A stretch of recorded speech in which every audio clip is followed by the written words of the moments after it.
You're about to step back into the golden age, an era when entertainment wasn't mindless or shallow, but crafted to ignite your imagination. In the theater of the mind, every story came alive, and every moment was packed with suspense, drama, and excitement. Unlike today's monotonous, predictable programming, what you hear will stimulate your brain and keep you on the edge of your seat.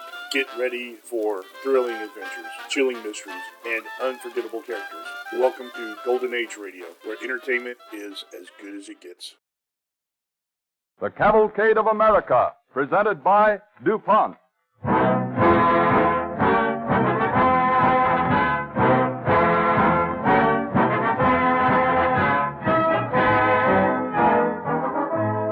This evening, the DuPont Cavalcade brings you the story of a bridge engineer who in his day won acclaim throughout the civilized world.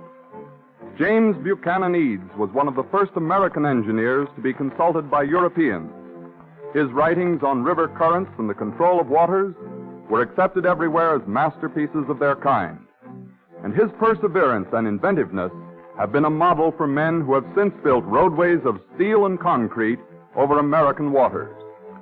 These qualities are also attributes of the research chemists who work quietly and efficiently so that we may enjoy more comforts and conveniences in our daily lives. Or, as it is aptly expressed in the DuPont Pledge, better things for better living through chemistry.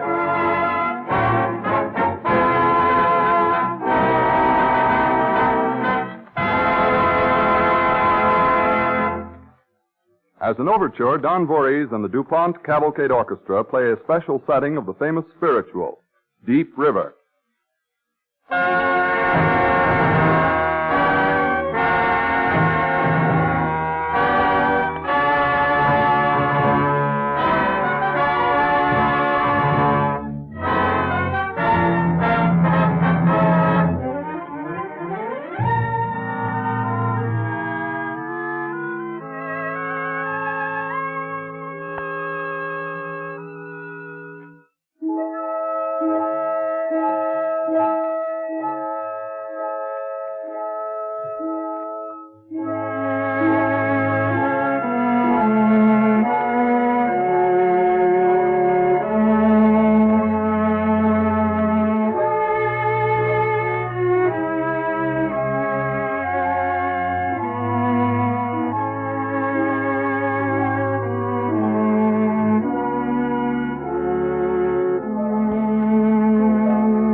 The DuPont Cavalcade moves forward.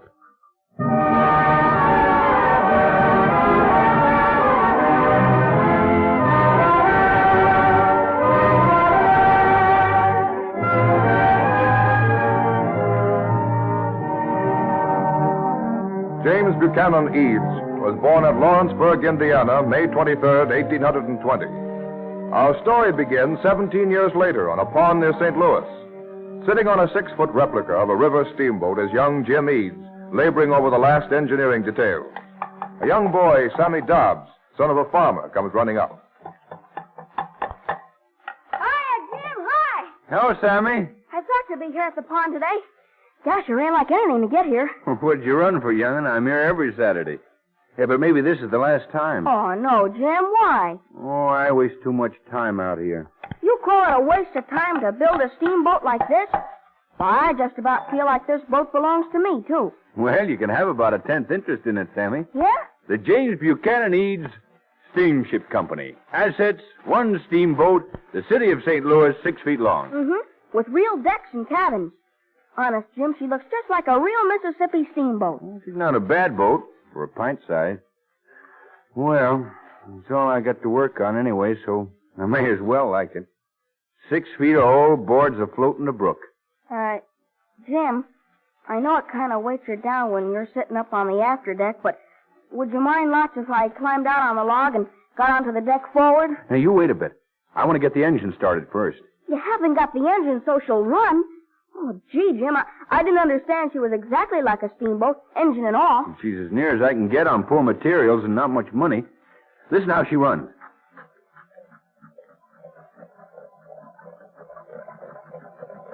Well, we're ready. How's that? Hooray! Look at her paddle wheel go around. Aw, Jim, let me aboard, huh? Hey, stop, Sammy. Miss Reed, now you listen to me. What is it, Mr. Dawes? What's the matter? Oh, when I said you could use this pond, I wasn't aiming to have my Sammy out here loafing with you. Well, I'm sorry, sir. I didn't know you had chores this afternoon. No, I didn't tell him, Pa. Farmer boys always got chores. Not fooling around with machines either. Sammy, if you want to live an example of what you don't want to be when you get older, it's this young man here who's still playing with toy boats at 17. I don't think you understand, Mr. Dobbs. I'm not playing. You're not, eh? What you call it, then? Well, this is school for me, Mr. Dobbs. Huh? I'm practicing how to build machines and engines and the mechanical contrivances that go with them. I read every night, and on Saturday I come out and build. Oh. Well, your little boat's faithful to the truth. It looks a mite like the General Clinton that I took once from St. Louis to New Orleans. It's broader than the Clinton, sir. I mean, it would be if it were full size. Watch while I start her up again, Mr. Dobbs.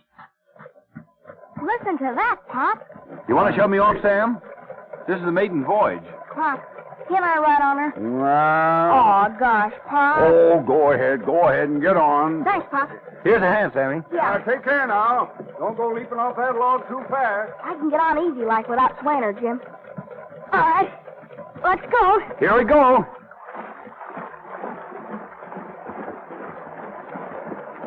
You blow the whistle, Sammy. Oh, sure. Hooray!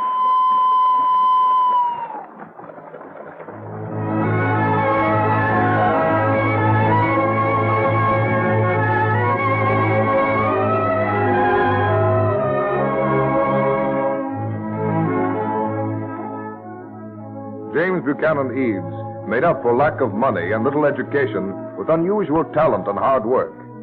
Daytimes, he was a clerk. At night, lost in books on engineering, he dreamed of future accomplishment. And when the Sundays were fair, he was master of a toy steamboat. At 18, he became a purser, and in every free moment could be seen leaning over the deck studying the great streams, treacherous currents, and rapids. 4 years of that, and he was ready for his opening adventure. It is 1842. On a barge in the river near a small town in Iowa, young James Eads is talking to Mr. Campbell, a business associate.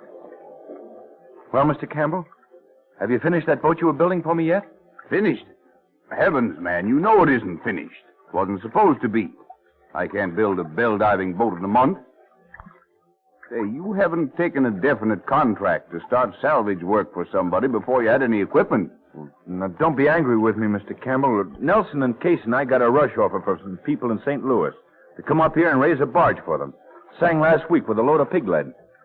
And you just neglected to mention to them that you had no boat to salvage it with, huh? Well, I've got this barge. A barge, man. All pig lead out of the Mississippi. Here you are starting a new salvage company, and the first thing you do is to rush off before you're prepared. This will ruin you. We've got the money to pay you for the bell diving boat no matter how our business goes, Mr. Campbell. Maybe I did rush into this impetuously, but business isn't as easy as you think it is to get, you know? We had this offer and we had to take it right away. Well, I don't see anything but an awkward failure ahead of you. Well, we bought this barge, and we've brought a diver up from the Great Lakes who has his own equipment with him. That wasn't such a bad idea. It was a great idea, except that the current's too strong. This diving bell is no good. That about finishes the whole venture, I suppose. No, sir. I got a big hogshead, knocked out one end and rigged up a slat in it. A hogshead? Heavens, man, that barrel? Wait till you look it over, sir. You'll see. Ready, Mr. Eads? Ready anytime you are. Sure, Dick. Come on, Mr. Campbell. We're going to lower my hogshead over the side, just to see how she works. Foolish. You shouldn't try this, Mr. Eads. Oh, Mr. Campbell, meet our diver, Joe. Hello, Joe. This is the rest of my outfit. Howdy, Campbell. All right, now, just help me into this. Wait a minute. Are you getting in there, Eads? Why doesn't your diver get in? In that thing? I should say not. He doesn't think it's safe, Mr. Campbell. Well, if he doesn't think it's safe, a professional diver... I've got to go down on this hogshead, Mr. Campbell. It's the only possible chance to lift that piglet off the bottom and save the company I started. I think I'm safe, or I wouldn't do it. It's not safe at all. I know you don't think so, Joe. And I wouldn't ask any man I hired to do something I wouldn't do myself. All right. In I go, boys.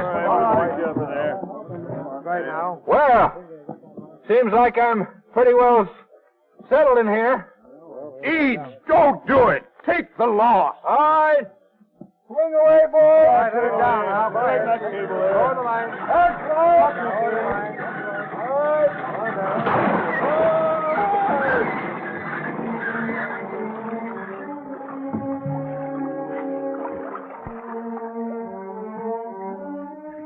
James Eads sits quietly. The barrel bubbles slowly below the surface into the treacherous currents. He can sense the heavy pressure of the rushing waters and knows that he should be near the bottom now. The air in the barrel has now become denser. He sees the deck of the wrecked vessel below him. On the next descent, he must reach it in order to get some of the freight. He gives the signal to be raised to the surface. Nothing happens. For a moment, he waits. He feels his heart beat faster. But in that second of worry, the barrel begins to rise. Steadily, he ascends through the water. Once again, the barrel stops. Suddenly, beneath the rim of the barrel, a hand appears. He grasps it, holds it steadily, ducks down into the water, and finds himself eagerly pulled to the surface.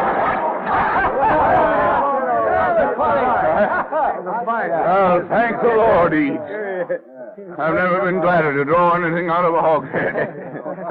All of you look kind of worried. Weren't you nervous yourself, Jim? Well, I would like to know why you pulled me up near the surface and let me sit for a while to think it over. Well, Derek got stuck right at the surface. We were running around here like we were crazy. Now, listen, everybody. That first test is over, and it didn't hurt any of us. I haven't invented the best diving bell in the world, but it's perfectly safe. Well, I'm sorry I didn't stick on the job and get down myself, Mr. Reed. No, Joe, you were right to stay up. And from now on, any fancy inventions I think up will be used by me first, without question. Now, if we all get busy, we can certainly drag that freight of pig lead off the bottom of the Mississippi.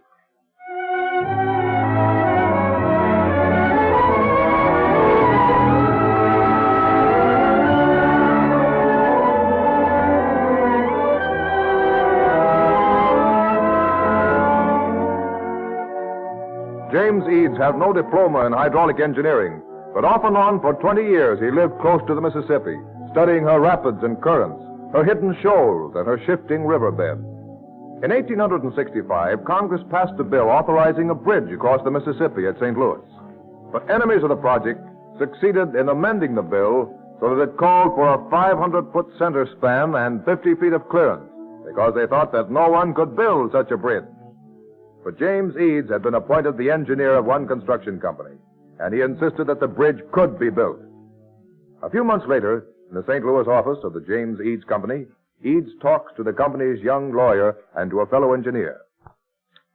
You know, Mr. Eads, you can't blame people for not being able to imagine what you're promising them. Well, if they'd only leave the imagination to Mr. Eads and have a little faith in him, it'd be better. Oh, I agree, Mr. Slater, but besides believing it's impossible to put an arch across the Mississippi, They're mindful of the expense also. The reason I want to throw an arch over the river instead of building with trusses is because the arch will be cheaper. I planned it for cheapness.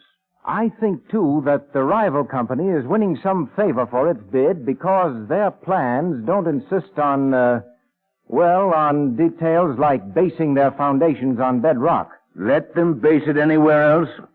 The bridge they built at St. Louis will be down at New Orleans. Yeah, you're dead right, Jim. You've convinced me on that. You think the very river bottom, the sand on it, isn't safe? Mr. Dunlap, I ran a diving outfit for several years. I know the bed of the Mississippi as well as its surface.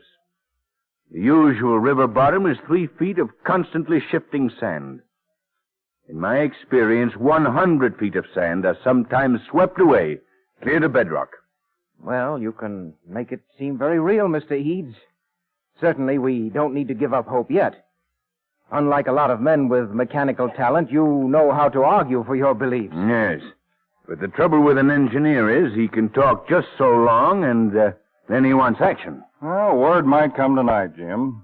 Or it might come next year. I'm going outside and look at the river a minute. Well, we'll stay till you come back, Jim. You know, Dunlap... People. Take a long time to get convinced. Mr. Reed? Huh? Who is it? Oh, I'm sorry if I startled you. Well, you wouldn't know me in the dark.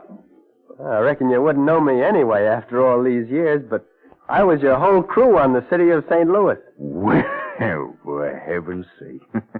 Little Sammy Downs. Uh-huh. What have you been doing with yourself? Oh, working on construction crews in Chicago. I've done some caisson work. I'm a good sandhawk. I reckon you can guess why I'm back in St. Louis. I heard that you were planning to put a saddle on the old Mississippi. Oh, yeah. Well, I did have it in mind, but the committee of experts seem to think differently. Well, Mr. Reeves, if the company you work for gets the job, can I work on it? You'll have more applicants than you can use, but I've been your man for a long time. That's so, Sammy. You helped me over some difficult times with a toy steamboat. If the bridge goes up, you can work on it. Thanks. Jim! Huh? That fool young lawyer in there is having hysterics. I've got to break the news to you. Word from Washington, Slater? We get the contract. Mr. Reeves, gosh, congratulations. We'll save the congratulations till later, Sam. So how long, Jim? Well, about 7 years, I think. Yes. I give myself 7 years to get a bridge across that water. Let's congratulate ourselves then, boys.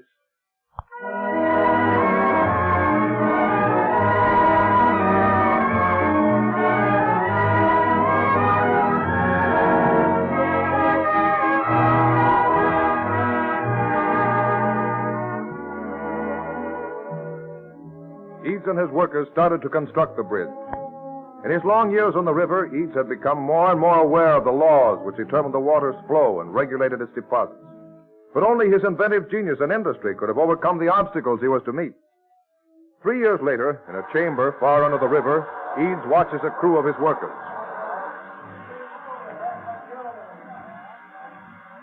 Isn't this ship nearly due to go off, Sam? Well, yeah, Mr. Reeves, but I've got a feeling we're almost to the river bottom. Every scoopful of sand, I think we've made it. We've been having that feeling every hour for the last month. I think that's why we're all wearing ourselves out. 2 men are down sick now, Sam. Well, last week we were so sure that we'd hit bottom that we all got careless about staying down here too long at a time. No, there's no excuse for that, Sam. I'll be the man blamed for any sickness or deaths. I planned everything to protect you people, and yet you take risks. Well, I reckon people know by now that there's danger in building a bridge, Mr. Eads. And if they got sense, no matter what happens, they won't blame anybody. Maybe they'll think about the poor devils that suffered for it when they're riding across what we built for them. Yeah, let's hope so, Thompson. Well, send the men up now. Tell them to spend enough time in the air chamber. All right, sir. Hey, what's that? Bedrock, Jim! Are you sure? Hear it and see it. It's rock, solid rock like you claimed it'd be. Let me look at it. Right here. Now listen, all of you. This dense air is no place to celebrate. Keep calm now. Don't get excited. Yeah, don't get excited. That's a good thing to tell us, but try to keep from doing it yourself. Yeah. We're deeper down underwater than anyone's worked before. Ain't that so, Mr. Reed? Yes, it's true enough, but the bridge isn't built yet. Hey, what's happened? Why, candles out again. Hey, there's no way to get the candles lit in this air pressure.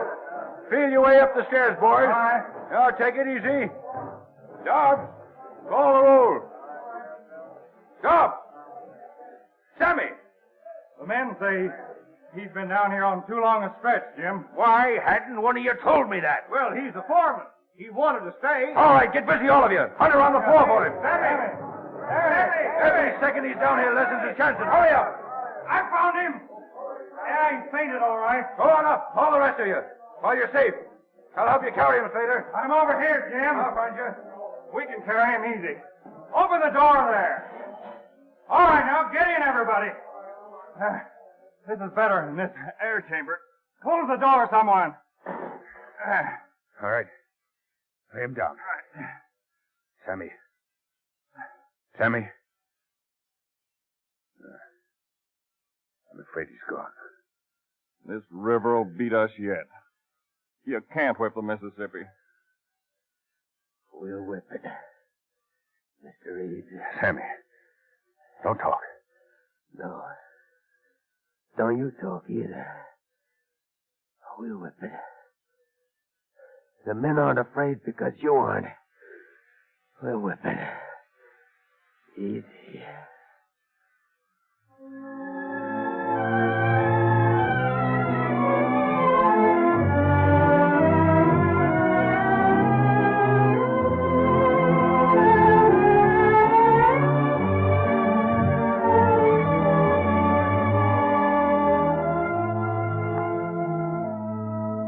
Sam Dobbs' grit and determination, together with Eads' care, pulled him through. Eads kept the casualty list down through his careful insistence on safety measures and his own construction of underwater air chambers. As Eads met each apparently insuperable obstacle, he invented some appliance to help him overcome it. When he finished the bridge, the center span was 520 feet long. One pier was 136 feet below high water, 90 feet under sand and gravel, resting on bedrock. In 1874, on the day of the dedication, thousands had come to view the modern marvel. Eads and his wife are watching the celebration.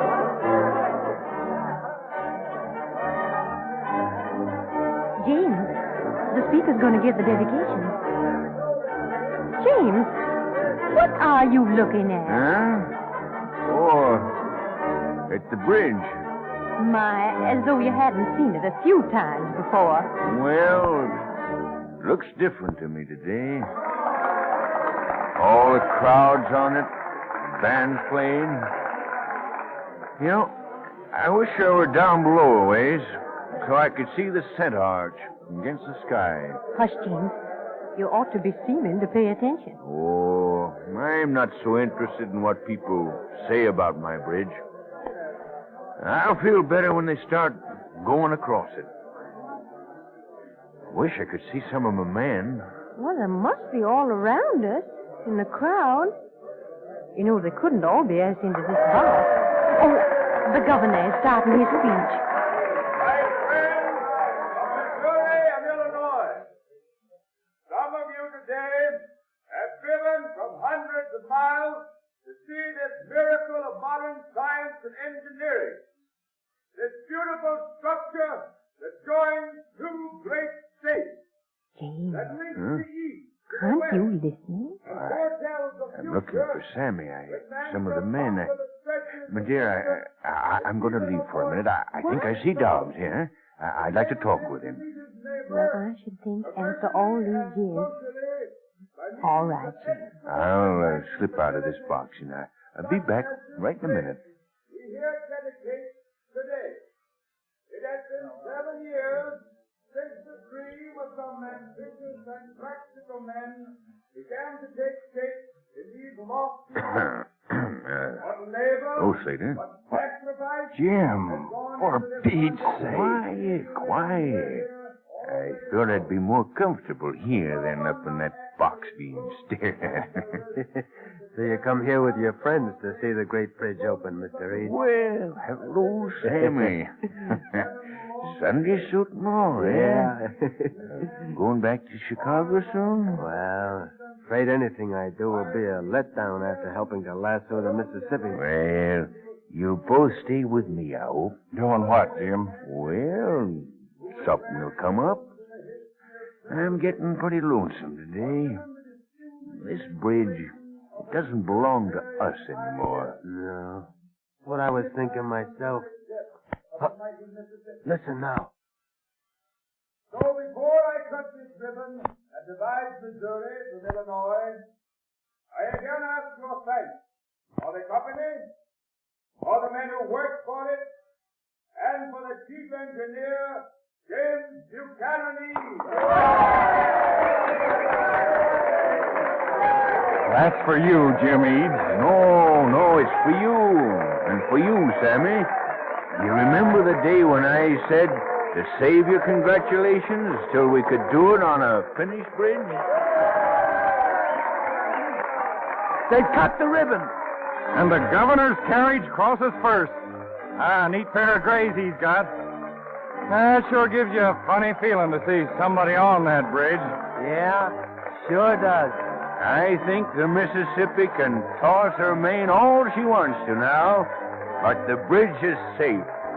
Yes, we did it, boys. And now we can shake hands.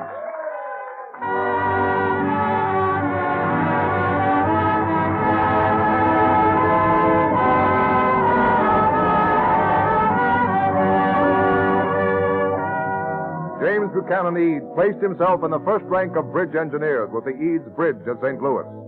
Foreign governments sought his advice, and many cities in the United States retained his services as one of the first great American experts on the flow of water and on river improvement. DuPont is proud to salute James Buchanan Eads, pioneer American engineer, as a leader in the cavalcade of America.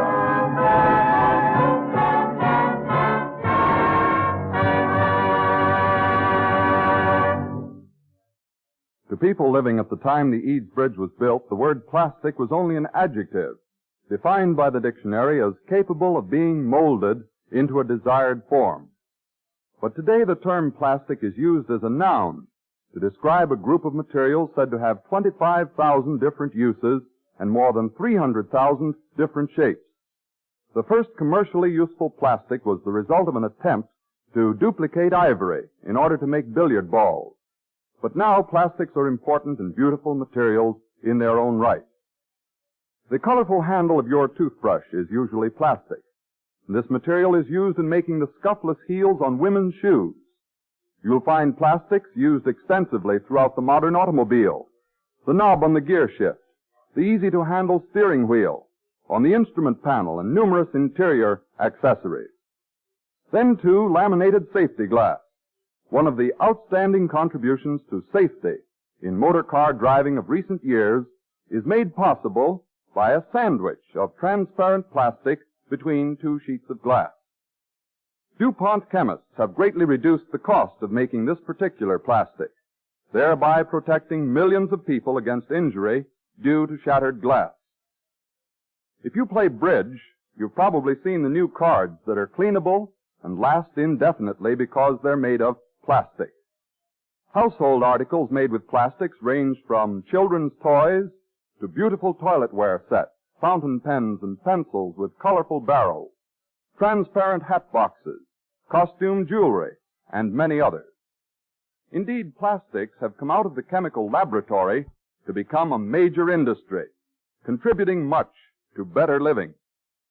The DuPont Company alone normally employs more than 3,000 people in its plants at Leominster, Massachusetts, and Arlington, New Jersey, where a whole family of DuPont plastics are made. 6 million pounds of cotton linters annually, as well as 2.5 million pounds of camphor, most of which is made from the turpentine of southern pine trees by chemistry, are used as raw materials, thus providing a new source of income for that section of the country. The plastics industry is a good example of how research chemistry has created new products, new conveniences, new standards of beauty, and in so doing has also created new jobs. Here again we see what DuPont chemists mean by their pledge to provide better things for better living through chemistry.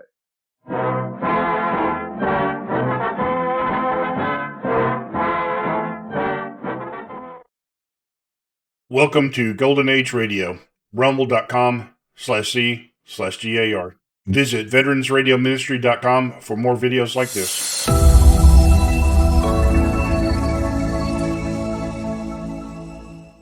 Lux presents Hollywood.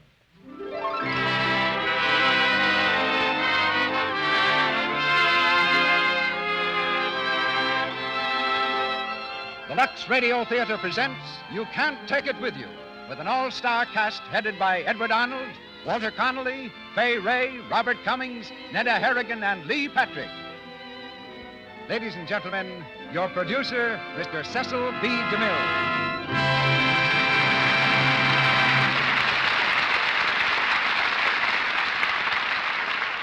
Greetings from Hollywood, ladies and gentlemen. This is a special occasion for us. Just 5 years ago this week, the curtain went up for the first time in the Lux Radio Theater. And one of the most gratifying things to me is our box office report. Unlike most theaters, our box office is not situated in front of the building with one ticket seller, but in every city and town throughout the country, with thousands of ticket sellers, in every store where you buy Lux toilet soap. It's your loyal purchase of our product that raises the curtain each week in this theater. And it's all made possible by the exceptional quality of Lux toilet soap. Mr. Ruick has a letter on this subject that I think you'd like to hear. It says, Dear Mr. DeMille, we are all loyal to you, to the Lux Radio Theater, and to Lux toilet soap. I, for one, purchased Lux toilet soap at first as a thank you for the Lux Radio Theater, so the theater might be continued. But just as you've told us, the quality of the product is so outstanding that I am now writing to tell you that I wouldn't think of doing without my Lux toilet soap. It's a grand help for a woman who wants to keep her complexion as attractive as possible, and it certainly makes a grand bath soap. And special thanks to you, Mr. DeMille, for You Can't Take It With You. I'll be listening in Monday night. And that, Mr. Ruick, brings us to our play. The ancient Greeks had a gift for philosophy. The Romans a gift for government. And just as certainly, Americans have always been blessed with a gift for humor. Prophets of gloom have never fared very well in our country. They've always been overshadowed by prophets of laughter like Morse Hart and George S. Kaufman, who wrote You Can't Take It With You. A Pulitzer Prize play on the Broadway stage, and later a hit motion picture produced by Columbia Pictures Corporation, You Can't Take It With You is a great American comedy. But it's also a love story, for there can be humor in romance, even though the parties concerned are usually too serious to see it. To cast this play, we literally covered the country from Maine to California. Our good friend Edward Arnold was up in San Francisco enjoying a kind of postman's holiday with the Bohemian Club, a group of gentlemen who amuse themselves occasionally by putting on a play. But we suggested that it was time to stop entertaining himself and get back to entertaining the public. He's here tonight as Banker Kirby, the same role he played in the picture. Miss Fay Ray was in Maine, finishing an engagement on the straw hat circuit. That's the branch of the theater which blooms in the spring and closes up at the first frost. We reached her by telephone and told her about the part of Alice. And above the noise of shifting scenery, she managed to shout across the continent that she'd take the next train for California. We found Walter Connolly, our choice for Grandpa Vanderhoff, solemnly waving a steak knife in the Paramount commissary. When we caught his eye from a safe distance, he explained that he was learning to be an orchestra conductor for the title role in The Gay Days of Victor Herbert. Robert Cummings, one of the most promising young leading men in Hollywood, takes the part of Tony. Neda Harrigan, in Private Life, Mrs. Walter Connolly, plays Mrs. Kirby, and lovely Lee Patrick, the role of Penny. Firecrackers, ballet dancers, romance, and income taxes are about to descend upon us. It's curtain time for Act One of You Can't Take It With You, starring Edward Arnold as Mr. Kirby, Walter Connolly as Grandpa Vanderhoff, Fay Ray as Alice, and Robert Cummings as Tony.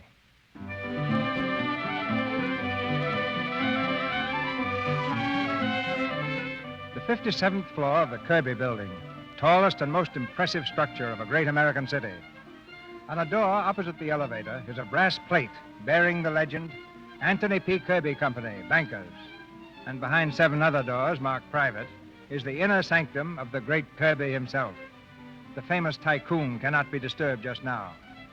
With his son Tony and a small group of associates, he's engaged in the ceremonial dance of modern business, a very important conference. Gentlemen, we're going ahead exactly as planned.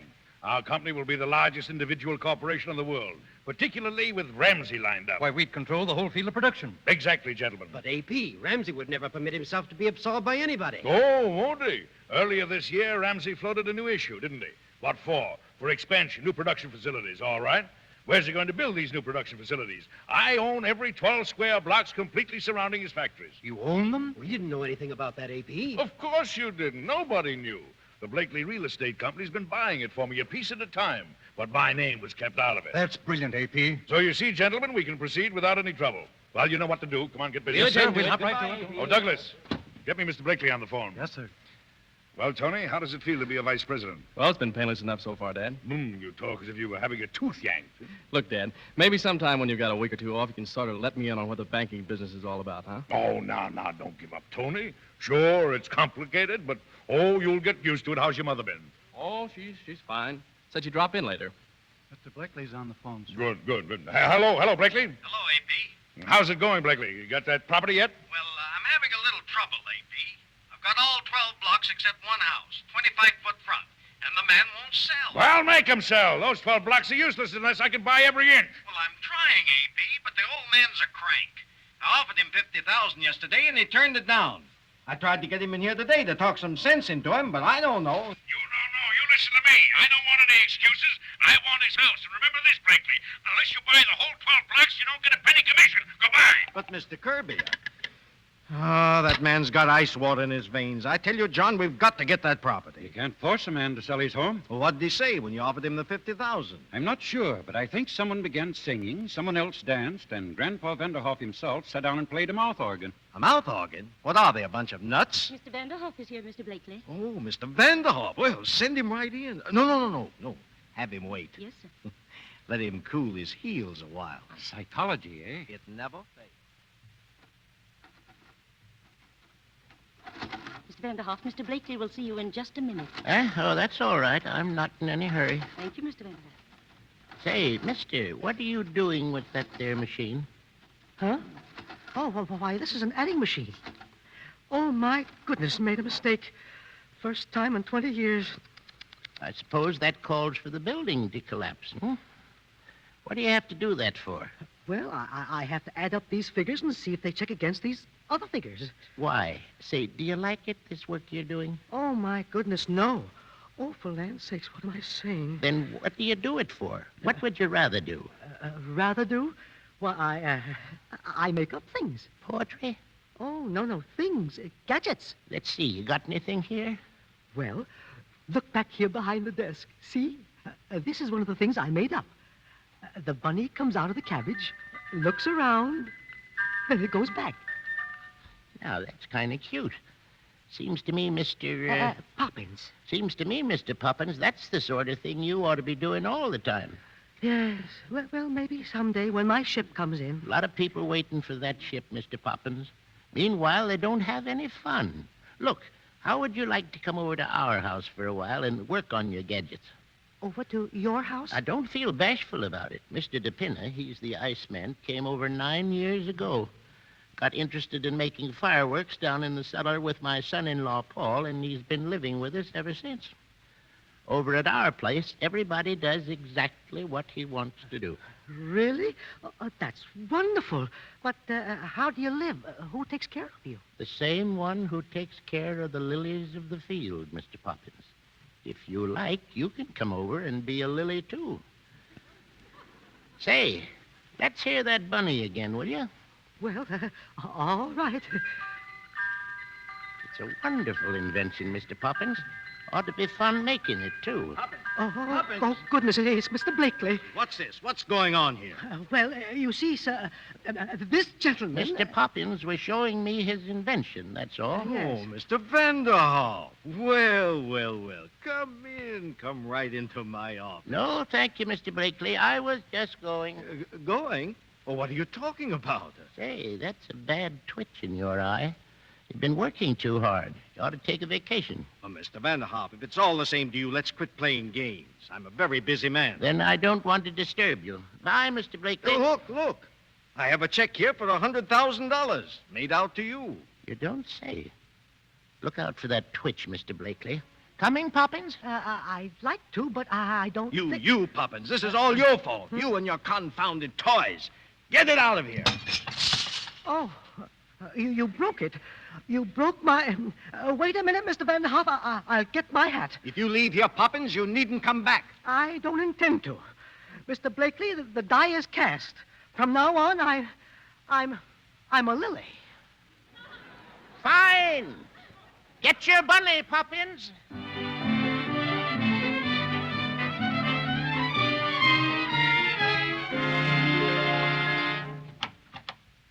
Go right in, Mr. Poppins. Thank you. Hello, Grandpa. That's you?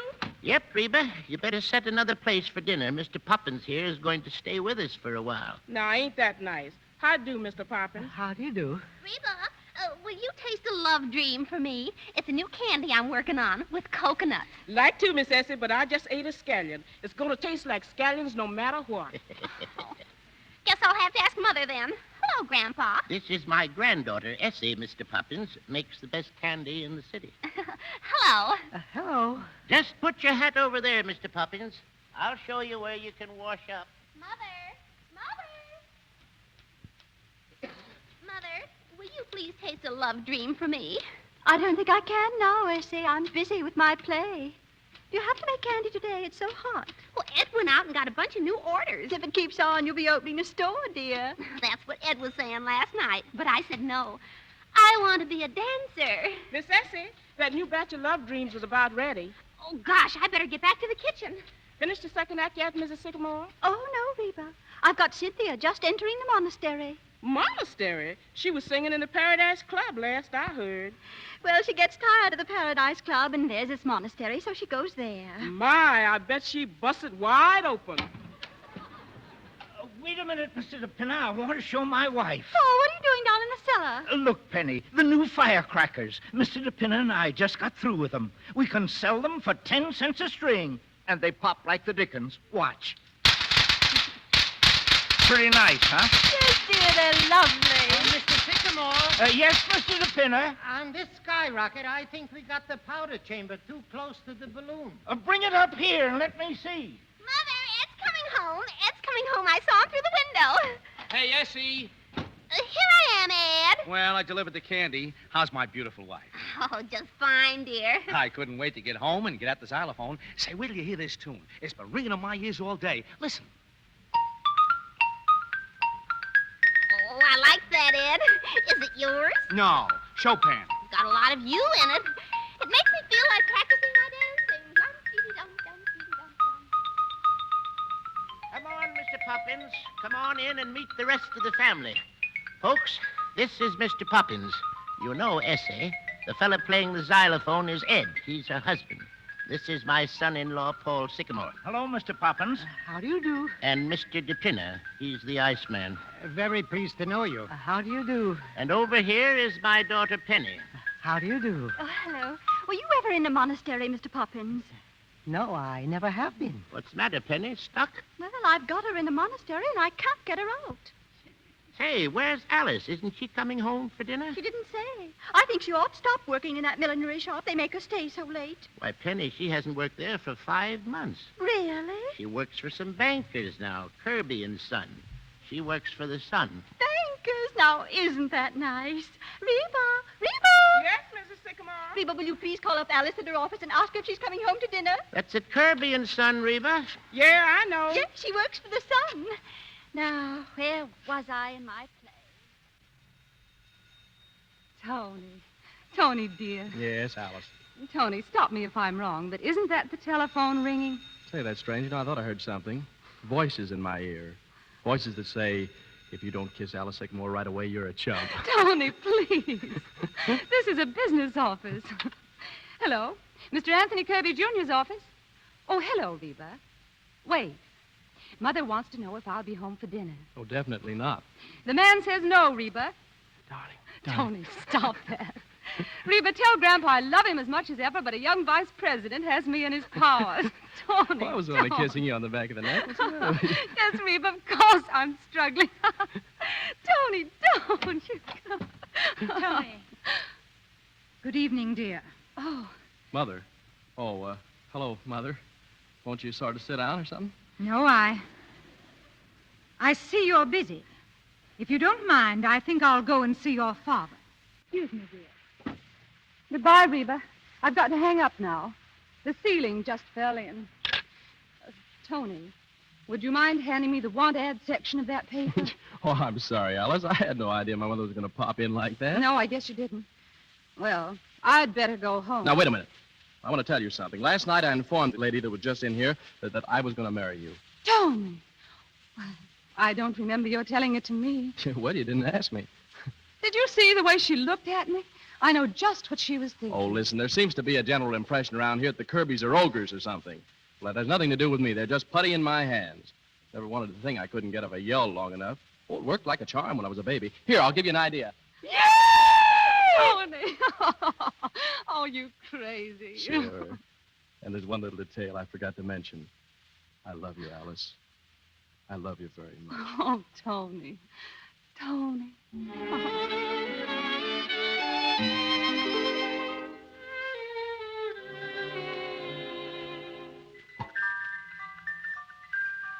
There you are. Do you like it, Mr. Sycamore? Why, I think it's marvelous. Did you make that just the 2 days you've been here? Well, I had the parts, you see. Oh, but this is a wonderful place to work. Say, Mr. Sycamore, Yes? this new fireworks display is going to be the best we've ever made. I guess it is, Mr. DePinna. Did you think of a name up for it yet? No. What we need is something new and big, with plenty of flash. You any ideas, Mr. Poppins? Let me see. I know. The Russian Revolution. Plenty of fireworks there. Why, that's brilliant, Mr. Poppins. What do you think of it, Ed? The Russian Revolution. I think it's swell. Say, you got swell ideas, Mr. Poppins. Say, maybe you got something you'd like me to set up on my printing press. Why don't you print something about the fireworks?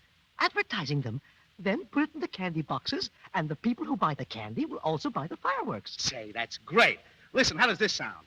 Watch for the revolution. It's coming soon. Fine. Yeah, we got a lot of these red flag firecrackers left. You could write about them, too. Sure.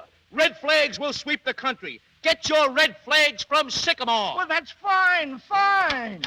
Hello, everybody. Oh, hello, Alice. Hear ye, hear ye, hear ye. Don't ring that dinner bell yet, Miss Alice.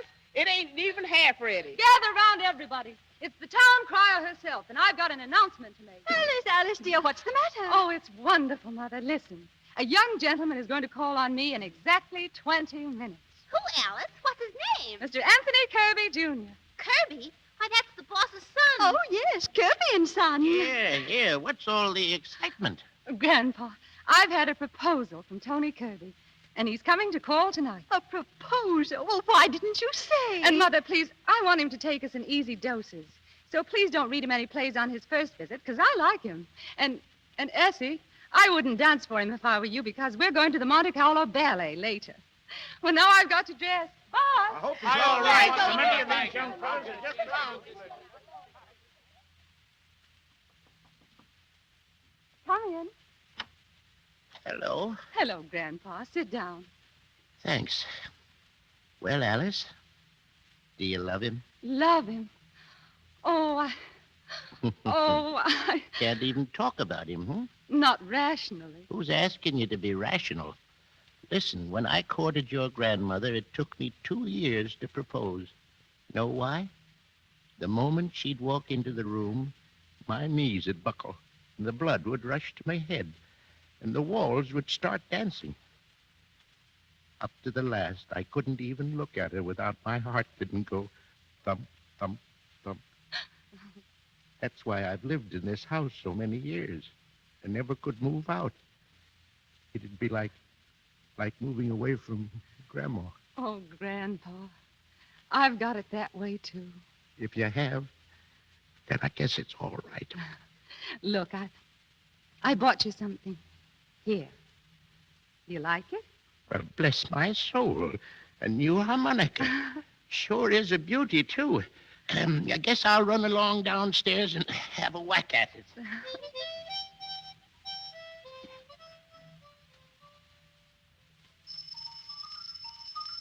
There's the bell. He's here now. Tell him I'll be right there, Grandpa. That's wonderful, Ed, stop playing. I think I heard the bell. And remember, everybody, be very nice. It's Alice's young man. Hello. I'm Alice's mother. Come right in. I'm afraid there's been a mistake. My name is Henderson. Henderson? But I thought it was Kirby. Wilbur G. Henderson, Internal Revenue Department. I'm looking for Martin Vanderhoff. Right here. Come on in. Thank you. Sit down, sir. Thanks. Mr. Vanderhoff, the government wants to talk to you about a little matter of income tax. Income tax?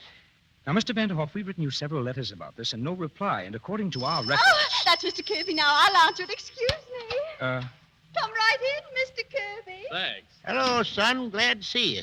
Thank you, sir. Mother, is that Mr. Kirby? Yes, dear.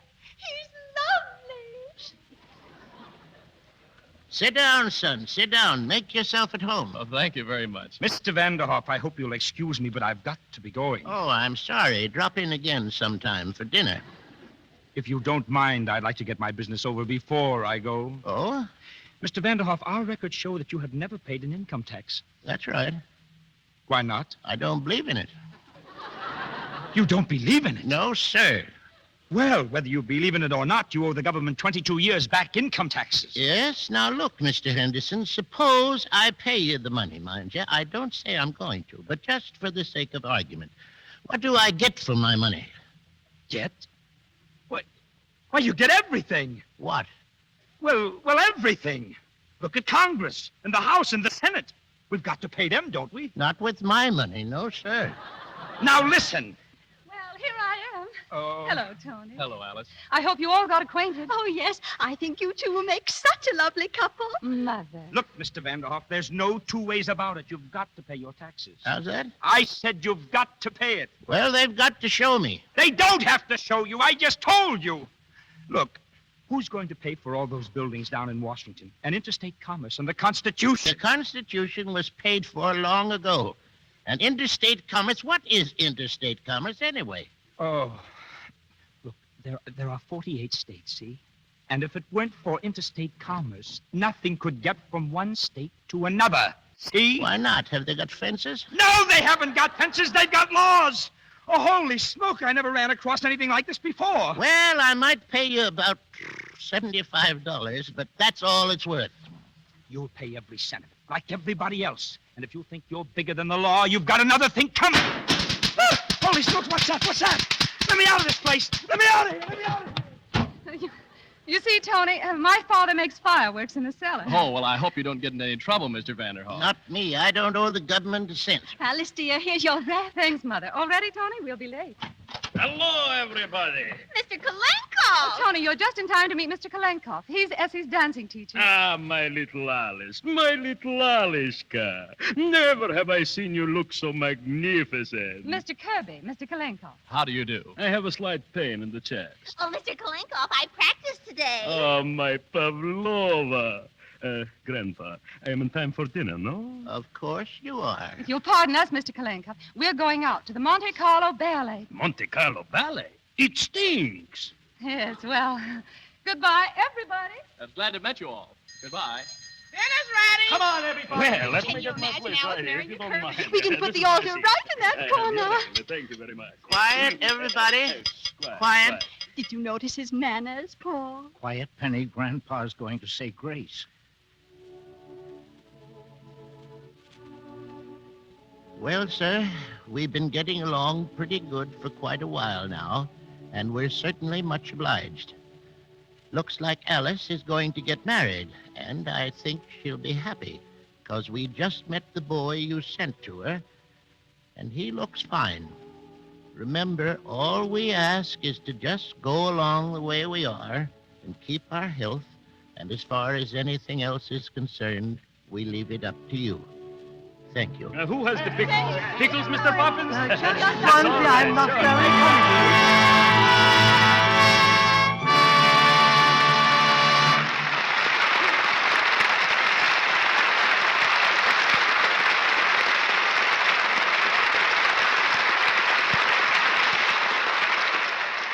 curtain falls on Act One of You Can't Take It With You. And the course of romance promises to be rather stormy in the Vanderhoff household. During the brief intermission, before we go on with the second act, a member of our official family, Mr. Ruick, has an interesting interlude for you. Yes, I should like to tell you about a conversation that some of us had last night. We were sitting around a table at the Brown Derby when someone brought up the subject of how men differ from women in their attitude towards the simple things of life. For instance, men don't like plays that are sad as much as women do. And men sing in the bath, Mr. Ruick. That's right, Mr. Ruick. And we've made up a little song about that, which we think is cute. Want to hear it? We certainly do. Go ahead. Here's what we've heard nearly everyone say. Women are different from men. Ladies, when bathing, are not half so gay, while men sing or whistle and then sing again. If they're Irish, the tune goes like this. Da-da-da-da-da-da. If they're Scotch, here is one they won't miss. Da-da-da-da-da-da-da-da-da-da-da-da-da-da. Maybe they'll whistle and you will hear. For men are always full of good cheer. That's enough, girls. That's enough. You proved your point. Men do sing in the bathtub or shower, and it's up to the wise wife to see that this happy mood isn't broken. Don't, please, give them a soap that's sort of stingy in its lather. Don't give them soaps that sting and smart. In short, do give them Lux toilet soap. Its rich, active lather works up fast and cleanses thoroughly and quickly. Yet it's gentle and mild. It makes a bath a pleasure. And best of all, it leaves a man sure of fastidious grooming. Mr. Ruick, we have a two-line encore to our song. Fine, let's hear it. Here is how you can keep husbands always gay. Let them take baths the Lux soap way. Yes, Lux toilet soap is a bath soap men like. Here's our producer, Mr. DeMille. Act Two of You Can't Take It With You, starring Walter Connolly as Grandpa Vanderhoff, Edward Arnold as Mr. Kirby, Robert Cummings as Tony, and Fay Ray as Alice, with Neda Harrigan as Mrs. Kirby and Lee Patrick as Penny.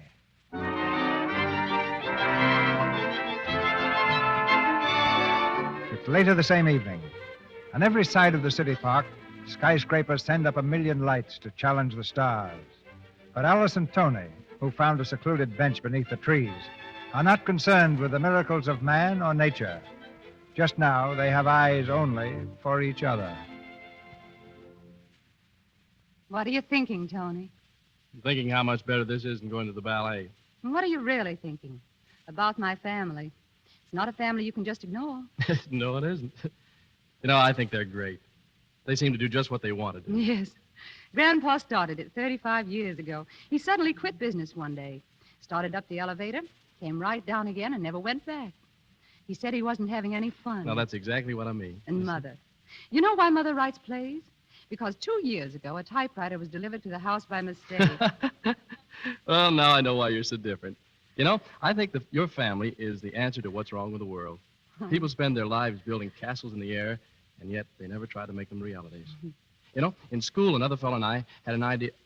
Oh, do you mind if I start talking about myself? I'd love it. Well, this fellow and I had an idea how to utilize the energy in grass.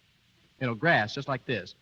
Did you know that every blade of grass has an energetic force that has never been used for anything? No. Oh, yes. Well, we worked on it all the time, every spare moment, all night sometimes. We get so excited we forget to sleep. And, well, then we left school. He's selling automobiles, and I'm in some mysterious thing called banking. Tony, why don't you... No, don't say it. Don't say it. I know what you're thinking. But the Kirbys come from a long line of bankers, and the line simply must not be broken. Gosh, that's been pounded into my head, and it's just given me softening the brain. Oh, that's silly, Tony. You're still young, and there's plenty of time to decide about those things. Besides, I resent what you said about your brain. I think it's beautiful. Do you? Mm-hmm. Gee, that's wonderful. Now tell me, when do we get married? We don't. Oh, darling, What'd you say? I said we don't. Not for a while. Why? Because I've been thinking. We could save ourselves a lot of embarrassment later on if our two families could meet first. Oh, so that's what's on your mind, huh? I want you to bring your folks for dinner Wednesday, Tony. Now, wait. I'm not going to put you on exhibition like a freak in a circus. I don't mind. Well, I do. Well, it's worth it if we get their approval. Oh, be sensible, Tony. They've centered their whole lives around you, made all sorts of plans. Suddenly I come along and everything's upset. Tony, there's no two ways about it. Your family has to meet mine. All right. Wednesday for dinner. It's a date.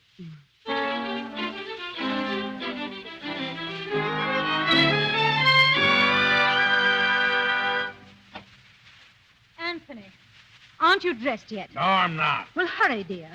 Tony said 8 o'clock. Look here, Miriam. Are you serious about taking me on this slumming tour? The more we fight, Tony, the more he'll resist. It's the only thing to do. Yes, put the dinner in That's some just awful... it. She's probably from some dull middle-class family. As soon as Tony sees us all together, he'll realize how impossible the situation is. Yeah, that I take it is what is known as being subtle. Yes. Oh, heaven only knows what they'll have to eat. You know how sensitive my stomach is, Miriam? They're sure to have some vegetables, Anthony. Probably cooked. You know mine have got to be raw. Anthony, please hurry. They're expecting us at 8 o'clock. All right. Give me a chance.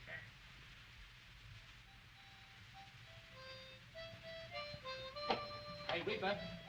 Yeah, Mr. Ed. Reba, look out the window and see if there's a man standing in front of the house. What you so excited about, Ed? There's a man been following me, Grandpa, the last few nights when I've been out delivering candy. Maybe he wants a piece. Huh? I don't see nobody, Mr. Ed. Someday, Alice, you're going to break your neck sliding down that banister. Someday I'm going to do it without holding.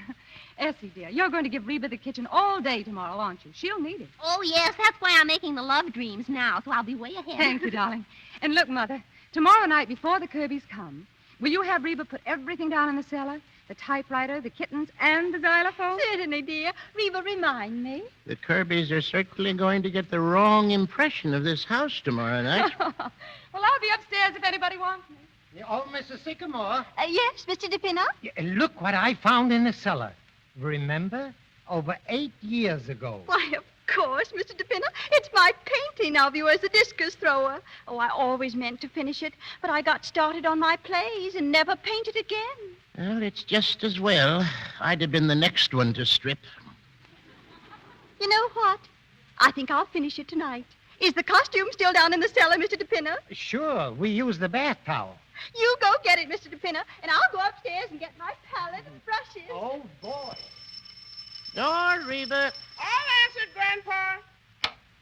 Hello, Mr. Kalinko. Reba, well, Grandpa, I'm in time for dinner, no? Yes, sir, Mr. Kolenkov. Right on time. That is why I like to... What is that thing? That? It's a picture of Mr. DePinner. Penny painted it. It stings. Let's see. Yep, I guess it does. Oh, Mr. Kolenkov, I'll get my dancing clothes and be right down. Oh, my Pavlova, you are like a beautiful swan. Essie making any progress in her dancing, Mr. Kolenkov? Well, confidentially, she stings. Well, as long as she's having fun. Oh, hello, Mr. Kalenko. Oh, dear, it seems so nice to get into my art things again. Ah, Mrs. Sycamore, you are like a breath of Paris. Oh, thank you. It's the tam o' shanter does it, don't you think? Yeah, I'm ready, Mrs. Sycamore. Where are you going to work? Right here, Mr. DePinner. The toga looks pretty good, huh? Well, all right now. Pose, Mr. DePinner. All ready, Mr. Kolenkov? My new ballet dress. Good, Essie, good. And now, Ed, music, please. For tonight's lesson, we use the dance of the hour. Okay. Now, ready? We begin. 1, 2, 3, 4. Pirouette. Pirouette. Could you pull your stomach in a little, Mr. DePinner? 4. A little freer with the hands. The music must be freer, too. Mrs. Sycamore, Mrs. Oh, Sycamore. wait, Reba, not now. Your stomach in a little more, Mr. DePinner. Mrs. Sycamore, it's the Kirbys. They're here. Oh, my. Oh, hello, everybody. Well, good evening, Tony. Good evening. You're Mr. and Mrs. Kirby, aren't you? How do you do? Are we too early? No. Sit right down and make yourself at home. It's perfectly all right. Why, yes, only we thought it was tomorrow night. Tomorrow night? Tony. Well, that's funny. I thought... Really, this is most embarrassing. Not at all. We weren't doing a thing. Of course, we were just having a quiet evening at home. Now, don't let that bother you. This is Alice's mother, Alice's sister, Mrs. Carmichael, Mr. Carmichael, and Mr. Kolenko. How do you do? And, oh, yes, the discus thrower is Mr. DePinna. How do you do? Don't mind my costume. I'll take it right off. Oh. I'll call Alice. Alice! Alice, dear! What is it, Mother? Will you come down, dear? We have a surprise for you. Be right there. Well... I feel very uncomfortable about this. It's very careless of you, Tony. Very. Penny, how about some dinner for these folks? Please don't bother. Oh, no bother at all. Ed, call up Murphy's and get a half a dozen bottles of beer and some canned salmon. Do you like canned salmon, Mr. Kirby? Please don't trouble. I'm not very hungry. We're having frankfurters, but I don't think we'll have enough now that you've come. Make it frankfurters, Ed, and see if Reba has enough. Okay. Hey, Reba. I can do it without holding. Hello, Alice. Oh, dear. What do you think, Alice? They thought it was tonight. Oh, but Tony, I thought... Oh, I'm so sorry. You see, I was planning such a nice party tomorrow night. Well, perhaps we could come tomorrow night. Oh, no. We'd better see about getting you some dinner. Oh, that's all done, Alice. I sent out. What did you send out for? Mr. Kirby should have told you he suffers from indigestion. Now, Miriam, it isn't as serious as all that. Well, perhaps it is not indigestion at all, Mr. Kirby. Perhaps it is stomach ulcer. Stomach... Oh, sit down, Mr. Kirby. Tell me, how do you find business conditions? Well, that depends on what side of the fence you're on. Isn't this nice? A real chat. Have you any hobbies, Mr. Kirby? Business is my hobby, Mrs. Sycamore. Tony told me you once raised orchids. Well, that was a long time ago. Grandpa plays the harmonica. Oh, really? Yes. Ever played one, Mr. Kirby? Well... When Mr. Kirby was a boy, the harmonica was associated with street corner loafers. Oh, were they, Mother? Of course. Well, then Dad's been holding out on you. He used to be a champ. He told me so himself. Here's the club. Only they didn't have any more frankfurters, so I got pickled pig's feet. Oh. Never mind, Ed. Just bring everything in the kitchen. I'll fix some scrambled eggs for Mr. Kirby. Well, Alice, wait a minute. I'll help. Well, Tony, that's that, I guess. A fine impression we're making. How could you make such a dreadful mistake? You knew it was tomorrow night. Sure did. Tony, you mean you brought them tonight purposely? Why? Well, I wanted their approval of you just as you are, not a trumped-up evening with everybody acting unnatural. But I wanted them to like us. Oh, you've spoiled it. I planned such a nice evening. Oh, a fine pair to plan things for. They're out there acting like a couple of people on a slumming tour. Reba, fix some scrambled eggs, please. Come on, we'd better get back. Now, the perfect hobby should improve the body as well as the mind. The Romans were a great people. Why? What was their hobby? Wrestling. In the wrestling, you have to think quick with the mind and the body. That's quite true. When I was young, I was quite good at it. But unfortunately, as the years go on... Foolish. Once a wrestler, you never forget. I have not wrestled in 6 years, and I forget nothing. Look, Mr. Kirby, stand up. Now, wait a Mr. minute. Kolenko, leave Mr. Kirby alone. Now, you hold me so, and I hold you so. Now, listen, I don't want to What wrestle. do? I do this. Mr. Kirby. Oh, look what you've done to Mr. Kirby. Oh, let me help you up. My Mr. glasses. Kirby. Where are my glasses? Oh, here they are, Mr. Kirby. They're broken. Well, I am sorry, but when you wrestle again, Mr. Kirby, you will, of course, not wear glasses. If you don't mind, perhaps we'd better be going. Oh, now, Mrs. Kirby, don't be silly. No use rushing off like this. I want to stay here and talk to you, Alice. I'd rather you didn't. There's nothing to talk about. Good night. Well, it's been very nice to have met all of you. Stay right where you are, everybody. Oh, good heavens. What's all this? Who are Which you? one was it, Joe? This guy here. Hey, Grab what him. is this? What is this? What do you mean? Say, here, we don't belong in this house. We're Keep only your visiting mouth here. shut. You, what's your name? My name is Edward Carmichael. Say, I haven't done anything. Hey, what's all this about? Police department. Ed, what have you done? Nothing, Elsie. I told you somebody was following Shut up. me. This door lead to the cellar? Yes, it does. Go down there, Joe, and look around. Okay, Chief. Now, nobody move. Come here, Carmichael. Ever see these papers before? Huh? Why, sure. They're my circulars. You print this stuff? Yes, sir. And you put them into candy boxes and get them into people's homes? Oh, but I didn't mean anything. Oh, you didn't, eh? Well, listen. Watch for the revolution. The red flag will sweep the country. Radicals, they're radicals. But I didn't mean... Shut up! Chief! Hey, what is it, Joe? Well, you were right, Chief. They've got enough gunpowder down in that cellar to blow up the whole city. But we only use that to make fireworks. Shut up! Oh, everybody in this house is under arrest. What's that? Oh, my heavens. Look here, officer. This is all nonsense. Excuse me, officer, but I've got to go down in Oh, the no, cellar. you don't.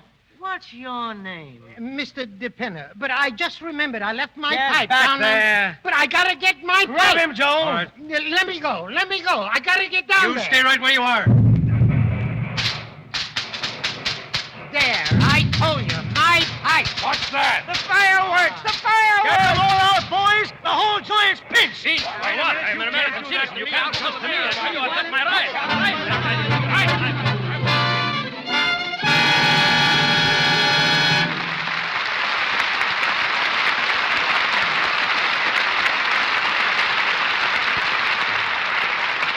Act 2 of You Can't Take It With You ended rather abruptly. We'll see what happens in Act 3. If anyone can get out of a fix like that, our money's on Grandpa. Perhaps his secret is friendliness. And here's another gentleman who seems to know that secret. After a brief intermission, we will go on with Act 3 of You Can't Take It With You, starring Edward Arnold, Walter Connolly, Fay Ray, Robert Cummings, Neda Harrigan, and Lee Patrick. A few weeks ago, I mentioned on this program a conversation I'd had with Joan Bennett. A few days later, I got a letter that made me think that perhaps I'm not always as grateful as I should be. The letter says, well, here, Sally, you read it. Dear Mr. Ruick, so you know Joan Bennett. You big lucky. I wish I knew her. Why don't you tell us some more about the stars you know personally? Shall I read the way it's signed? Well, certainly, why not? Go ahead. Well, it's signed An Admirer. Oh, that. She doesn't mean me, Sally. She means she admires Joan Bennett. And by George, so do I. What a complexion she has. Are you going to do what she asks? Who, Joan Bennett? No, an admirer. Oh, you mean to talk more about the movie stars I know? Well, I know Olivia de Havilland. And believe me, I was glad I did the other night. Why, Mr. Ruick? Because I was at the Trocadero, and she came in. She looked so absolutely beautiful that everyone in the place turned to look. She has lovely skin. Indeed she has. And she uses Lux soap. She's a real fan for it. Says it does a swell job for her. And besides, she likes to use it because it has such a nice perfume. You can bet a girl like Olivia wouldn't use Lux unless it did work, because she's really a practical little thing, sort of businesslike about everything, expects results. 9 out of 10 screen stars use Lux soap. That means they get results, doesn't it, Mr. Ruick? It certainly does, Sally. Lux soap has active lather that does a thorough job, makes you sure of perfect cleansing. And that means it's the soap for every woman who wants her skin to have the best of care. Smooth, soft skin is a joy to everyone who looks at it. And everyone does look at it and admire it. So let Lux Toilet Soap help you win the love and admiration you ought to have.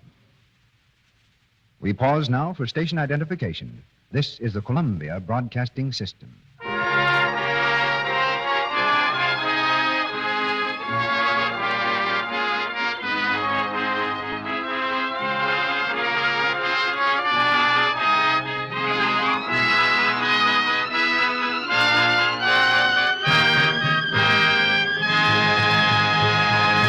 We continue with the third act of You Can't Take It With You.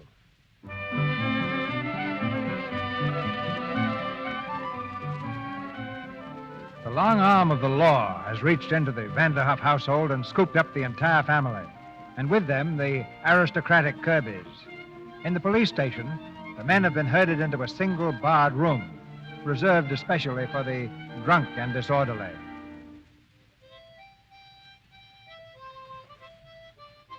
Well, Tony, I hope you're satisfied. And I only hope it teaches you a lesson. Go fooling around with stenographers. I'm sorry, Dad, but I intend marrying her. Yes, I know. I intended marrying a waitress once. But fortunately, my father knocked it out of me.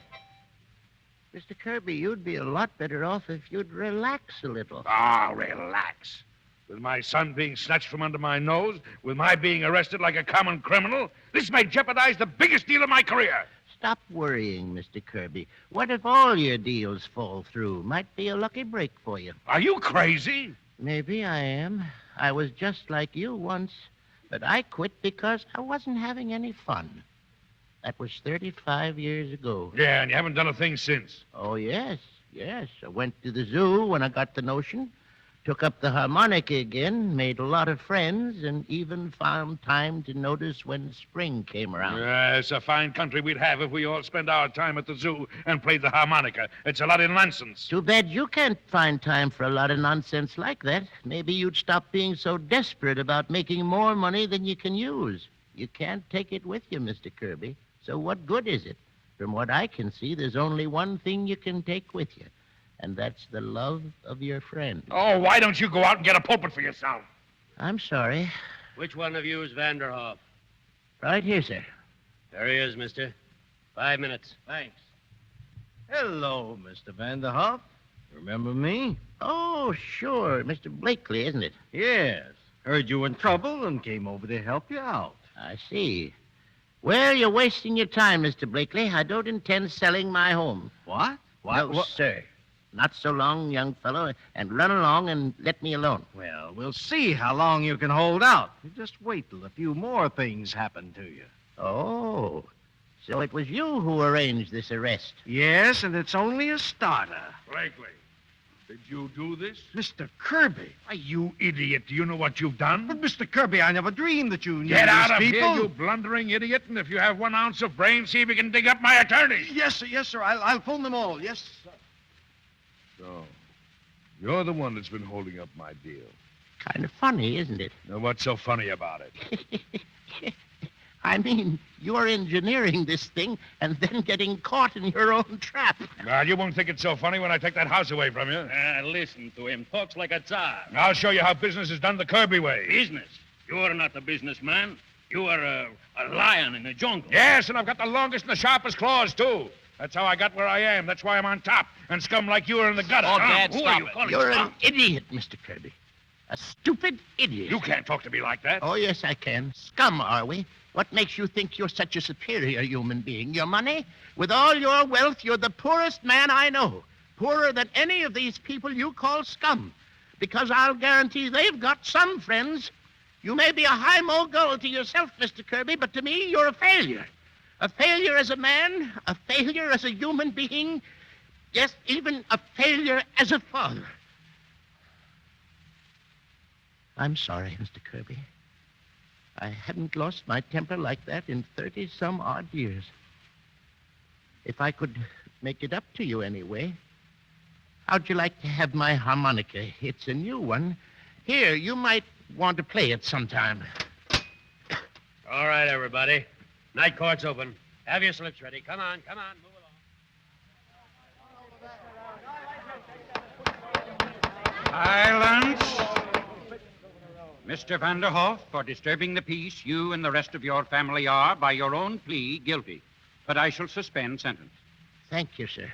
But for manufacturing explosives without a license, I'm sorry, but I'm forced to fine you $100. $100?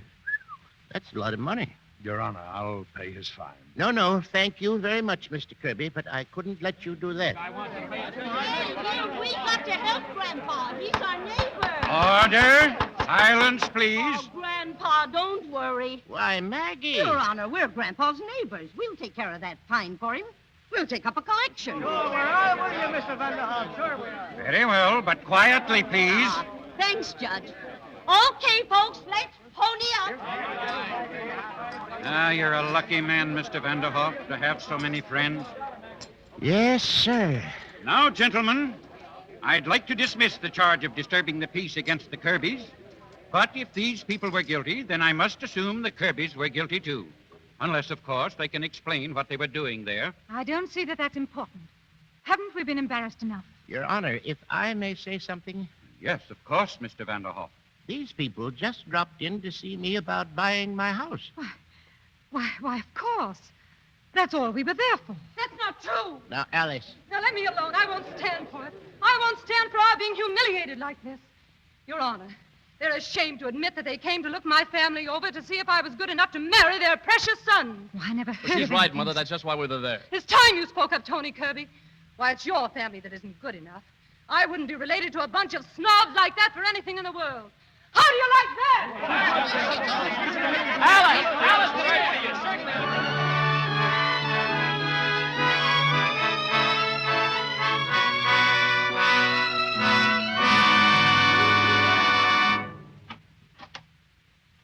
Penny, Essie, Paul, come here. What's the matter, Grandpa? Look, it's a letter from Alice. Here, read it. Alice? What did she say? Where is she? She coming home? Read it out loud, Penny. Oh, wait a minute. My hands are shaking. She's staying with Helen, her school friend, in Riverside. That's in Connecticut. Read what she says, Ma. Oh, let me see now. I know now the situation between me and Tony is impossible. I should have stayed in my own backyard. But, oh, my darlings, I'm so lonesome for you. Last night I cried myself to sleep. I wish I could rush back home, but how can I if I want to forget? Sounds to me like she's not coming back. Well, I guess that settles it. Who are you calling, Grandpa? I'm calling that fella Blakely. Blakely, you're not going to sell the house. Alice is right. She can't come back here. She'd be miserable. Mr. Blakely, please. We'll find a place where she is. Hello, Mr. Blakely. This is Mr. Vanderhoff. Still want to buy the house? All right, draw up the papers. That's all right. Quite a crook, that fella.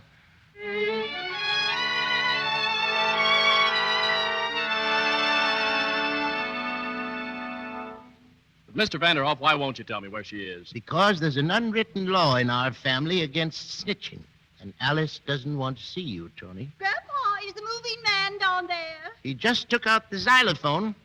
Pretty busy today here, son, moving and all. Mr. Vanderhoff, if you see Alice, will you tell her, tell her that I've quit the banking business, and I'm going to work on that grass thing. Grass, sure. Grandpa! I just seen Miss Alice coming up the walk. Miss Alice is home. Oh, heavenly days. But we were going to see her. Mother! Grandpa! I'm back. Oh, Alice, darling. Grandpa, what are you doing? I came as soon as I got your telegram, but... Oh, I'm too late. You've already sold the house. Of course I sold the house. I was getting tired of But it. now everybody on the block has to move. And what about Grandma? You're moving away from her. Alice. Well, Mr. Kirby, you wanted the house and you got it. Well, now get out. But Alice, please, Don't talk to me. Oh, Grandpa. It's all right, Alice. It's all right. Now, don't cry, honey. The desk was right here, wasn't it? Settle down, Harry. Say, what is this? What are you bringing that furniture back in here for? Orders, Grandpa. Come on, Harry. What in the world? May I come in? Dad. Why, it's Mr. Kirby. Mr. Kirby? Do you mind if I sit down? Of course not. We're a little short on chairs. Well, you won't be. I told the men to bring your furniture back. You did? Why? Mr. Vanderhoff, you told me I was a failure as a man and as a father. I guess maybe you were right. My son walked out on me today. Oh, Dad. But I'm not giving up. I want my son back. I want to be a success as a father. So the first thing I've got to do is to be a success as a man. My big deal isn't going through, and strangely enough, I don't care. Mr. Kirby, you know what I do when I'm facing a crisis of some kind? No. I just take out my harmonica and play until the crisis fades away. I think right now if you and me could get together on a duet. You brought the harmonica I gave you, didn't you? Well, Fine. How about Polly Wally Doodle? Polly Wally Doodle. I'll start it and you join in. All right. Oh, that's beautiful. Paul, isn't it lovely? Look, it's the jungle line on the harmonica. Ah, my Russian wrestling friend. What are you doing here? I'll show you. I hold you so. You hold me so. Da. What am I doing? I'm doing this. Oh, magnificent. Thank you. Come on, Mr. Vanderhoff. Ed, how about the xylophone? Okay with me, Essie. Where's the stick? Alice, I guess everything's all right now, huh? Oh, Tony, I can't say a word. Gee, I feel like screaming. Yes, it's coming over me. Yeah, I gotta. But you've got what you want, Tony. Oh, Alice. Oh, gosh.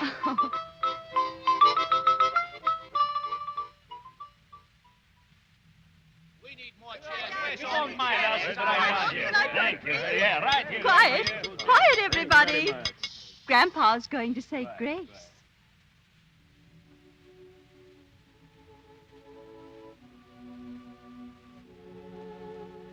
Well, sir, here we are again. We had a little trouble, but that's not your fault. You spread the milk of human kindness, and if some of it gets curdled, that's our lookout. Anyway, things have turned out fine. Alice is going to marry Tony. The Kirbys are coming to live with us for a while, and everybody on the block is happy. We've all got our health, and as far as anything else is concerned, we leave it up to you. Thank you. Has anybody got the pictures?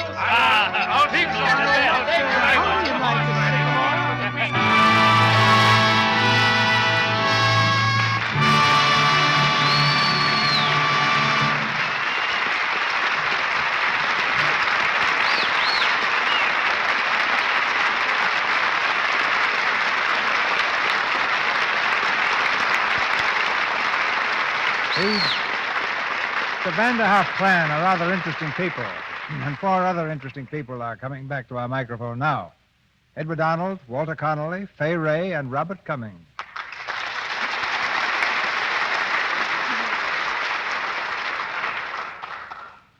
That's quite a mob you got here tonight, CB. Gangsters? Where? Not gangsters, Walter, just a mob. You know, 2's company, 4's a mob. Why, the retrenchment. A DeMille mob scene ought to have about 4,000, shouldn't it? Sometimes 4 good actors can outshine 4,000, Bob. Yeah, but they can't make as much noise. That depends on their ammunition. You 4 made plenty tonight. Well, we're all a little shell-shocked after rehearsing under firecrackers all week. Well, I do think it was carrying realism too far when the man put firecracker off under my chair. That was rather a low trick. But, Eddie, wasn't that in the spirit of the Low Jinks Festival at the Bohemian Club? Well, we have 2 important pilgrimages a year, CB. The High Jinks, which is serious, and the Low Jinks, which speaks for itself. It's quite a sight, actors making fun of themselves. Oh, no, Ed, impossible. Actors never make fun of themselves. Well, I've seen it with my own eyes. I'll take you all up sometime, show you. All except Fay. It's strictly stag. Oh. Educational, but not co-educational. Huh? Well, never mind, Fay. How did you enjoy that summer theater in Maine? Oh, it was grand. The only way I know of to get paid for taking a vacation in Maine. And I have something to report that will interest you, CB. I found in my summer theater that Lux soap is just as popular backstage as it is in Hollywood. Naturally, I took some with me when I went to Maine because I've used it for years. And I discovered that almost everyone else uses it, too. They know, as I do, what a help it is in keeping one's complexion soft and smooth. Reports like that make the heart grow fonder. Well, you know, Mr. DeMille, it's time for you to give a report of yourself. What have you done about next week's play? Next Monday night, we're going to have Irene Dunn and David Niven. And the play... The play, which I think everyone will like, is The Sisters. A story about a girl who cast her lot with a reckless adventurer, fought for love, and won a victory. Irene Dunn and David Niven in The Sisters. That's a wonderful cast and a fine play. I bet a lot of people have been asking for The Sisters. Well, the Arnold family will be listening in, and it's time for me to get out of here. I got to go to work again. I think we all enjoyed doing You Can Take It With You. Goodbye, CB. Good night. Good night. Good night. Good night. And our gratitude is one thing you can take with you.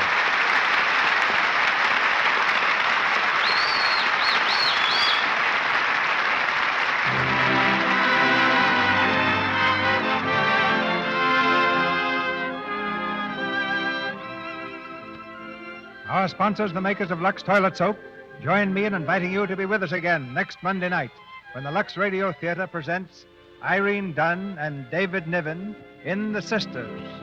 This is Cecil B. DeMille saying good night to you from Hollywood.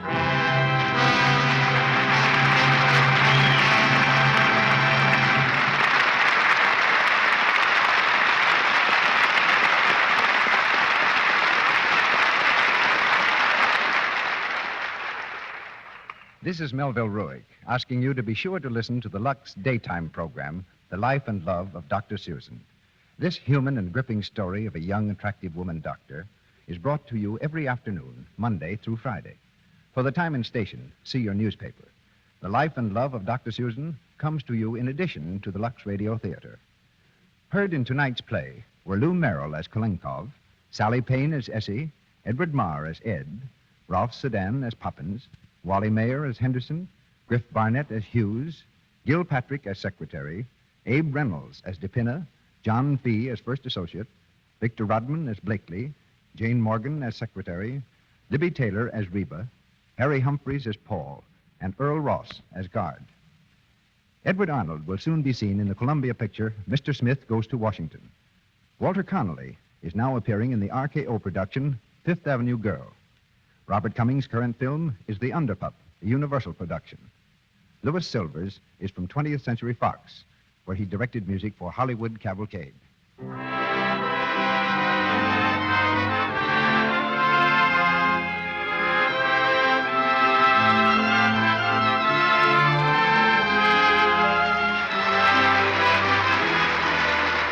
This is the Columbia Broadcasting System.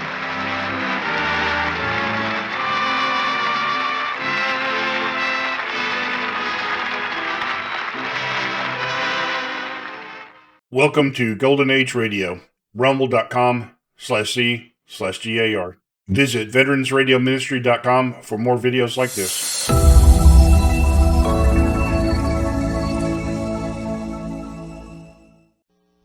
we go on, you'll find quite an improvement.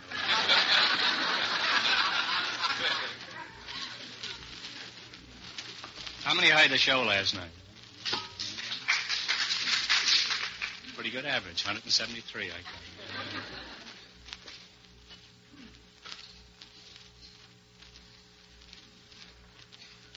You won't forget. No, I... Oh, me. I thought you were... All right. We all ready? You may fire when ready, Dwan. George is cute looking. Ladies and gentlemen. You wouldn't think he's wanted by the police in 3 cities.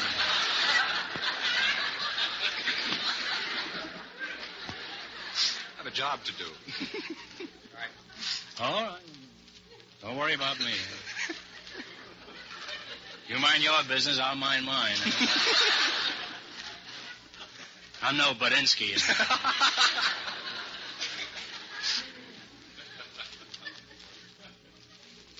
Ladies and gentlemen. With Bauer and then... I was just thinking of Bauer and Aldridge now. They're now going to run for mayor. It really doesn't make any difference. Mickey Cohn's going to run the city anyhow.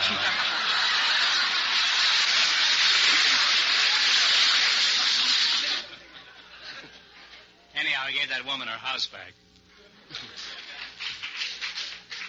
That was the thing that was underemphasized in this whole thing, you know. They all forgot about this woman. I was lying awake night worrying about her.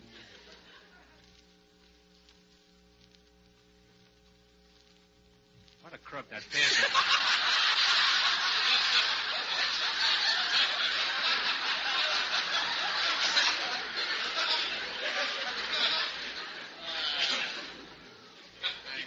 You know, the awful part of it is, that may be going on all the time in this town. I mean, people losing their houses for bills of $8 or $9. If this hadn't come up, nobody would have found out about it. She'd lost her house, and it would have been... Go ahead, Joe. Just go ahead. Don't bother me. Ladies and gentlemen. Calls himself an announcer.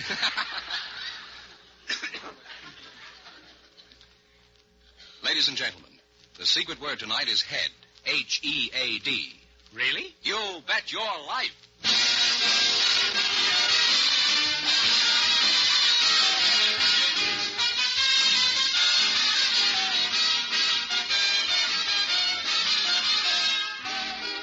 American, creators of America's most beautiful compacts, smartest cigarette cases, finest dresser sets, present Groucho Marx in the Elgin American show, You Bet Your Life.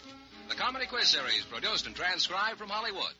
And here's that sterling Elgin American, the one, the only... Groucho! Welcome for Elgin American Compacts, Mr. Marx. Oh, that's me, Groucho Marx.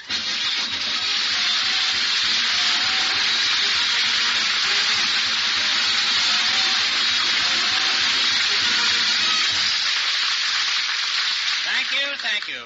Tonight we have $1,000 for one of our couples. George Fenneman, who's first to try and take it away from me? Just before we went on the air, the studio audience selected a bachelor and a spinster to be on the show. And here they are.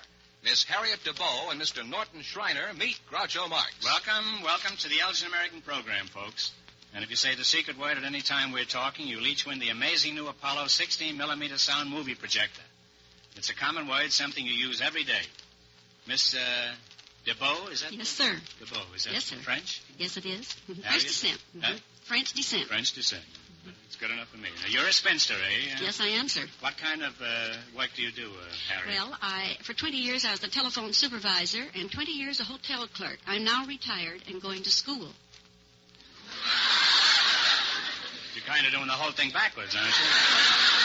I started out to work very young. You started out to work, and now you're going to school. Yes, sir. You romp to school in the morning, bring the teacher an apple or something? No, I go to evening school. I'm taking up vocabulary. What do you bring in the evening? Pancakes? Or... Yes, uh-huh. And now, how long have you been going to school? About 6 months, sir. 6 months, huh?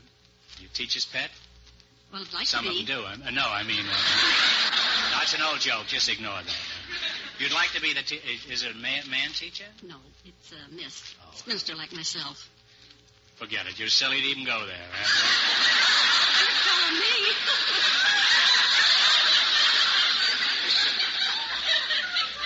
If you just walk up and down in front of your house, you do much better. Mr. Schreiner? Norton Schreiner, is that? That's right. You're a bachelor. Huh? Yes, sir. What do you do besides bacheloring? Well, I'm a relief man down at the Italian kitchen in Los Angeles. You speak Italian? No, sir, I don't. What kind of relief do you bring them down there? Well, just relieve other men so they can have a day off every week. Once a week. Well, that's a good job. You just work once a week? No, sir, I work 6 days a week.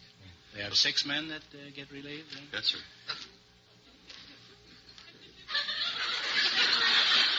Suppose they had 7 men. You'd be out of a job. Well, I probably would. Where are you from, Mr. Schreiner? From Seattle. Seattle Wash, huh? Yes, sir. Mighty nice city. Good fishing. You a stranger to Southern California? No, sir, I've been here about 20 years. 20 years, eh? Well, you better make up your mind whether you're going to stay before your round-trip ticket expires.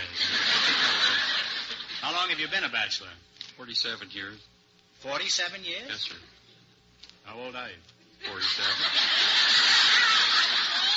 Oh, you were a bachelor even when you were a kid? No, not that long ago. How long have you been a bachelor, Harriet? 25 years. 25 years. Spinster, I meant. 25 years. 25. You're 25 years old? No. 25 years a spinster. You're not born a spinster.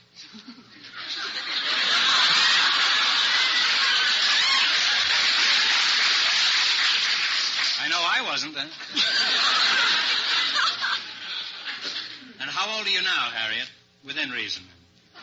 Within reason? Yeah. 60. 60, And, Mr. Norton, what's the reason you're not married? Well, I never met the right kind of a girl, I believe. And, Would you like to get married? Yes, sir, if I met the right person.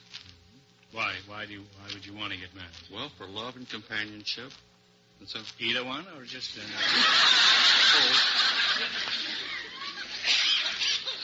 Are there many bachelors in your family? None. None, I'm the only one. Bachelors don't run in your family, eh? If they did, they wouldn't be bachelors, eh? You've never been hooked, eh? No, sir. Have you been on the brink of being hooked? Yes, sir. I went with a girl for about 2 years, and I think I was rather slow on the romance, and they got acquainted with my cousins, and that was the end of it. You got acquainted with your cousin? No, sir, she did. Oh, she did, huh? And your cousin married her? Evidently. I never saw her. What do you mean? You never heard from your cousin again? You ought to investigate that, huh? Maybe you have enough cousins that you don't care what happens to one little one. Why are you still single, Harriet, a charming woman like you? Thank you. Well, I had 3 chances. 3 chances, and you struck out?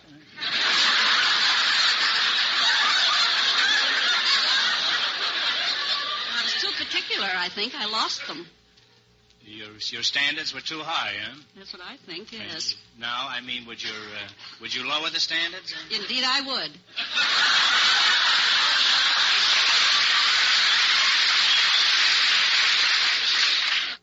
Well, there's no reason why you shouldn't lower the standards. Clancy lowered the boom. So you would get married if the right man came along. Indeed, I would. Mr. Schreiner, what type woman do you prefer? The bold, aggressive type or the sweet, helpless, clinging vine type? I prefer the sweet, helpless, clinging type, and not too helpless. Not too helpless? Not too helpless. You don't mind how much they cling, though, eh? No, sir. You know, you could get a grapevine and you wouldn't have to... You get the same effect and it wouldn't cost you anything. Except that the roots keep getting mixed up with the tomatoes. Now,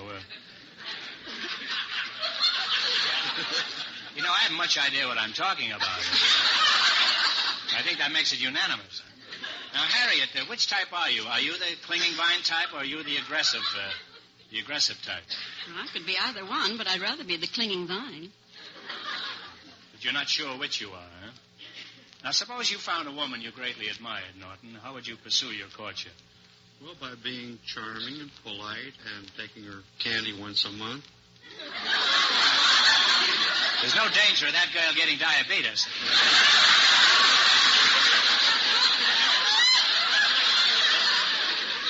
You seriously think that a box of candy would last a girl a month? Well, I don't know. I doubt it. You'd have to supplement that with something else, you know, like frankfurters or apples or banana splits or something. And how would you be charming, I mean, specifically? What would you do? Do you turn the charm on and off like hot water? Or? Well, you can do that way. Yes. And how do you do it, I mean? Well, by being pleasant. Pleasant. Well, that's a pretty fair way to do it. Where would you take her for entertainment? Has she seen Night at the Opera at the Markel Theater? Well, take her. Or don't you consider that entertainment? Huh? No, we'll take her to the park. Take her to the park? In the zoo.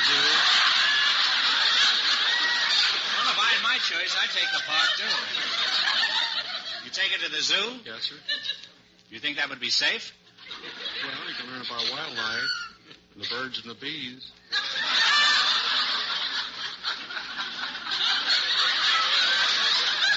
I didn't know they had bees in the zoo. Why don't you take her to what do they call it, an aviary? Or something like that. Well, they have that in the park. Oh, they do? Well, you're pretty familiar with the park, aren't you? You're kind of a park expert. How does this all sound to you, Harriet? Would you be interested in a man like Norton here? Well,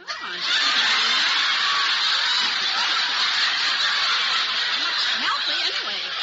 He's robust. I think she's measuring you for size.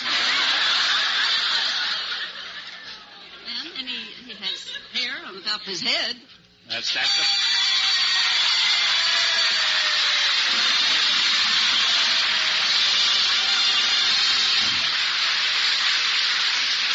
Harriet, you said it. You said head, and so you each win an Apollo 16mm sound movie projector. Oh, thank you. Not only that, you could walk out of here with over $1,000 tonight. You're really using your head to good advantage tonight, Harriet. Why, thank you, sir.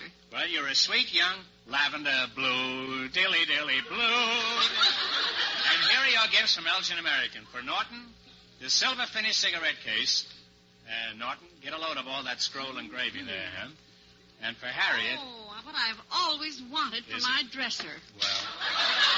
Isn't that beautiful? Yes. I never could afford to buy myself a beautiful Elgin set like that. Thank you so much. Well, it's a pleasure to give it to you, Thank Harriet. you, sir. Don't take it to school with you, that's all. Now, you have this lovely jeweler's bronze dresser set with raised design, and I hope you're very happy with it, Harriet. Thank you, sir. Now, what's the closest you ever came to marriage, Harriet? Well, the second sweetheart that proposed to me was very, very fond of me, but of course I was quite young.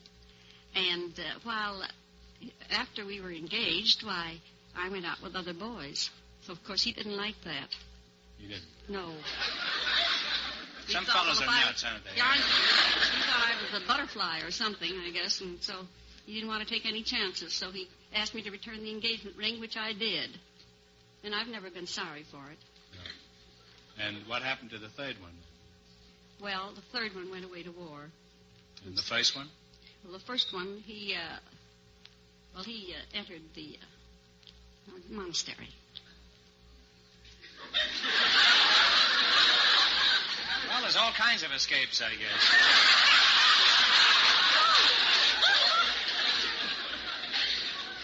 Well, would you still marry him today, this one with the butterfly episode, Harriet?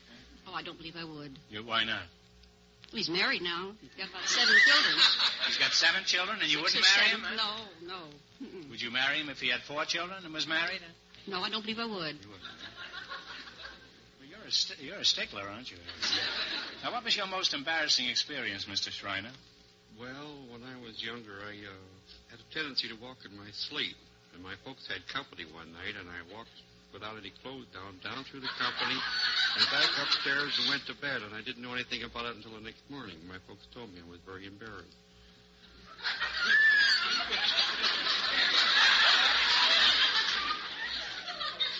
You make a habit of doing this? Not that anymore. You don't, huh? You go to bed with an overcoat on now, I suppose. Huh? How old did you say you were, Norton? 12 years old. You are now 12 years old? I was 12 years old. Oh, you were 12 years old. Well, that age, it's not so important. Now, let's pretend that I'm your father. Harriet, you pretend you've made up your mind about Norton and you want to marry him. You come into the parlor and I'm sitting there knitting a hot water bottle. What for? Well, it looks better, I think, knitted. Huh? And you ask my permission. Now, you go ahead. What would you say to me? I'm your father now, and you ask me. We're only pretending. You're my father? Yeah, I'm your father. You want to marry this chap, and you come in the parlor, and I'm sitting there. Well, Father, I'd like to marry this young man. I know he's much younger than I am, but I probably need a younger man.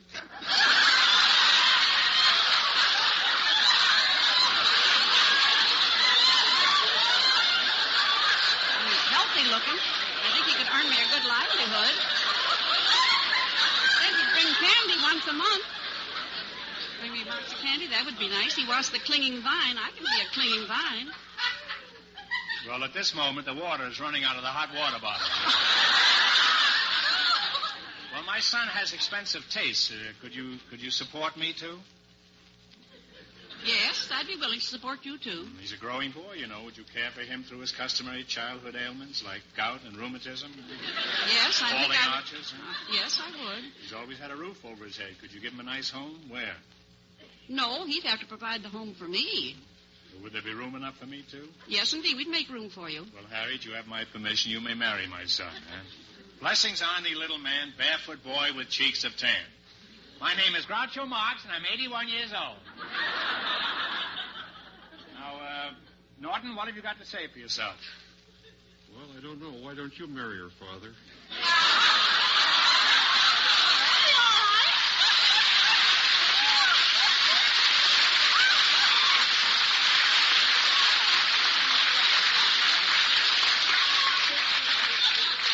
Norton, I'd be only too glad to, but I don't think my wife would let me get away with it. Huh? Now, in just 1 minute, you'll play the Elgin American game for $1,000. You bet your life. But first, Mr. Fenneman. Have you looked at your mother's compact lately? Mother's Day is May 8th, and an exquisite new Elgin American compact is the glorious gift of beauty and utility she'll carry with the greatest pride for a long, long time. Because it's first in fashion, jewel-like in finish, and perfectly made the famous Elgin American way. Tomorrow, see these preferred compacts in smart costume colors, silver finish, jeweler's bronze, and sterling silver at your favorite store. And at the price you want to pay. And see also Elgin American's thrilling new companion line of compacts, American Beauty, priced as low as $2.95. Tell Mother she's number one with you by giving her a superb new compact with America's number one name, Elgin American.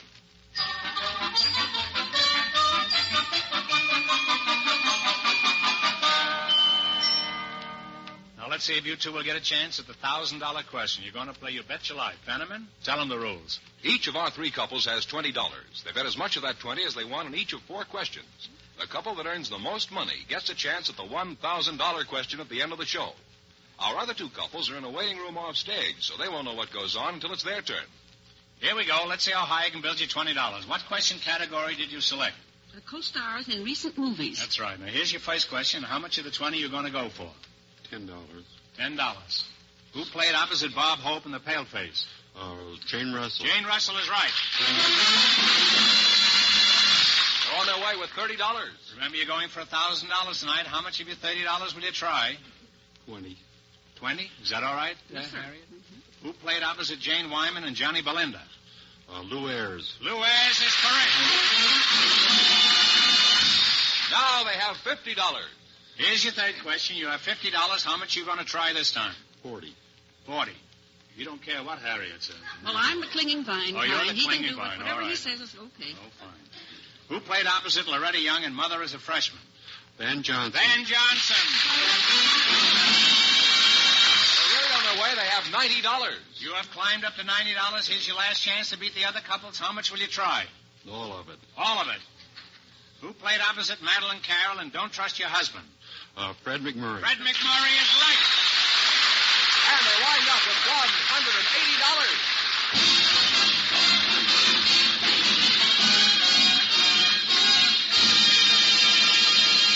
Don't forget, you each won an Apollo Sound movie projector for saying the secret word. Thanks and good luck from Elgin American Compacts. Now, don't go away. You still have a chance at the big question. Perhaps the next couple will say the secret word, too, Groucho. Remember, it's head. They've been in the waiting room off stage. Okay, boys, bring them in. Just before we went on the air, our studio audience selected a telephone operator and a housewife, and here they come. Operator Pat Gilbert and housewife Jean Benjamino meet Groucho Marx. Welcome, girls. Welcome to the Elgin American program. And if you say the secret word at any time we're talking, you'll each win the amazing new Apollo 16mm sound movie projector. It's a common word, something you use every day. Miss Gilbert, you're the telephone operator, eh? Yes. Where are you from? Patricia, huh? Patricia Gilbert. The telephone company. You're from the telephone company, huh? That's where you were born? Well, sometimes I think so. Uh-huh. Well, I've been in the hands of the receiver many times, I thought. And now that we've passed that persiflage, where are you from, Pat? I'm from Plymouth, Massachusetts. Plymouth, Massachusetts. Yes. Rhode Island Red. Uh-huh. Well, you look much better than that rock up there, I'll say that. Oh. Are you married, Pat? No, I'm not. You're not. Pretty happy about it, too, huh?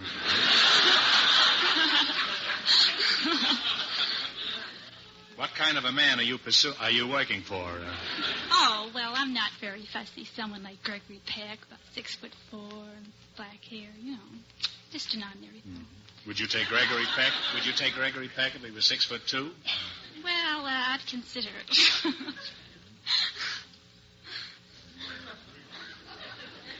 What kind of a man are you working for now, Pat?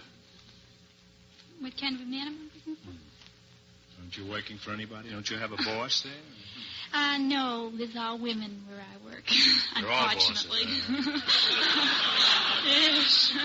Mrs. Jean Benjamino? Yes. You Italian descent? No, I'm not. You're not? I'm Irish. Irish, huh? Italian name, though, huh? Husband? My husband's Italian. Husband. We've been ignoring you, but I suppose you've been eavesdropping here. Yes, I have. After all, this is a party line, Where are you from? New Jersey. New Jersey. And how many children do you have? One. What does your husband do? He's a civilian patrolman. How many children does your husband have? One.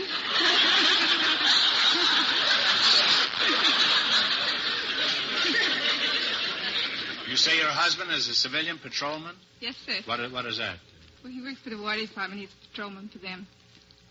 The War Department? Yes, sir. How'd you meet him?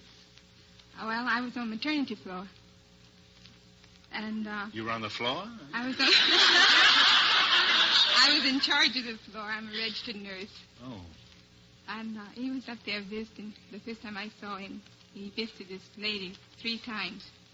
And I saw him out in the hall looking at the baby, so he stopped me and asked me for a date. I said no to him, naturally. I told him he was married, he had a wife and baby. He says, oh, no, that's my sister that I've been visiting. Do you believe that? Yes. Yes. So the next night I was... Nurses are notoriously susceptible. The next night I was down in the kitchen drinking coffee about 10:30, and all these nurses were coming in off their date, and I heard this rapping on the window. I looked up, and there was this handsome guy that had asked me for the date. So... I'm sorry, Mrs. Benjamino. Your 3 minutes are up. You'll have to deposit another 10 cents, huh? Go right ahead. Don't pay any attention to me at all. Well, Nobody else does. He asked me to go crabbing with him. Go where? Go crabbing with him. Crabbing? Yes, sir. Soft or hard shell? Soft.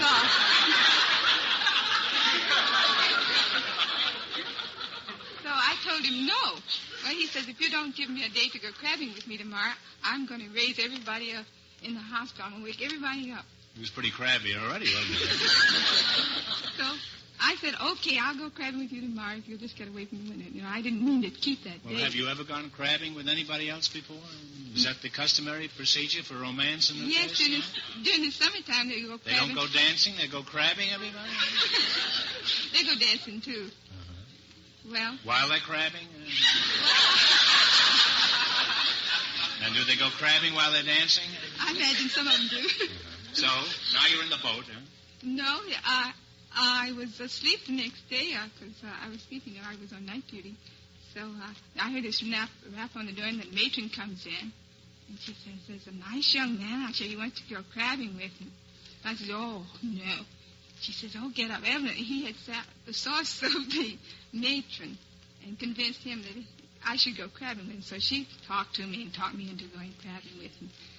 So... He was a very persuasive fellow. He certainly was. And is he still very persuasive? Yes, he is. Talk you into anything? Well, he talked me into 3 months crabbing with him.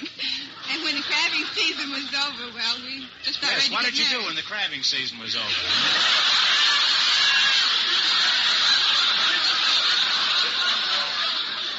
I mean, there comes a time in every couple's life when the crabbing season is over.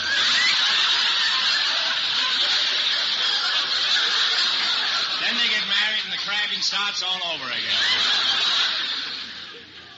So? Well, we got married. After the crabbing, the deluge. I know that. Yeah. Now, operator, do you mind if I give you a buzz again? What kind of an operator are you? Huh? Oh, a telephone operator. I'm the operator you get when you dial O. Oh, I see. I must dial O more often. Obviously, you're the belle of the phone company, huh? As a phone operator, how many hours a day are you on the phone? Oh, 8 hours. You spend 8 hours a day on the phone, huh? Mm-hmm. Typical woman. Oh. I don't see how you get any work done. Now, housewife, you had an average day. How much time do you spend talking on the phone? Oh, about an hour altogether. An hour. And what do these calls consist of mostly? Social calls. Social calls. Yes. And what do you talk about? Well, my sister calls me up and talks about her boyfriend most of the time, and my arm gets broke. I prop it against the table, and here she goes. She talks. Why? I don't do any talking. She does it all. What does she talk? What is the gist of this? I mean, is she complaining about her boyfriend, or? Well, she's just giving me the whole story of everything that happens. And is there a new story every morning? No, it's the same old story, so that's when I just sit there and listen. I see. Well, you could put stuff in your ears, you know. I guess I could go make the beds up and watch she was, and come back again. She'd never know I left the phone. Well, try that tomorrow, will you? Well, we have some wonderful gifts for each of you. Elgin American's Jewelers Bronze Compact engraved with flowers. It's perfect for Mother's Day. Thank you so much. Oh, this is beautiful. And, operator, how do you like it? Isn't that a very nice number? Just what I want. I hope it has a nice mirror. Now, line is busy. To satisfy my curiosity, why aren't there men telephone operators?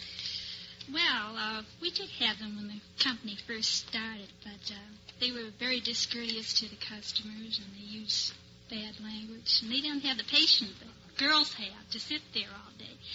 So finally they decided to have women operators, you know, the voice with the smile. Yeah, very pretty smile. I thought it was because if a man answered, everybody'd hang up.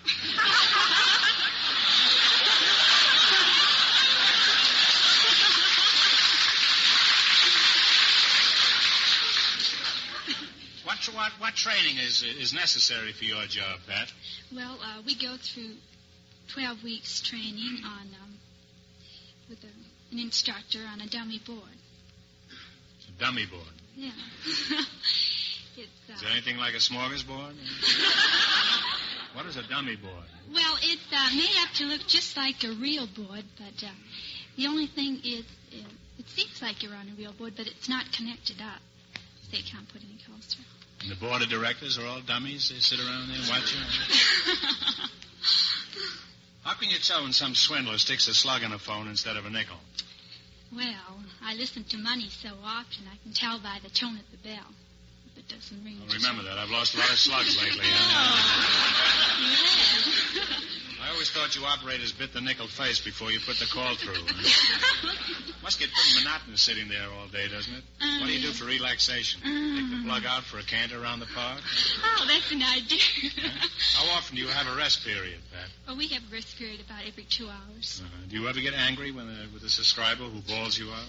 Oh, no. I'm trained to be very patient and courteous.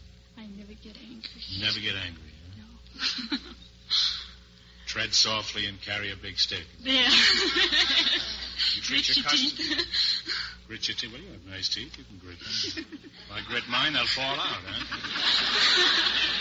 You treat your customers with a great deal of respect and reverence. I've noticed that you always observe 2 full minutes of silence before you answer a call. Oh. That's because we're busy. You're busy, huh? Now, what's the strangest call you ever had, Pat? And what's the strangest Pat you ever had call, huh?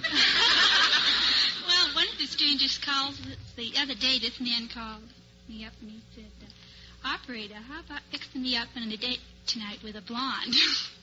I have a lot of calls like that, but this one, I don't know what he thought it was, the Lonely Hearts Bureau. You don't answer any of those calls at all? Suppose it had been for a brunette. Well... Now, what's the most embarrassing experience you've ever had? The most embarrassing experience? Well, I can't think of any single one. Oh, well, the other day I answered this call. It was a private line signal. I was so busy working, I didn't notice. I took it for a coin box, so I pressed the coin return, and I said, please deposit 40 cents for 3 minutes. And he said, Operator, I'm speaking from my own home. Where do I deposit it? Was my face red?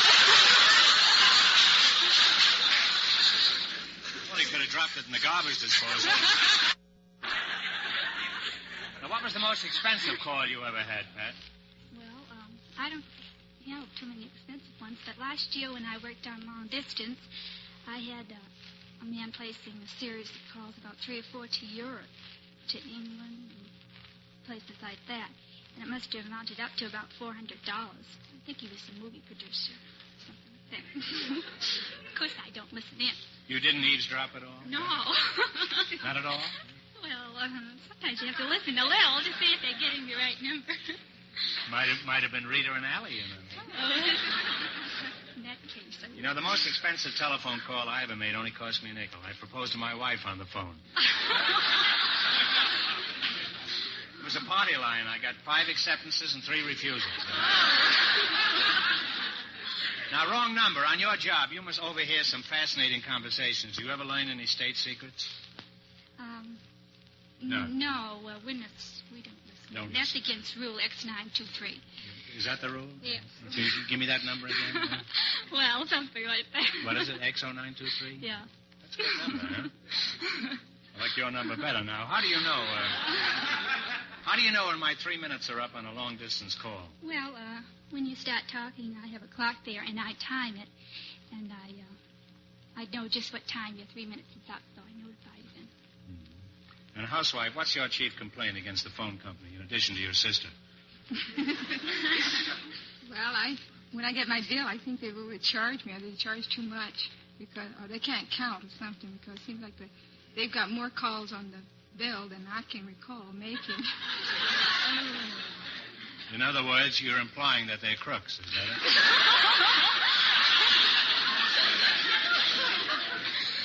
I can have it. It's worse than a laundry bill. I can't figure mine out. Extra calls, they don't know no details or anything. Now, what have you got to say to that, operator? Well, that's a pretty serious charge. It's the customer's fault because they don't realize how long they talk. 3 minutes. Don't blame her. It's her sister, isn't it? Well, what advice do you have for your customers? Well, do you have anything to tell them that could cut down their phone bill? Cut down their phone bill? Well, maybe to time their calls or not to talk so much. Not to go into such detail. Oh, I see. Now, well, suppose I called you up and tried to make a date with you. What would you do? Suppose I'd call you up and say, operator, what are you doing tonight? Well, I've heard your voice over the phone, and it's very musical. All the time. It does, huh? Well, what do you do? How do you answer that? Huh? Well, I try to get around to give them the brush off or talk them out of it or be very businesslike. If I can't get rid of them, What do you Give do? him to the supervisor and let And her... he goes out with you? Well, I don't know. I can't hear. Recently, I was talking to a friend who only lived 3 blocks away, but I could hardly hear him. What would you say was the trouble? Oh, I guess you had a bad connection. Connection? He was hollering out the window. Huh?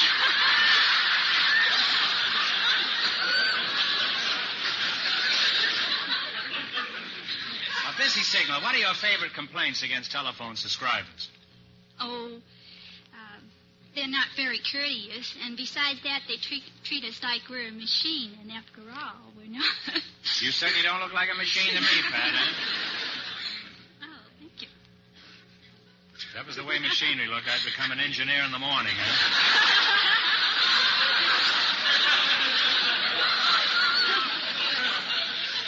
Well, let's see how you handle a call. Pretend I'm placing a call to Sam Magawiddawisk in Glendale. I just dialed operator. Now go ahead. What is the name, please? Sam Magawiddawisk. How do you spell that? S-A-M, Sam.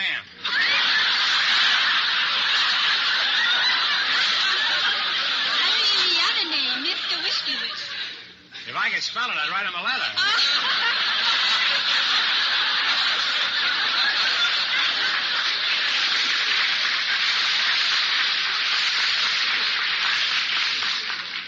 Well, it was very instructive having you here. Now, let's play You Bet Your Life. If you run your $20 into more than the other couples, you get a chance at the $1,000 question. Fenneman, remind our listeners how much the first couple won. Here we go. Let's see how high you can build your $20. What question category did you select? The popular songs by Harold Arlen. That's right. Here's your first question. How much of the 20 are you going to try? Speak right up loud. 10. There's over 200 people listening to this all over America. Huh? 10 you will try. $10 you're going to try? Give me the title of this great Arlen tune. Play, Jerry. I don't know why. Stormy weather. Stormy weather is right. We now have $30. Remember, you're going for $1,000 tonight. How much of the $1,000, wait, how much of your $30 will you go for? I got a little ahead of myself there. 30. 25. What's the name of this Arlen song written in collaboration with Johnny Mercer? Sweetest girl. The girl of my... No. One answer between you. Now, take your time and think it over carefully. That old black magic. That old black magic is right. Well, the really other way now, they have $55. You now have $55, and here's your third question. And how much of the 55 will you wangle on this? 50. 50. Let's see if you can identify this Arlen melody. Okay, Jerry.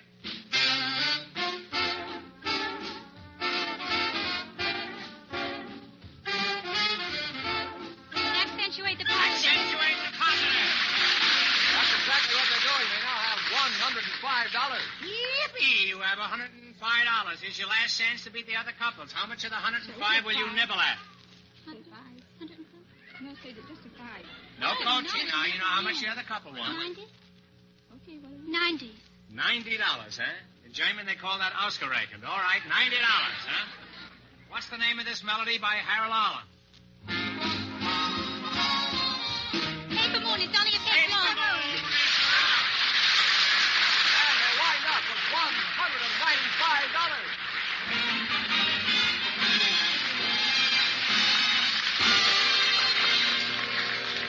Thanks and good luck from Elgin American Compacts. Now, in just 1 minute, our last couple will play You Bet Your Life. And then we know who gets the chance at the $1,000 question. Fenneman, say something new for a change. How about a nice recipe? A recipe?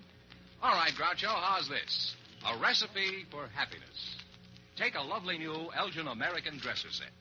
Give it to Mother on May 8th, Mother's Day, and see how perfectly delighted she'll be. This is the gift that really dresses up a bedroom. It's the unusual gift that proves you gave thought to Mother's big day. These dresser sets come in a range of easy prices and lovely designs, with or without matching powder jars. Combs are hand-cut, bristles are nylon, mirrors are specially ground for extra clear reflection. Every detail is Elgin American Perfect for the perfect gift Mother deserves. See these beautiful, beautiful dresser sets tomorrow. For the Mother's Day gift she'll cherish for the special look it gives her bedroom, for that special cared-for feeling it gives her. give a charming new dresser set by Elgin American.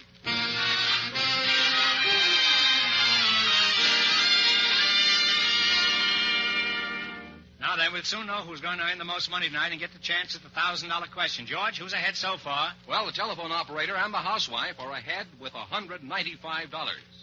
And here's our final couple, Groucho. They've been in a waiting room off stage, so they don't know the secret word is head. Okay, boys, bring them in. Just before we went on the air, our studio audience selected an antique dealer, Mr. Ed Roberts, and a dealer in war surplus materials, Mr. Sam Groden. Gentlemen, meet Groucho Marx. Welcome, gentlemen, welcome for Elgin American Compacts. And if you say the secret word at any time we're talking, you'll each win the amazing 16mm Apollo sound movie projector. It's a common word, something you use every day. An antique dealer, eh? Where are you from? I'm from Boston, Massachusetts, Groucho. Boston, Massachusetts. That's the home of the antique, isn't it? That's right.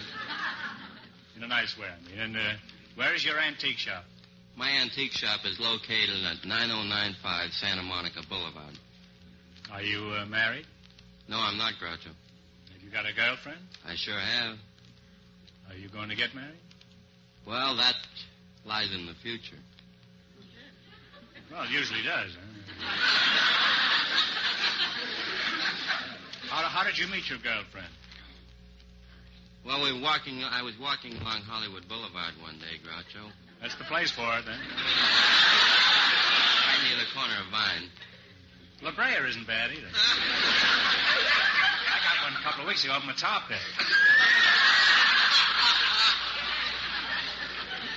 I bumped in... You pardon me, Mr. Roberts. I didn't mean to interrupt you. I bumped into her while she was walking along. She was carrying a lot of bundles. And the bundles scattered all over the street. I bent down to help her pick them up. And at the same time she did, and our heads bumped.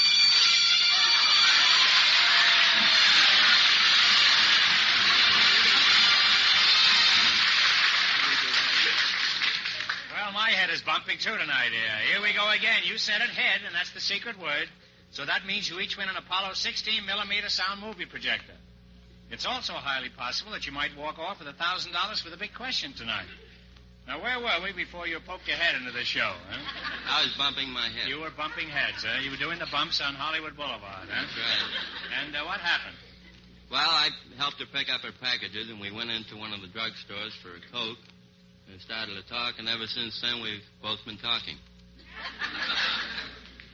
What happened to the bundles? Did you ever find out what was in the bundles? No, I didn't, Groucho. Did it ever occur to you that perhaps this was a device on her part to hook you?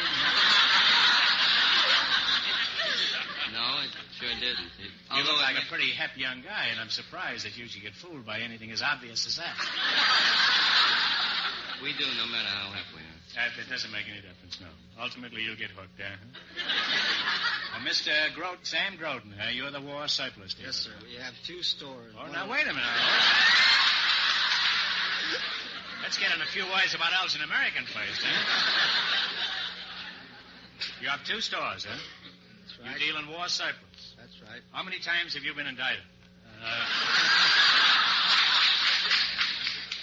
How's business, Mr. Groden? Just fair. Business is fair, huh? Well, even that's pretty good. Who wants to buy a surplus war? Huh? We got a brand new one coming up. Huh? Where are you from, Mr. Groden? Los Angeles. I'm a native son. Native son, huh? Some native daughters out there would like to hook you, too. Already married. Already married. You're wasting your time. You are married, huh? That's right. Is your present wife your first sweetheart? No, she isn't. What happened to the others? Well, Did you sell them as surplus? No, I didn't sell them as surplus. When I went in the Navy, I just forgot about them. That's the typical Navy attitude, isn't it? Now, Mr. Roberts, the antique dealer, just what is an antique? An antique is generally, has a general conception of being at least over 100 years old. Is that the only qualification? That's the main qualification for an antique. Well, I'm coming down the stretch. You can get me in about 3 months, huh? Is your girlfriend fond of antiques? She sure is. Well, will you, the next time you bump into her, Will you give her my phone number? What was your most unusual experience as an antique dealer? Well, Groucho, my most unusual experience was having a woman walk in the shop, and she was shopping for a soup tureen. Well, she... Any particular kind? Noodle or matzo ball? Or... Probably matzo ball. Matzo ball, right? Are there differences between soup tureens? I mean... Not as far as matzo and noodles. You mean soup tureen is a soup tureen? I mean, it'll handle matzo balls or noodles, huh? I'm glad to know that, you know. I thought you had a different kind for each one, huh? So, anyway... Well, anyway, she found one that she liked very much. The only trouble with it is that I had to remind her that most soup tureens had two handles. This was not a soup tureen, as it only had one handle. She liked it well enough and bought it anyway. I think she's serving soup now. Well, I'll skim over that, huh?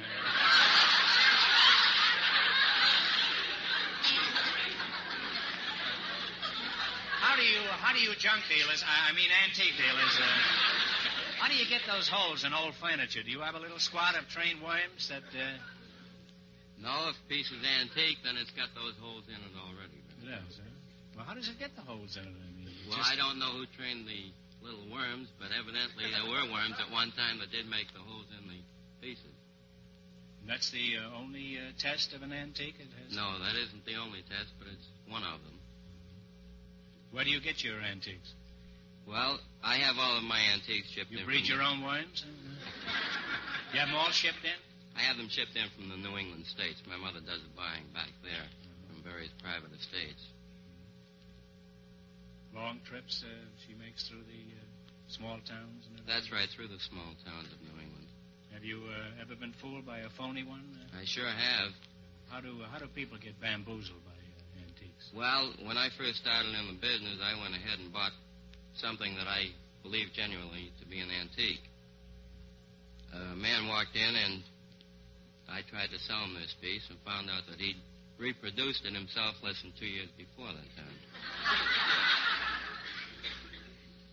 Well, when you get stuck with an antique that was made in Grand Rapids, are you always successful in palming it off on some sucker? None of my antiques come from Grand Rapids. I remember one time in New England, I nearly got stuck with an antique. But I knew instantly her paint was cracked in the wrong places. Actually, her legs were what fooled me. I thought they were Duncan Fife legs. As a matter of fact, they did belong to Duncan Fife. I know, because he came back the next morning and got them. He was pretty drunk. His name might have been Drunken Five. I don't remember. Now, War Surplus, you've been standing there like you were surplus. Wake up. You're about to make a sale. Tell me, just what do you sell? Well, you name it, we have it. Okay, watermelons. I mean, specifically, what do you sell? Oh. You name it, tents. we have it, huh? You sell what? Tents, tarps, shovels. What's a tarp? Lifeboats, life belts. Sell lifeboats? Lifeboats.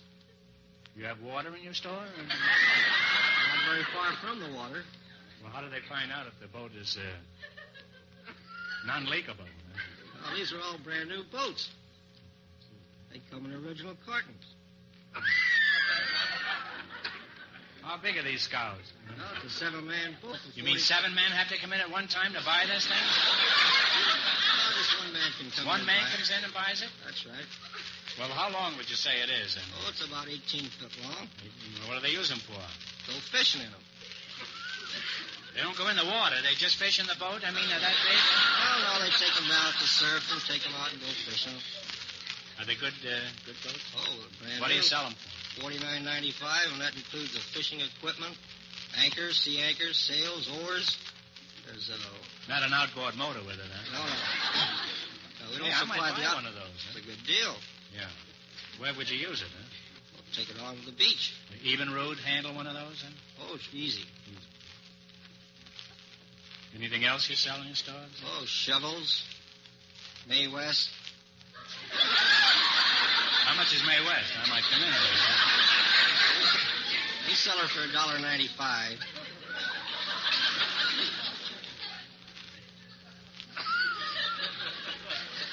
We also have life belts and jackets and shoes.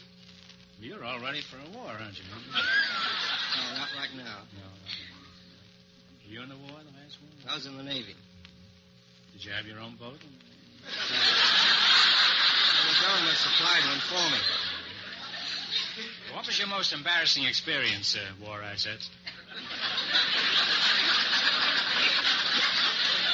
Well, the most embarrassing experience was when I got married.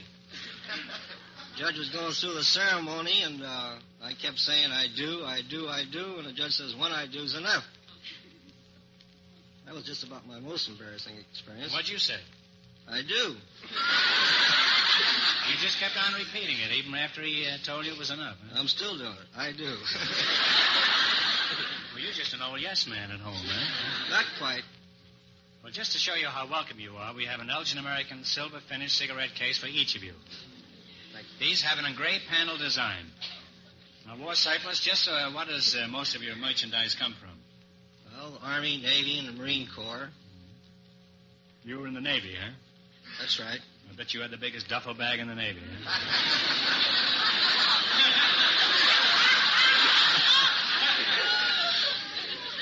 I bet you had trouble getting off the boat, didn't you, huh?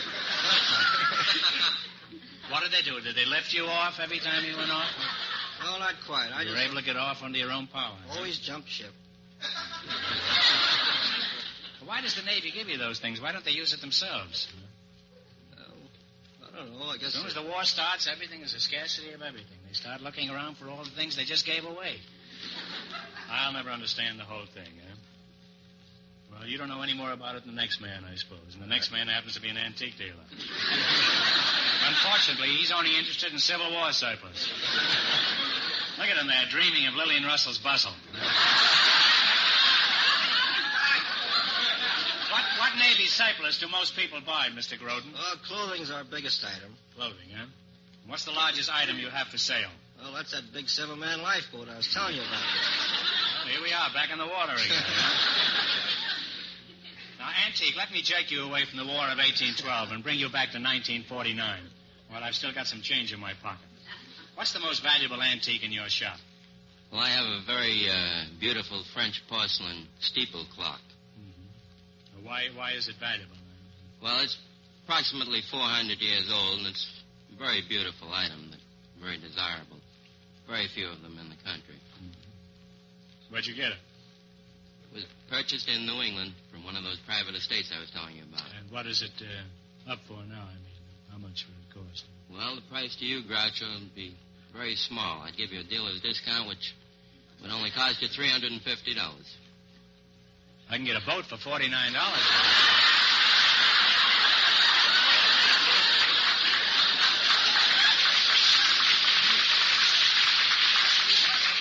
Does this clock run? I wouldn't guarantee it, Groucho. Well, it wouldn't make any difference. I never know what time it is anyhow. Now, look, I'm not going to buy anything, but do you have any rare bargains in addition to that? I mean, something a little cheaper? Nothing, huh? Not too much, Groucho. Well, what was your most embarrassing experience, Mr. Roberts? Well, the most embarrassing experience I ever had, Groucho, was when I was invited to a basketball game. I was going to high school at the time. I thought there'd be a mixed crowd there. I walked in and, unfortunately, found myself the only male in the crowd. The entire gymnasium was full of women. You must have had a field day, huh? Not quite. All I got was a lot of whistles and catcalls. Oh, and you didn't do well at all there? Not too well, Groucho. Didn't get in the game at all? No, I was on the sidelines. My Aunt Minnie has a passion for collecting old spinning wheels and fixing them. She can fix them so they stop on any number she wants to. Now, let's see how you work together as a team for $1,000. You're the last couple to play You Bet Your Life. You beat the other two couples, and you get the $1,000 question. I can't tell you how much they won, but George is off stage to remind our listeners. Here we go. Let's see how high I can build you $20. What question category did you select? I won a about the racetracks, Captain? Racetracks, yeah. Now, here's your first question. How much of the 20 will you go for? 10. Is that all right with you, Eddie? That's fine. All right. And what state is Rockingham Park? It's in Narragansett. wait a minute. What state? What state? New Hampshire. New Hampshire is right. That's a tough one. They're off with $30. Yeah, remember you're going for $1,000 tonight. How much of your $30 will you try? We'll go for the 30, right? You're going for the 30, huh? That's right. Will you be clean on the second question? Well, I'll be clean if I don't get to the right racetrack, aren't I? Where is Oak Lawn Park Racetrack?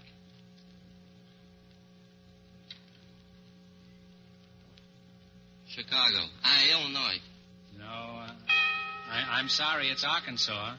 That was a tough one. You bet all your money and didn't do so well. I'm too soft-hearted to let you go home broke, so I'm going to give you one more chance.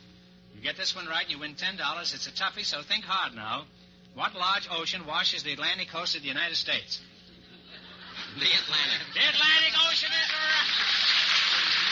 Groucho, that means that the telephone operator and the housewife with $195 get the chance of the $1,000 question.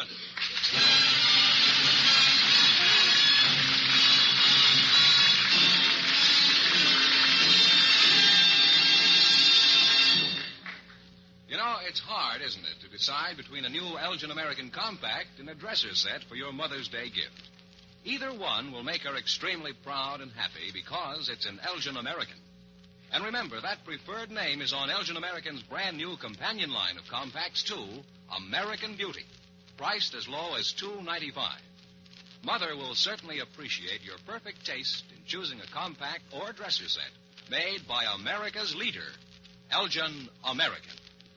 And here's the winning couple, the telephone operator and the housewife. Well, back again to try for $1,000, eh?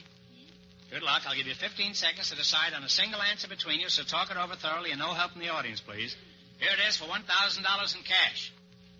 The first Republican candidate for the presidency was a famous soldier who was known as the Pathfinder of the West. What was his name for $1,000? Think it over.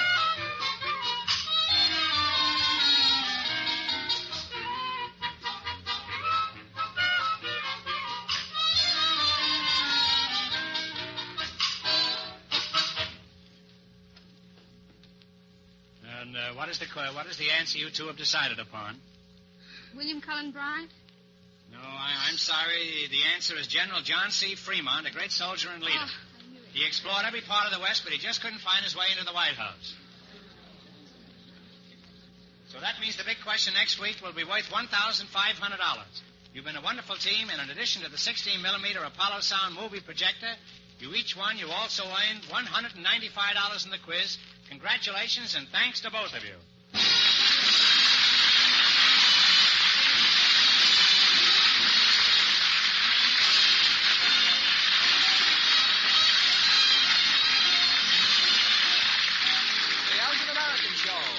Bet Your Life is a John Goodell production, transcribed from Hollywood, directed by Bob Dwan and Bernie Smith. Music by Jerry Fielding. Remember, next week's big question pays $1,500.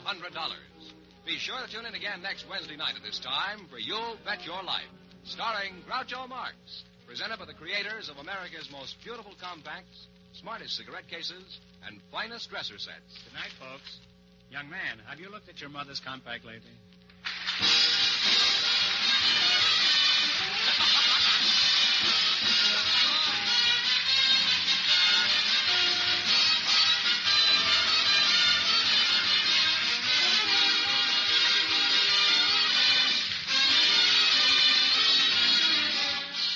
Welcome to Golden Age Radio, rumble.com/C/GAR. Visit veteransradioministry.com for more videos like this.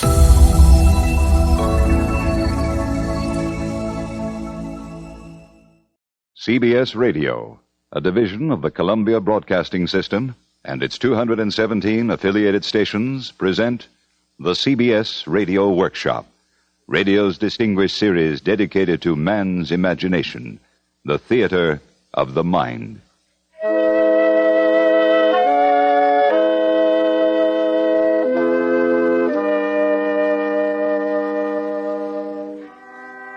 Tonight, from Hollywood, Season of Disbelief and Hail and Farewell, adapted and directed by Anthony Ellis. Two unusual and provocative character studies by one of America's most original authors, Ray Bradbury. Ladies and gentlemen, Mr. Bradbury. It has always seemed to me that life, to all of us, is an endless coil of rope playing through our hands every moment of every hour of the day. The long line of the rope goes back to the time we were born and extends on out ahead to the time of our death. In between lies the eternal now, the flickering moments when each of us must play the rope as best we can, without burning our fingers, snarling the coils, or breaking the line. This is a study of one woman and her rope. Season of Disbelief.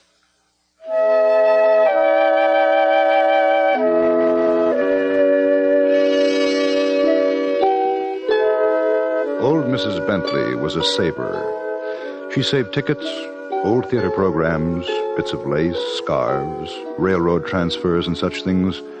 All the tags and tokens of her experience she saved. I have a stack of records. Here's Caruso. That was in 1921 in New York. I was 40. John was still alive. Here's June Moon. 1929, I think, right after John died.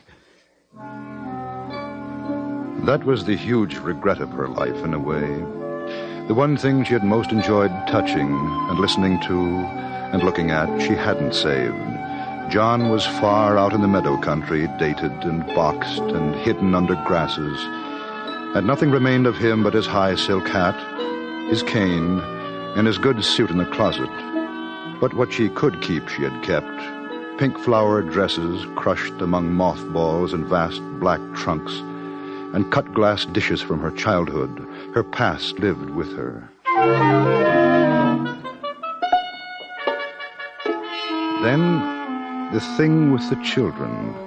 It happened in the middle of the summer.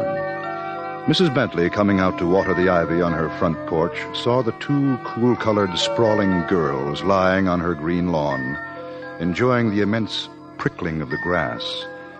At the very moment she was smiling down on them with her yellow mask face, around a corner like an elfin band came an ice cream wagon. The two girls sat up, turning their heads like sunflowers after the sun. Little girls, would you like some? The wagon stopped. There was an exchange of money for pieces of the original Ice Age.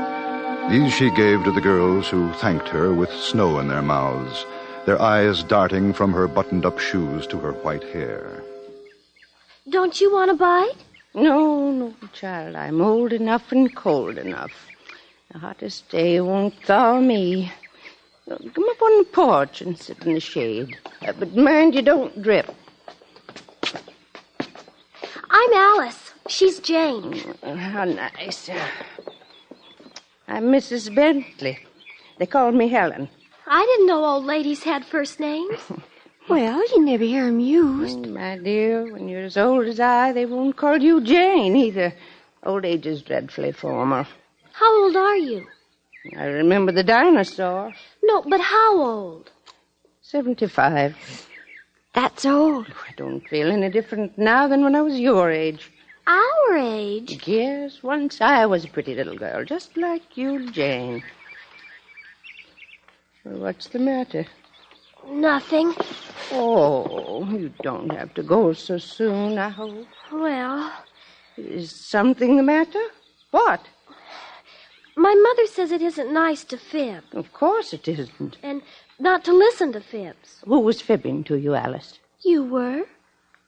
About what? About your age. About being a little girl. But I was. Many years ago, little girl like you. Come on, Jane. But how ridiculous. It's perfectly obvious. Everyone was young once. You're joking with us. You weren't really 10 ever, were you, Mrs. Bentley? You run on home. You get away from here. I won't have you laughing. And your name's not really Helen. Of course it's Helen. Goodbye. Thanks for the ice cream. Once I played hopscotch. You hear me? I did. The idea. No one ever doubted I was a girl before. What a silly, horrible thing to do. I don't mind being old. Not really. But I do resent having my childhood taken away from me.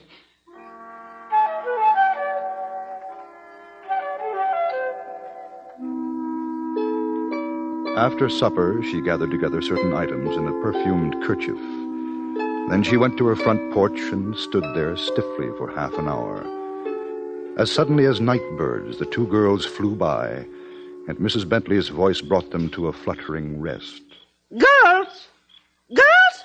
Yes, Mrs. Bentley? Come up on the porch. Yes, Mrs. Bentley. I've got some treasures to show you. Sit down, both of you. Now, here. I wore this when I was 9. It's a comb. Let's see. Oh, it's pretty. And here's a tiny ring I wore when I was 8. It doesn't fit my finger now. Why, it just fits me. The comb fits my head. And here, a picture.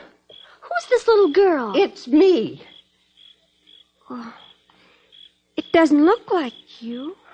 Anybody could get a picture like this somewhere. But it's the truth. Any more pictures, Mrs. Bentley? Of you later? You got a picture of you at 15? And one at 20? One at 40? 50? Oh, nonsense. I don't have to show you anything. And we don't have to believe you. But this picture proves I was young. That's some other little girl like us. You borrowed it. I was married. Where's Mr. Bentley? He's been gone a long time. If he were here, he'd tell you how young and pretty I was when I was 22. But he's not here, and he can't tell. I have a marriage certificate. You could have borrowed it. The only way I'll believe you were ever young is if you have someone say they saw you when you were 10. Thousands of people saw me, but they're dead, you little fool. Dead or ill or gone away in other towns. I don't know a soul here. Just moved here a few years ago, so no one saw me young. Well, there you are. Nobody saw her. Listen, you must take these things on faith. Someday you'll be as old as I. People will say the same. Oh, no, they'll say those vultures were never hummingbirds. Those owls were never orioles. Those parrots were never bluebirds. One day you'll be like me. No, I won't. Me. Oh, you wait and see. You, child, your mother. Haven't you noticed over the years the change? No, she's always the same. I guess we better go home. Thanks for the comb, it's fine. And thanks for the ring. It just fits. And the picture of the little girl. No, come back. You can't have those. They're mine. No, you stole them. They belong to some little girl. You stole them. Thanks. No. Oh, come back. Oh, come back.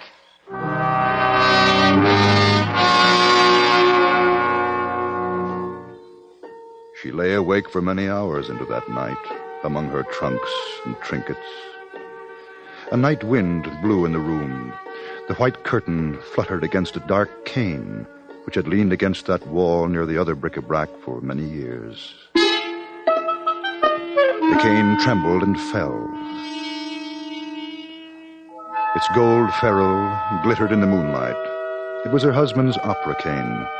It seemed as if he were pointing it at her, as he often had, using his soft, sad, reasonable voice. Those children are right. They stole nothing from you, my dear. These things don't belong to you here, you now. They belong to her, that other you so long ago.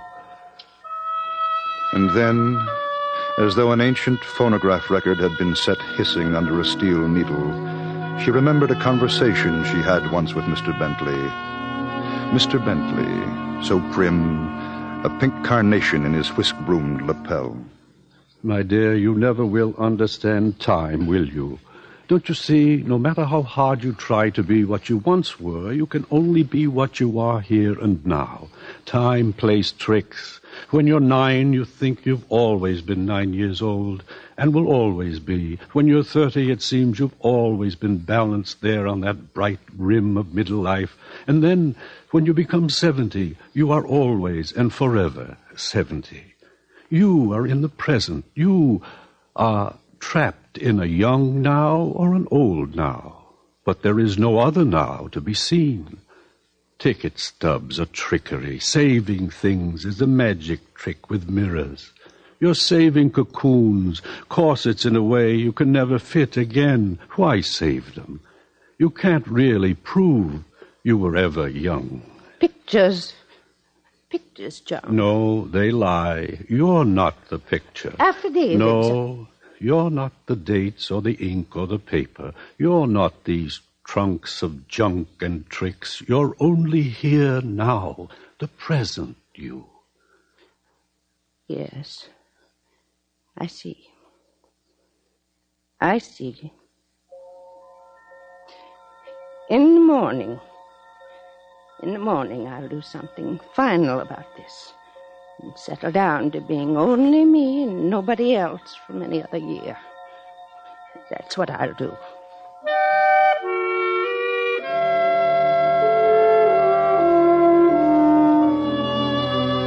The morning was bright and green, and there at her door, like moths bumping softly on the screen, were the two girls. Got any more things to give us, Mrs. Bentley? More of the little girls' things? She led them down the hall to the library. Take this. The dress in which she had played the mandarin's daughter at 15. And this. And this. A kaleidoscope, a magnifying glass. Pick out anything you want. Books, skates, dolls, everything. They're yours. Ours? Only yours. And will you help me with a little work?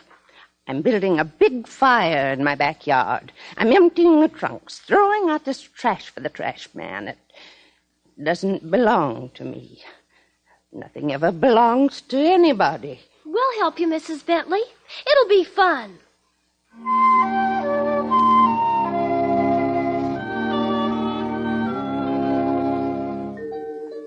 And now, on summer afternoons, you can see the two little girls like wrens on a wire on Mrs. Bentley's front porch.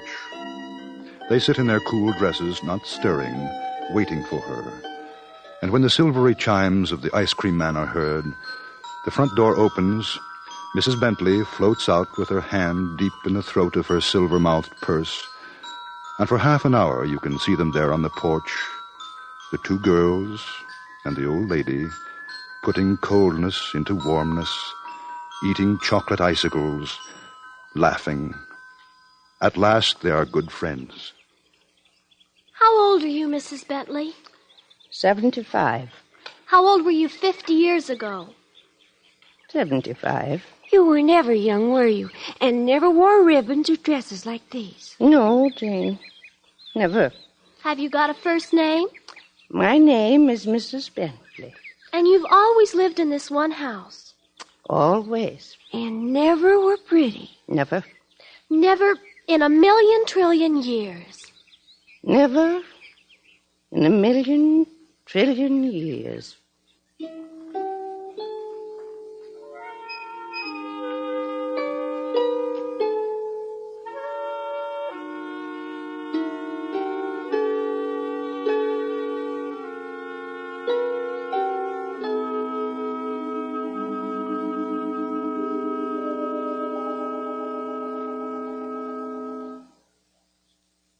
Presenting now the second of our duo, and Mr. Ray Bradbury. The rope of life hisses through our fingers. We reach, it's gone. The beauty of any particular flower, song, poem, or person lies often in the fact that roses must fade, songs die with the breath, poems burn in the fire, golden lads and girls all must, as chimney sweepers, come to dust. But what if beauty could be made to last? Would it still be beautiful or monstrous? Here's the study of a person who seized the traveling rope of life, a moment of beauty, and felt it freeze in his hands. Hail and farewell.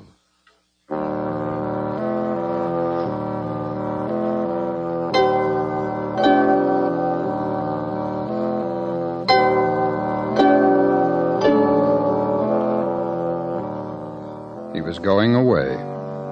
There was nothing else to do. The time was up, the clock had run out. And he was going very far away indeed.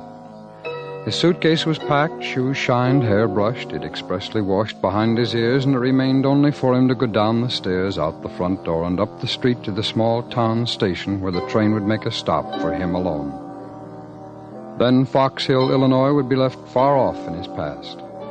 And he would go on, perhaps to Iowa, perhaps to Kansas, perhaps even to California. Willie? Yes? Almost time. All right. I'll be down.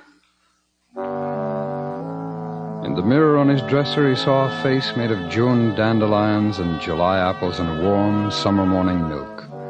There, as always, was his look of the angel and the innocent, which might never in the years of his life change. He picked up his valise, looked once more around his room, and went downstairs. Here I am. You can't really be leaving us, Willie. People are beginning to talk. I've been here 3 years now, but when people begin to talk, I know it's time to put on my shoes and buy a railroad ticket. It's all so strange. I just don't understand. It's so sudden. We'll miss you, Willie. We'll miss you very much. I'll write you every Christmas. It's been a great pleasure and satisfaction. It's a shame it had to stop. Shame that you had to tell us about yourself. An awful shame you can't stay on. You're the nicest folks I ever had. Oh, Willie. Willie. It's not easy to go. You get used to things. You want to stay. But it doesn't work. I tried to stay on once after people began to suspect. How horrible, people said. All these years playing with our innocent children, they said. And us not guessing. Awful. And I finally had to leave town one night. It's not easy. You know darn well how much I love both of you. Thanks for 3 swell years. Well...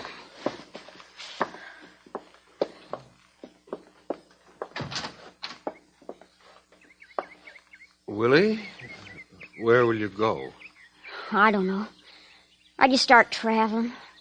When I see a town that looks nice and green, I settle in.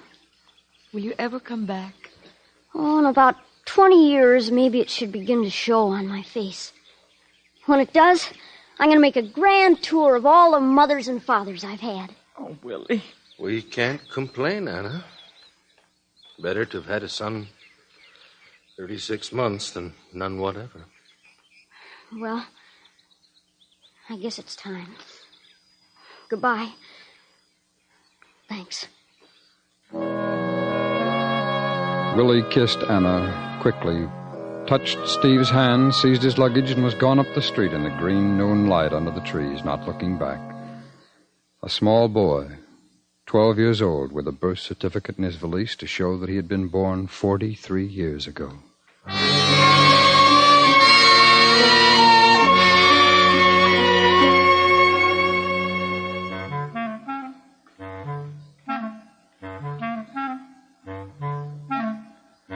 The boys were playing on the Green Park Diamond when he came by.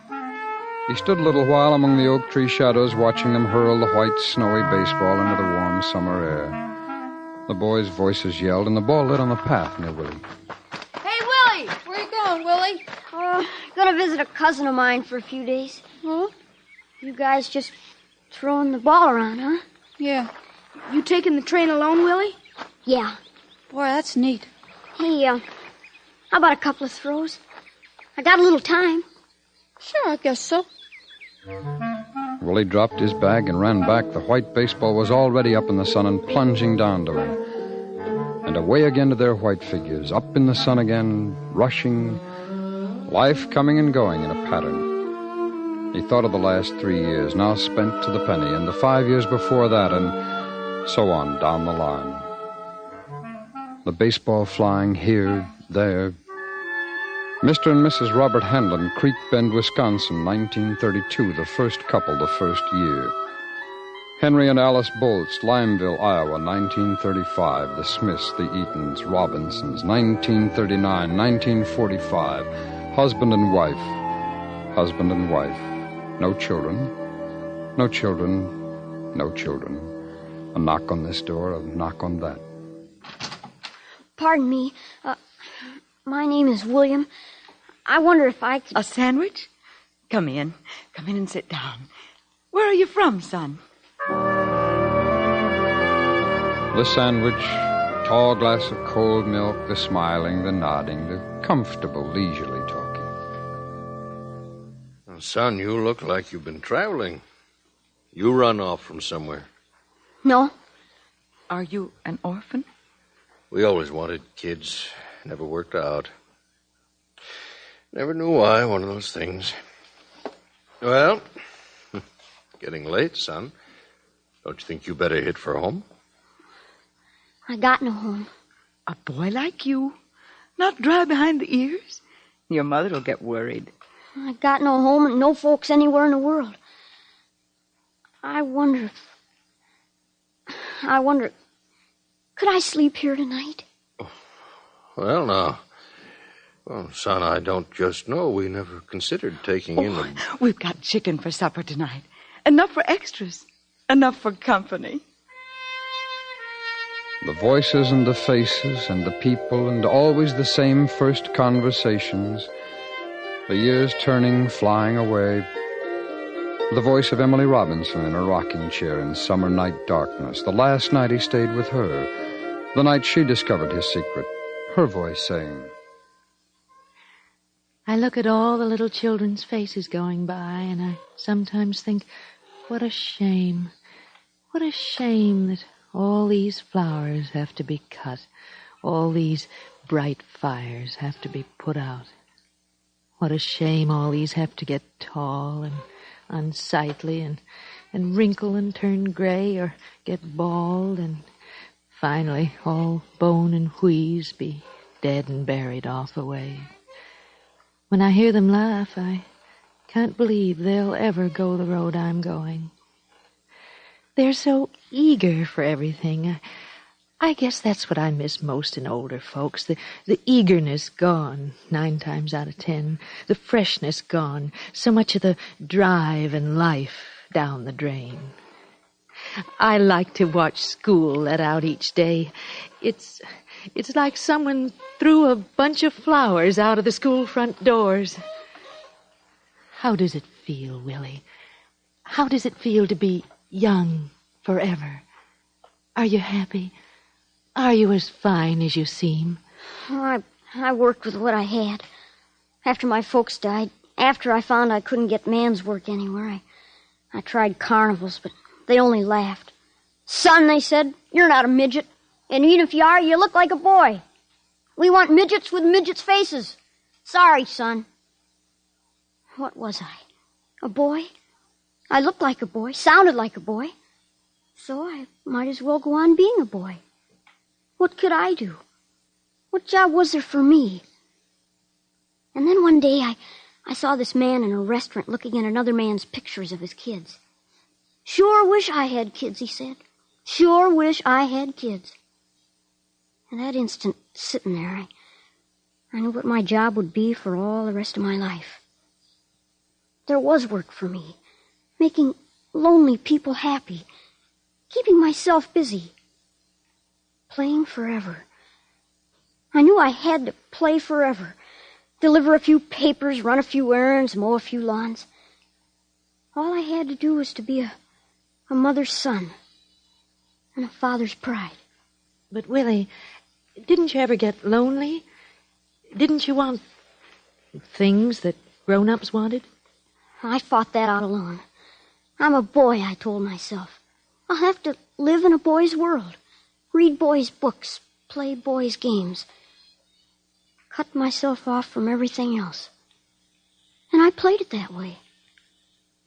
Oh, it wasn't easy. There were times. But it's nice being a child for over 40 years. It's a living, as they say. And when you make other people happy, then you're almost happy, too. And anyway, in a few years now, I'll be in my second childhood. All the fevers will be out of me, and all the unfulfilled things.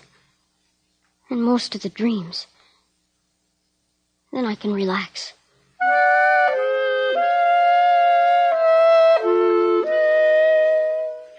He threw the baseball one last time and broke the reverie. Then he was picking up his suitcase. The two boys stood beside him. They were embarrassed at his shaking hands with him. Oh, Willie. Ain't as if you're going to China or something. Oh, that's right. It isn't. So long, Willie. See you next week. Yeah.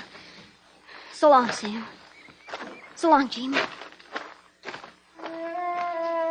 And he was walking off with his suitcase again, looking at the trees, going away from the boys and the street where he had lived. And as he turned the corner, a train whistle screamed, and he began to run.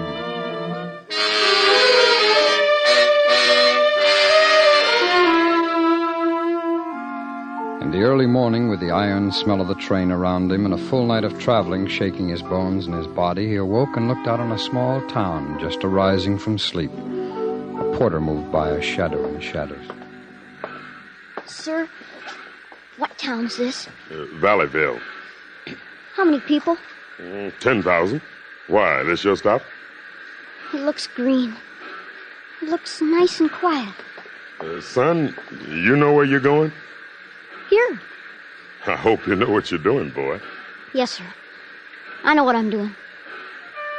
He was down the dark aisle, luggage lifted after him by the porter, and out into this smoking, steaming cold beginning to lighten morning.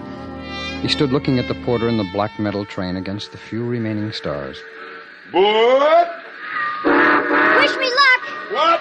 Wish me luck! Oh, best of luck, son. Best of luck to you, boy. Thanks! He watched the black train. He didn't move all the time it was going.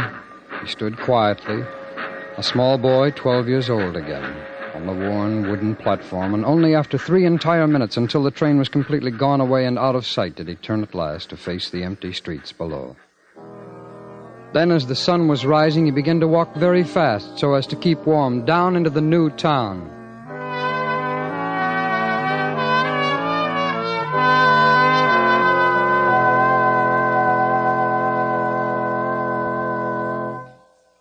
Tonight, the CBS Radio Workshop has presented 2 studies by Ray Bradbury, adapted and directed by Anthony Ellis. The first, Season of Disbelief, with Virginia Gregg and John Daner, Dawn Bender, Marion Richmond, and Herb Butterfield. The second, Hail and Farewell, with Richard Beals, Stacey Harris, Vivi Janis, Lawrence Dobkin, Paula Winslow, Roy Glenn, Billy Chapin, and Peggy Weber. We wish to thank Mr. Bradbury for being our special guest. Original music for tonight's program was composed and conducted by Jerry Goldsmith. The CBS Radio Workshop is produced by William Frug.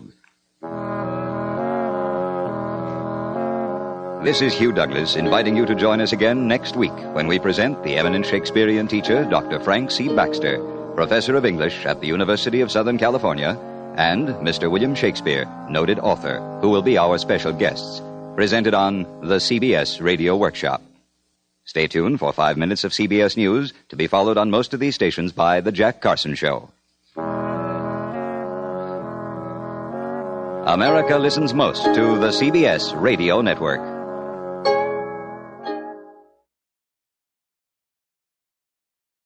Welcome to Golden Age Radio, rumble.com/C/GAR. Visit veteransradioministry.com for more videos like this.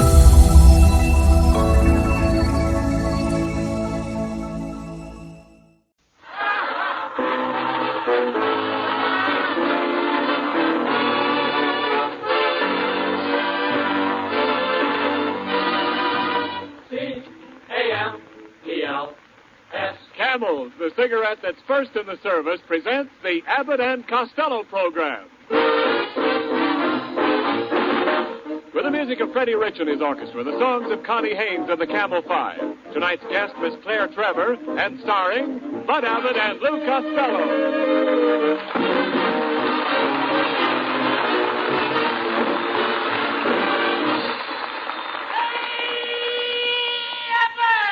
Oh, Costello, you're late again as usual. What kept you this time? Well, I got a phone call from my bank, and I had to run down there right away. What was the matter? The butter in my vault was melting.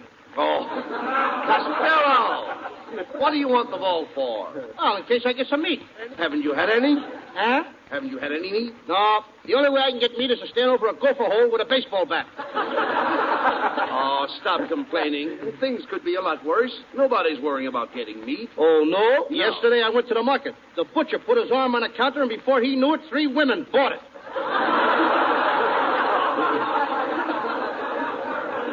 Well, if you're so worried about nourishment, why not take vitamins like I do?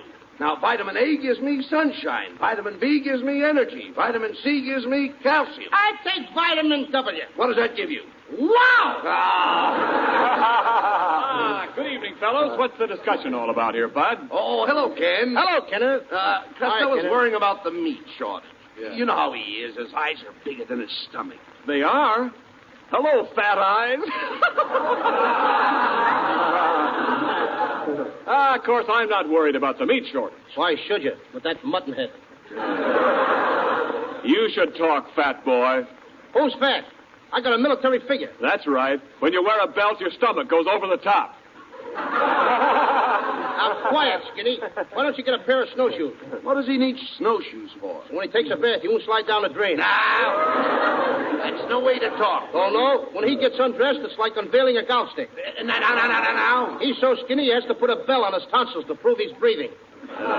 Just a minute, Costello. You're always making fun of my physique.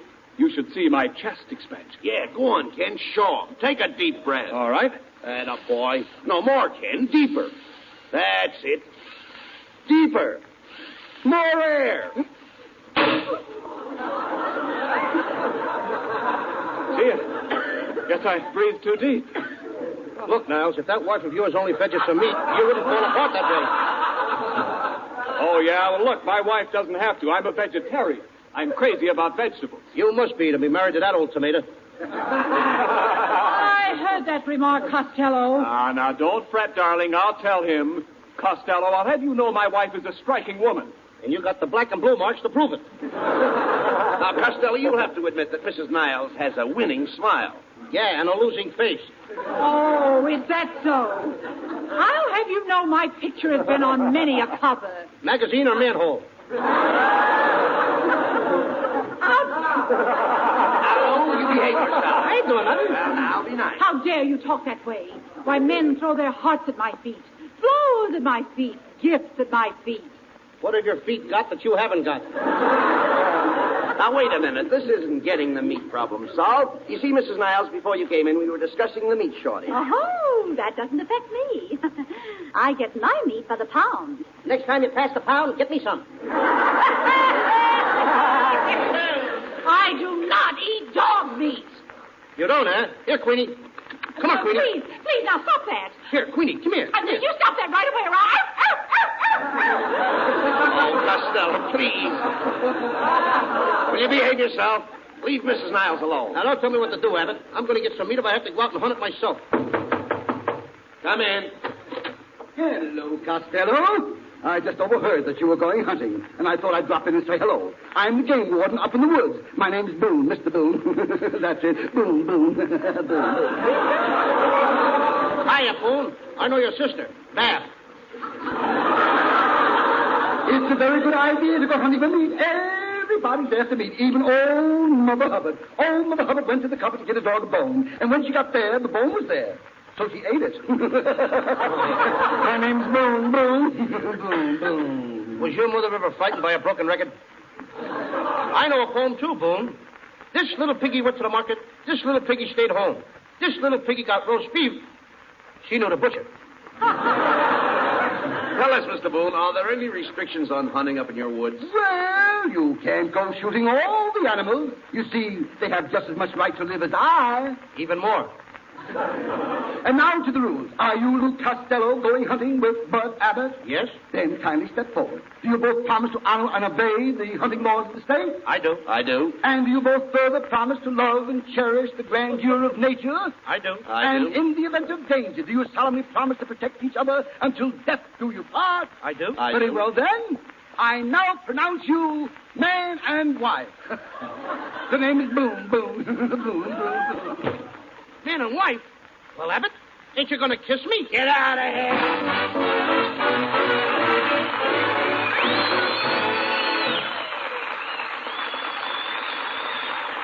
Say, Bud. Hey, Bud Abbott. Whoa, don't go away. Yes, Dad. Bud, look, do you know anything about flying? Sure I do. I was flying even when I was a little kid. Really? Yeah, I jumped off the roof with an umbrella, and I stayed in the air for 3 hours. Oh, wait a minute. How could you stay in the air for 3 hours? My pants got caught on the drain pipe. A ripping joke. But look, I'm talking about real flying. Like trying to tear the wings off an experimental ship in a power dive. Stuff like that is just meat and potatoes for Red Hulse, the Curtiss test pilot who tried out the Navy's amazing new dive bomber. And whether it's planes or cigarettes, Red Hulse likes to test things out for himself. He said, quote, I picked Camels after I'd smoked them long enough to know that they were the only brand that suited me best on all accounts. They're really easy on my throat, and they give me that full, rich taste I like. Unquote. Yes, with men in all the services, Camel is the favorite, according to actual sales records in post exchanges and canteens. You're in good company when you smoke Camels. You're joining thousands of men and women who have been smoking them for more than 25 years. Smoking Camels, the cigarette we believe more people have been smoking longer than any other. Loyalty like that proves Camel's character, the thing that makes you like Camels more with every pack you smoke. You can find out about character for yourself in your T-zone. T for taste and T for throat. Your own proving ground for flavor and mild. You'll find that Camels have more flavor, and it's extra flavor that helps them to wear well, pack after pack. Camels are extra mild, too, because they're slow-burning and cool smoking. For steady smoking, stick to Camels, the cigarette that's expertly blended of costlier tobaccos. C-A-M-E-L-S. Camel, get a pack tonight. You'll want to buy a carton tomorrow.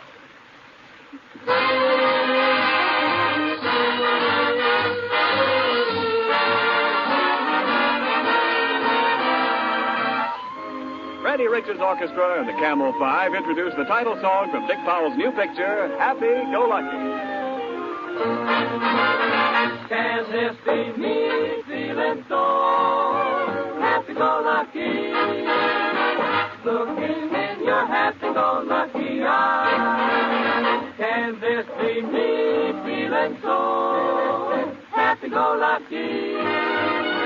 Me who always acting so smart and wise. Can this be me singing, oh, everything's lucky? Follow your hand with a happy-go-lucky way. Well, if it's me feeling so happy-go-lucky, pardon me while I forget to say,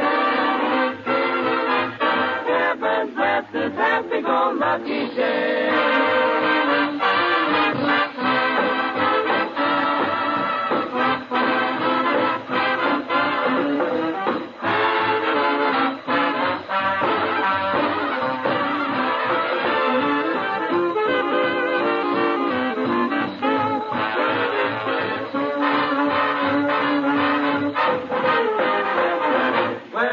It's me feeling so happy-go-lucky.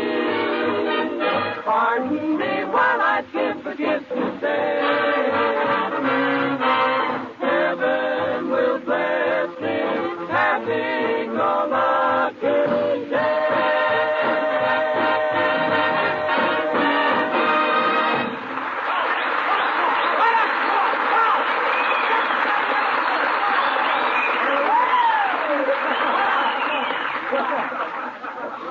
Well, here we are, Costello. The Pine Tree Hunting Lodge in the heart of the North Woods. Now, you ought to be able to shoot plenty of meat up here. I don't know, Abbott. It's too cold up here. Let's get back to town. I want to get my spine defrosted. Oh, don't be silly. This is invigorating. It isn't cold. It isn't cold? Certainly not. I just saw a squirrel going down the road wearing a silver fox. Oh, come on. What's the matter with your eyesight? That's nonsense. And right behind him was a rabbit wearing earmuffs. Oh, now, Lou, come on. What's it happen? Come on, guys. Rabbit, somebody, I don't know. Never mind that. Oh, next page. Come on. Well, come on, let's get our things unpacked. Did you bring my red hunting jacket, I hope? No. You dummy, I can't go hunting without a red jacket. Now, you know that. Don't worry. You'll have a red jacket. I will. Yeah, I brought your Palm Beach suit and 4 bottles of ketchup. Oh. Well, anyhow, I sent for a guy to take us hunting. I wish he'd get here. I'm dying for a piece of venison. Venison? Sure, that's deer meat. Wouldn't you like to shoot a buck deer? I haven't got a buck, honey.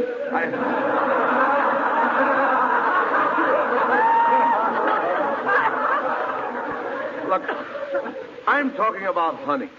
Haven't you ever hunted before? Oh, sure. I caught a mink that shot $9 in 15 minutes. Now, that's ridiculous. How could you shoot $9 in 15 minutes? Did you ever go out with a hungry blonde? Sure, I should say not. Oh, skip it. And get that suitcase unpacked. Hey, wait a minute. Wait a minute. Sounds like a mouse in that suitcase. Open it up. It's a mouse, all right. And I'm only 3.5 years old.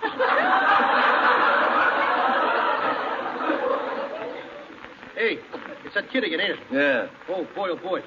Hey, Matilda. Now, look, this is no place for a little girl. A girl, or whatever it is. Why don't they make bigger tights? All right, never mind that. Now, be nice. There's a lot of wild animals up here. I'm not afraid of animals. My daddy's an elk. Elk? Matilda, that kind of an elk isn't an animal. You never saw my daddy. Why don't you stick your head in a bear trap and don't let go? Costello, how can you be so unkind to that child? She has a good head on her. Her head in a bat would start a softball game. Uncle Louie, can I go hunting with you? I know how to handle animals. Once I grabbed a cow by the horn. Now, Matilda, behave. A cow hasn't any horns. No wonder I got milk.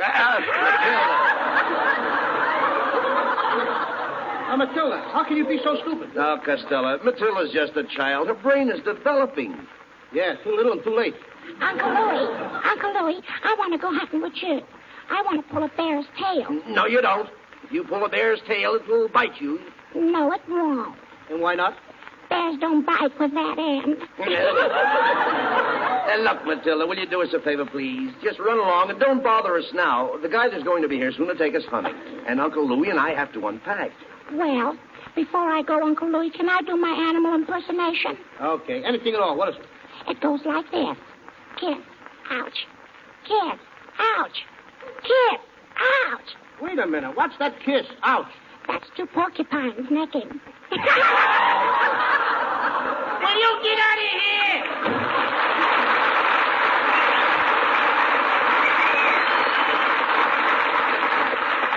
Hey, I'd like to find out who Matilda's rider is.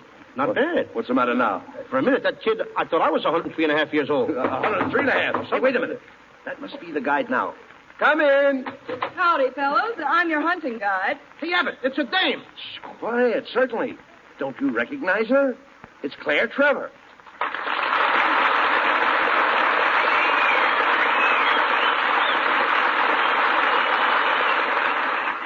Now, wait a minute, Miss Trevor. We weren't expecting a girl. We thought a man was going to lead us. Well, didn't you ever follow a woman before? Well, once I followed a woman who used to catch minks. Papa? No, another guy beat me to her. Now, don't talk like that, Lou. Oh, that's all right, Mr. Abbott. You know, my sister thinks Costello is the best comedian on the air. Oh, gee, thanks. I'd like to meet her. Well, you can't. We never let her out of the attic. What a clever Trevor. Costello, behave. Now, Miss Trevor. Oh, won't you call me Claire? Well, will you call me Bud? Will you call me when this is all over? By the way, Claire, how did you happen to become a guide handling guns and rifles? Well, you see, in pictures, I used to be a gangster's mole. Mole? The word is mouth. I know, but I can't get a laugh with mouth. Mm-hmm. That takes care of me, sister. All right. Now, just take it easy. No remarks, Costello. You see, Claire, the reason we came up here in the woods is because of the meat shortage. Costello wants to do a little hunting. Oh, really? What's your favorite animal? Roast beef. Costello. People don't hunt roast beef. What was that line in front of the butcher's this morning? Termites? All right. Now, just let it go at that. Take it easy. All right, boys, let's get to the hunting trip. Now, you start out at 5 o'clock in the morning. You tramp for 15 miles with a pack on your back, a lilt in your voice, a song in your soul. And a blister on my heel. We should reach the mountain by noon, don't you think, Claire? Yes, that's about right. And 12 to 1, we climb the mountain. 12 to 1, I don't make it. It must be beautiful on top of the mountain, Claire. Oh, it is. And you can listen to your echo. You simply say, hello, and then the echo says, hello. Sociable, ain't it? And then I yell again, how are you? And the echo comes back, how are you? And then I say, it's a nice day. Say, Claire. Yes, sir? You enjoy that sort of thing? Quiet, Costello. Go ahead. All right, never mind. Please. Happy New Year! Merry Christmas! No, nothing of the kind. No echoes. Huh? Echoes. Maybe Claire enjoys them, maybe you don't, so just keep quiet. Go ahead. I like eclairs. Not eclairs, not those things. This is entirely different. Now behave. Oh, it's very exciting. Yes. And as you're standing there, suddenly you hear a loud roar, and through the brush comes the most ferocious bear in the world. Oh, Grizzly. Costello, you rush up and grab him with your bare hands. What kind of a fool do you think I am? Why, are there different kinds?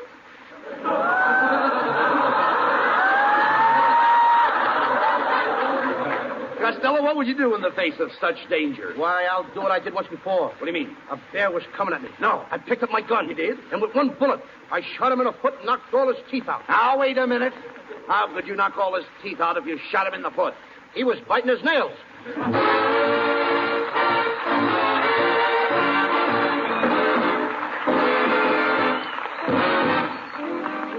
Here's Connie Haynes and the Camel 5 with a sparkling tune from Paramount's Star Spangled Rhythm, doing it for defense.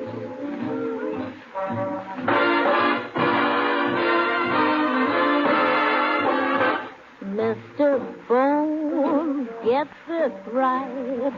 I'm your date for tonight. But when I hold you tight, I'm doing it for defense. Months and months you've been drilled. Now it's time you were thrilled. Start from here, then we build. I'm doing it for defense. If you kiss my lips and you feel me respond, it's because I just can't afford a bond. If you think you carry Grant, brother, relax. You just receive it on my income tax. Don't be hurt, don't get sore. I'm a pal, nothing more. This ain't love, this is war. I'm doing it for defense.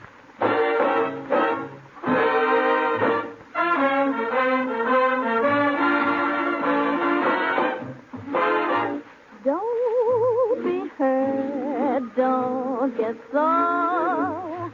I'm a pal, nothing more. This ain't love, this is war. Mister, don't take offense. Doing it at my expense. For all of Uncle Sammy's chance, I'm doing it, sister, for defense.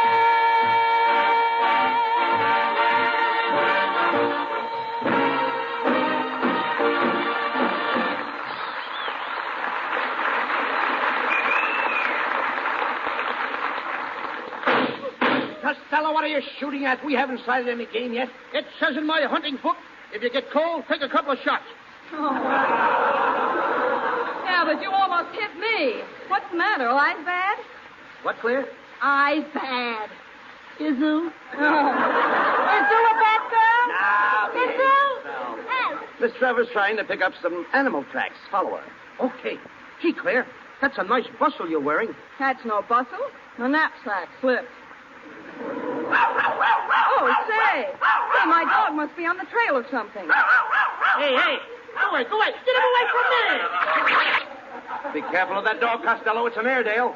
I know. I can feel the air. Oh, dear. I suppose I should have brought a muzzle. A muzzle? Muzzle.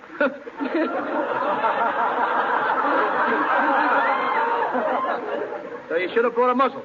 Why, do you bite too? Yeah. I'll stop these remarks, Costello. Claire's dog is very intelligent. He certainly is, and I'll prove it to you. Roger, how much is 1 and 1? Good. How much is 2 and 2? Hey, what a smart dog. Hey, Roger, what time is it? 5:30.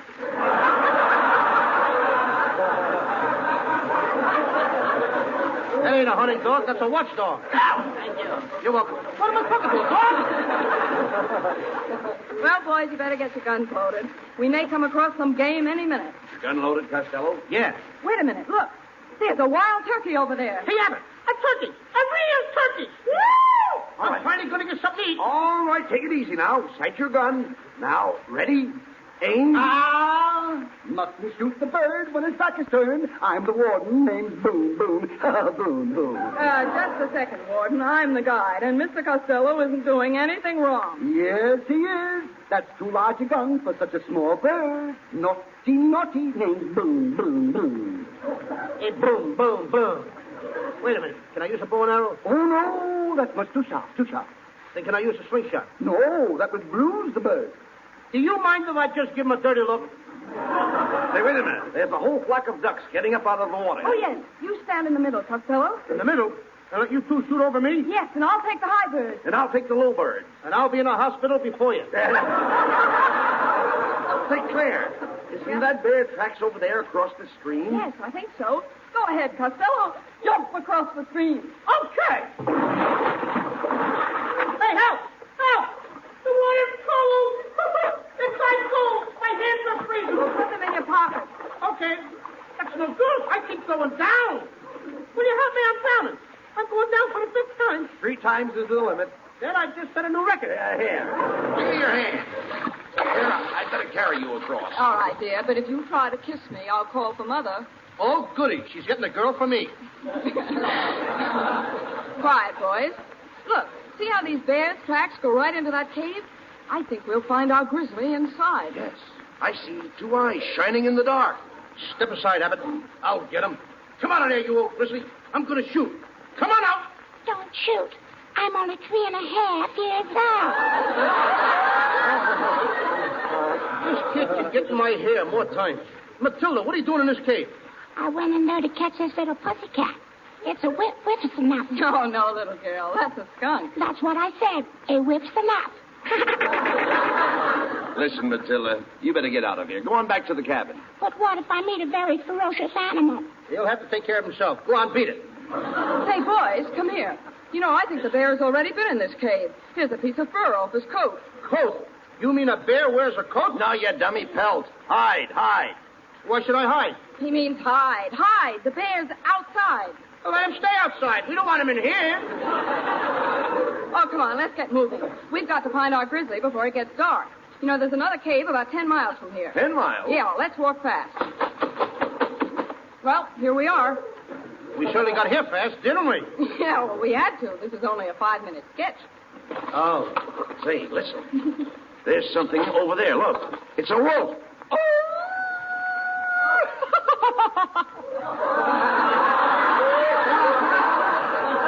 Now, wait a minute. That's Ken Niles. What's the idea, Niles? You can't be a wolf. Why not? He's from Hollywood.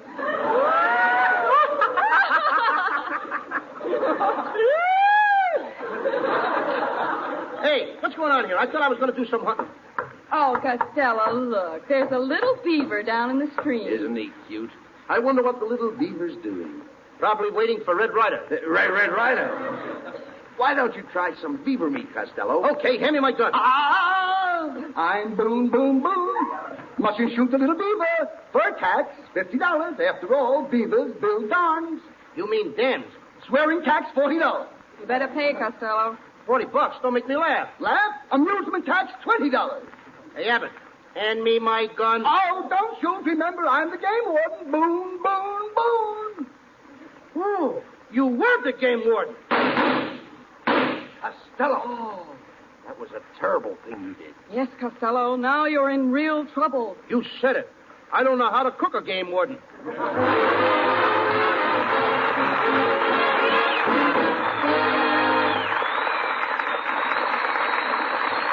Land and sea and in the air, it's camels.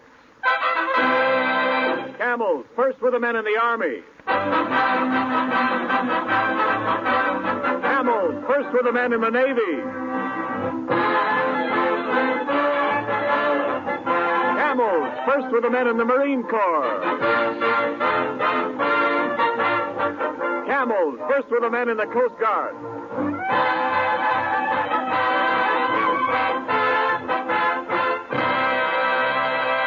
Yes, with men in all the services, Camel is the favorite, according to actual sales records in post exchanges and canteens.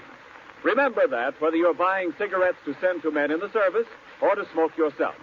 Camels have the flavor, extra flavor, that helps them to hold up pack after pack, no matter how many you smoke. And Camels have the extra mildness, slow burning and cool smoking that go with costlier tobaccos expertly blended. For steady smoking, stick to Camels. Your throat and your taste will tell you. C-A-M-E-L-S. Camels, get a pack tonight. Send a carton to that fellow in the service.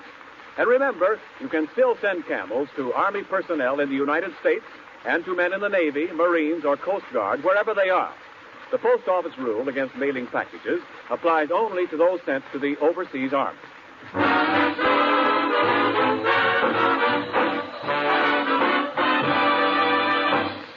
Before we hear from Abbott and Costello again, here is an important announcement from our government for every young woman between the ages of 18 and 35. Your country is facing a shortage of nurses, a shortage so serious that the safety of our war wounded and the health of our civilians are in grave danger. Mid-year classes for student nurses are being formed now. Every student nurse will immediately help to free trained nurses for overseas duty because students start hospital work right away. Women who are unable to afford tuition may apply for scholarships. Here's what you do. If you are a citizen between 18 and 35, graduated from high school and in good health, write today to Student Nurses, Box 88, New York City. And now, here's Bud Abbott and Lou Costello again. Thanks, Ken. Ladies and gentlemen, next Thursday night our program will be broadcast from the Navy Receiving Station at San Pedro, California. So, to Captain Feineman and his staff, and to my fine friends Chaplain Bennett and Lieutenant Commander Myers, thanks for the invitation, and we'll all be seeing you next week. And our guest will be Betty Hutton. So good night, everybody. Good night. Remember, Camel presents 4 great radio shows each week. Camel Caravan tomorrow night, Bob Hawk on Saturday, Monday night it's Blondie, and next Thursday night, Abbott and Costello with Betty Hutton. Claire Trevor, who appeared with us this evening, will soon be seen in Columbia Pictures' forthcoming Technicolor film, The Desperados. And now this is Ken Niles reminding you to hear the Camel Caravan tomorrow night and wishing you all a pleasant good night from Hollywood.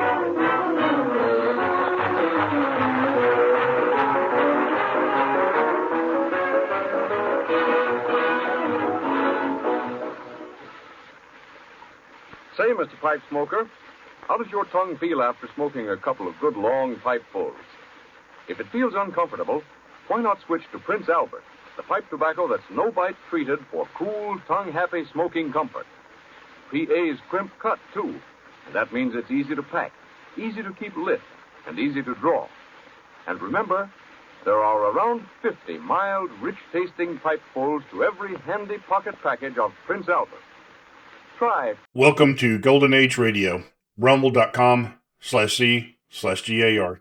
Visit veteransradioministry.com for more videos like this.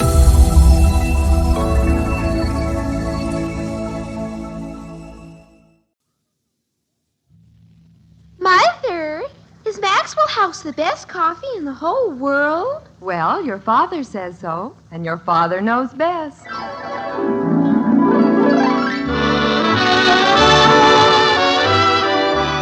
Yes, it's Father Knows Best, transcribed in Hollywood, starring Robert Young as father.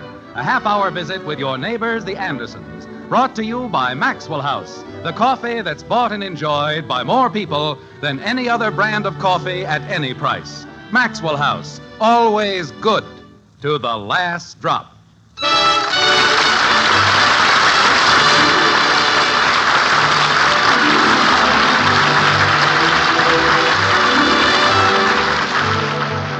You remember Sally in our alley, don't you?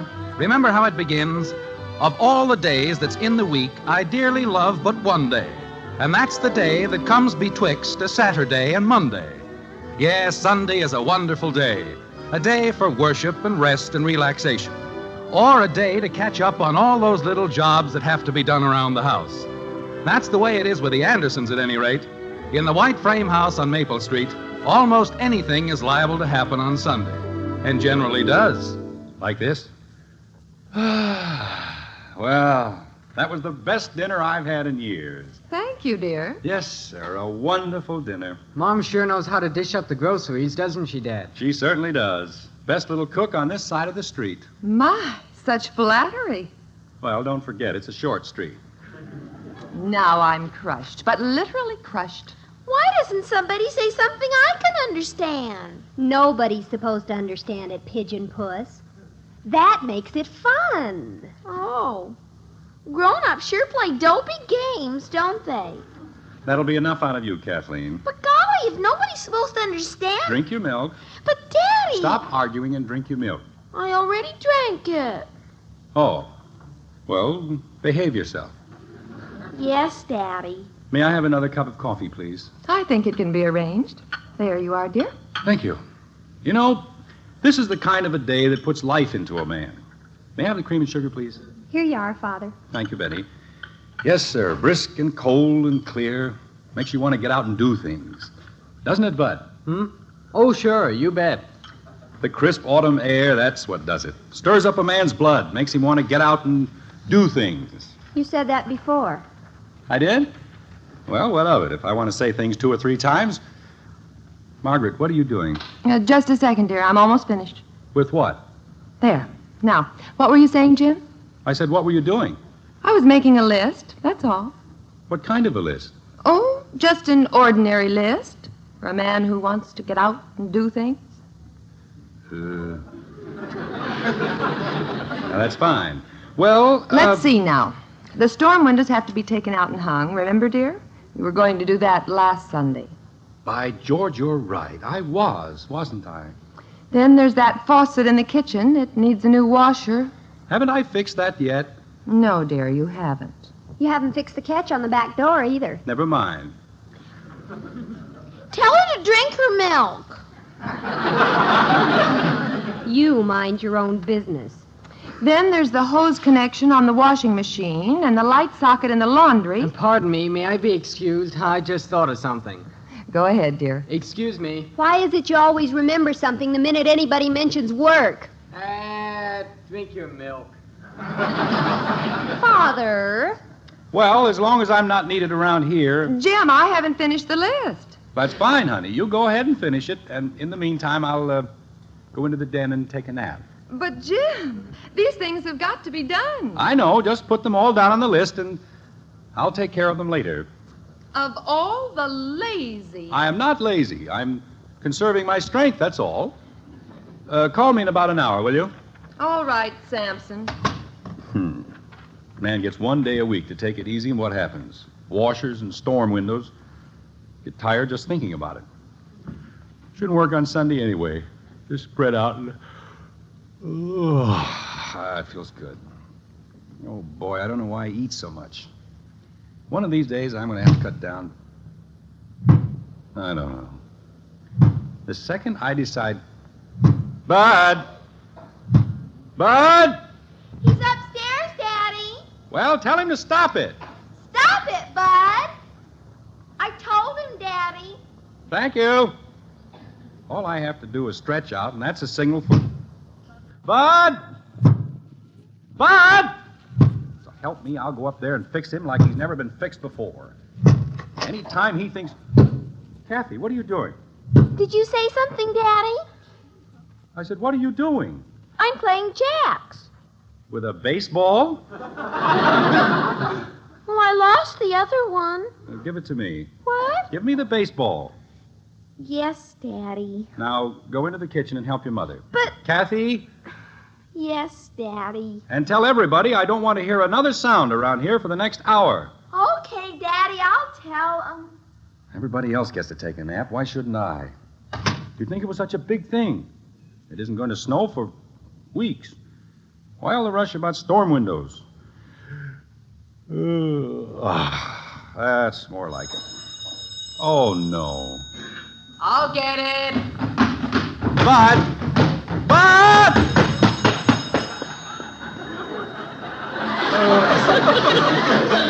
What's the use? You might as well try to sleep in the middle of a bowling alley. Betty, it's for you! Bud, stop making so much noise. Did you call me, Dad? Yes. Will you please stop making so much noise? Okay, Dad, you bet. Good grief. If it isn't one thing, it's two things. Hello? Oh, hello, Janie. What? He didn't. Oh, Janie, how wonderful. How simply cotish. Betty! When did he find out? He did? Betty! Oh, what a thrill. Janie, you didn't. That does it. That does it. Oh, Janie, you kill me. Betty, give me that phone. But, Father, I was talking Give me the phone. Jumpin' creepers. Hello, Janie. I have a message for you from Betty. Goodbye. Father, Janie was right in the middle. I know. She's been right in the middle for years. Now, go in and help your mother. Jumpin' creepers. You'd think I was a child. I'm beginning to wonder if it's worth it. Or if anything's worth it. I wouldn't care if I did it every day, but the first time I... No, not that. Margaret! Margaret! I'm sorry, Angel. I wanted to clean up in the dining room, and I forgot all about your nap. I'll do it later. You're sure it won't put you out? Oh, no. I've got lots of other things to do. Well, that's fine. I'll see you later. Have a nice nap. Thank you. This is getting ridiculous. There hasn't been this much noise in Springfield since the brewery exploded. But any time That's the last straw. That's... Bud! Bud! Bud! All right. This time he's gone just a little too far. I'll show him that when I say I'm going to take a nap, I'm going to take a nap. Bud! Stop it! Oh, hiya, Dad. Have a nice nap? But is this the only time you can find to practice? I wasn't practicing. I see. The trombone was playing all by itself. Oh, no, I was playing it. But you weren't practicing? No, sir. Bud, stick out your tongue. There isn't anything wrong with me, Dad. I was making up a song. What for? Oh, gosh, if William Saroyan can get $20,000 for Come On to My House... $20,000? Sure, and that's only the beginning. For Come On to My House? That's right. Stick out your tongue. He did, Dad. Tom Lewis told me. Bud, do you realize how much money $20,000 is? Before or after taxes? Anytime. Why, I'd have to sell almost $1 million worth of insurance to make $20,000. Maybe you're in the wrong business. I'm beginning to think so. $20,000. And that's nothing. Even if it was 10-pay life, I'd have to sell $20,000. Did you ever hear of Stanley Sales?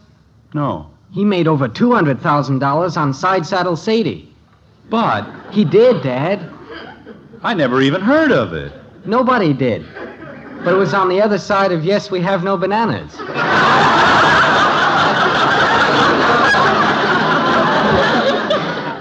And he made $200,000? He sure did. Tom Lewis told me. Wait a minute. Who is Tom Lewis? He's a new fellow in town, and I met him when he was watching football practice. But if you're going to believe everything the boys tell you... He is no boy, Dad. He's almost 22, and he just got out of college, and he knows all about the music business. And he told you $200,000? He even said he'd help me if I'd write a song. So I told him I would, and he's coming over here at 4 o'clock, and... Bud, you're not going to play that song for him, are you? Well, I don't seem to do so good with the music. I can think of wonderful words, but... Do you suppose the music of a song is very important? Well, of course it's important. Why, if you don't have a catchy tune, nobody'll ever hear the words. Well, look, Dad. Just a minute, Bud. Margaret! Margaret! Jim, I've got to clean the dining room rug. I know, but... Haven't you finished your nap yet? I'm not going to take a nap, but we still need a little quiet. Bud and I are going to write a song.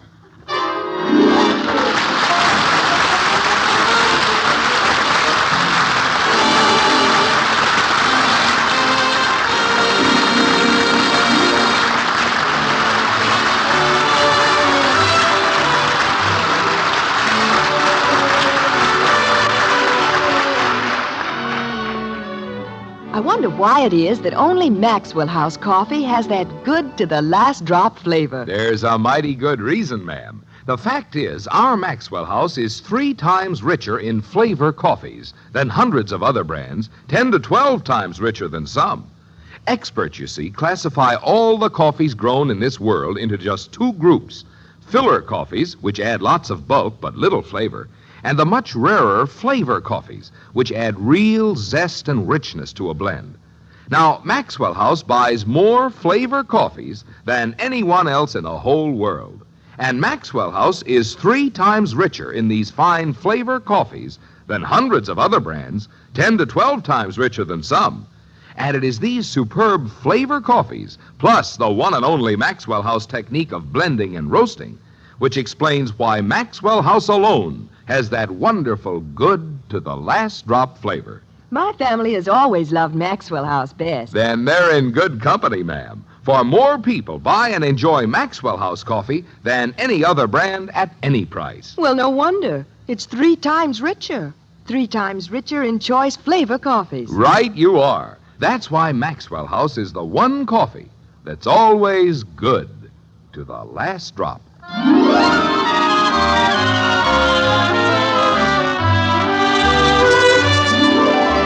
It's 4 o'clock in Springfield, and for the Andersons, the 0 hour is close at hand. Tom Lewis, the young man who knows all about the music business, will arrive at any moment. And then, well, Cole Porter, look out. The great American song is finished, and a meteoric career for 2 new songwriters is about to be launched. Like this. Father, do we have to go through it again? Don't you want your mother to hear it? Why? What did she ever do to me? I think it's beautiful, Daddy. Well, I don't know about that, but it certainly stacks up with some of the things I've heard lately. We'd better get ready, Dad. Mom says she'll be right in. Good. Now, remember, Betty, it's the same tempo all the way through, but when we get down here... Excuse me, Dad, but wouldn't it be a good idea if Kathy went outside and watched for Mr. Lewis? All right, Kathy, go ahead. Betty, when we get down How here... can I sing if I'm outside? You can sing it later. Go ahead, Noodle Nose. Gee whiz. When we get down here... Why does she have to go outside? Just because Bud meets some dizzy character? He isn't a dizzy character. He's a very nice guy. I'll bet. Well, he is. Kathy, will you please do as you're told? Go outside and warn us if you see Mr. Lewis. But I don't know what he looks like. He's got a yellow convertible. He has? With a black top. Father, I've got to go upstairs and change my dress. There's nothing wrong with the one you've got on. Look, when you get down here... But it's awful, Father. I look horrible. You look fine. When you get down here... Kathy, will you please go outside and watch? But you said... Go ahead, Kathy, or we won't let you sing. Daddy. Go ahead, kitten. Gee whiz. Just because I'm the littlest one in the family, everybody thinks they can push me around. Wait till I get to be a lady wrestler. I'll show you. Look, Betty, when you get down here... Did I hear someone at the front door, Jim? Oh, it's okay, Mom. Kathy went out. Betty... Isn't it wonderful, Mother? Mr. Lewis has a yellow convertible. With a black top. That's very nice. Sit down, honey. We'll be ready in 2 seconds. Betty, when you get down here... You want a big finish? I want to... yes. Well, are we ready? All set, Dad. Good. Now remember, Margaret, we want an honest opinion. All right, dear. Okay. Here we go. 1, 2...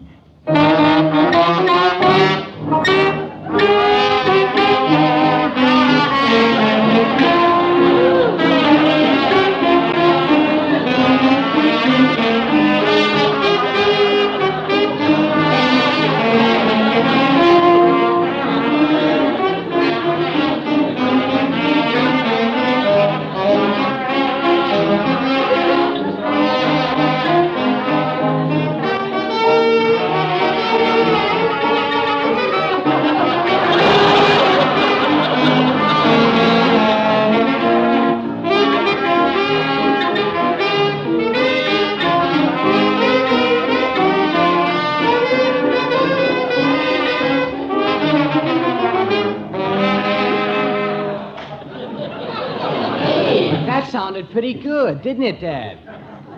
We're still a little rough on the finish. What do you think, Margaret?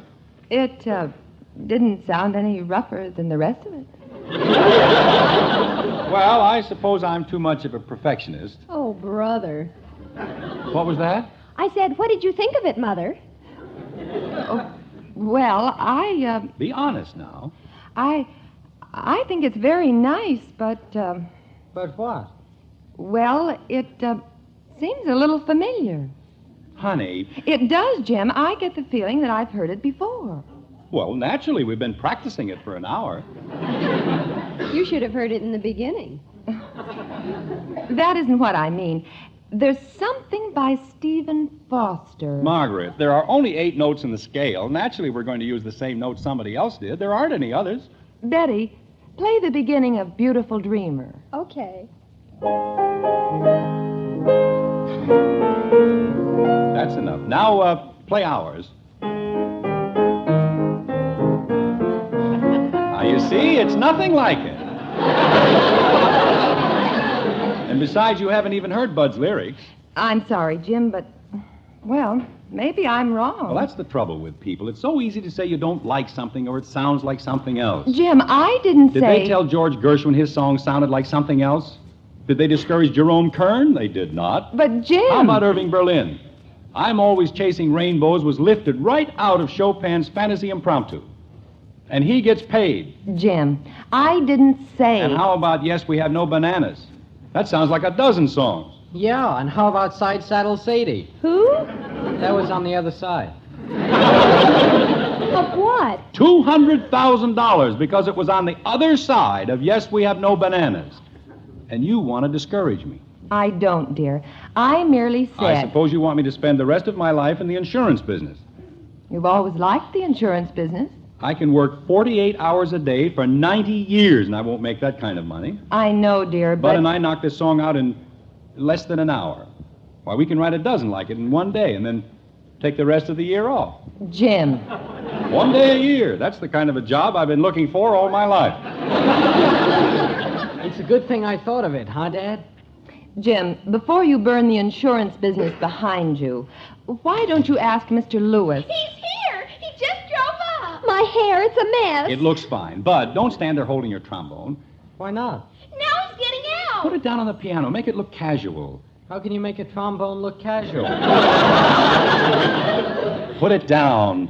Jim, doesn't he know you're going to play your song? Of course, but we don't want to hit him over the head with it.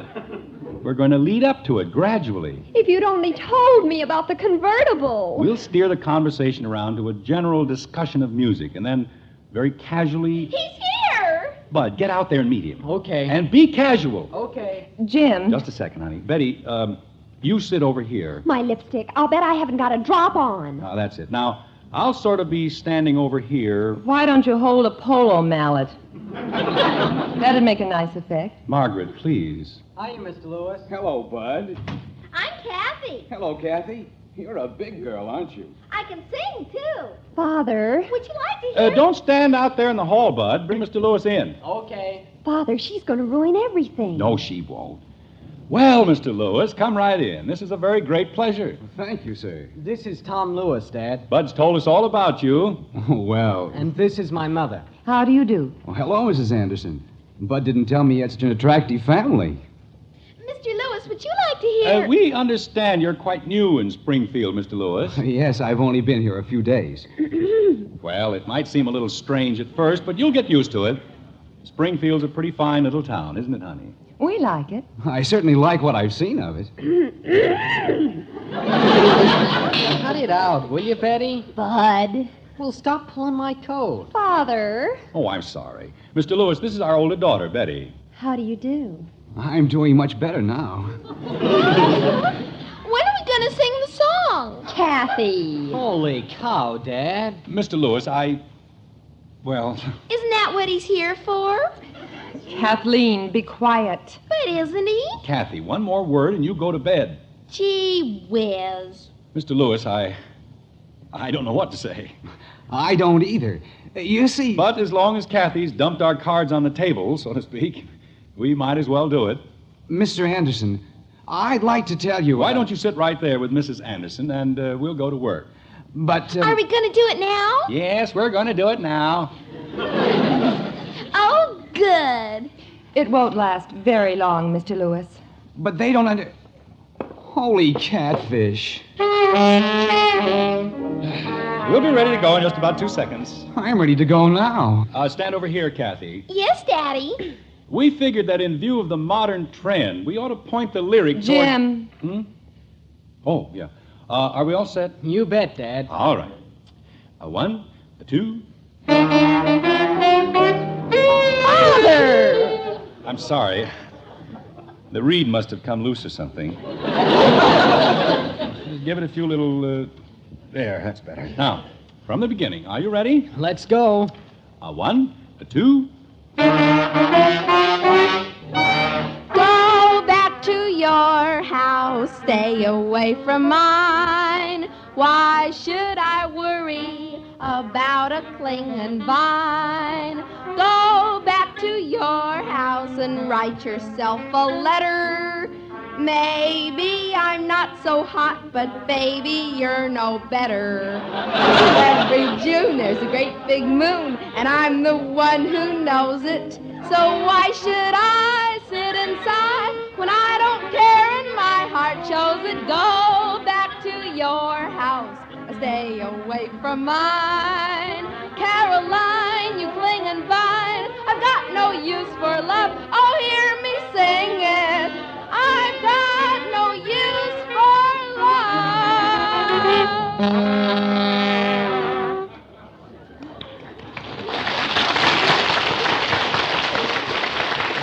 Say, that was fine. It really was. It was? We only practiced it for 2 hours, too. Well, it's still a little rough, but what do you think? Well, how much do you think we can sell it for? But that isn't the right approach. If Mr. Lewis... Mr. Anderson, I'm going to put my cards on the table, too. What do you mean? Well, look, I'm a stranger in Springfield, and I figured if I could make a few contacts... Father! Just a minute, Betty. Go ahead, Mr. Lewis.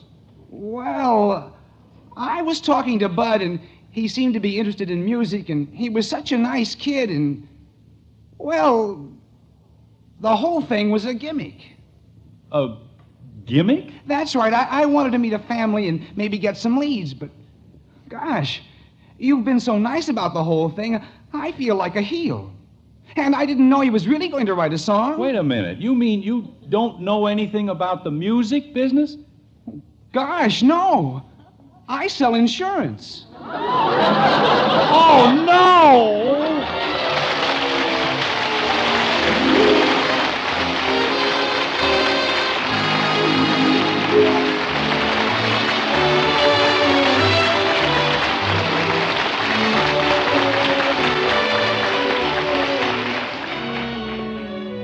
If you count on the flavor of rich, downright good coffee to help brighten your day, it will pay you to remember one important fact. Maxwell House is 3 times richer in flavor coffees than hundreds of other brands. Flavor coffees, you know, are the extra choice premium varieties, the ones that give real full-bodied richness to a blend. And Maxwell House is 3 times richer in these fine flavor coffees than hundreds of other brands.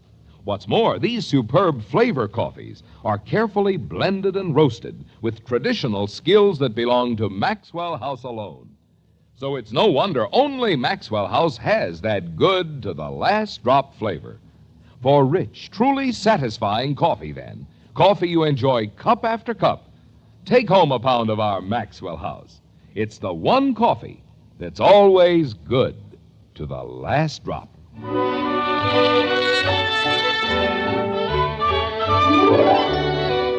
A dozen breakfast times have gone by in the White Frame House on Maple Street, and the Andersons are gathered in the breakfast nook for participation in their favorite meal.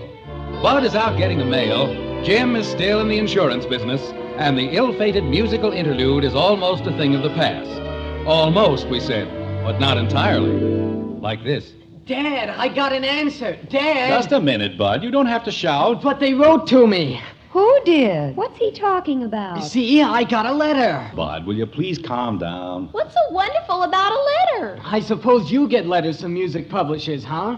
Music Bud, did you send that horrible thing? It's horrible, huh? Well, they happen to be interested in it. No. Daddy! Let me see that letter. Jim, they couldn't be. Could they? I don't know.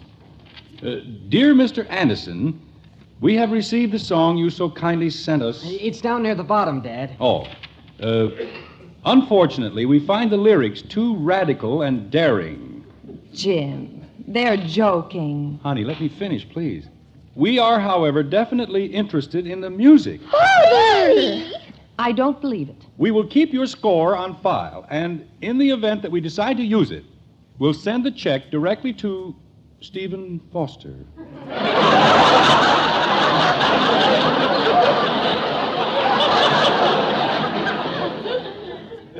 More coffee, dear? Thank you very much, yeah.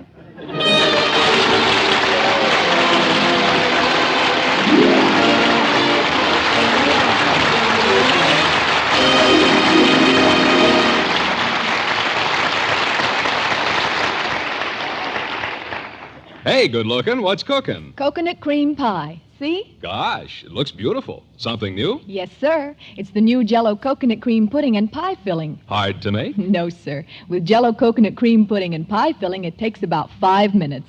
How about the coconut? Lots of snowy shredded coconut right in the mix. And nothing to add but milk. Well, sounds like Jell-O coconut cream pudding and pie filling for Red Letter Desserts. Ladies and gentlemen, in this time of world crisis and stress, religious institutions play a more important role than ever in our American way of life. So attend and support your church or synagogue. Take someone to church this week. You'll both be richer for it.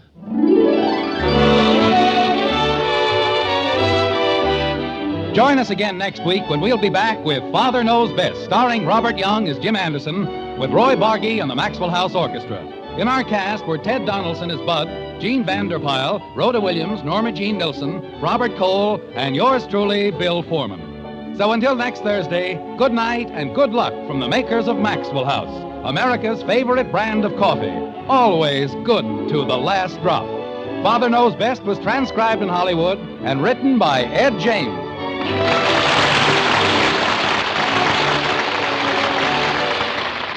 Today is the silver anniversary of NBC.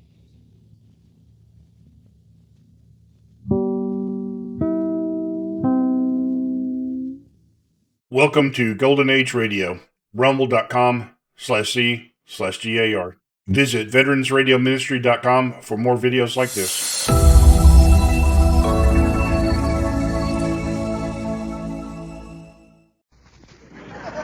Kraft presents The Great Gildersleeve.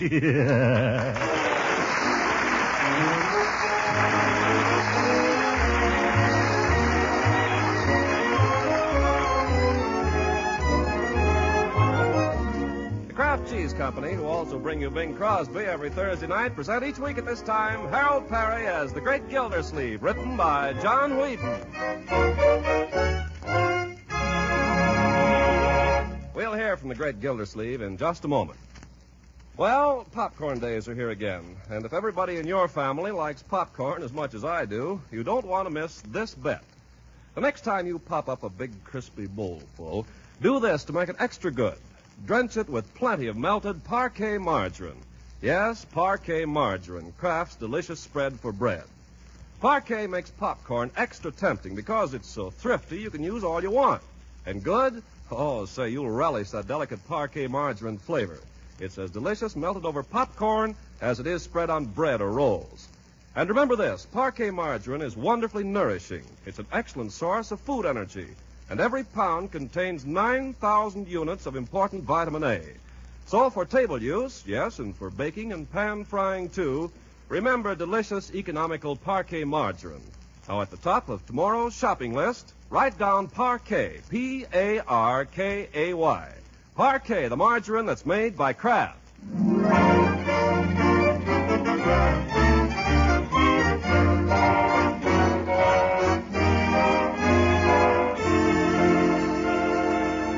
Now, on with the show. As it must to all men, the first of the month came last week to Throckmorton P. Gildersleeve, and with it, bills. For 5 days, they've lain unopened on the desk in his den, but this morning we find him shuffling through them for a hasty glance at the bad news before rushing off to the office.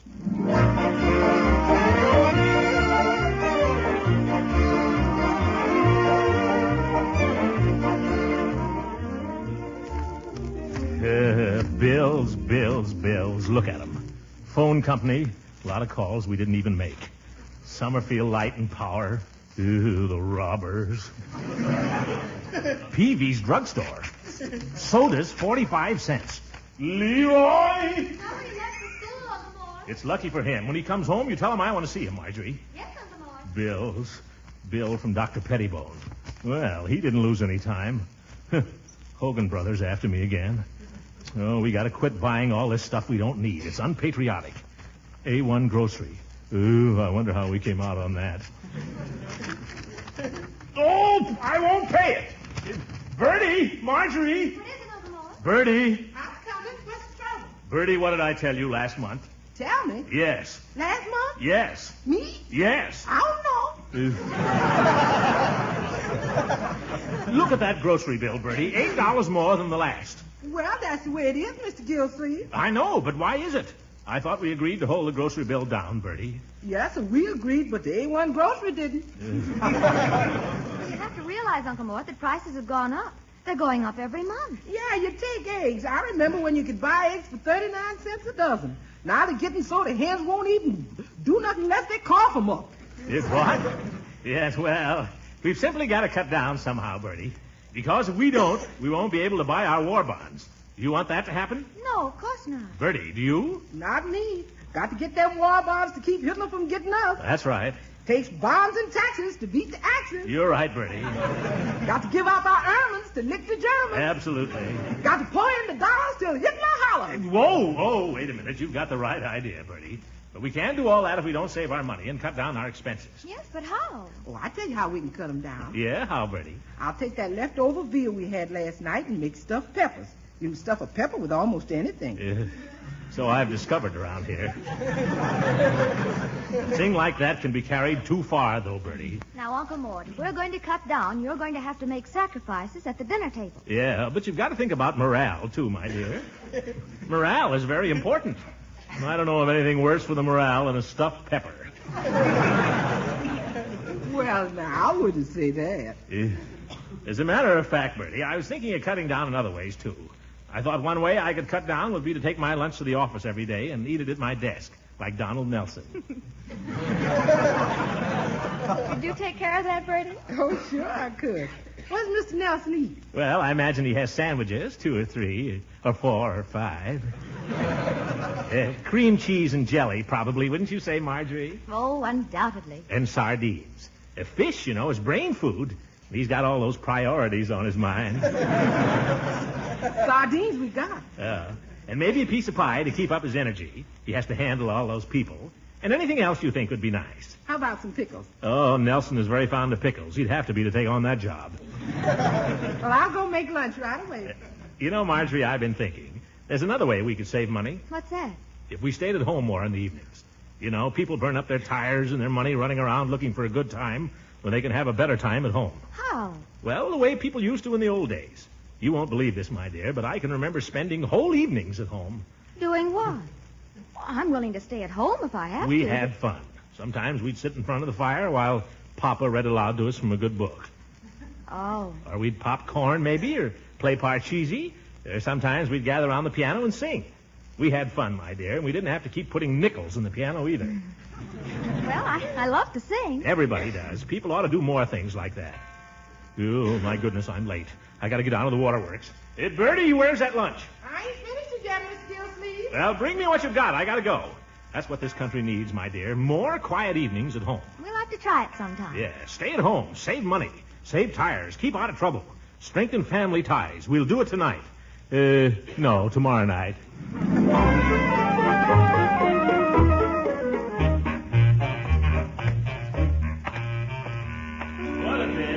What a day. Nothing like a brisk walk in the sunshine. Oh, here comes old Sawbones. Hello, Dr. Pettibone. Hello there, Gildersleeve. My, you're looking fit. Fit as a fiddle and ready for love.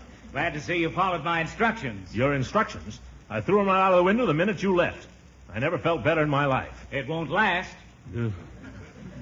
I'll tell you a secret, Doc. I just learned how to live. Yeah, how's that? Cut down. Stop running around nights. Stay at home. Most wonderful feeling in the world. Build a nice crackling fire and spend the evening in front of it with the kids around, telling stories, playing games, singing, laughing, and along toward the end of the evening, a little snack of some kind. It's wonderful. You make it sound mighty attractive. How long have you been doing this? We're starting tomorrow night. I'll be seeing you, Doc.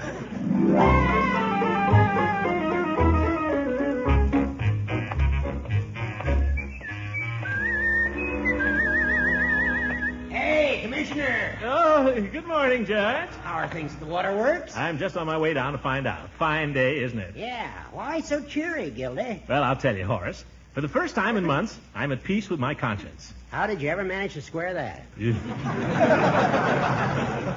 We've decided to cut down over at our house and put every spare nickel into war bonds. How are you cutting down? Well, from now on, no more going out nights. For instance, tomorrow night, Marjorie and Leroy and I are just going to build us a nice, cozy fire and spend the entire evening popping corn and roasting chestnuts. Chestnuts. I haven't roasted chestnuts since I was a kid. Sure, people forget about those things. We'll have some donuts, probably, and cider. I love it. And we'll play games and sing songs while you're down at that lodge meeting paying out your dues. For what? The whole evening won't cost us a penny. I envy you, Gildy. I really do. Think it over, Judge. I think I've got something there.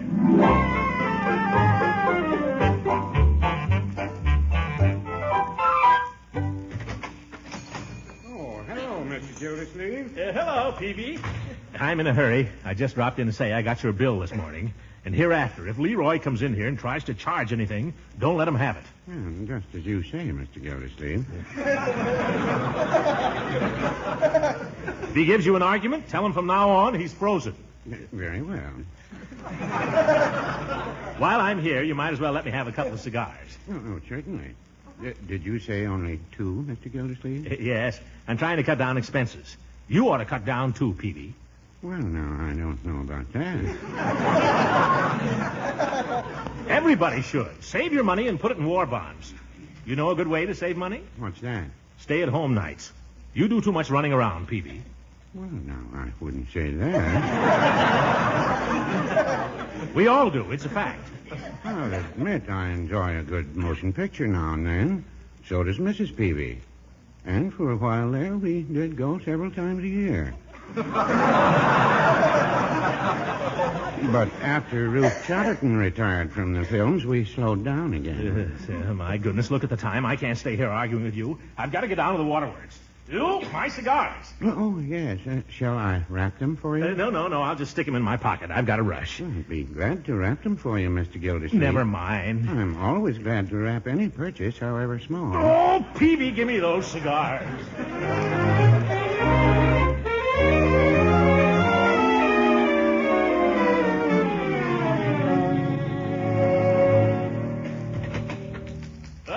Good morning, Miss Fitch. How are we this morning? I'd say we were a little late, Commissioner. Yeah.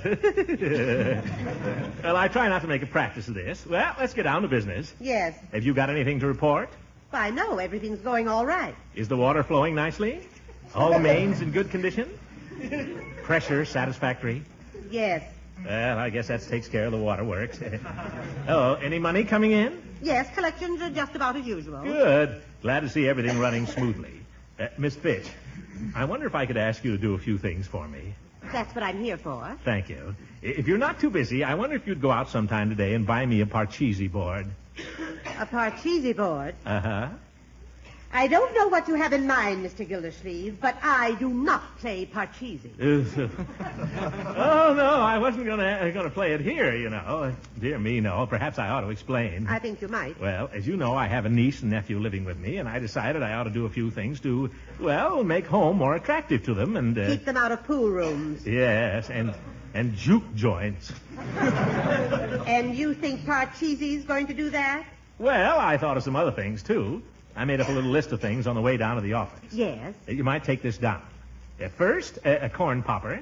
A corn popper. That's for popping corn. I guess that. And some popcorn.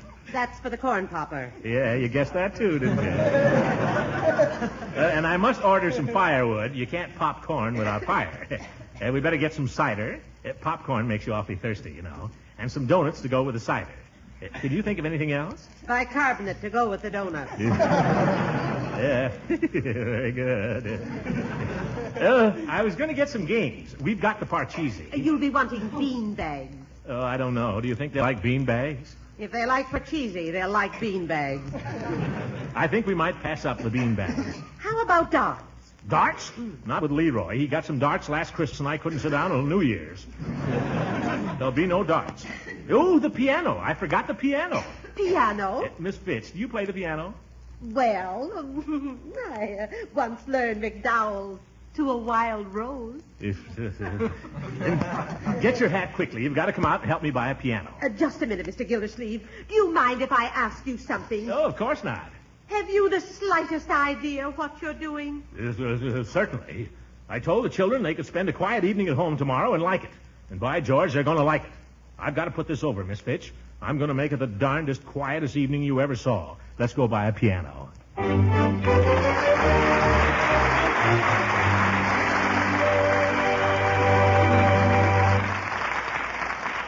The Great Gildersleeve will be with us again in a few seconds. But first, I'm sure you wise homemakers don't just shop for food these days. You shop for good nutrition for your families. And that's why you all should know about Parquet margarine, the delicious spread for bread that's an economical source of important food elements. First, Parquet margarine is one of the best energy foods you can serve. Now, that's important. We're all working harder these days, and we need plenty of wholesome energy food. Second, Parquet margarine is a reliable year-round source of vitamin A. Now, that's important, too, because vitamin A is one of the essential vitamins. And best of all, Parquet margarine helps provide these necessary food elements not just once a day, but 3 times a day. Parquet tastes so good, you'll want to serve it as a spread at all your meals. You'll want to use delicious Parquet margarine in your baking and pan frying, too. So for all these reasons, ask your food dealer tomorrow for Parquet, P-A-R-K-A-Y, Parquet margarine made by Kraft.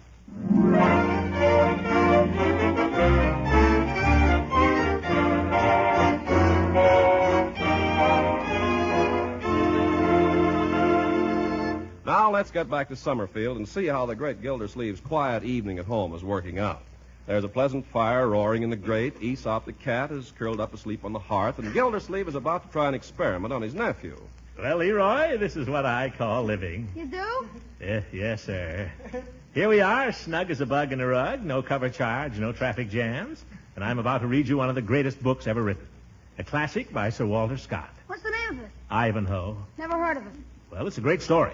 If you've never heard of it, you should be ashamed of yourself. Oh, yeah? If it's so good, how come they haven't made it into a picture? Yes, I dare say they have, and they probably will again. But I'm going to read you the book. Oh, gosh, can't I wait and see the picture? You'll spoil it for me. Spoil nothing.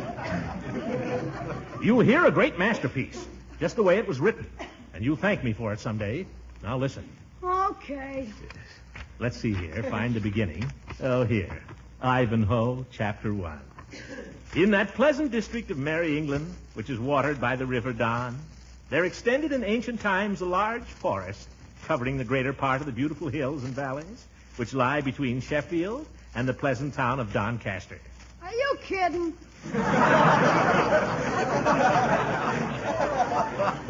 Leroy, the remains of this extensive wood are still to be seen at the noble seats of Wentworth, Warncliffe Park, and around Rotherham. Why, Uncle Mort, reading aloud.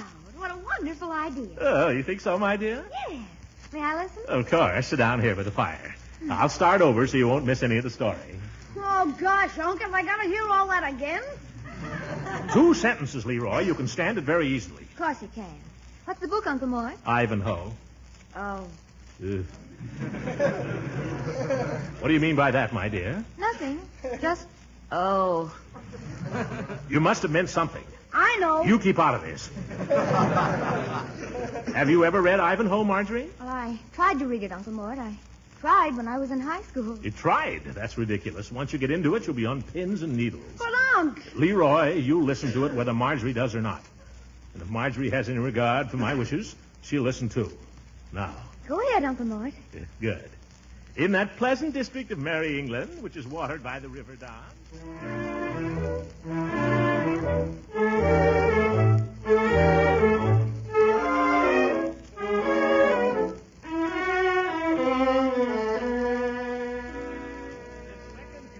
Strode hastily down the forest glade, driving before him, with the assistance of fangs, the whole herd of his inharmonious charge.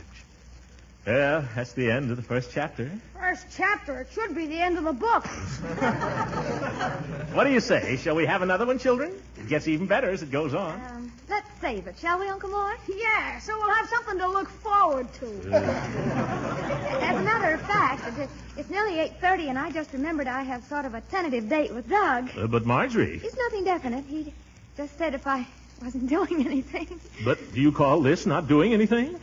We don't have to read if you don't want to. I brought all these little games. Well, if you're going to feel badly about it, I won't go. Well, gee, I don't like to insist, but I thought we agreed we'd all stay in tonight and just have a quiet evening at home. I know. Maybe Marge could ask Doug to come over, and I could ask Piggy Banks. You don't think it would work with just the three of us, huh? And I thought it would be nice if we didn't have anybody in, but just, spent the evening together. Well, Uncle Mort, if that's what you want, that's what we'll do. Won't we, Leroy? Okay, sure. Well, I don't want to force you. No, I think it'd be nice. I think it'd be fun. Oh, Marjorie, you're a sweet girl. How about me? Aren't I sweet too, Unc? Yes. You're sweet too, my boy. Come on, let's give it a trial, shall we? You can't tell. You might even have a good time. Leroy, you get out the Parcheesi board. Uh-oh. Who's that? Oh, Bertie's out. I'll go, Uncle Mort. Hello, Marjorie, honey. Oh, hello, Mrs. Ransom. Won't you come in? Well. I can't stay but a second, but your uncle said I must drop over and see the new piano. Hello, Throckmorton. Hello, Leela. Glad you came. Leroy, take Mrs. Ransom's coat. Oh, I can't stay but a second. Oh. Just throw it anywhere. Your uncle told me about the wonderful evening he had planned for you. I'll bet y'all are having more fun. Yeah. Now, where is the piano? A piano? Right in here in the living room. Must I close my eyes? Well, if you'd like to. There. Now you can look.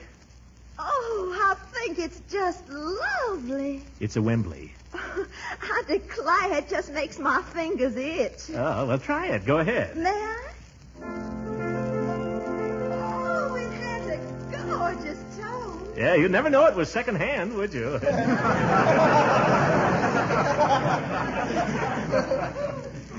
Play something, Leela. Oh, I couldn't. Oh, yes, please do. Well, I'm terribly out of practice. We'll never know. Go ahead and play something. Well, I'll tell you. I'll play Throckmorton if you sing. Oh, I can't sing. Please? Sure you can, Uncle Mort. Pretty please. Well, what do you want to play? Well, what do you want to sing? Does anybody mind if I go to the movies? You stay right here, young man. How about The Road to Mandalay? No, I know a better one. Why do you love me? Leroy! Yes, Unc? Out in the kitchen, you'll find some donuts. Suppose you go out and get them, huh? Donuts? Sure. Yeah, and some popcorn and the popper, and bring those. Okay, Unc. Well, shall we start over again? Just a minute. Marjorie. Yes? Suppose you go out and help Leroy, huh? Would you mind? Of course not. Good. Now. Why do I love you? Why do you love me? Why should there be two happy as we? Can you see the why or wherefore I should be the one you care for? I'm a lucky boy. You are lucky too. All our dreams of joy seem to come true. Maybe that's because you love me.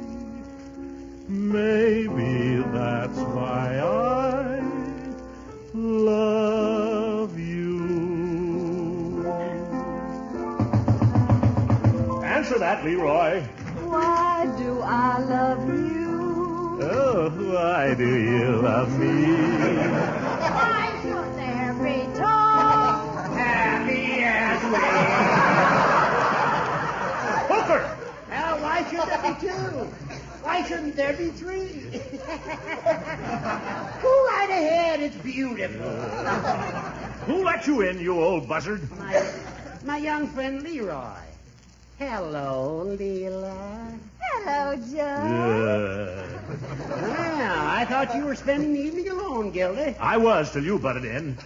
I just this minute arrived, and I can't stay but a second. Oh, don't go on my account, please. There's always room for one more, isn't there, Gildy? There always seems to be. Well, thank you, Leroy. I'll take two. They're small. Why beat around the bush? Take the whole platter. Well, that's generous of you, Gildy. I hope you don't mind my dropping in like this, but when I got to thinking about what you were doing over here, nice, quiet evening at home, it sounded so good to me I just couldn't stay away. Nice, quiet evening. Look at it. I talked myself into it, and I guess I've talked myself right out of it.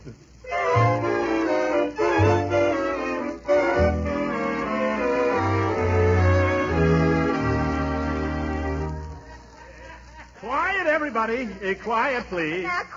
Throckmorton has a poem. Oh, do let's hear your poem, Trocky. Yeah, well, I have to have it quiet. It's very dramatic.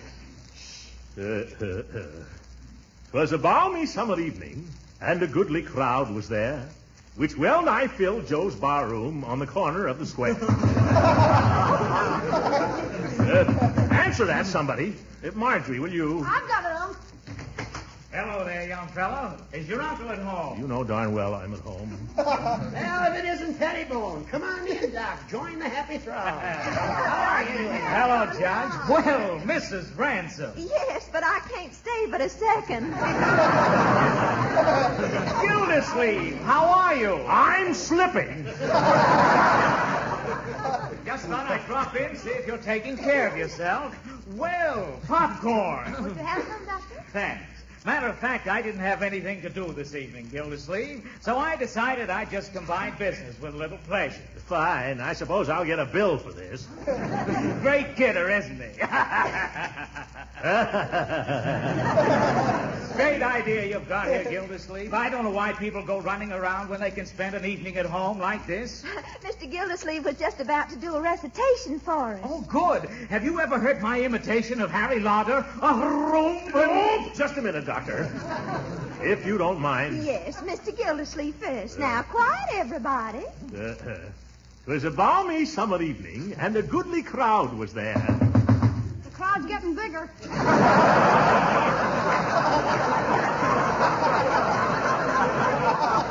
Come in, come in. Oh, excuse me.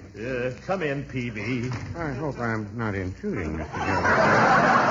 Mrs. Peavy has to sit up with a sick friend this evening, and I thought I'd... Never mind the alibi, Peavy. Come on in. Make yourself at home. You know everybody. Give the man some popcorn. Yeah, here you are. Leroy. Yes, Unc? You better take your bicycle and go down and get some more donuts and some cider. Again? You'll have to. Here's some more money. Boy, this is going to break us. Quiet, please, everybody. I have an announcement. Quiet, Doc has an announcement. Mr. Throckmorton P. Gildersleeve, our popular singing water commissioner, will now give his famous recitation, The Pace on the Barroom Floor, following which he will offer to wrestle any man in the crowd for $5. Come on, Gildersleeve, come on. No, I don't want to do it now. Oh, come on, Gildy. No, I'm all out of the mood. Oh, please, Throckmorton. I'm dying to know how it comes out. It was a balmy summer evening.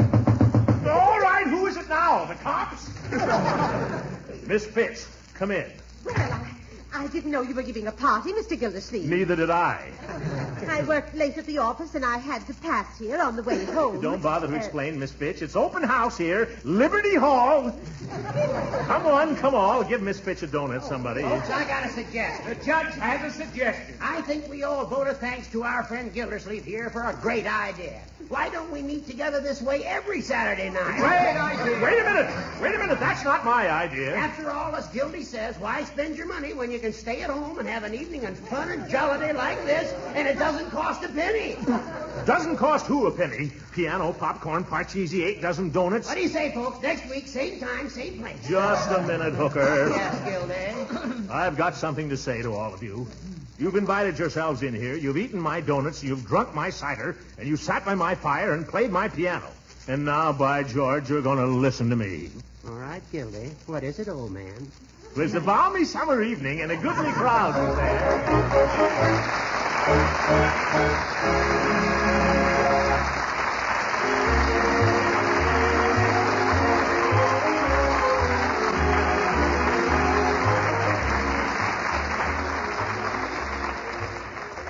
Well, folks, I muffed it again. I was trying to do the right thing, but I let it run away with me. It's a good idea to stay home, I guess, but I didn't have to go out and buy all that stuff. That's what makes inflation. We all know that. People are making more money today than they've ever made, and there are fewer things to buy it with. If we all rush down to the store with our money in our hand and start bidding against each other for the few things left on that counter, prices will go zooming up. We've seen that happening already. That's why they're urging us now not to buy anything we don't absolutely need, but to make our old things do. If there's money burning a hole in your pocket, sock it away in war bonds and stamps. Well, I'm a fine one to be telling you this. Buying all that junk I did, I could kick myself. But I'll never do it again, folks. I swear I won't. Good night, everybody.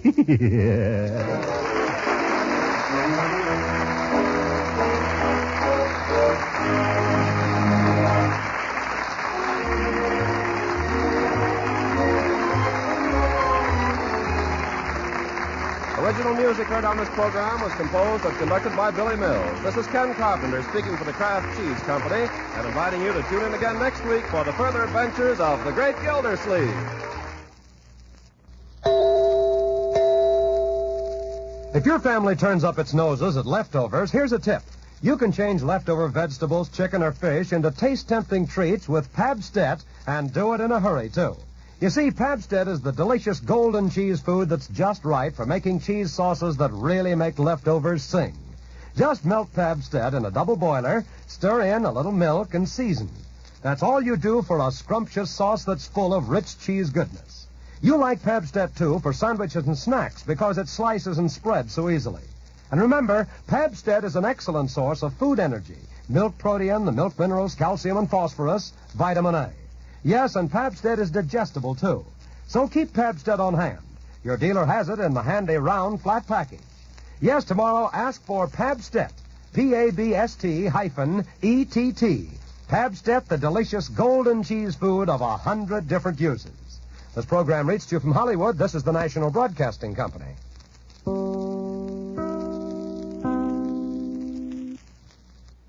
Welcome to Golden Age Radio.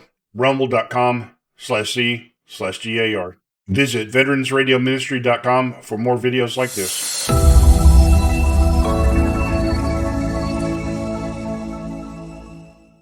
Now, medical science offers proof positive. No other leading cigarette gives you less nicotine, less throat-irritating tars than the new, smoother, better-tasting Rolly.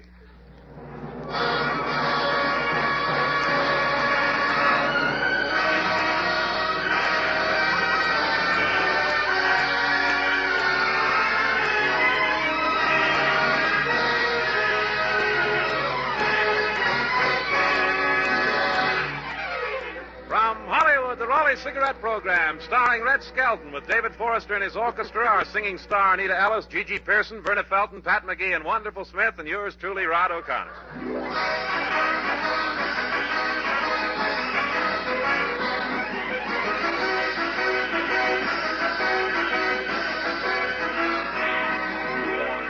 It's a pleasure to bring you Metro-Goldwyn-Mayer's popular comedian and the star of the Rolly Cigarette Program, Red Skelton.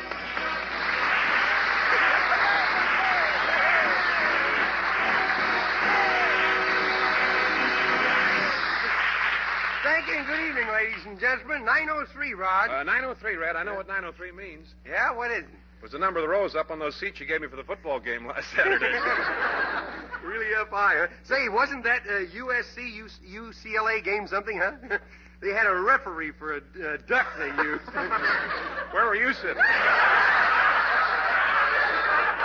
Well, you see, I'm excited. Bob Hope mentioned my name tonight, and it threw me. Huh? I say, where were you sitting? I was up in the broadcasting booth. One fellow from the Chamber of Commerce was there, and he told the announcer that if he didn't get on the air and say what a beautiful sunshiny day it was, he'd stab him with his umbrella. Well, Californians sure are loyal to the weather out here. Yeah, you're not kidding. One native Californian sat there and he saw the football, that wet ball keep sliding out of the guy's hands. See? So he turns to a tourist and he says, "Well, sir, it looks like they didn't get all the fat out of that football, no."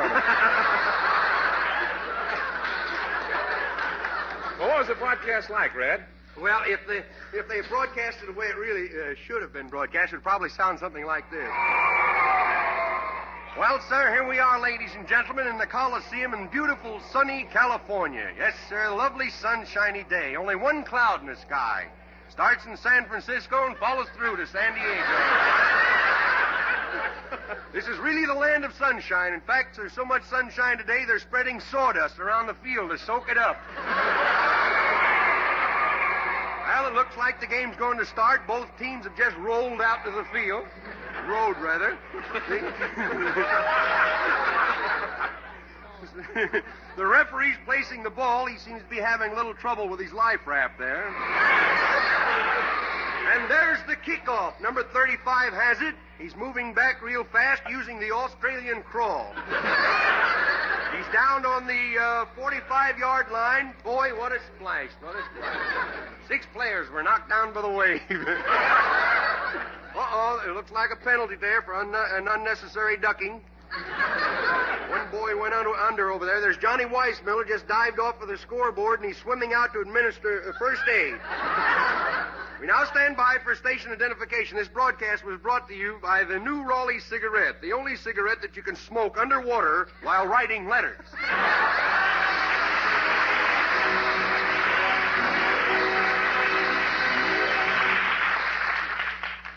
Now, medical science offers proof positive. No other leading cigarette gives you less nicotine, less throat-irritating tars than the new, smoother, better-tasting Rollie. Yes, proof positive. No other leading cigarette gives you less nicotine, less throat-irritating tars than the new Rollie.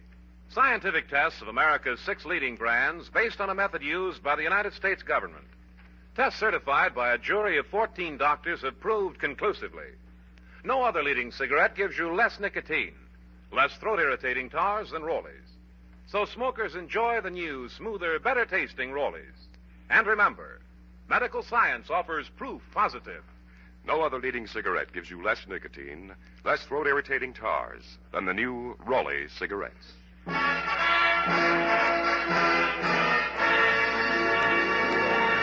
Anita Ellis sings, "Why Was I Born?" Why was I born? Why am I living? What do I get? What am I giving? Why do I want a thing daren't hope for? What can I hope for? I wish I knew.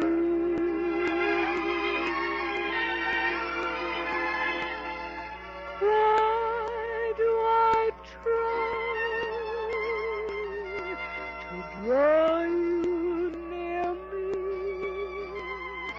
Why do I cry? You never hear me.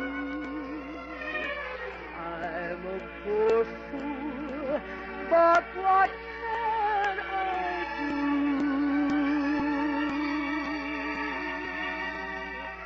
Why was I born to love you?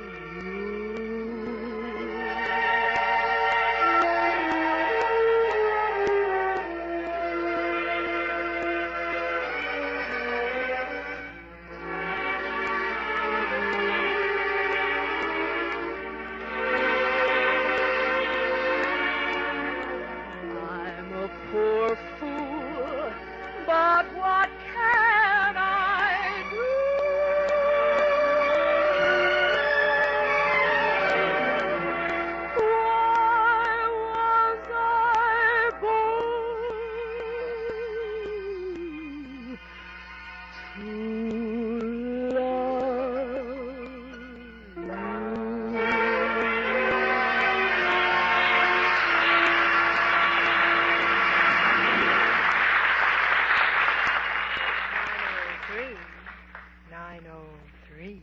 How are things down there in the basement, huh? Tonight, the story from our Skelton scrapbook of satire is about people who give dinners to impress their friends. Our characters are not fictional. If there's any similarity to persons living, they're bums, so let's face it.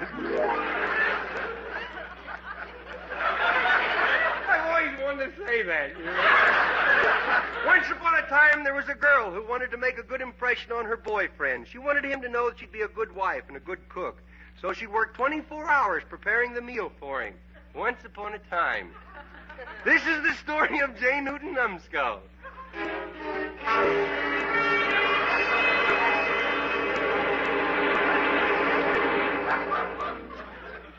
Gee, I want to make a good impression tonight. I think I'll wear my hair parted in the middle. Then again, Mom may be going out tonight and she'll want to wear it. Let's see, where did I put my suit? Oh, yeah, under the rug. Gee, what a nice pressing job. A little baggy where the board for the floor are missing there. Now for a clean shirt. Oh, gee, they're not back from Hialeah yet. I'll just wear one of my tuxedo collars and starch the hair on my chest. Hello, son. Can I come in? Sure, Bob. Just crawl over those Esquire magazines there. Going out? Yeah, I got a date for dinner at my girl's. I'm so excited. Well, you must be. Tell me, have you discovered a new way of sitting down? I know. Why do you ask? You got your pants on backwards.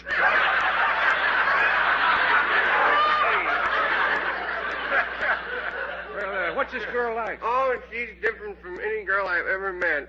She doesn't drink, she doesn't stay out at night, and she won't kiss boys. Well, that's too bad. I wonder what she was like when she was living. Oh, she's very much alive, she is. Well, then you're dead. No, stop kidding me. Yeah, I hope I make a good impression on her, folks. Well, what's your name? Jessie McLeod. You mean Keith McLeod's daughter? Yeah. Do you know what he does for a living? I think he's a publisher. Jessie said he was a bookmaker.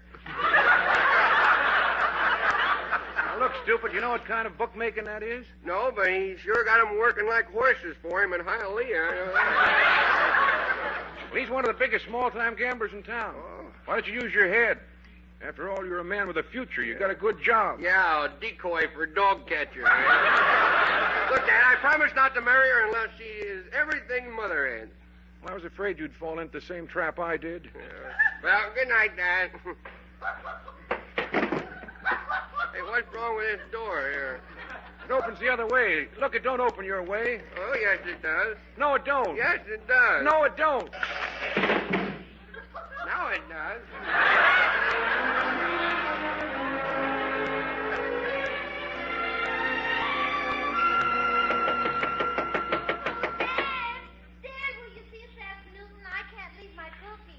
Oh, all right. Gee, right in the exciting part of my comic book, too. Hello, sweetheart. Good evening, darling. Oh, I'm sorry. I thought you were Jessie. No, I always look that way after a hot bath. Oh. Is Jessie here? Yes, come on in. Yeah. I'm Jessie's father. I'm glad to know you and get your hands out of my pocket. See, a nice place you got here. You must be a very busy man. Look at all the telephones you got. Goodness. Sit down and make yourself at home. Oh, thank you. Gee, I'm out of cigarettes. You'll find a cigarette machine in the next room.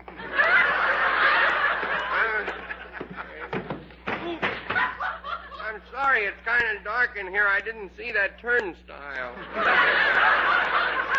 That's all right. Since you're a guest, you can forget the nickel. Oh, okay. Yeah, hey, I put the money in the machine. Now what do I do? Pull the lever down on the side. Oh. Hey, this is a slot machine. Sore because you didn't win, eh? Try again. I just had the machine fixed. What was wrong with it? Was it paying off? Come on in the living room and make yourself at home. Okay. Here, let me check your hat. Oh, that's not a hat. That's the crease in my head fools everybody. Tell me, do you love my little girl? I guess so. Since the last time I saw her, I haven't been playing a crap game. Hello, Newton. Oh, hello. Gee, you look beautiful. You do. How do you like my new strapless evening gown? You want to borrow my belt? Say, I'm just curious, where did you two meet? On a bus. I gave Jessie my seat. Gee, that's hard to believe. Yeah, on the Sunset bus it is. Love at first sight, huh? Yes, I was so excited I sat on an old lady's lap right next to her, but I got right up. She was knitting. Well, I'll leave you two lovebirds alone. Goodbye. Bye. Well, here we are, all alone. Yeah, all alone. Newton, you can kiss me if you like. Oh, gonna play hard to get, huh? Huh? Then I'm gonna kiss you. Oh, no. Newton, take your head out of the fishbowl. Well, shall we go in and eat now? Yeah. Of course, I warn you, I probably don't cook the way your mother used to. Well, I'm glad to hear that. Well, I'll just light the candles. Okay, here's my... Well, what do you know? Roman candle.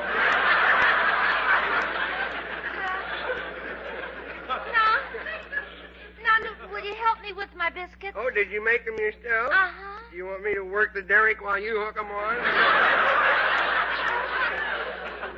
I think we can both carry them. Okay, I'll grab this in here. Oh, my. I always wondered how I'd look with bow legs. Hey, let's set them on the table over here, huh? Hey, you ought to do something about that hole in the floor. You know? Hey, your face is turning purple. Put your end down. Now slide it across. Oh, careful. If that ever falls on your feet, it'll crush your toes. Here, I'll sit over here. Well, look at that. My favorite dish. Breast of Frankfurter with mustard gravy.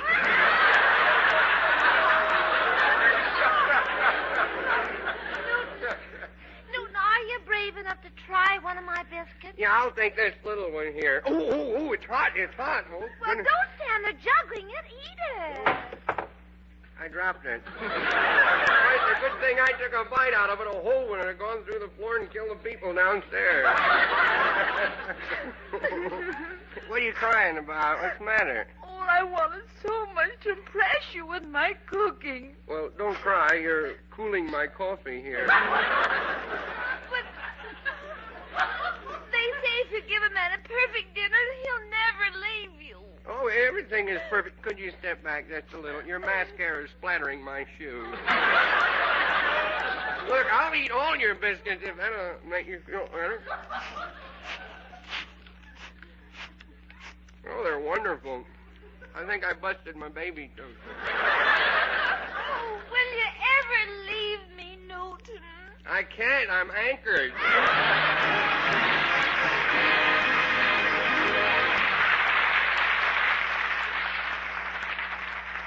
Now, medical science offers proof positive.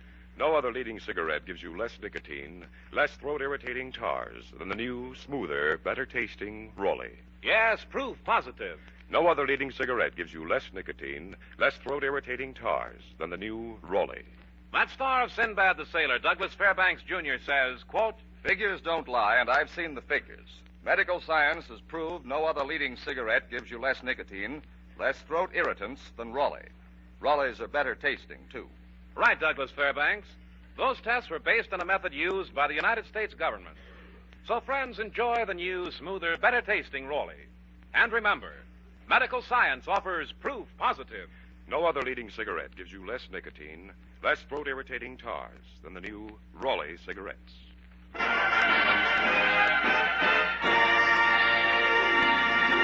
David Forrester and his Rolly Cigarette Orchestra play the popular Zippity-Doo-Dah from Walt Disney's picture Song of the South.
Chapter 29 of Impressing People is entitled The Boss for Dinner.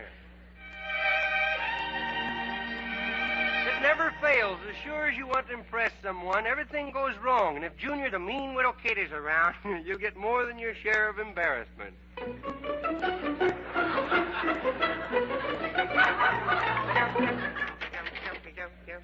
Junior, where are you? Upstairs putting on me Sunday suit. You come down here this minute. Okay, I'll slide down the banister. Junior, don't slide down the banister. I just waxed it. It's too late, kiddo. Open the window. Open the window.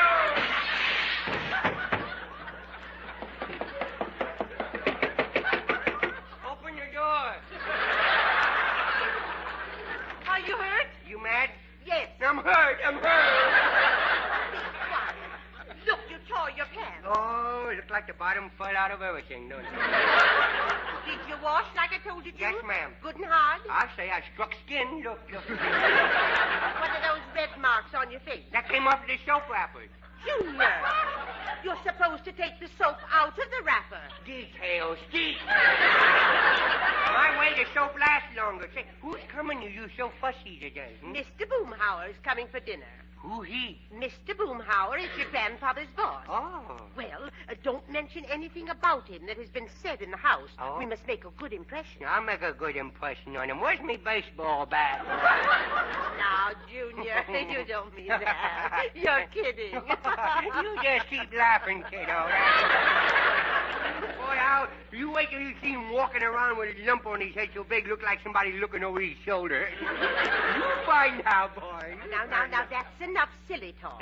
And another thing. What's that? No panhandling. Oh? If you ever mention anything about your starving piggy bank, you'll get it good.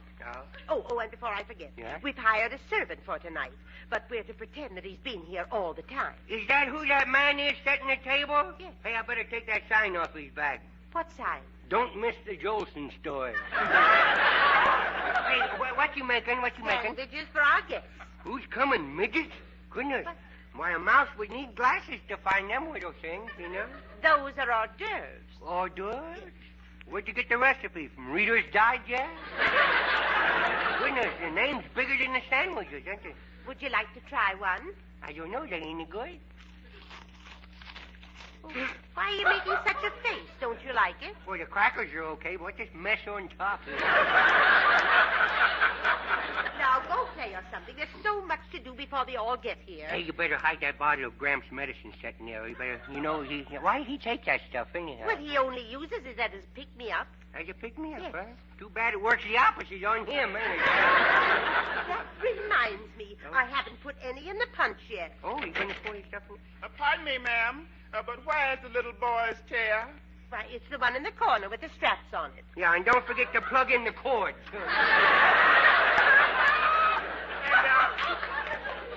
Tell me, where do you hide your silverware? You do have some without the hotel names on it, don't you? I'll get it for you. Oh, there's so much to do. I haven't mixed the punch and... Oh, well, I'll pour it in the bowl later. Poor Grandma. I'm going to help her. I'm going to pour the medicine in the bowl for her. Maybe they won't be tired and need a good pick-me-up. I just pour the whole bottle in. I'll get it, Grandma. Somebody's at the door. Somebody's at the door. We have a new victim. Use your knuckles and stop running up our light bill, will ya? I'm coming. Hello, Grandpa. Who's this charming gentleman with you? What's the matter, Grandpa? I think we've got the wrong house. No, he's right place. Junior? It's Grandpa. Is Mr. Boomhauer with him? Yeah, old Horseface is here, too.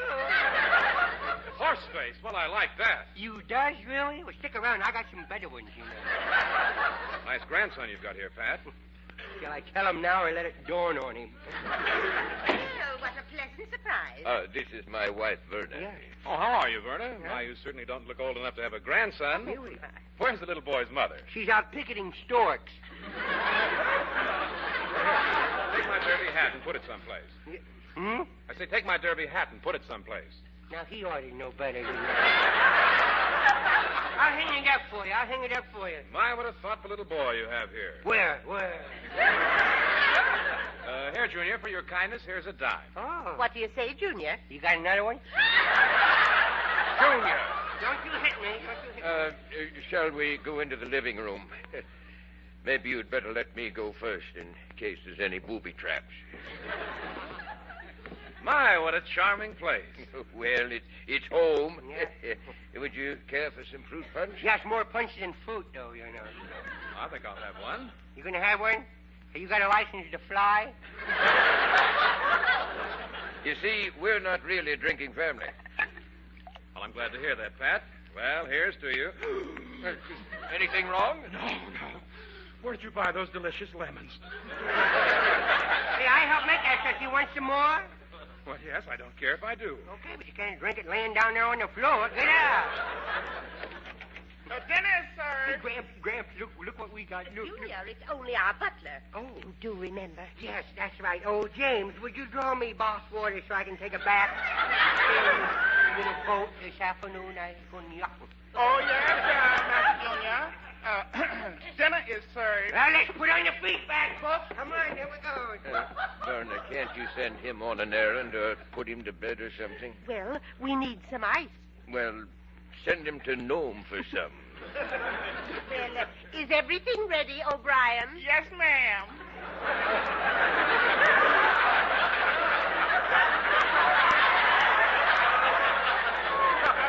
All right, tell me, madam, when I get around to the little boy, do I serve him the regular way with the chair and whip? I'll serve him. Oh, thank you, ma'am. Thank you. You see, I have a wife and 3 kids. Tame, that is.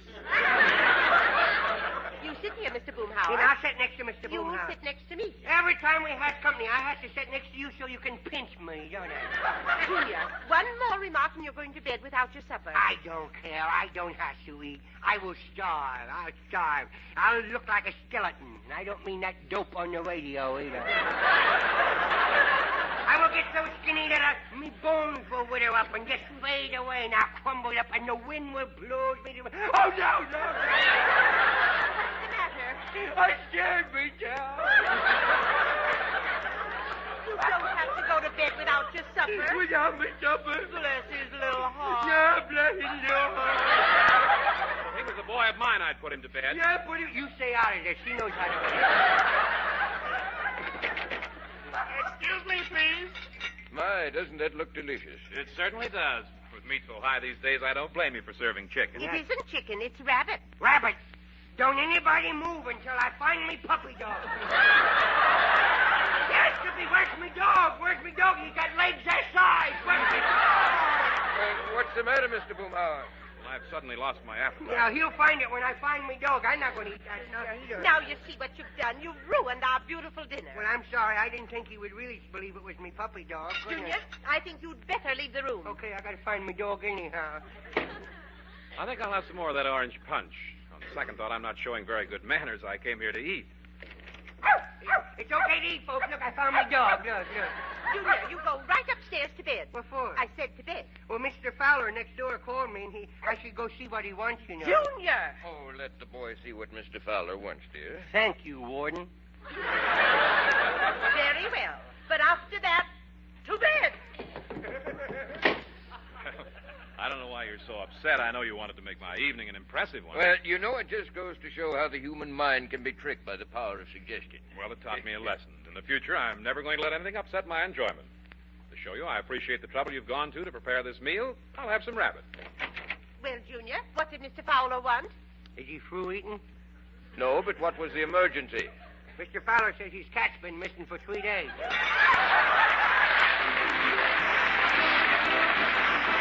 Remember, we'll all be back with you next Tuesday at the same time. Red Skelton, David Forrester, and his Rocca Finney to Ellis, Verna Felton, G.T. Pearson, Pat McGee, and Wonderful Smith, and yours truly, Rod O'Connor. Till next Tuesday, then. This is Red Skelton saying goodbye now, and thanks for listening. Thanks for buying Raleigh's. I'll be on the Elgin program.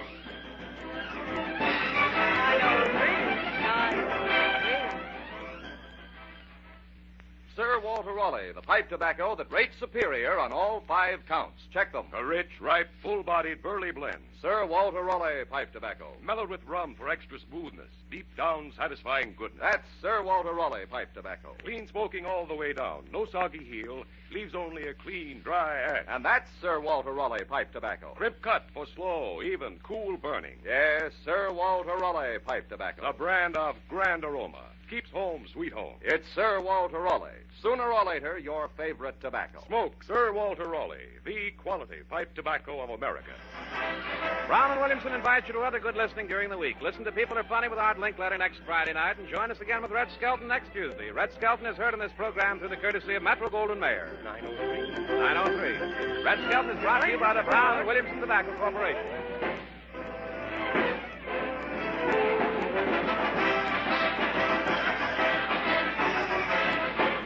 This is NBC, the National Broadcasting Company.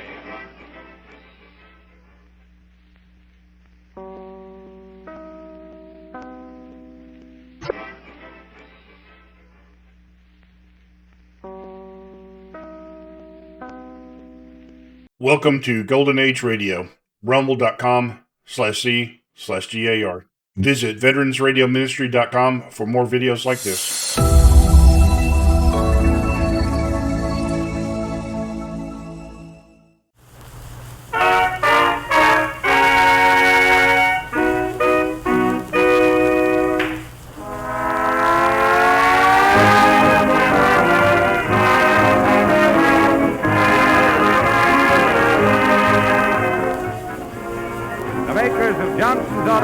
Present another shining half hour with Rico Marcelli's orchestra, Gail Page, the Three Kings, and Marion and Jim as that popular pair of prevaricating, peregrinating pilgrims, Fibber, McGee, and Molly.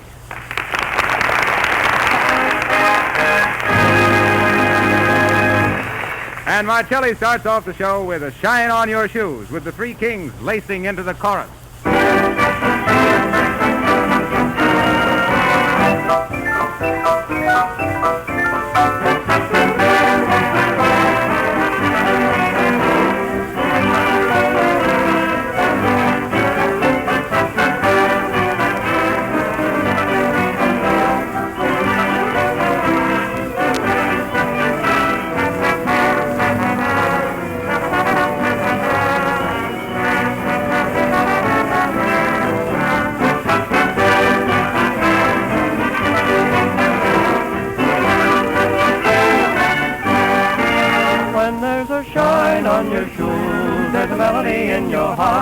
With a singable, happy feeling, a wonderful way to start to face the world every day. With a dee-dum-dee-di-di, little melody that is making the worrying world go by. When you walk down the street with a happy-go-lucky beat, you'll find a lot in what I'm repeating. When there's a shine on your shoes, there's a melody in your heart. What a wonderful way to start our day.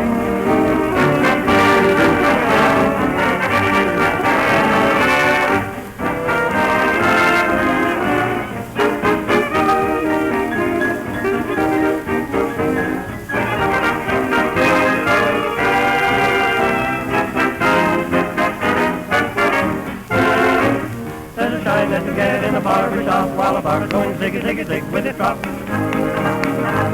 There's a shine that you get in a Pullman car while a train's going chuggy-chuggy-chuggy-chuggy-chug. There's a shine that you get on a ferry boat while the water's going wishy-washy, wishy-washy, wishy-washy, woo. But it doesn't matter where you get it, it'll do a lot of good if you let it. A little bit of polish will abolish what's bothering you.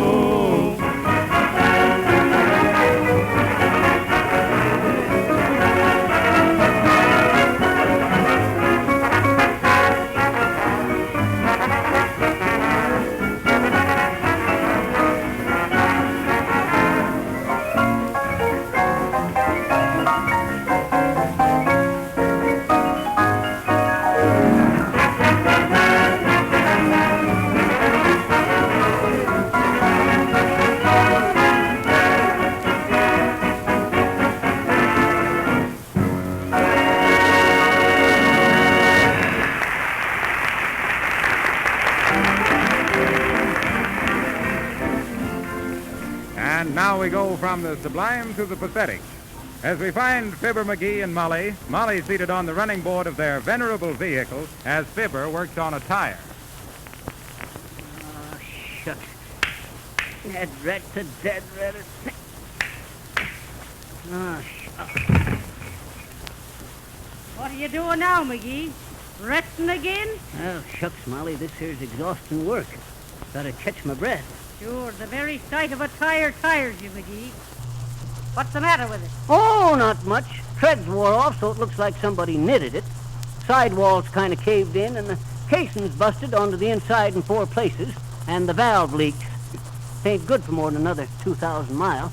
Oh, the valve leaks, you say. And did you just pay $7.22 to have them valves ground, and now they leak? Oh, shucks, Molly. Them ain't these. I mean, these here valves is different. It's the other. They ain't the same valves. These is tire valves. Them was engine valves. Oh, they was? Yes. Well, a valve is a valve, McGee, and we paid for fixing them. What do you go to do with it? Well, remember where we got it? Sure I do. When you bought the second-hand tube for 60 cents, the man threw in the boot. To boot. Yep. And we got gypped onto it, too.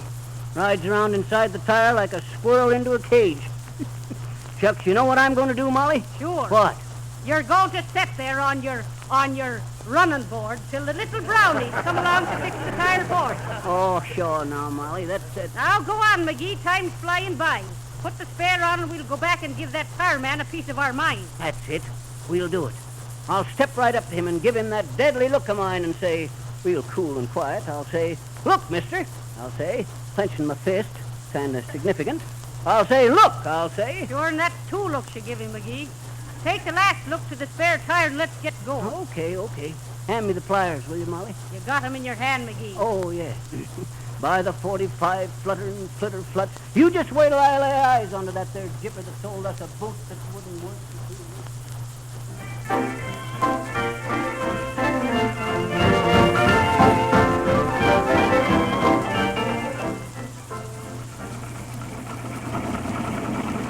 Watch your driving, McGee. Ain't that the place up there ahead of us? No, that ain't the place. I tell you, Molly, you can't fool me on the locations. Why, I've trained millions of racing pigeons on to how to find their way back. McGee, that is the place. That place? Why, shucks now, Molly, you know better than that. I tell you, the place where we got this here boot was well, maybe it is the place after all. Looks different coming from the other direction. Sure, different and not so good. Stop the car, will you? Okay. Gotta get them brakes fixed.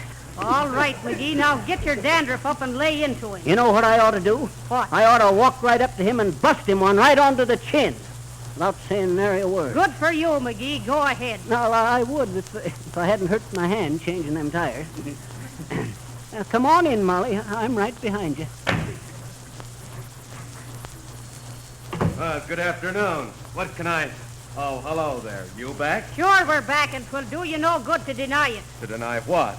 McGee, get started. You betcha. I'm just itching to. Say, you. What's the matter? You the proprietor, are you? Why, sure he is, McGee. He's the one that sold you the bum boot. Oh, he is, huh? Is that so? Well, listen here, you. Yeah? You know what I got a good mind to do? No, what? I got a... Say, your face is kind of familiar, mister. Well, maybe it is. I've waited on you before, I think. You bought a second-hand tube and a boot. There you are, McGee.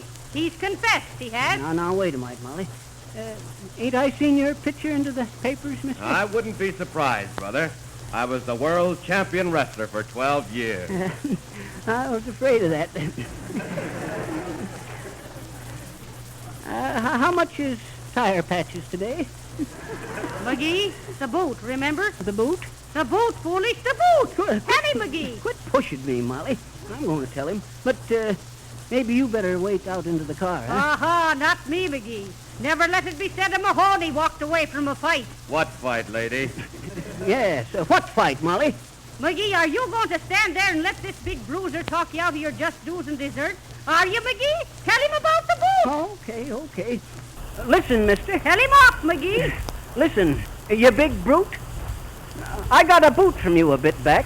I got the boot and got bit, even if I did get the boot to boot. It's a bad boot. And as a boot, it ain't worth a hoot as it's a broke boot.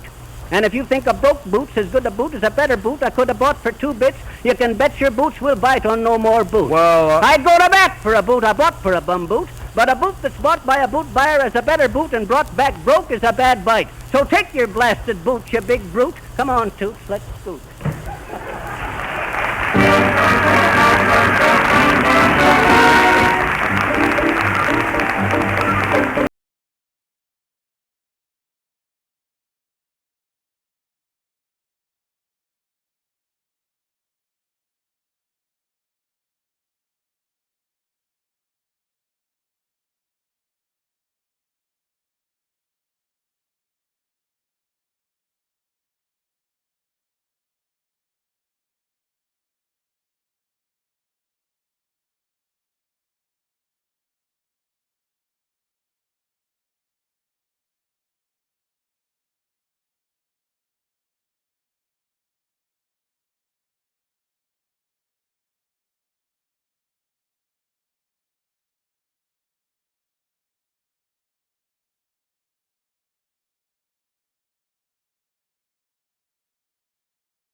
You just heard Marcelli and his men presenting that unbeatable win, place, and show combination, You and the Night and the Music.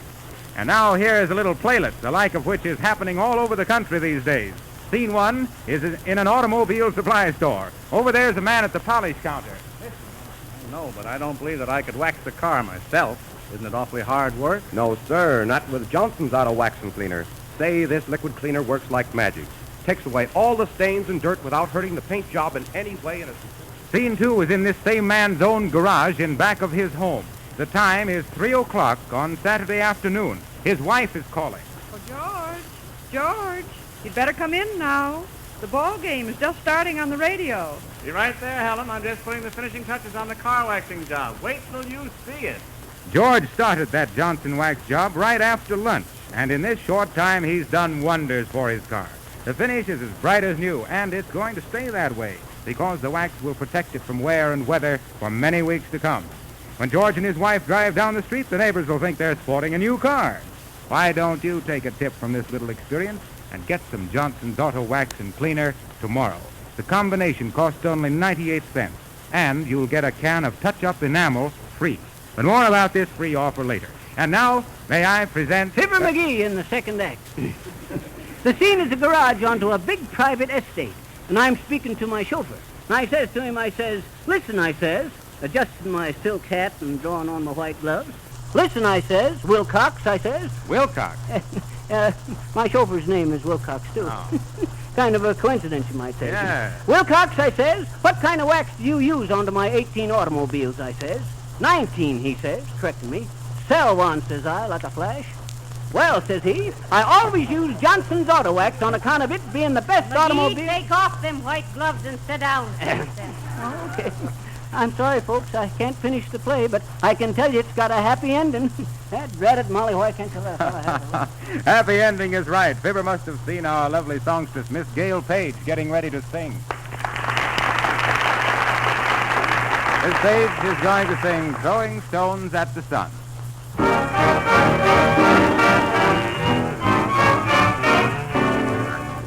You won't wear a smile, 'cause it ain't worth your while. You think grumbling and growling is fun. Well, you're never gonna get nowhere, no how. Throwing stones at the sun. You pray for the rain, and when it comes, you complain. You don't think of the good that it's done. Well, you're never gonna get nowhere, no how. Throwing stones at the sun. When evening calls, romance calls, you soon see the moon up above. You keep wondering why love's passing you by. You've gotta have a heart for love. You ain't got no use for a duck or a goose. If the eggs, they ain't gold, everyone. Well, you're never gonna get nowhere, no how. Throwing stones at the sun. You wonder what's wrong with you, and you wonder why friends are few. You wonder why you feel blue. Well, if you don't know, then I'll tell you. You won't wear a smile, 'cause it ain't worth your while. You think grumbling and growling is fun. Oh, you're never gonna get nowhere, no how. Throwing stones at the sun. You pray for the rain, and when it comes, you complain. You don't think of the good that it's done. Oh, you're never gonna get nowhere, no how. Throwing stones at the sun. When evening falls, romance calls, and you see the moon up above. You're wondering why love's passing you by. You've gotta have a heart for love. You ain't got no use for a duck or a goose. If the eggs, they ain't gold, everyone. Well, you're never gonna get nowhere, no how. Throwing stones at the sun.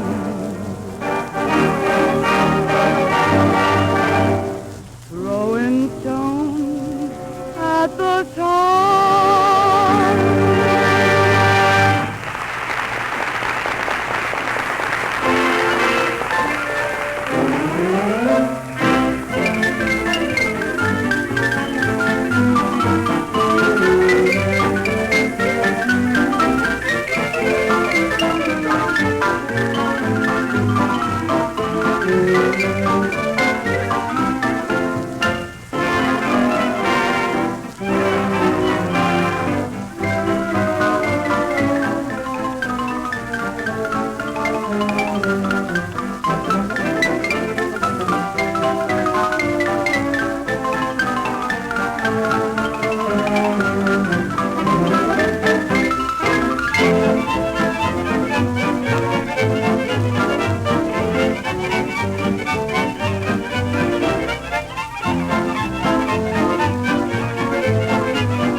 Certainly is wonderful what they're doing with radio these days, isn't it? Imagine finding Fibber and Molly putting their best tires forward as they roll merrily along the highway. Hey, Molly, what's that there funny-looking barn over there? It ain't a barn, McGee. It's a glider garage, it is. Oh, you mean for airplanes? Sure, it's what you call it, a hanger. That's what it is. Oh, no. I suppose that feller leaning on the fence there is a hanger around her. You get it, Molly? I said... Ah, it ain't funny, McGee, and Okay. watch where you're driving. I know where I'm driving. I want to talk to that feller. Get them brakes fixed. How are you, Bud? Hi. He must be an aviator himself, McGee. Look at the football hat he's wearing. Why, shut. Probably just to keep his ears warm. Is that there a regular landing field, Bud? No, this is an Army experimental field, testing new planes. Why? Oh, I was just curious is all. I suppose all us old flyers gets the itch when they sees them hampers. You mean hangars? That's what I says, them balloon barns. I see. You're a pilot yourself? Sure he is, mister. He's took many and many the flight. A fancy. She means I'm a kind of a fancy flyer, son. Where did you fly, may I ask? In the World War? Answer, McGee. Where in the World War did you fly? I never done no military flying, Bud. Just for scientific purposes. Oh, you went up for observation? Yeah. Sure, but they turned him loose again. I got you there, McGee. I can take it or leave it. You see, son, my last flight was as pilot and observer and navigator of the Stippelhauser stratosphere balloon. The what? Stippelhauser stratosphere flight. Nice going, McGee. You said it the same twice in succession. I never heard of the Whipple-Schnauzer Stippelhauser 'twas, son. Named after my cousin, Wilhelm Stippelhauser. Oh, McGee, you've been hiding cousins on me like they was Easter eggs on the White House lawn. You mean I never mentioned cousin Wilhelm Stippelhauser, Molly? No. Why, shucks, he was one of the foremost promoters of stratosphere flights, he was. I never heard of him either. Well, I ain't surprised. Matter of fact, son, I'd have been kind of startled if you had heard of him. We've always kept that there flight a kind of a secret, on account of because we had the Gonzola filled with newfangled and delicate instruments. What was filled with them? The Gonzola. Ah, he means the mucilage, mister. I think he refers to the gondola, don't you, Mr. McGee's the name, boy. Colonel Fibber McGee, the Eagle of Iowa. Oh, dear. That's where we made the Stippelweimer flight. Stippelhauser, you said? Well, it means the same thing into Danish. Stipp was a Dane himself. Great feller, too. A great Dane, you might say. Hot dog! Was your flight successful? You bet it was. You see, we loaded the little round steel car underneath, you know. We loaded her up into the dead of night one spring day back in 1909. Long before them other stratosphere flights was ever even thought about. That was a long time back. Yep. It was a long way up, too. I'll never forget the minute I sticks my head out of the window. Porthole? Out of the side of the car and gives the signal to let her go. Capped off, you mean? That's what I said. Well, sir, I felt her give a lurch, but it was a foggy day, and I couldn't see the folks down below very well, but I could hear their cheers dying away into the distance as I turned to my instrument. Oh, he was up there for band practice. Oh, no. These here was navigating instruments. They was a big bounce-o-mometer. A what? Bounce-o-mometer. Tells you how far you bounce off in the cloud. Oh. And there was a wherograph. That was to tell where you was. And an up-and-down-a-meter. And a leanograph to tell you which way the balloon was leaning. And then we... How far up did you get? To his neck, mister. Well, sir, I could feel the car sway into the wind as I walked from one instrument to the t'other. I looks at the bounce-o-mometer, and then I sneaks a peek at the leanograph and the swayophone. By Timothy, them needles and hands onto the instrument was jittering back and forth so fast was just guesswork. Yes, I know how it is. Well, thank goodness one of you knows. Yes. Oh, is that so? Well, sir, I could feel the air getting thinner, and I looks out the window, the porthole. But shucks, the fog was so thick I couldn't see 2 feet before my eyes. Well, why'd you stick him out the porthole? Stick what out the porthole? You're 2 feet. I didn't. Oh, sure. Now you're joshing me. Well, sir, I knew it would do no good to get nervous just on account of cause my instruments was not registering good. So I eats my lunch. Oh. I knew it would take about 8 hours to get up to the stratosphere, so I takes a nap. Then I eats my supper. And still the fog was so thick I couldn't see nothing. So I waited. 3 days. 4 days. 5 days. 2 weeks. I run out of food, and I ate the maps. Oh. How'd you like Kentucky, McGee? Well, sir, on the 16th day I begun to get alarmed a mite. So I reaches up and yanks the... Ripcord? Yeah, the dingus that lets the gas out of the bag. But nothing happened. Then I knew I was in for it. In for a lifetime of drifting through space. Oh, well, the gas had to thin out and let you down eventually. You knew that. Nope, I didn't. On account of because it was a new secret kind of permanent gas named McGeelium, into my honor. The balloon was crammed full, 10,000 quarts of McGeelium gas. Some gas. So I knowed I couldn't depend on it letting me down. Well, sir, I got weaker and weaker. I ate my shoes and my belt. I ate the woodwork off in the bounce-o-mometer. I felt myself getting fainter and fainter. I had to keep fighting away the thoughts of me. Me, General Fibber McGee. I thought you said Colonel. Well, I found out later I'd been promoted whilst I was up there. Well, sir, I thought of me, lonely and dying, miles and miles up above the earth, when suddenly I felt a terrific jar onto the gondola. What's them two fellers doing over there, Bud? Rolling the field smooth. Oh. They're my men. I'm the commandant in charge of the field. Oh, well, I'm glad to know you, Commodore. But tell me, what was the jar on the gondola? Some feller from the Stippelhauser ground crew. He got curious and opened up the gondola from the outside. From the outside? Yeah. You see, I got into it when no one was around, and they didn't know I was there. Shucks, the darn balloon had never even been off the ground. There I was, sitting right in front of the airport, eating my gloves and my shoes like a dead rat groundhog.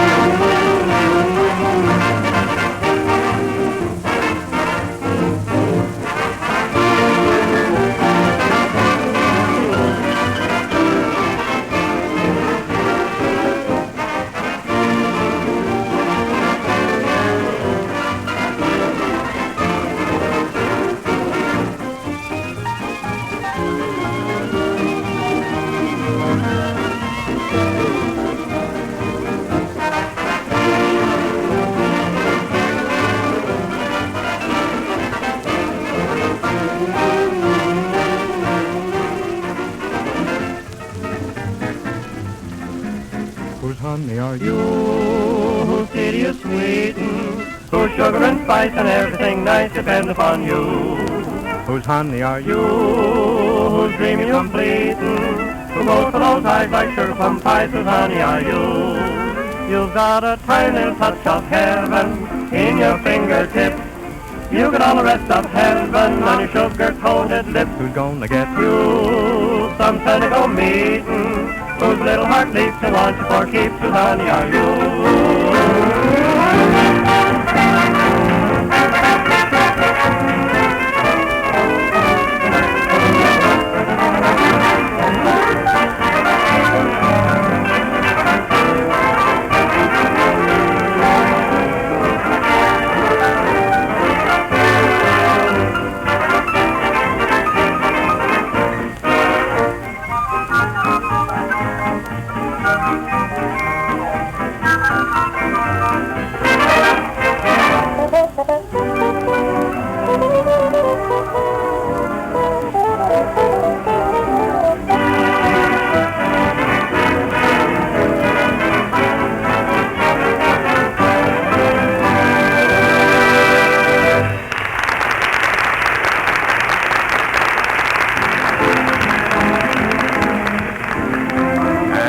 Ladies and gentlemen, was about 25 men, including the three kings, trying to find out in their musical way just whose honey are you.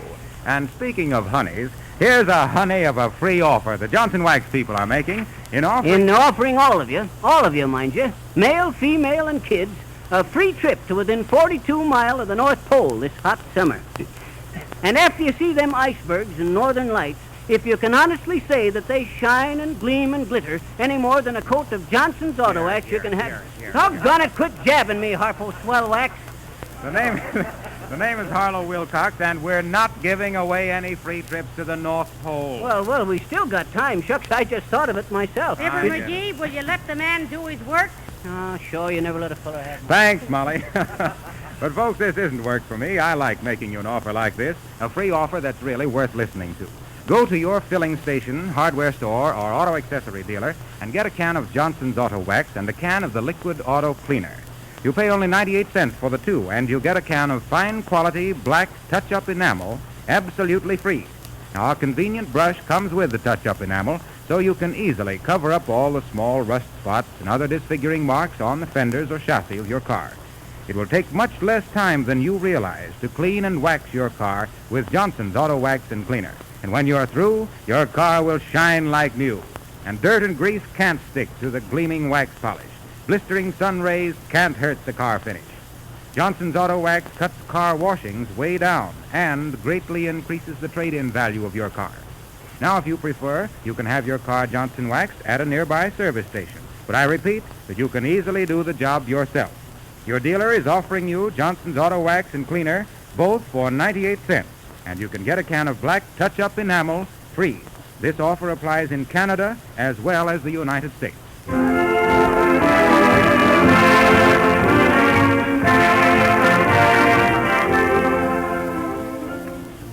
Remember now, a cross on your calendar, some Johnson's Wax on your car, and a string on your finger, because you have another merry musical meeting with Fibber, McGee, and Molly next Tuesday at this same hour. This is positively Harlow Wilcox speaking. Toodaloo till Tuesday.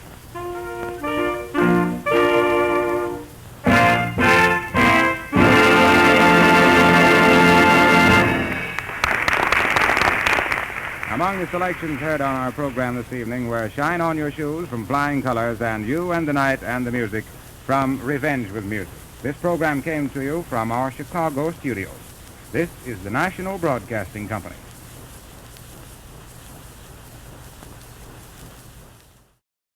Welcome to Golden Age Radio, rumble.com/C/GAR. Visit veteransradioministry.com for more videos like this.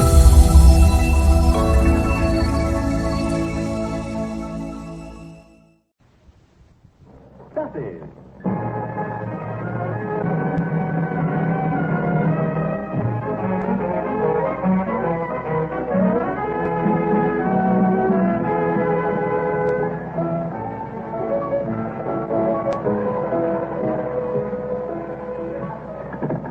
Hello, Duffy. It's where the late maintain Archie the manager's vacant. Duffy ain't here. Hello, Duffy. Tonight, Peter Lorre and Mrs. Corbett Wells and a talking bird. Huh? Mrs. Wells talking bird. Now, don't get excited, Duffy. It ain't Orson. Now, this bird you can shut up once in a while. Yeah. Well, you ought to see the bird, Duffy. It's wonderful. He talks, he whistles, he even sings. Huh? Oh, no? Well, can you pull worms out of the ground with your beak? You probably could at that. Huh? Well, you ought to see him. He's practically human. Huh? 4F. And he's got flat feet. Well, they call him a minor bird. He comes from the Malay Peninsula. Yeah, where the Malarians come from. Yeah. Yeah, Mrs. Wells found him in the jungle, when he was just a little puppy. Huh? Well, what do you call a small bird? A gosling. A gosling. Duffy, you kill me. A gosling is a Norwegian trader. Certainly. I'll call you back, Duffy. So long.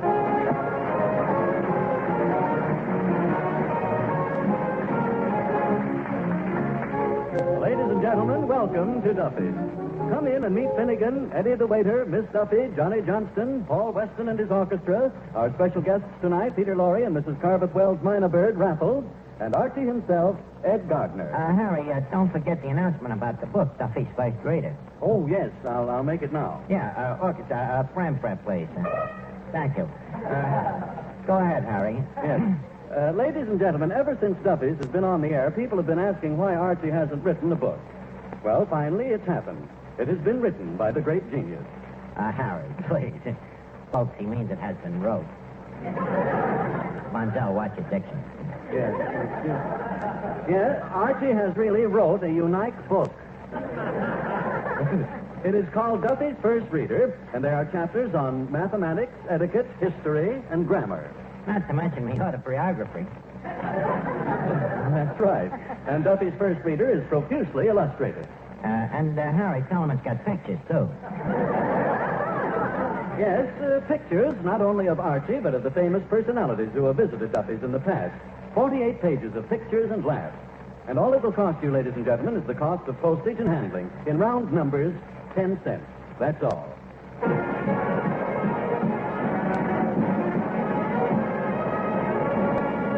Hey, Miss Archer, now, this talking bird, what do they call it? They call it a minor bird. Why do they call it a minor bird? Well, Eddie, that is difficult for me to explain to one unfamiliar with the natural habitudes of botanology.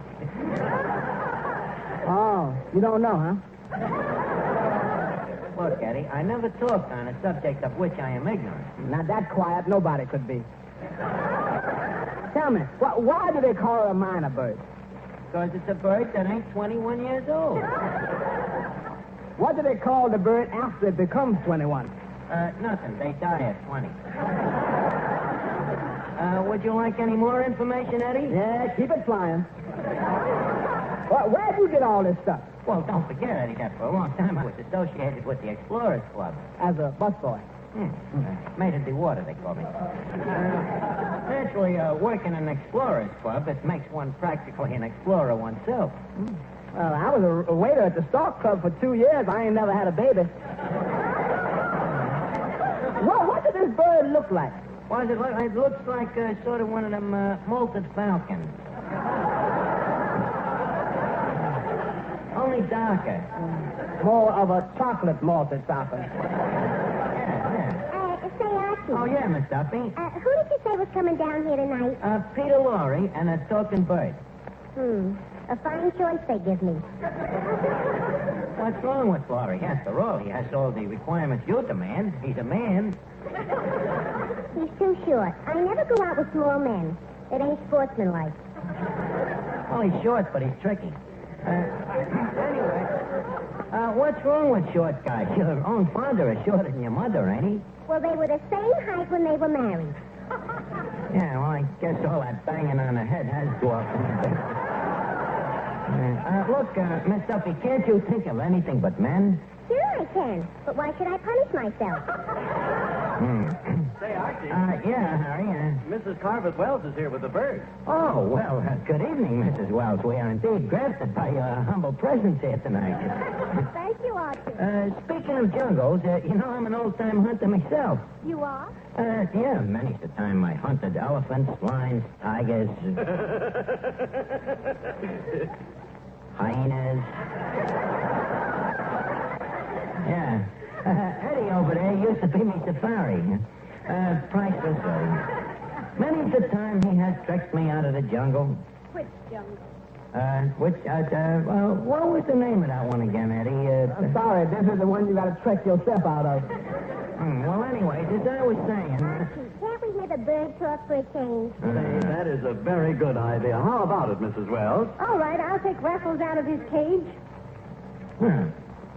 Glad to hear a bird talk than that. Is that the bird doing that? Raffles, whistle your favorite tune. Whistle your favorite tune. Whistle your favorite tune. Whistle. Whistle your favorite tune. Better throw him a grape. Whistle your favorite tune. Whistle. Now whistle my country tis of thee, Raffles. Whistle my country tis of thee. Whistle. My country tis of thee. Whistle. Now, Raffles, you're going to whistle. You're going to whistle heel, heel, the gang's all here. Heel, heel. Whistle heel, heel.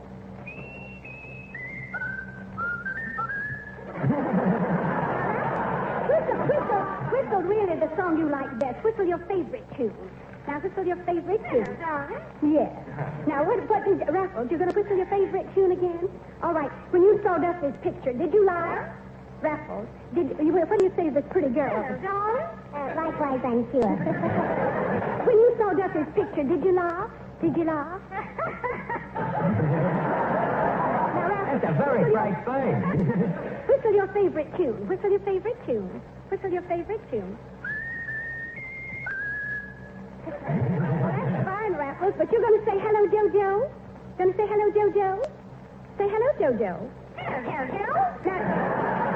Now, Raffles, change your voice. Now, Raffles, I know that you have a tune you like best of all. How about whistling the tune that you like best of all? Whistle, whistle, whistle. Excuse me. Hello? Hello, Duffy. Yeah, everybody's here. Well, don't worry, Duffy, don't worry. I'm watching them. Yeah, besides...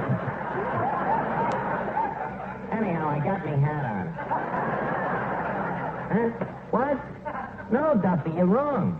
No, Duffy, it was not. Nah. I thought it was Gabriel Heater. Well, gee, Mrs. Wells, that was wonderful. Ain't there nothing this feathered quiz kid can't do? Well, Raffles can't give you advice.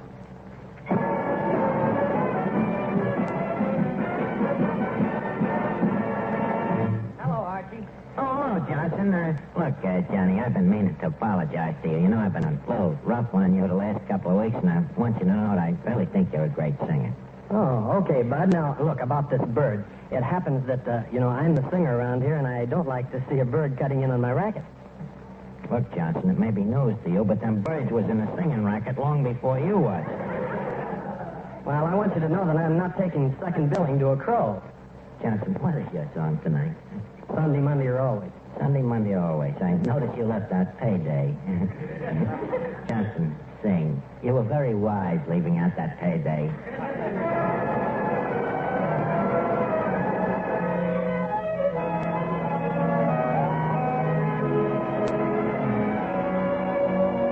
Won't you tell me when we will meet again? Sunday, Monday, or always. If you're satisfied, I'll be at your side. Sunday, Monday, or always. No need to tell me now what makes the world go round. When at the sight of you, my heart begins to pound and pound. And what am I to do? Can I be with you Sunday, Monday, or always?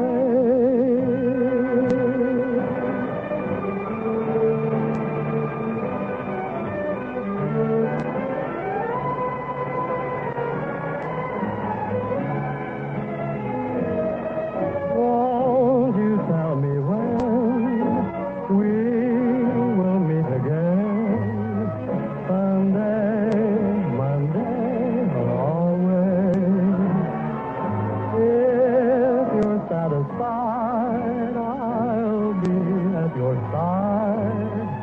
Sunday, Monday, or always. No need to tell me now what makes the world go round. When at the sight of you, my heart begins to pound and pound. And what am I to do? Can I be with you Sunday, Monday, or always?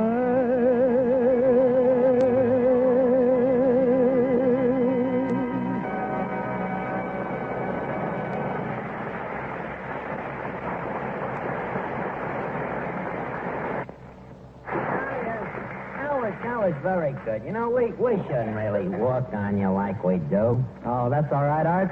I'm like a rug, I'm better after a good beating. Why do I try to get friendly with this guy? Well, Finnegan, you're late. You missed the talking bird. So what? We had chicken for dinner. But you should have been here, Finnegan. This bird really talks words, you know? Sir? Yeah. Well, tell me briefly, what did he say? Well, he said, things like, take a bit, hello, Jojo, Rebecca, hello, Jojo. Sounds like a moron to me. Where does this boy come from, Mike? Well, he's the offspring of Mrs. Convert Wells, the explorer. Oh, I know quite a number of offspring explorers.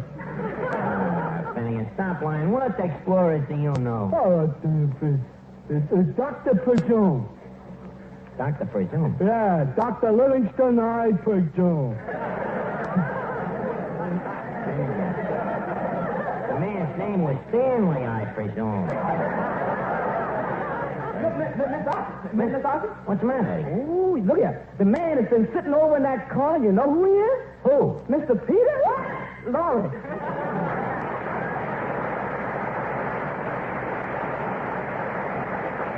Oh, Mr. Laurie, it's a pleasure to have you here. Thank you, sir. Yeah, you make the rest of the gang here look less gruesome. Please, Archie, I don't want you to think of me as a horrible person. Oh, all right. I'll try not to, then. No. Please think of me as a sweet, lovable man who makes certain people faint. Sort of non-musical Frank Sinatra. Sort of a Frankenstein actor. Yeah, but you don't scare me, you know. I work for a guy who makes you look like little orphan Annie. Who is that? Guy named Duffy. He's half-baked. What is the other half? What? What is the other half? Ape. You should see him. He stands 5 feet 6, sitting down on his stocking feet and has a neck that starts at his waist. Yeah, the guy's all shoulders. In fact, when he buys a suit, he only buys the coat. Well, what does he do with the pants? His wife wears them. Oh, he sounds like a monstrosity. Yeah, swell fella. Yeah, and he loves your pictures, you know. He's always so happy at the finish when you finally get the ghoul. Oh, Archie, I'm very tired of that sort of picture. Well, what are you going to do? Well, you know, I've been offered a radio program where I can be something different, entirely different. A children's hour. Yeah, it sounds like a natural for you. Yeah. Good evening, kiddies. This is your Uncle Jack, the Ripper. I'm serious, Archie. I've always loved little children, and I'm going to write this program for them myself. Oh, it's lovely. The first story, you know, is about a little boy and girl. Little boy and girl, huh? Yes, a little boy and girl, and they are late for dinner because on their way home from school, they have fallen into a concrete mixer. Oh, the joys of childhood. Where is their parents? Well, their parents would have been there, but they were strolling down a country lane and got their heads cut off by a windmill. This will certainly get the kiddies to take their milk. I think so, too, yes. You see, so the police tried to find their uncle, but Uncle is busy in the backyard having a barbecue. And what do you think is Uncle barbecuing, huh? Auntie. Oh, you read the story. Well, it sounds pretty good, Peter. Maybe you can get some plasma company to sponsor it. But I like it. Archie, do you mind introducing me? Oh, I'm sorry, Mr. Laurie. This is Miss Duffy, the daughter of the establishment. You know, Mr. Laurie, you're even less repulsive in person as you are on the screen. Thank you. I've never seen you on the screen, so I can't return a compliment. Thank you. Can I ask you a personal question? Yes, what is it? Do girls go out with you? Oh, once in a while. How do they explain you to their folks? They usually say, Mama, see what I'll marry if you don't let me go out with Joe? Well, Mr. Laurie, don't feel too bad. Remember, any girl who would go out with you isn't worth having anyhow. Look, Miss Duffy, I don't want to break up this courtship, but why don't you show Mr. Laurie around the joint? Entertain him. Maybe I'll sing to him. That kind of horror, even he couldn't stand. Listen, take him over and show him the bird. Leave them amaze each other. Okay, come on, Mr. Laurie. Hey, Miss Archie? Yeah, Eddie. Crime on the premises. Crime? What happened? Somebody has stole a sandwich. Perish forbid. From where? From the free hors d'oeuvres counter. Well, I just put up a sign. Free hors d'oeuvres. Do not touch. What a rat. Swiping a sandwich marked free hors d'oeuvres. Even a cop wouldn't do that.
that brings us up to date in the case of the missing salami. Yeah? We gotta find the crook now. Are you willing to take the case? Frankly, Archie, it doesn't quite intrigue me. Well, why not? Well, you see, in the movies, the scene is usually more gruesome. You know, bodies on the floor and... Bodies on the floor? Finnegan. Finnegan, lay down. Oh, that's too gruesome. Too gruesome, huh? You better lay face down, Finnegan. Now, let us start the cross-examination and grill some of these rats. And, Mr. Lowry, out of courtesy to you as our guest, I think you're the first rat we should grill. Thank you. Thank you. Go ahead, sir. Okay, Lowry, now come clean. Where was you on the night of tonight? Well, I came down here to Duffy's. For what reason? Well, I was out of my mind. Out of your mind, huh? The logical man to eat the sandwich. Eddie, please, this is a criminal investigation. It sure is. It sure is. Now, my dear Mr. Lowry, can you explain the location of your whereabouts during the misdemeanor of the sandwich? Well, when the sandwich was stolen, I was sitting on that chair next to the free hors d'oeuvre counter listening to the bird sing songs. Sitting next to the counter listening to the bird, huh? Yeah. But as you see, when I sit in this chair, I cannot possibly reach up to the sandwiches. Well, that eliminates you. Next witness. Me? Yeah. Yes, Your Honor. Just call me Mr. D.A. Take the stand, please, for the third degree. Oh, let me do this, Archie, please. Miss Duffy, where were you born? 223 and a half, 3rd Avenue, 6 blocks from the Navy Yard. He just asked you for your birthplace, not your hobby. Now, Miss Duffy, were you ever convicted of a crime? Oh, just once, a minor traffic violation. And what was the violation? Necking on an intersection. Is that illegal?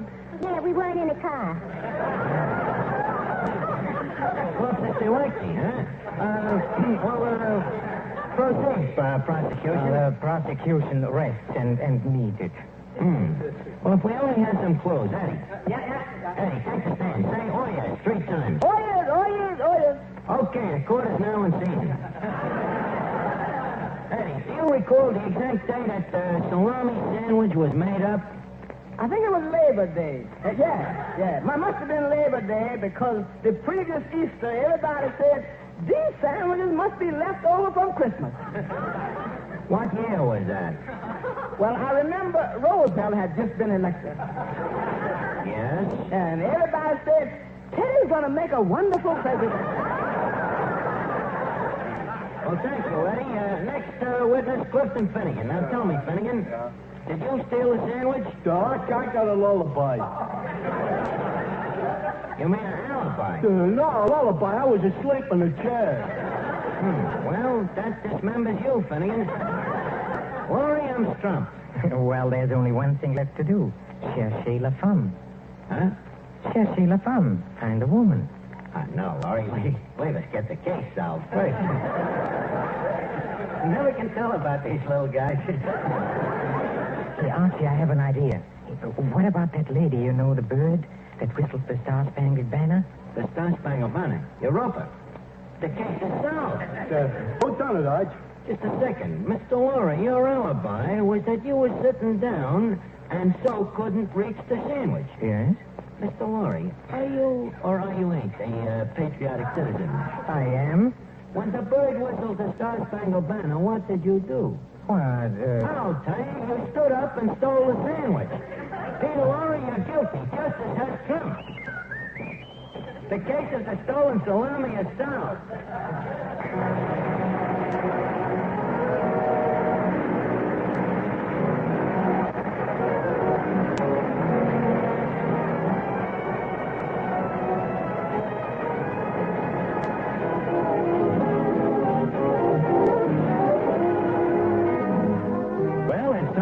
Duffy's for the evening, but let's all meet here again next week when our guest will be Ida Lupino. And if you have a half hour next Tuesday evening at the same time, remember... Duffy's where the elite meat eat, Archie speaking. Well, Duffy, yeah, that's right. Next week, Ida Lupino. I'm going to ask you to help me get Duffy's first reader scenario-ized for the movie. Yeah, well, Duffy, by the way, have you sent away for the book? Well, why don't you? It's only a dime. Huh? You'd rather wait till it comes out in a cheaper edition. Okay, good night, Duffy.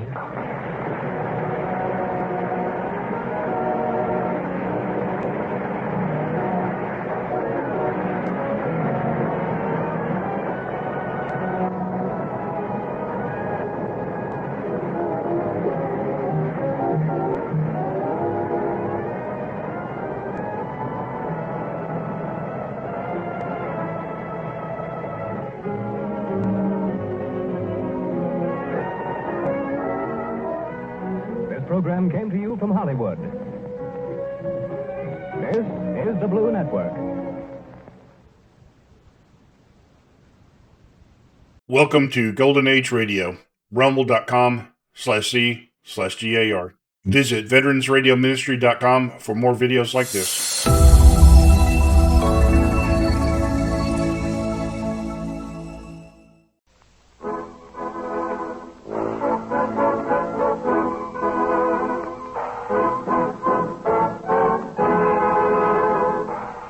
The difference. Campbell's Tomato Juice presents George Burns and Gracie Allen, and Niles, and Henry King and his music. Twinkle, twinkle.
Speaking.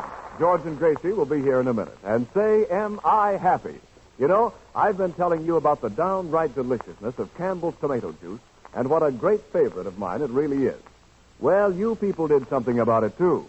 You found Campbell's tomato juice so good that you've made it the largest selling tomato juice in all the world. Thanks a million. And there's another reason why I'm happy tonight. I'm going to tell you about another great favorite of mine, Campbell's chicken soup. Remember the real old-style chicken soup Mother used to make? Boy, oh boy. Glistening yellow with full-bodied chicken richness. And so good. That's the kind of chicken soup I'm talking about. Campbell's chicken soup. Try a can tomorrow, won't you? And I'm sure you'll heartily agree it's the finest chicken soup you ever tasted.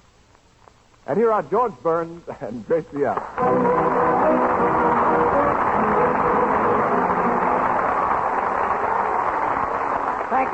Thank you. Thank you very much. Oh, I've got the finish that I forgot last week. Get ready, musicians. Oh, I'm certain, honey, that life could be funny. Oh, George, you look funny. I wish... La, la, la, la, la, la, I don't know the finish. La, la, la, la. For a minute, I thought you wouldn't understand me. Oh, you see?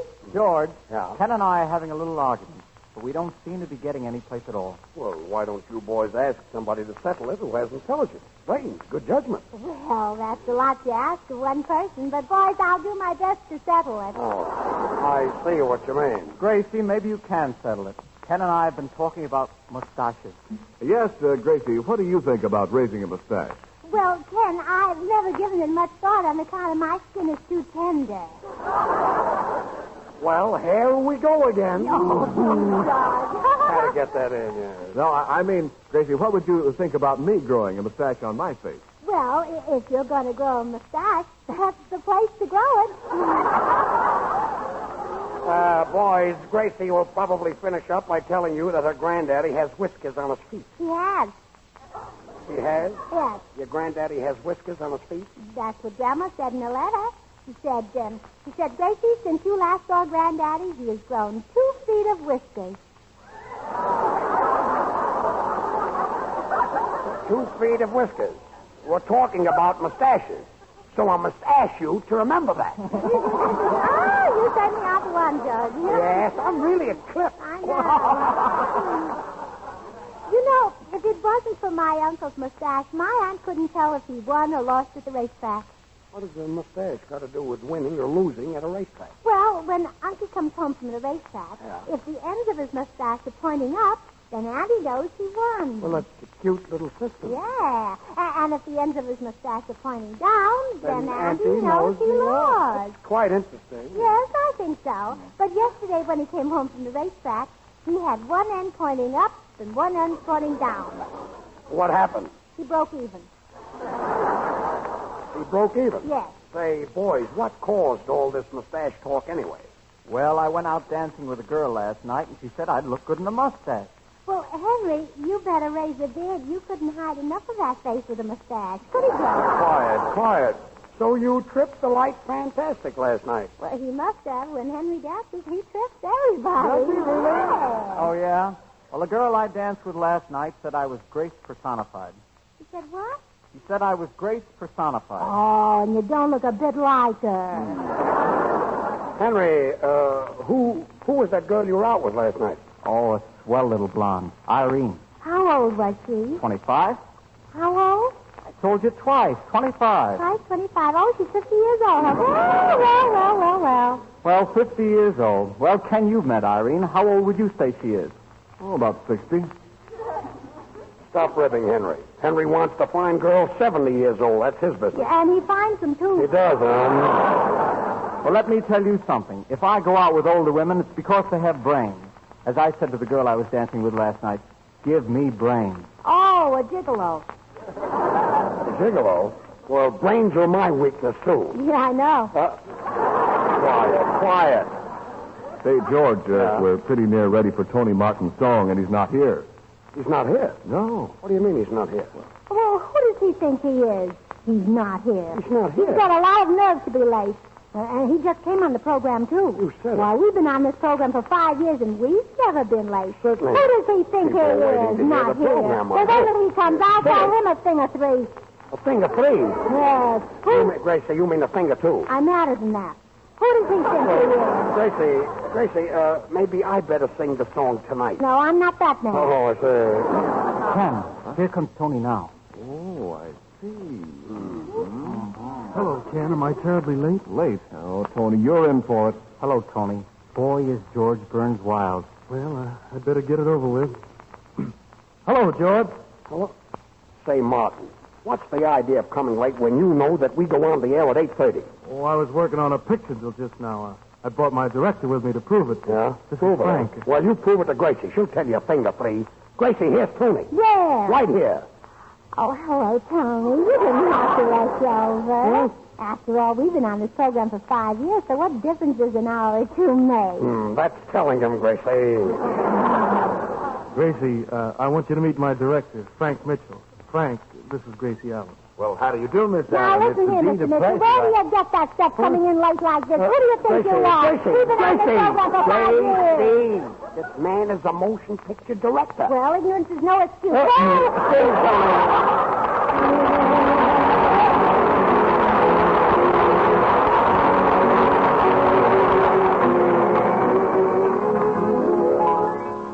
Most folks aspire a great ambition to gain position and fame.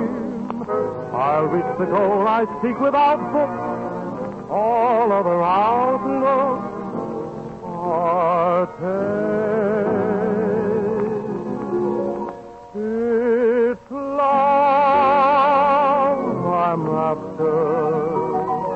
I don't want to be a millionaire. The only thing on earth for which I care is love. For love and laughter, I'd give everything that I possess. The perfect synonym for happiness is love. Rich men, poor men, beg them and feel the way I do, because each one of them believes he'll find somebody like you. It's love I'm after. It may make me rise or make me fall, but it's love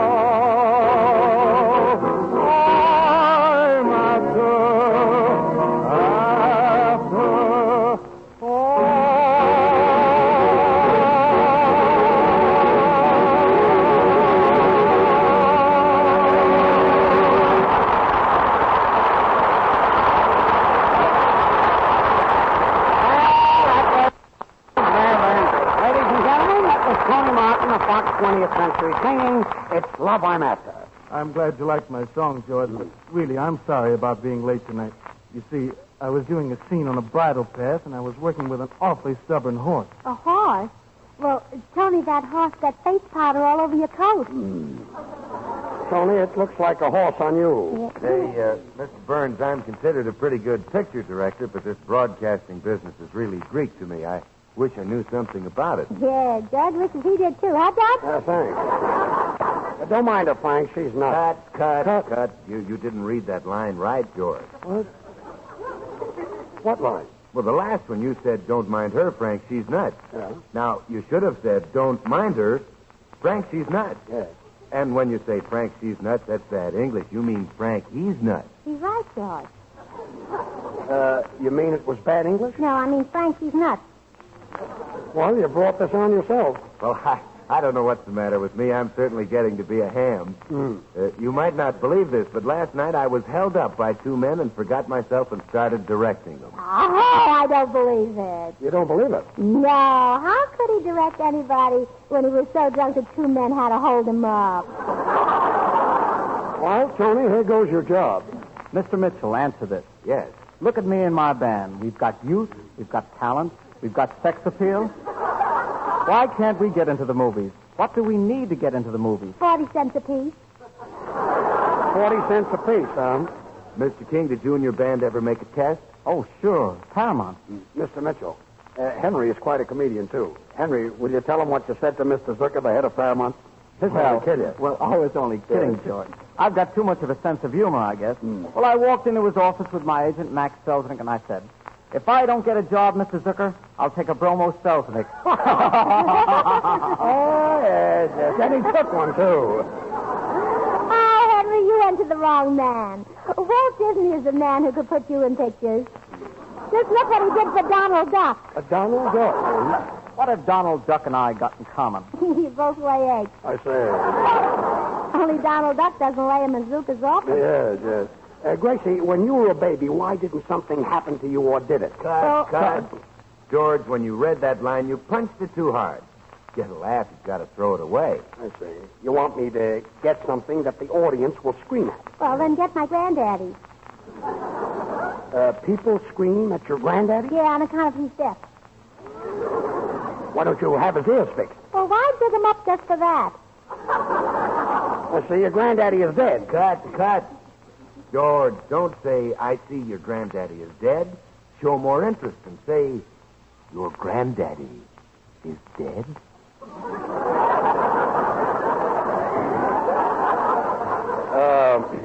Your granddaddy is dead? That's right. It's a surprise to you. Yeah, it was a surprise to my granddaddy, too. Sort of a shock for the kid, yeah.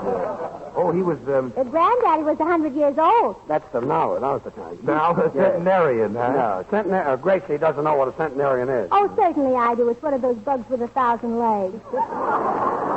Gracie, that's a centipede. Centipede. Oh, baby talk, huh? A centipede is baby talk? Yeah, we had a beautiful centipede of roses on our dining room table. I know, and the roses cost centipede. Yeah. Oh, nuts. Cut. George, you should enunciate more clearly. You should say, the roses cost a cent a piece. Gracie, maybe... Cut. George, I know that you're mad, so instead of talking to Gracie, it would be much funnier if you just stood there with your hands in your pockets and glared at her. Yeah, glare would sound swell on the radio, wouldn't it?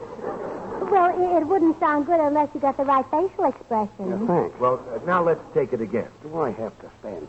Where Gracie says centipede, and George, don't forget your diction. No. Then you say, the roses cost a cent apiece. All right, take it, George. Well, George, are you asleep? George, why don't you say something? I can't. I'm glaring at you. Well, that's better. Yeah. You know, this is my first experience with radio. I sort of like it.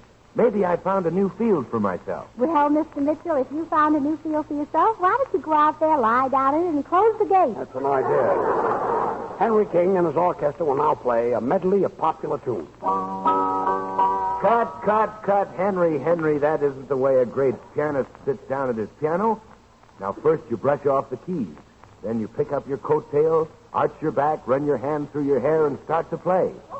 Then your audience will expect something great. Now, don't you see what that does to the audience? Yeah, it builds them up to an awful letdown. Henry, the music.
What you want in chicken soup is flavor, full-bodied chicken flavor. And that's what you get in Campbell's chicken soup. You can actually see its deliciousness in its golden, glistening richness long before you dip your spoon into it. The reason is that Campbell's use all the meat of plump, tender chickens and simmer the broth long and slowly, for that's the only way to make chicken soup at its best. Now think of the finest homemade chicken soup you ever tasted, with snow-white rice and plenty of pieces of tender chicken meat in the nourishing broth. That's the kind you can have any time you wish, simply by asking for Campbell's chicken soup. Say, there's an idea. Why not do that very thing tomorrow? If you'll do that, I promise you'll find Campbell's to be the chicken soup treat of your life. And here are George and Gracie.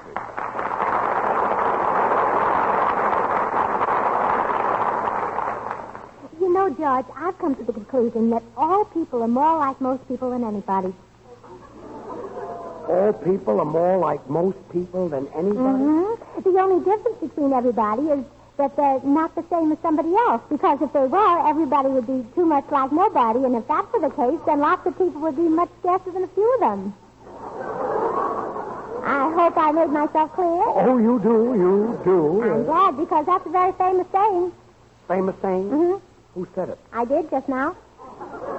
Gracie, when you say something, only an imbecile can understand you. Well, I'm glad I made myself clear. Thank you. Thank you. Thank you. I guess that's because I'm Irish. Oh, yes. And all great things are done by the Irish. Now take those famous composers, Gilbert and Sullivan. Gilbert and Sullivan. That great watchmaker, Time O'Day. Time O'Day? I know him very well, yes. And every time anything new is invented, you see that Irishman's name on it. An Irishman's name is on every new invention? Sure, Pat Pending. Yes. Pat Pending, yes. Say, George, here comes that director again. You better hide the microphone. Like to hide the director.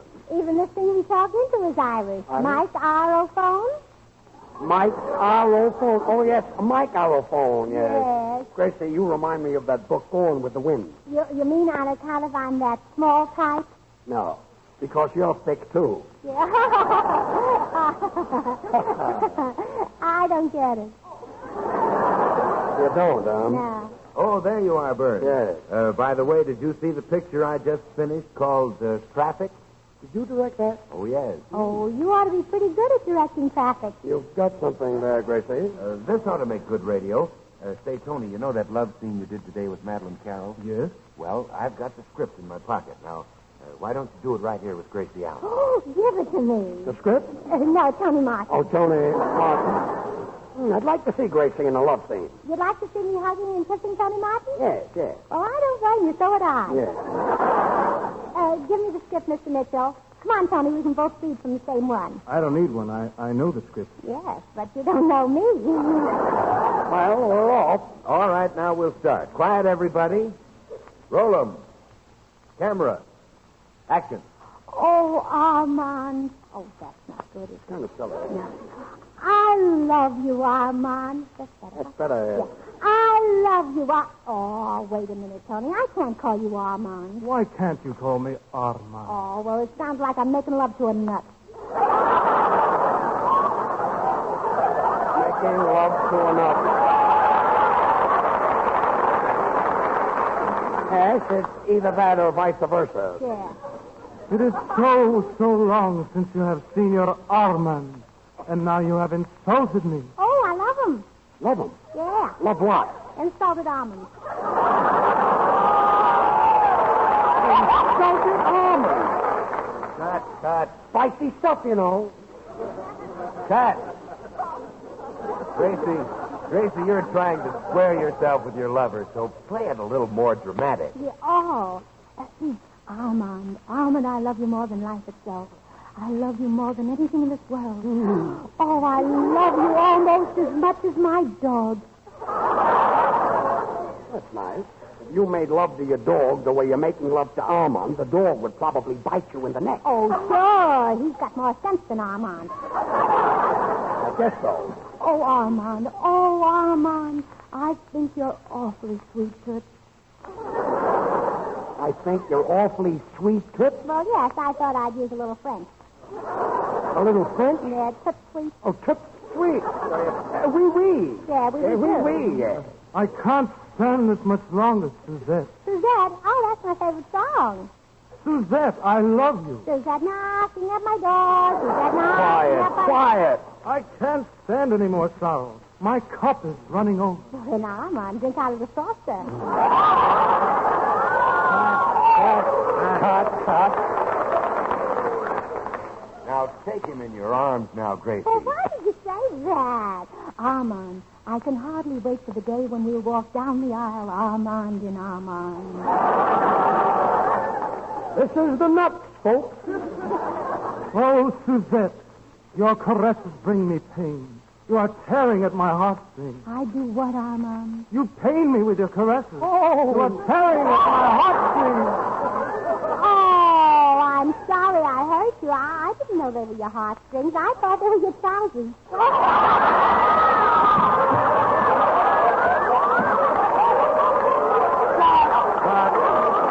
Gracie, you mean suspended.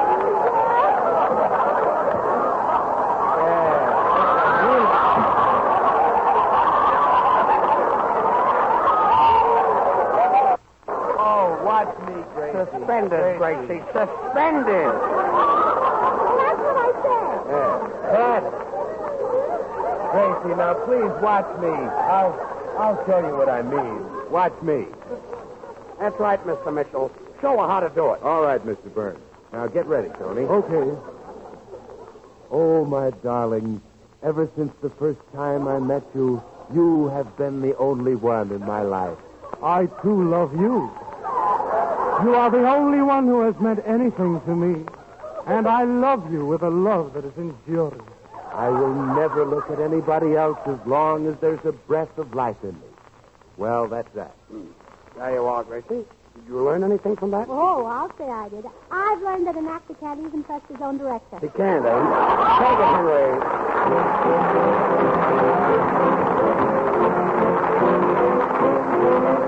Gracie will sing Now That Summer Is Gone. Sing it, Gracie.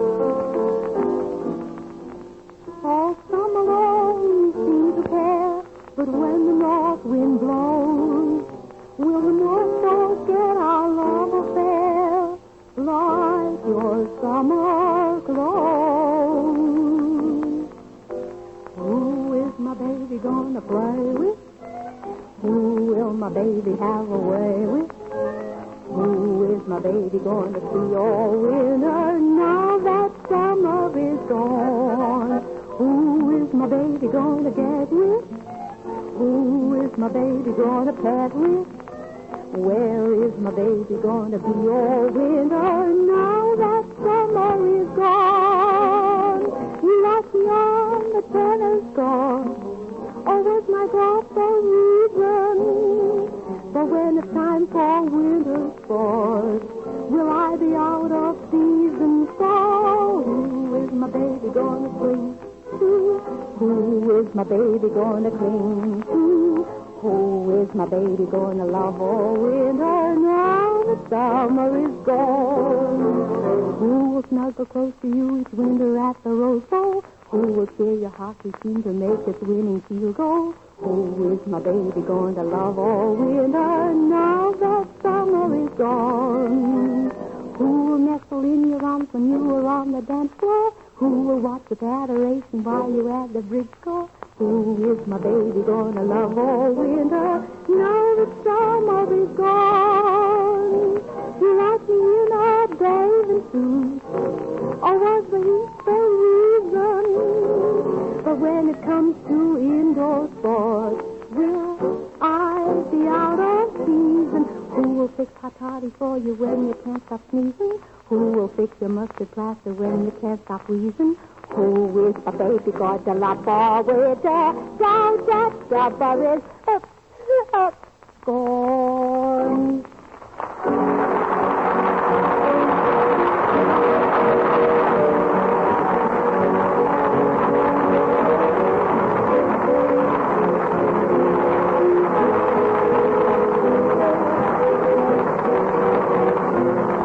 The makers of those fine Campbell soups invite you to listen in and laugh with George Burns and Gracie Allen again next Wednesday.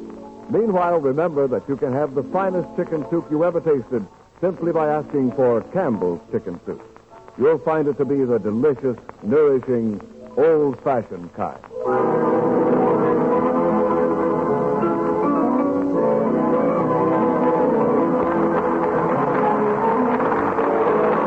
This is the Columbia Broadcasting System.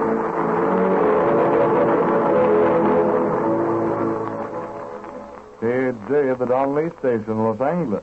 Welcome to Golden Age Radio, rumble.com/C/GAR. Visit veteransradioministry.com for more videos like this.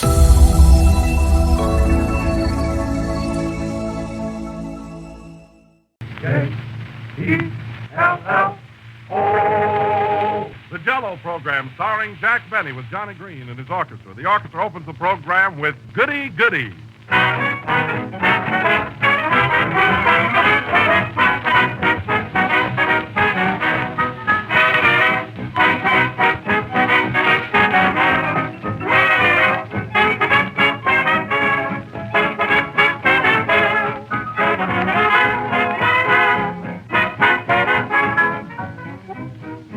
There are many things in life you have to take on faith, such as the fact that the sun will rise tomorrow. But when you can prove a thing yourself, it's a pleasure to do it. You've heard me talking about Jell-O week after week, but just the same, you don't have to take my word for Jell-O's extra-rich fruit flavor. You can prove it for yourself with this simple triple test. First, open a package of Jell-O, and right away you'll smell the delicious fruit fragrance of those delicate, powdery crystals. Second, dissolve Jell-O in warm water and enjoy that luscious, fresh fruit aroma again. Third, taste Jell-O. Taste that flavor, as delicious as fresh, ripe fruit. Extra rich, twice as luscious. That's Jell-O and only Jell-O. No other gelatin dessert has Jell-O's new extra-rich fruit flavor. So whether you're ordering Jell-O at your grocer's or in hotels or restaurants, order by name. Insist on the one and only genuine Jell-O.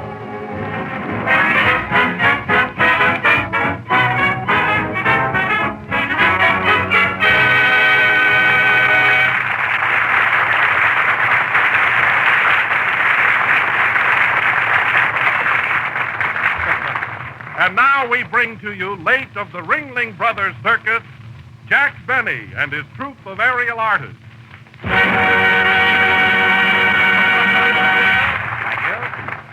Ladies and gentlemen, my first trick will be, Jell-O again. Don, you make me feel like an acrobat. Aerial artist. Well, this is the air, and we're all artists, aren't we? Well, we're all entitled to your opinion, Don.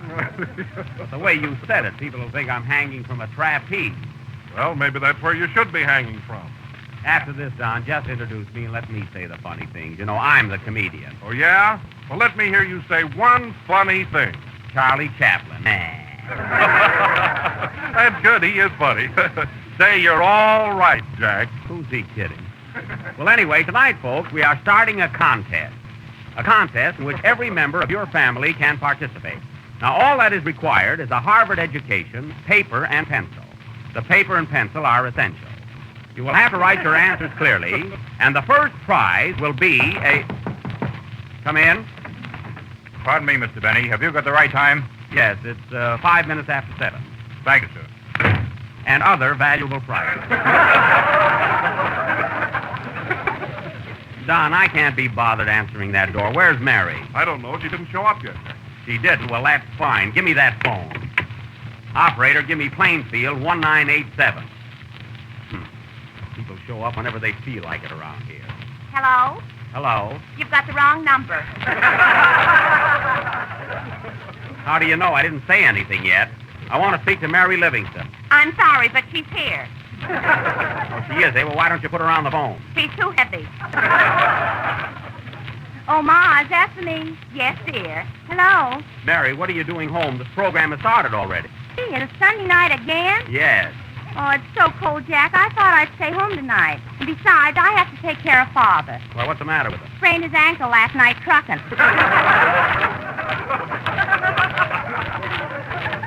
Oh, yeah? Well, I don't believe you. What's that? That's Father limping around. Down, Pa. Well, you better get over here, Mary. And another thing, Jack. I have to look after Grandma. She's in bed with a cold. Oh, is it very bad? Is it? We had to put the other twin bed on her chest.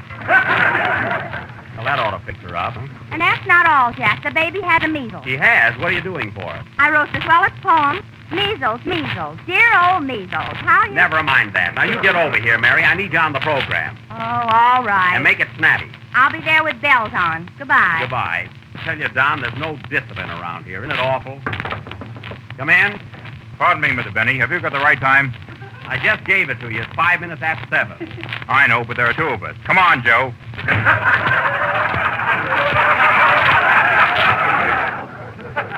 Hey, what is this, anyway?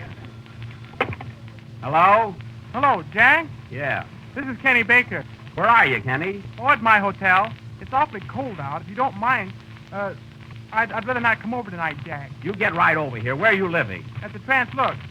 The Translux? Well, that's Yeah. a movie theater. Oh, no wonder they throw me out at 12 o'clock. Listen, Kenny, you grab a taxi and rush right over here. I don't feel good, Jack. I caught a cold last night. Oh, you did, eh? Where were you? Oh, I got on a ferry boat and went to New Jersey. Oh, you went to New Jersey. Huh? Yeah. Gee, they speak the same as we do, don't they?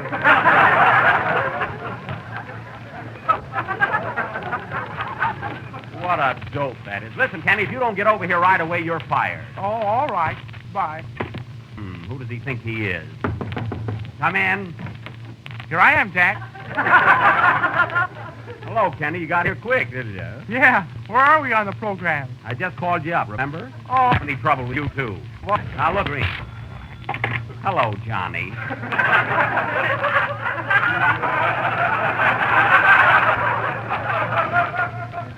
Say, Jack, do you mind if I don't show up tonight? Well, what's the matter with you?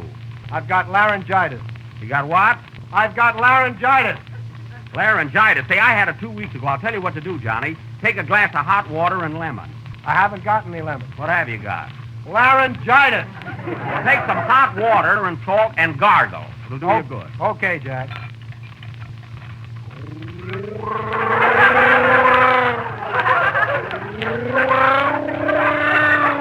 Sounds like a German comedian. Well, how do you feel now?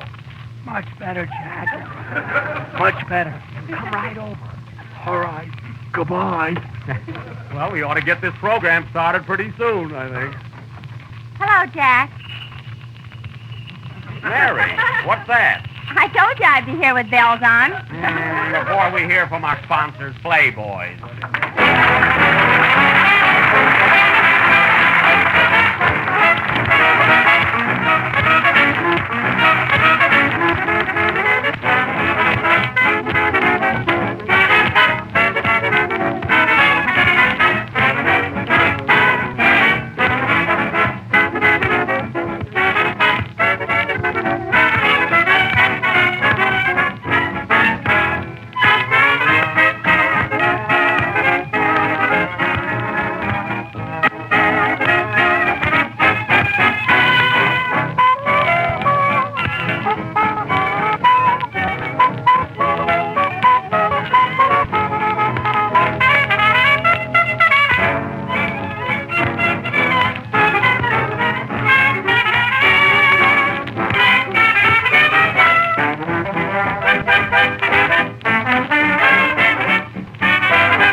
Club Orchestra playing Dancing Feet. And now, ladies and gentlemen, I want to introduce our guest star of the evening, one of America's foremost speakers, Mr. Don Wilson. Thank you. Ladies and gentlemen, I am not here to take up your time discussing politics. We know that. I am not here to eulogize Jell-O with its 6 delicious flavors or tell you that it is the largest selling gelatin dessert in the world. I'm going to let Jell-O speak for itself. So let me take you to the home of Mr. and Mrs. Cecil Underwood. You will find them at the dinner table. Let us see what they have to say about our product. Well, Jenny, I'm so full of food I can hardly talk. Our dinner was exceptionally good tonight. I'm so glad you liked it, Cecil. By the way, what time is it getting to be? It's almost 8. We have just about enough time to make the show. What are we going to see tonight, Cecil? George White's Scandals, and they tell me it's one of the funniest reviews in town. Oh, I'm just dying to see it. I'll finish my coffee and... Take your time, dear. I'll send for the car. And by the time it gets here, we'll be all ready to leave. Oh, I'm so happy. And millions of other people have said the same thing about Jell-O. So be sure to insist upon genuine Jell-O. Look for the big red letters on the box.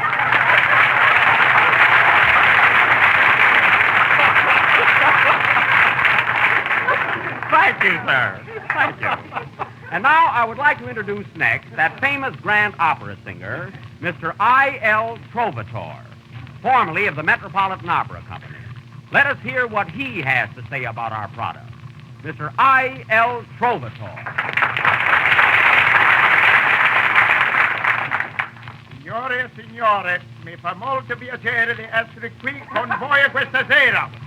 Io vi saluto, sto molto bene perché mangio sempre Jell-O. Anche la mia famiglia sta molto bene perché sopra la tavola ci sta sempre Jell-O. Se voi mangiate strawberry, raspberry, cherry, orange, lemon and lime, and Jell-O mia, you are my guy.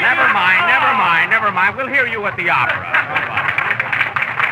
Well, thank you very much for coming up here. Now we bring to you a woman who has been a cook in the best family for the past 30 years, Miss Hetta Lettuce. Miss Lettuce, how old are you? 27. And you've been a cook for some of the best families in America. Yes, sir. Well, tell us, Miss Lettuce, in the 30 years you have been cooking, what dishes have you served mostly? Cups and saucers. And there are many more people screaming for Jell-O. And now Kenny, who has been a baker for years, will sing alone from the motion picture A Night at the Opera. Oh, Kenny, what do you owe your success to? I don't know. I don't get much money here. I can't get a testimonial from anybody. Sing, Kenny.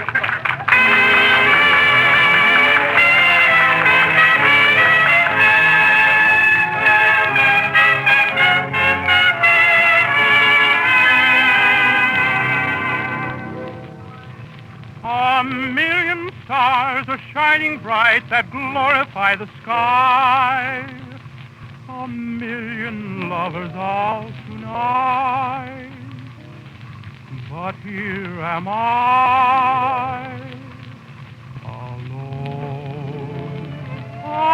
alone with a sky of romance above, alone on a night that was meant for love. There must be someone waiting who feels the way I do. Whoever you are you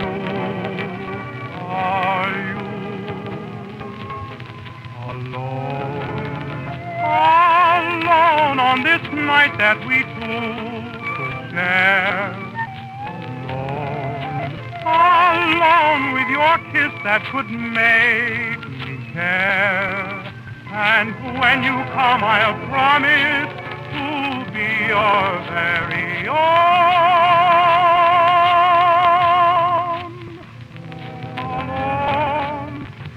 Alone with a heart meant for you. Alone.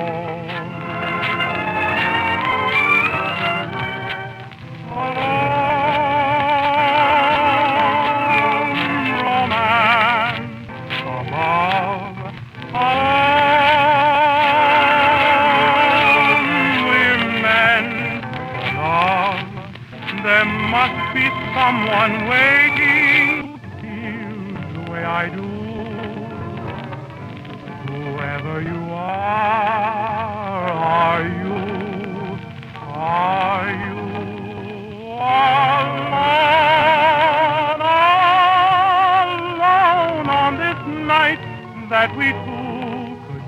care. Alone,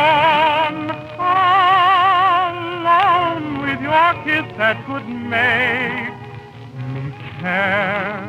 And when you come, I'll promise to be your very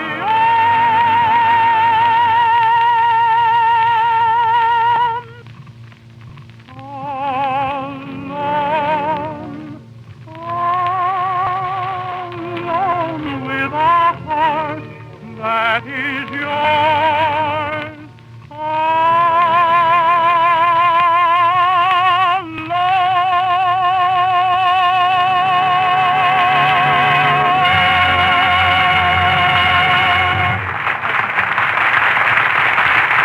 Night at the Opera, sung by Kenny Baker. Say, Kenny, I want to compliment you. You know, your voice sounds even better in New York than it did in California.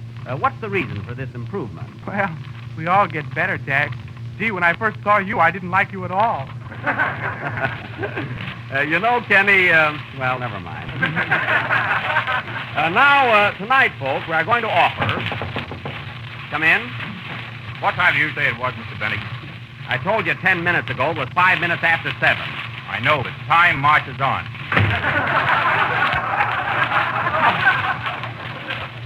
And now tonight, folks, we are going to offer something unusual in the line of a play. First, we try to get A Midsummer Night's Dream. But up until a late hour, we could not get in touch with the author. Then we try to get Rose Marie. But Rose wasn't home, and Marie wasn't interested. Then we try to get Three Men on a Horse. But the horse complained. Quiet.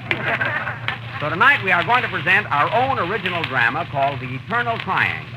You know, folks, the kind of a play where the husband leaves home on a business trip and so forth and so on. Well, tonight we are going to present this drama in 2 scenes. First, in the year 1936, played by members of the present Jello Company.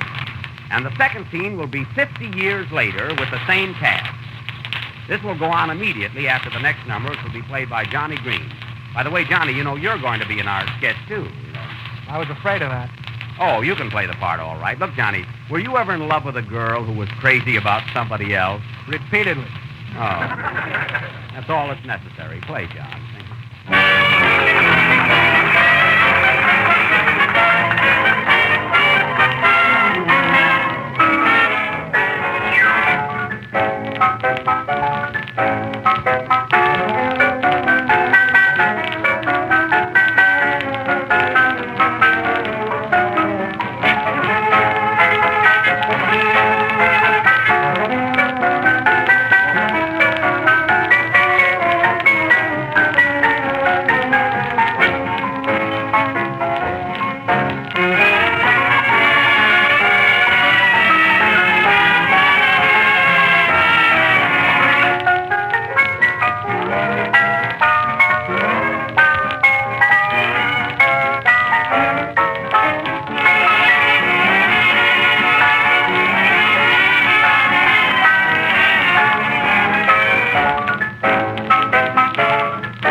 From the motion picture Top Hat, played by Johnny Green and his boys, with Johnny at the piano.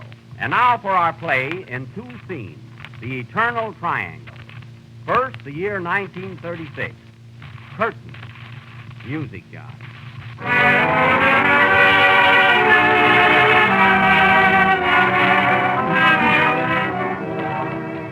Well, darling, at last we own our own home. It cost me every cent I had, but it's worth it. Do you like it? Yes, but I wanted a diamond ring. Oh, I knew you'd like it. Look at those marble statues in the hallway, those beautiful paintings on the wall, and closets big enough to hide 3 salesmen. It's lovely, dear. But, darling, I have bad news for you. What is it? I must leave at once for Pittsburgh on business. No. Yes. Don't cry, dear. If you're going to take it to heart, I won't go. Pittsburgh? Oh, dearest, must you go? Yes, darling, I must catch the 8:15 train. Pack my bag. There you are. That was quick. But before I go, I want you to promise me that you won't die of loneliness. I'll bet you 8 to 5 I won't. Well, goodbye, sweet. And I want you to know that while I'm away, I'll always... Goodbye. Moon over Miami. Da-da-da-dee-da-da. Oh, Lena. Yes, ma'am. Fix me a horse's neck, and remember, Mum's the word around here. With me, ma'am, it's in one ear and don't come out. Who's there? It's me, Kenny. Has he gone? Yes. Come in, lover. Oh, gee, it's a thrill. I'm glad you're here, you great big playboy. Sweetheart, I can hardly wait to see you. How long will your husband be gone? A week. Oh, then I can sit down. Come here. Come here, my sweet. Who's that? I don't know. You better hide. Where will I go? Get over there by those statues. Stand still and look like George Washington. All right. If it's my husband, you better cross the Delaware. Come in. Darling, I forgot to put my shoes on. It's snowing again. Here they are. Thanks, dear. And you know, I forgot something else. What? I forgot to kiss you. Hurry, I must catch my train. All right. Who's that? I don't know. You better hide.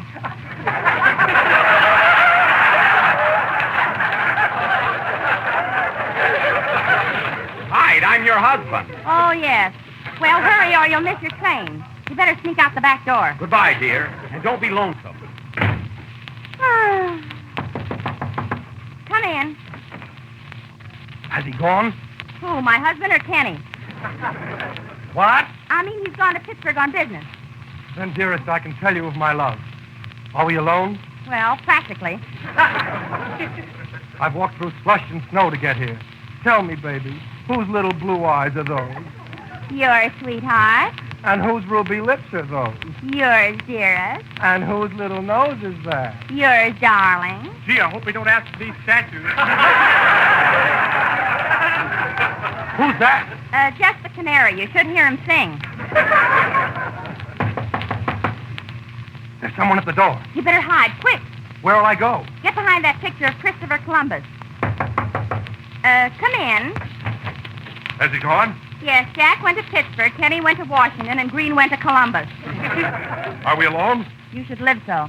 Then let me tell you of Jell-O with its 6 delicious flavors: strawberry, raspberry, cherry, orange, lemon, and lime. You got me, big boy.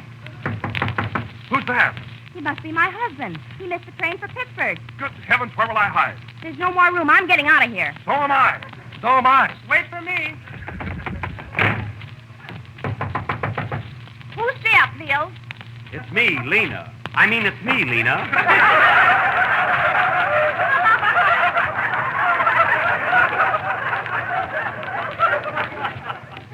They think I went to Pittsburgh. Are they gone? Yeah, sure. Come on in. Are we alone? Sure. Lena, my darling. Check my pumpernickel.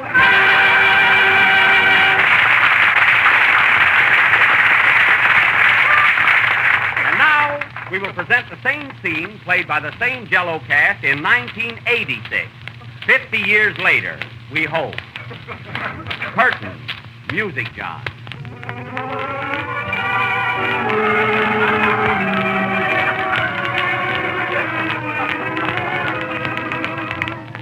Well, darling, at last we own our own shack. It broke me, but it's ours. You better get the roof fixed before we drown. Listen, Battle Axe.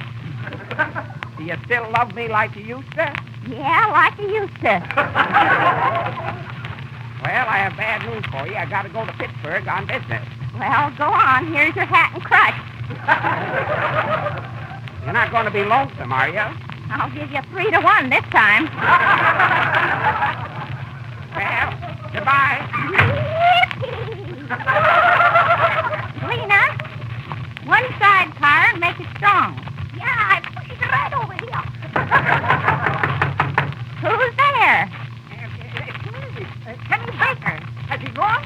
Yes, come in, Tut. Hello, sweetie pie. Sit down, Kenny, and have a glass of water. Gee, it's a thrill. You love me as much as you used to? Do I? You're my bended knee eye. Ooh, my rheumatism. Who's that? My husband. He missed his train. You better hide. Where? Up in the attic. You better hide. I don't think I can make it.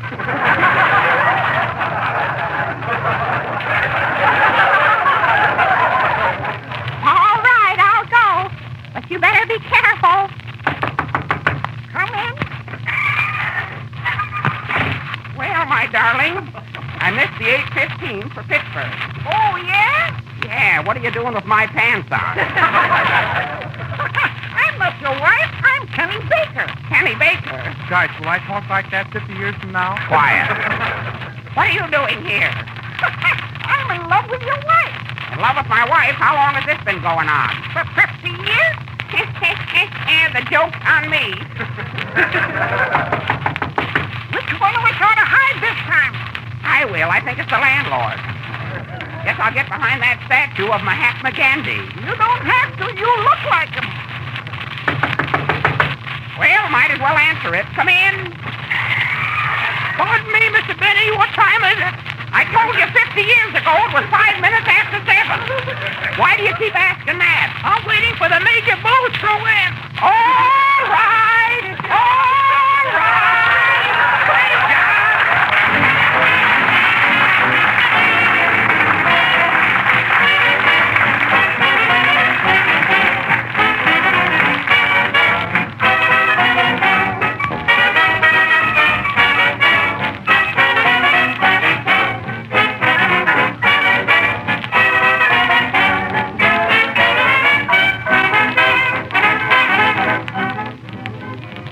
It's been a long, hard winter up to now. For all I know, there may be more to come. But who cares about the weather anyway? A good meal will cheer you up and make you forget it. And a really good meal should be climaxed with Jell-O. So try this sunny new dessert made with orange Jell-O and called Orange Bavarian Cream. And though I'm no chef, this is so easy I can tell you just how to make it. Dissolve a package of orange Jell-O in warm water and chill until slightly thickened. Then add half a cup of whipped cream and 1/3 of a cup of orange marmalade. Chill firm and unmold. Boy, it's swell. The color is sort of rich, creamy gold, and the taste is tops. Orange Jell-O has a rich fruit flavor as delicious as ripe oranges. Combined with marmalade and whipped cream, you have a dessert to cheer about. Just be sure to make it with genuine Jell-O. Look for the big red letters on the package. They spell Jell-O.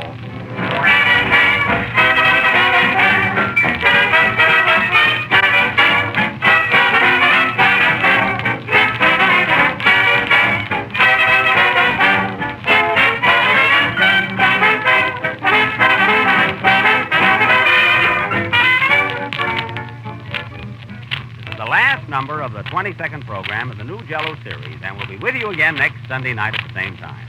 And to my Cleveland listeners, let me say that I'm terribly sorry I had to cancel this week's engagement at the State Theater in Cleveland, owing to illness. But do expect to be with you in the very near future. Meanwhile, I hope to see all of my Pittsburgh friends at the Stanley Theater, Pittsburgh, week beginning this Friday, the 28th. Tell them I'll be there too, Jack. Oh, yes, Mary will appear with me. Say, Jack, where is Pittsburgh? Oh, just a little west of the Allegheny Mountains. Well, how do you get over the mountains? Oh, we'll find a way. Good night, folks.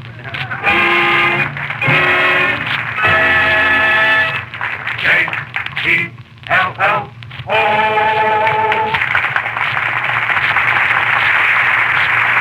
selection, Love and Bloom, is from She Loves Me Not. This is the National Broadcasting Company.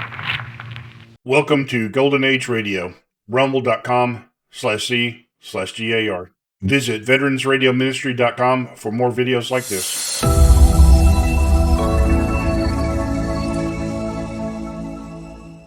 From Hollywood, The Life of Riley, starring William Bendix as Riley.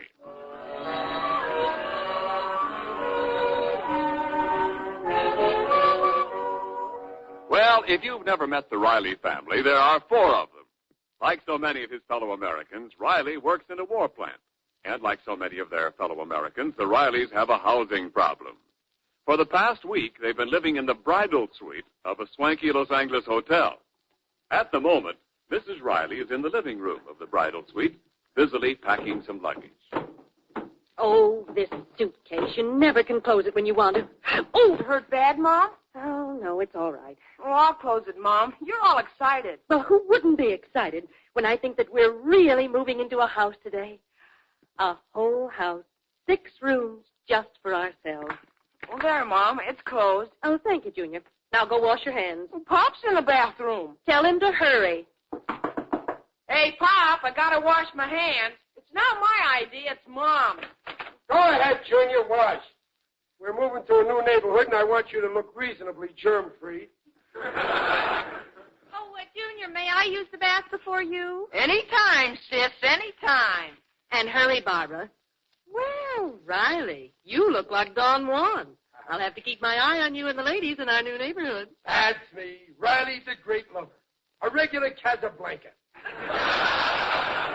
Say, what's in that envelope? The hotel bill. Joey, the bellhop, brought it up. Joey, the old guy? Uh-huh. He's no bellhop. He's more of a bell creep. Say, a thought just bit me. If an old buzzard like Joey can be a bellhop, how about Uncle Baxter? My Uncle Baxter?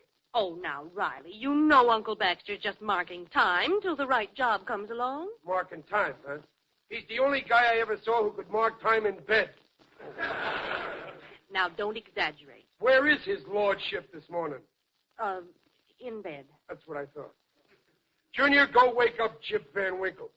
Okay, Pop. Nudge him with a hammer. Now, let's look at this hotel bill and with... Holy suffering catfish! Oh, is the bill high, dear? This ain't no bill, it's a ransom note. $165.15. Well, you would rent the bridal suite at $20 a day. Look at these extras. Room service, breakfast for Uncle Baxter every morning. Oh, now don't start fussing. Can that leech eat? His tapeworm has a tapeworm.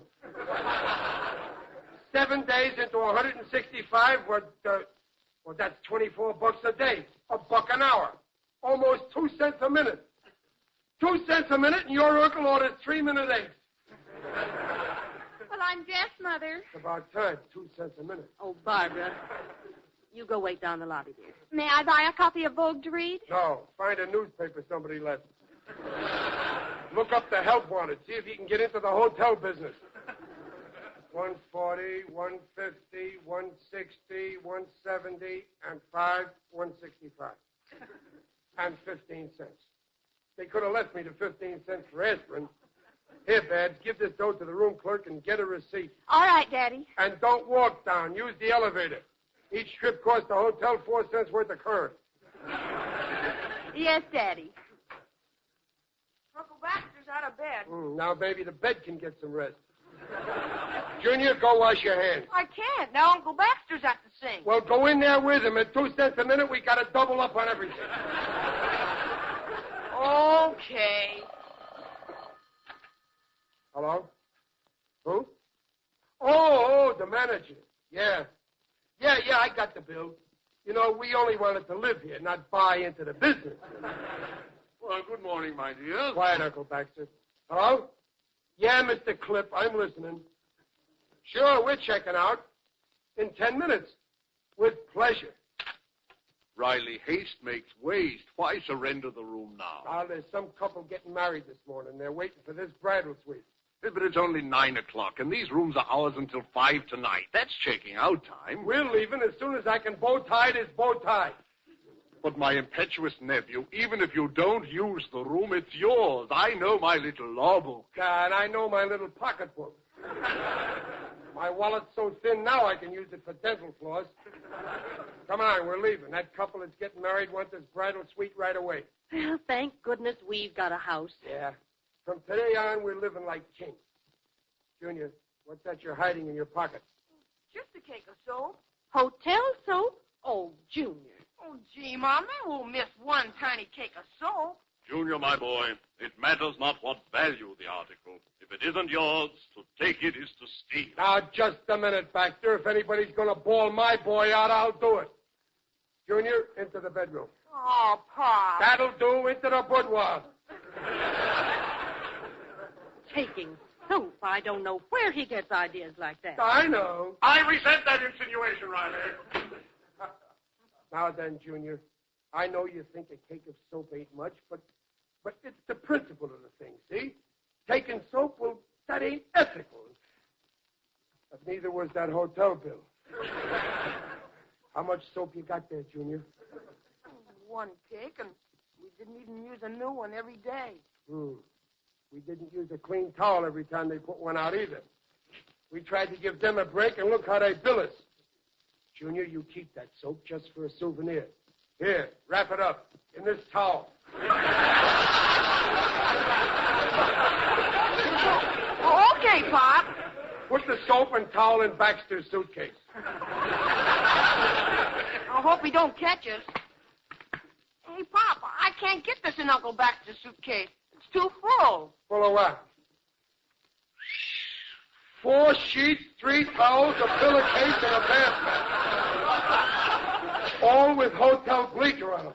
Well, Pop, maybe we should call our new house Hotel Bleecker. Wait a minute. Look at this. A towel rack off the bathroom wall. Oh, this is more than too much. Hey, Uncle Baxter, come in here. Gosh, Pop, and he was mad at me. Now, I hope you weren't too harsh with Junior. Who put all that stuff in my suitcase? It wasn't the manager. Well, now, Riley, after all, a few souvenirs. A towel rack right off the wall. I guess if they wasn't watching, you'd start unscrewing the lobby. I'm waiting. Uncle Baxter, have you got everything packed? He's doing all right. Well, perhaps I do have too much there for my small suitcase. Listen, Fagin, we're leaving this stuff here, all of it. Riley, your wish is my command. Are we really checking out too sweet? Not only that, but right away. Come on, Junior. Hello, room clerk. I am speaking for Mr. Riley. We are holding the suite until 5. I'm sorry, my dear sir, but Mr. Riley has changed his mind. Yes. Uncle Baxter, we're missing the elevator. I didn't take any elevator. Oh. I mean, run along, Junior. I'll be right there. Pop, just to hurry. Hello, operator. Crescent 76528. Oh, hello. Hello, Snake Eyes. Straight flush Turnbull. Oh, Snake Eyes, I located a safe place for you to run your poker game today. The bridal suite of the Hotel Bleecker. Yes, I fixed it for you. Until 5 o'clock. Well, glad to do it, Snake Eyes. Trust you'll be lucky. Oh, your card. You'll be lucky. And that little item that I owe you, canceled. Thank you, Snakey. Baxter, will you hurry up? Somebody's waiting to move in here, you know. Oh, I know, Riley. I know. How well I know. But you see, I, too, was being thoughtful of others. Before anybody moves in here to live, I thought I'd arrange for someone to come in and clean up.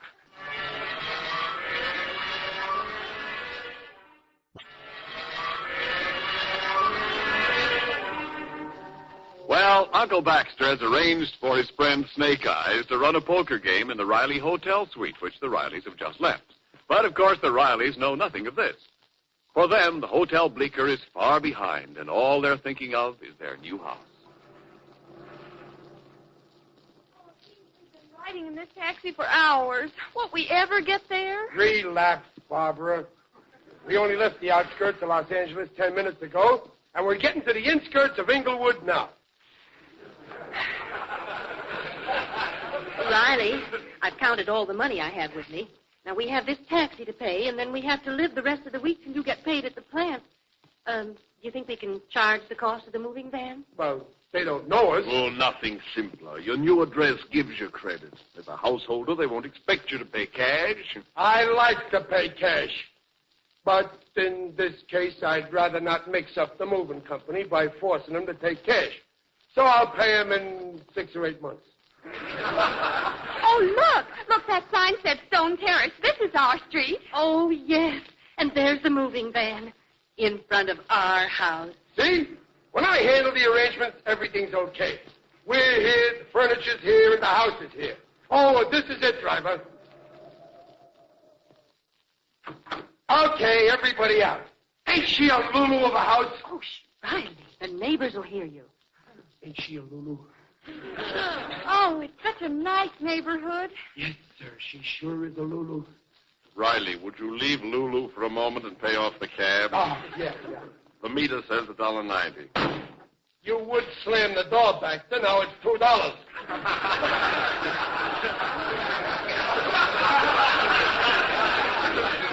Here, driver, and this nickel is for you.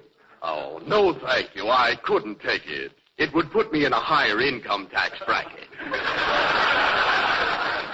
I'll ring the doorbell. What? Riley, Mrs. Hill still has curtains in her front window. Oh, there's no mistake about her moving, is there? We must get in today. Now, Dumpling, don't cross our bridges till after we burn them. Shh, wait a minute, someone's coming.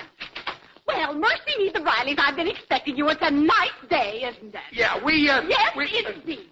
A lovely day for moving, for them that are moving. Well, yeah, but we only... I was saying to Mr. Hill, the Rileys will be here and anxious to get settled. Such a bother moving is. But you love this house. Warm in winter, cool in summer, and our back porch. Well, I always say if there's a breeze, we get it. I can feel it now. You'll be very happy here when you get in. Too bad you can't move in today. Oh, well, that's all right. What? Can't move in today. Can't move in, my dear lady. We must. We haven't anywhere else to go. Neither have I. You see, today I was supposed to move into 18 Blueview Boulevard, Glendale, but Mr. Humphreys, who lives there, can't move out today. So if he can't move out, I can't move out. And if I can't move out, you can't move in. So it's such a bother. Well, I have a cake in the oven, so come back in a day or two. Bye-bye. Hey, wait. Fine thing. We're dispossessed before we're even possessed. Gosh, Mom, what are we going to do? Well, I don't know. A van full of furniture and nowhere to go. Mrs. Hill could be forced to move. She's a squatter. Is she? I couldn't see her figure. I guess we could go back to the hotel. We could... Oh, no, you can't go back to the hotel. I gave the rooms. I mean, you gave up the rooms. Well, you said it was ours till 5. It's the law, you said. Oh, yes. But the law also says that when an ipso facto is waived by the party of the second part, that all prior prima facie is null and void. Yeah, and the facto of the ipso is we can't go back. We're broco. Oh, dear, this is awful. Uncle Baxter, have you any ideas? Yes. Your uncle, my dear, has diagnosed the ailment and is prepared to effect a cure. Dr. Baxter, why don't you give yourself some ether? Sarcasm, my dear nephew, is a bitter tea. He who pours it suffers more than he who sips it. We're stranded and he's throwing a tea party. Now, the bottleneck is obviously Humphreys. Now, if he would move, Mrs. Hill could move, and then we could move in. So we shall telephone Humphrey. Right. And by the way, Humphreys haven't got a phone. Let's get away from here. That Mrs. Hill's got her ear pasted to the door. Now, here is my plan, children. We'll hop over to Glendale, force Humphreys to move, hop back here, tell Mrs. Hill she can move, and then Look, just because it's leap year, that don't mean we're going to hop all over the station. And we have no car. Yeah, and the sound of a taxi meter depresses me. Eureka! Why not go in the moving van? We ain't furniture, and the van is $8 an hour. Oh, it won't take an hour. Riley, it's a chance. Oh, yeah. I guess it's our only chance. Come on.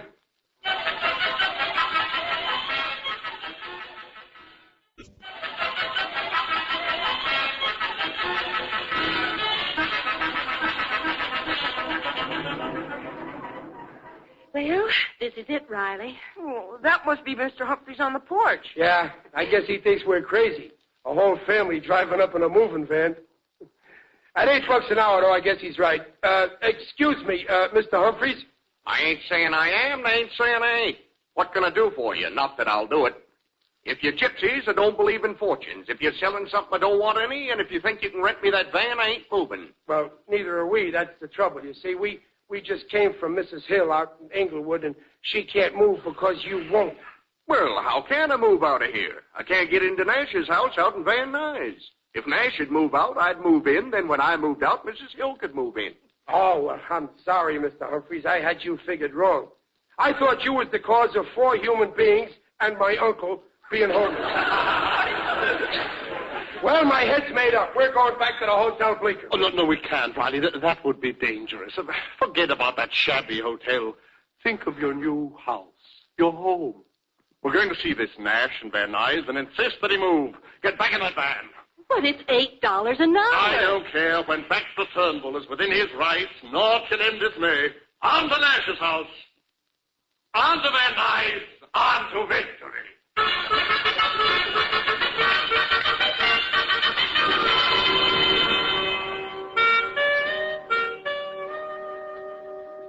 From L.A. to Inglewood, from Inglewood to Glendale, from Glendale to Van Nuys, cow.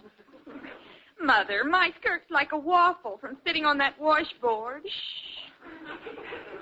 I'm watching your father and Uncle Baxter. Well, look, now they're going around to the back of the house. Riley, it's strange no one answered. I'm sure I heard voices in there. Well, maybe they'll come to the back door. I got to get Nash out of here. We can't spend our lives in that truck. My family's no dog and pony show. Gosh, did you hear that? Somebody threw something through the window. Excellent. Now we can hear better. You crawling crab, you spineless jellyfish. They're discussing seafood. Now, Olivia, darling, listen. My mother was right. I should never have married a worm like you. They've had a falling out. He just had a falling down. Look, I can see him now. She's got him cornered. You brute, why don't you strike me? I dare you to hit a defenseless woman. How can he hit her when she's standing on him? Come back here! Uh-oh, he's making for the door. He made it.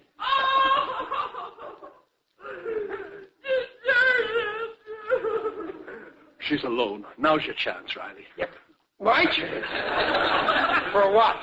Go in there and ask her why they aren't moving. Me talk to that woman? Go commit suicide yourself. You owe it to your family to provide them with shelter tonight. Just use charm. Flatter her. Speak of her beauty, her eyes, her hair, and then work into the sanctity of the home. Tell her how the birds nest in spring. A mother bird and a father bird. Paint a picture of nightfall in the nest.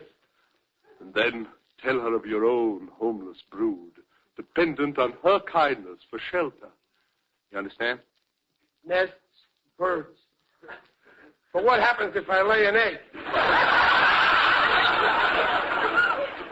Now, if you forget what to say, I'll whisper it through that broken window. Okay. Is that you, Harvey, you sneak? No, it's Riley, another sneak. I mean it. It's me, Riley. Might I come in, ma'am? You are in. What do you want? Well, lady, what I got to say near this window. Well, hurry up or I'll call the police. Lady, when a lady looks like you look, she don't need no police. What? What I mean is, lady, you got a face and a figure. You know, eyes and hair, some of each. How dare you? Mrs. Nash, now about the stankity of the home. The what? I mean, I forget what I was about to say. If my uncle was here, he'd remember. Riley.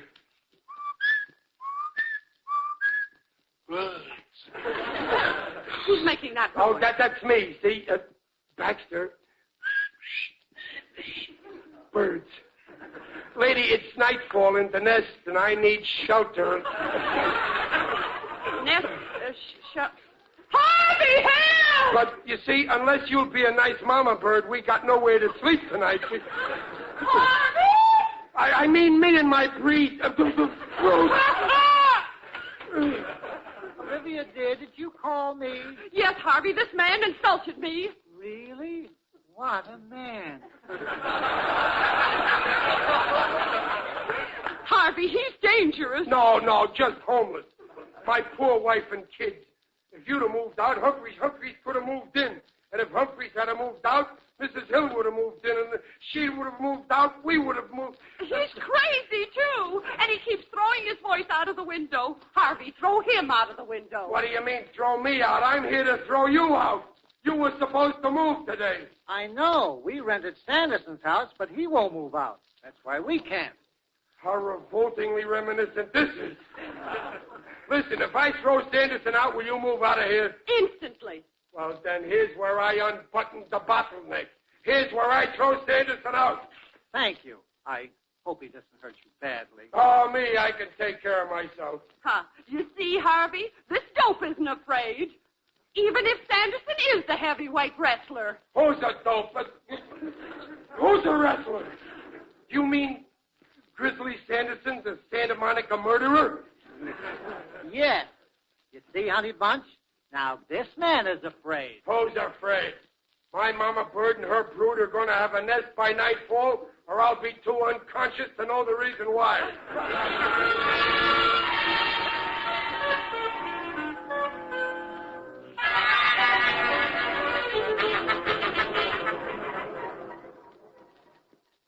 So this is Pomona. Yeah, and that's Sanderson's house. I'll fix that bum. Now, Riley, be careful. Stay here, everybody. Uncle Baxter, I said stay in the van. Riley, please, reconsider. This wrestler, he'll annihilate you. 6 hours in a moving van. $48. A whole family homeless. All because this wise guy refuses to move out. I'll mobilize him. Riley, this is suicide. Think of your wife, a widow. Well, my widow's got to have a place to sleep, and so do I. Then let's go back to the Hotel Bleecker. We can't do that. You said so yourself. That couple that was waiting got our suite the minute we checked out. To save you from this impending disaster, I will confess. I told the clerk you weren't checking out so that Snake Eyes could use the suite. That gambler? You let him use my bridal suite for that crooked poker game he runs? Of all the double-dealing low-down... I'll fix you later. Right now, I'm going to take Sanderson apart. Knock on that door. Why don't you knock? I got to save my knuckles. Riley, if we run, we can still escape. To stay means a hospital. Well, then at least I'll have a room. Sanderson? Yes, Shrimp. What do you want? Get out of this house before you break every bone in my body.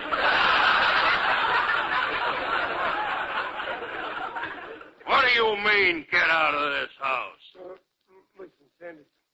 Everybody else in California knows this, so I may as well tell it to you.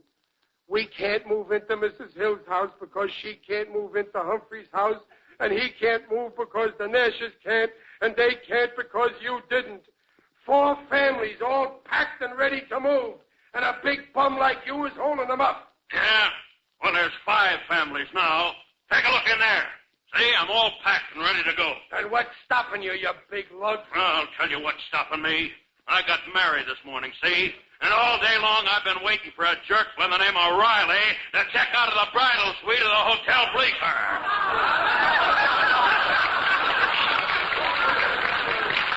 Holy cat, you mean we've been doing it to ourselves? Isn't this ironic, Riley?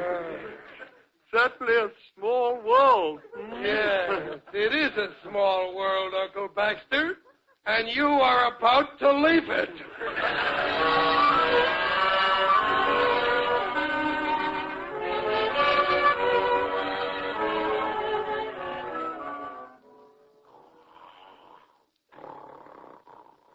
Wake up, Pop. Oh, gee. Is it morning already? Pull up the shades, Junior. I can't, Pop. We're still in the moving van. Oh. Come on, Riley. We're parked out in front of our new house. Oh, boy, that's fine. You know, Dumpling, there's no place like home if you can get in.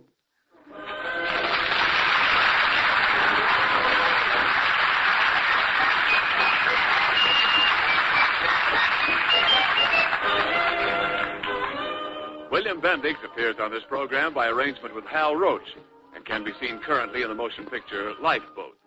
The Life of Riley was directed by Don Bernard with music by Lou Kozloff and came to you from Hollywood. This is Ken Niles saying, see you next week. This is the Blue Network. Welcome to Golden Age Radio, rumble.com/C/GAR. Visit veteransradioministry.com for more videos like this.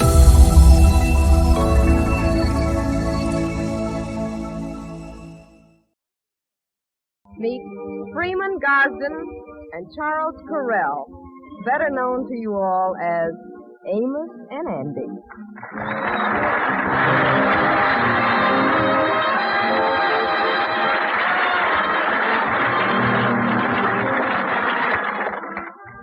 We find Amos, Andy, and the Kingfish in Andy's office, curiously examining a small wooden box that has just arrived parcel post from Scotland, addressed to Andy. Well, I don't know what's in it. It say on the return address it come from my nephew, Private Jimmy Brown. Yeah, your nephew's stationed in Scotland, ain't he? Yeah. He's over there with the army. Well, Brother Andy, it's mighty nice of him to send a box like that. Mighty nice. Well, how do you know it's nice? We don't know what's in it yet. Well, you know, the Kingfish knows everything. There got to be something in it. People don't go around sending empty boxes to people. Of course, that might be a Scotch custom. I don't know. Well, say on the label there, 1 dozen Scotch kippers. Kippers. Kippers. Oh, kippers, huh? Yeah, they was wonderful. Great to have them things, kippers. Oh, sure. What's a kipper? Everybody know what a kipper is. A kipper's, well, don't stand there with ignorance all over your face, you know. Everybody know what a kipper is. I ain't asking everybody. I asking you what kippers is. I still ain't got too clear a picture of it, you know. Yeah, well, a good way to find out, fellas, is to open the box up and find out. Yeah, that's right. Hand me a hammer, Amos. Go on. They really got this thing nailed up. Well, I'll be doggone. Look what's in here, tin cans.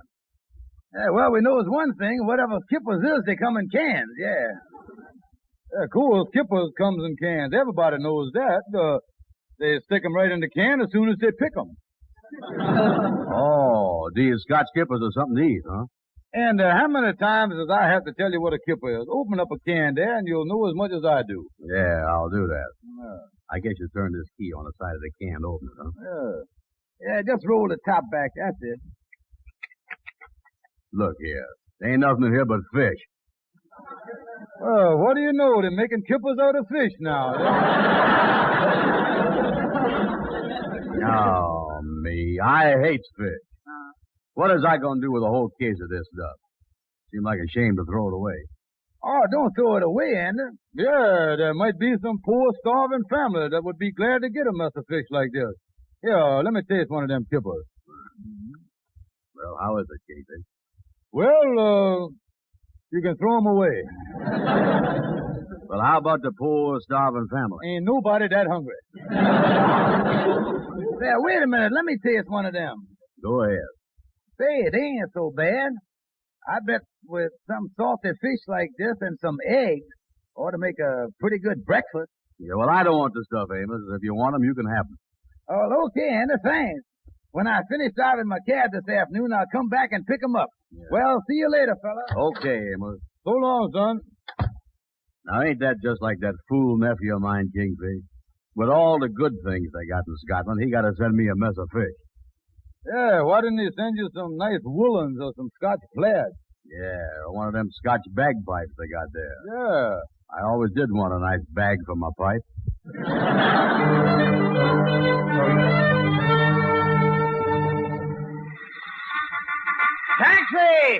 Taxi! Yes, sir. Well, Mr. Frank Morgan.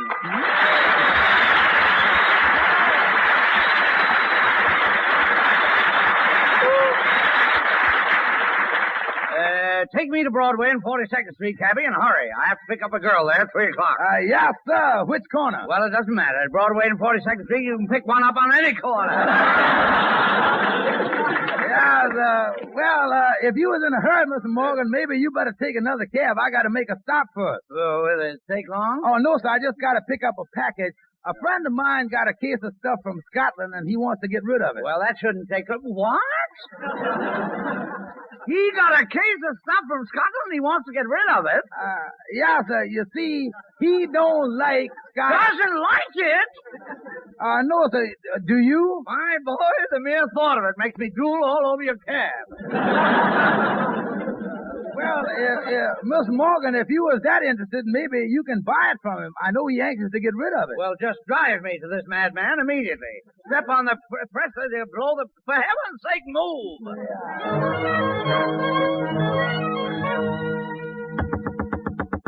Come in. Well, how do you do? My name is Morgan. Which one of you gentlemen is Mr. Brown? Well, I has got that great honor, mister. And this here's the Kingfish. Well, how do you do? Now, my cab driver just informed me that you received a case of stuff from Scotland today. If you want to get rid of it, I might find a use for it. Yeah.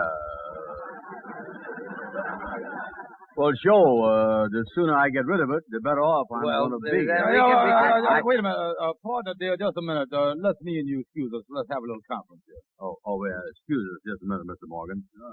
What do you want, Kingfish? Say, Andy, if this man really wants these kippers, we might be able to get a few dollars out of him. Yeah. You think he'd go as high as $2?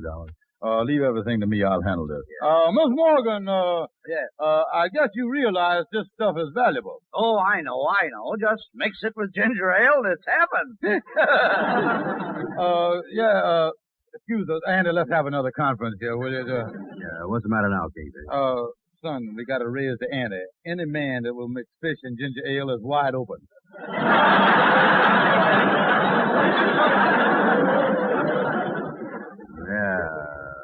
Let's charge him $5.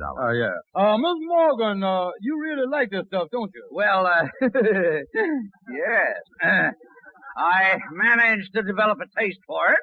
Yeah. I bet it was hard to do. Yes, I forced myself. Dangerous stuff as it is, I forced myself. Oh, did you say dangerous? Yeah. Oh, come now, my dear fellow. The stuff has been known to make a man positively stinking. You tell me. I never smelt nothing like it. No? Well, it sounds powerful. I'll say it's powerful. I rubbed against some of it a while ago, and 6 cats followed me home. Yeah. 6 cats? You'd be surprised what follows me home. Well, I certainly hope we can come to terms. Yeah, well, Miss Morgan, after talking it over, we has done decided you can have the whole case. Wait, just a minute. Hold on, just a minute. Maybe Mr. Morgan would like to make us an offer here. Yeah. Well, what do you think a fair price is, Mr. Morgan? Well, I don't know. Shall we say $50? Excuse us just a minute. Partner, dear, we got to have another conference. Excuse us, Mr. Morgan here. Yeah, well, can't I get in on one of these? We'll be with you in just a second. Yeah. Did you hear that, Kingfish? $50. Yeah, ain't no doubt about it. The man is kipper crazy. Yeah, he's a fish lover, all right. Yeah, watch me get him up to $60. Miss Morgan, we have just talked over your price, and we are supposed to turn it down. You see, corporate taxes being what they is, the overhead being on the same level with the ceiling and all that, we feel... Well, all right, I'll make it $100. This is certainly a big day for conference. Excuse us, come here. Look here, now listen, I done told you if you left this to me, we'll do right. $100. Yeah. You know, I has always heard that fish was a brain food. Now, there's a man that eats it all the time, and look at him. Andy, let's not be greedy. Let's be fair. Let's sell him the stuff for $200. Yeah, that's a good price. You think he's fool enough to do that? Well, just look at his face. Yeah, he'll do it. Miss Morgan, we figure that we can just about break even if we let you have the case for $200. That's an outrage. I'll pay you $125 and not a cent more. Remember, this case come right from Scotland, Miss Morgan. Oh, yes, sir. I can taste it right now. Stop that! Make it $150. 150. Miss Morgan, think how wonderful it would taste for breakfast every morning with your eggs. Eggs? Well, I rarely get started before 10 o'clock, but it's an idea.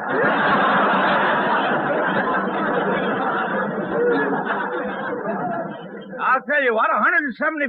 200. 185. You're getting warm. All right, you robbers, 200.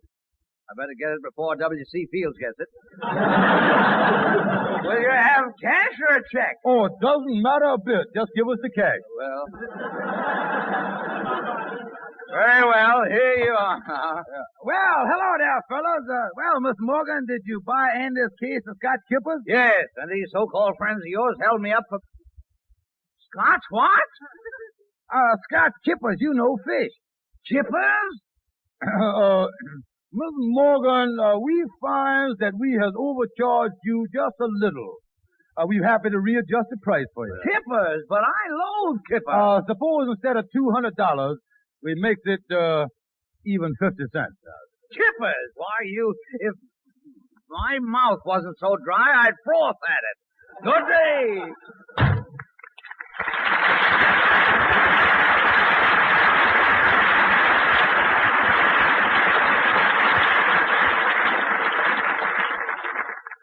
Say, what's the matter with him anyway? All of a sudden he changed his mind like that. Well, I don't know, Amos, except that he's crazy. You know what I think, fellas. What's that, Andy? These Scotch kippers must be the wrong kind to mix with ginger ale.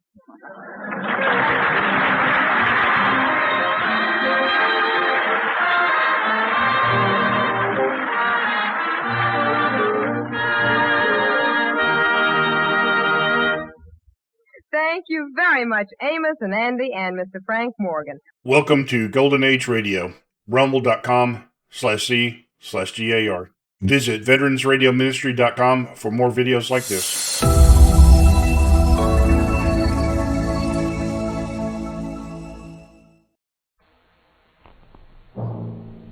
Dedicated to the strength of the nation, from Hollywood, your theater of stars. Proudly we hail.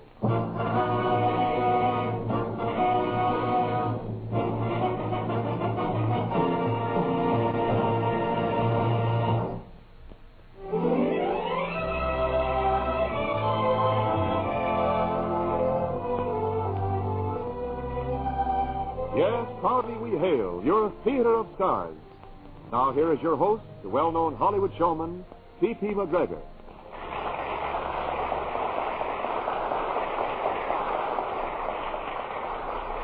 Thank you, and greetings from Hollywood, ladies and gentlemen. Welcome to your Theater of Stars. For each week, the cinema world's finest motion picture talent gathers for your weekly entertainment. Ruth Huzzy is our Proudly We Hail star in a great dramatic story titled All the King's Horses. Ruth portrays Mary Barnes, the wife of a hard-working but unlucky young man. They become the parents of a lovable adopted child. Then adversity strikes. Cliff, Mary's husband, loses his job, and because of this, they must give up their little son, Biff. Here's tragedy, stark realism, and deep mother love. One completely lives the conflicting mental processes portrayed by Ruth Huzzy.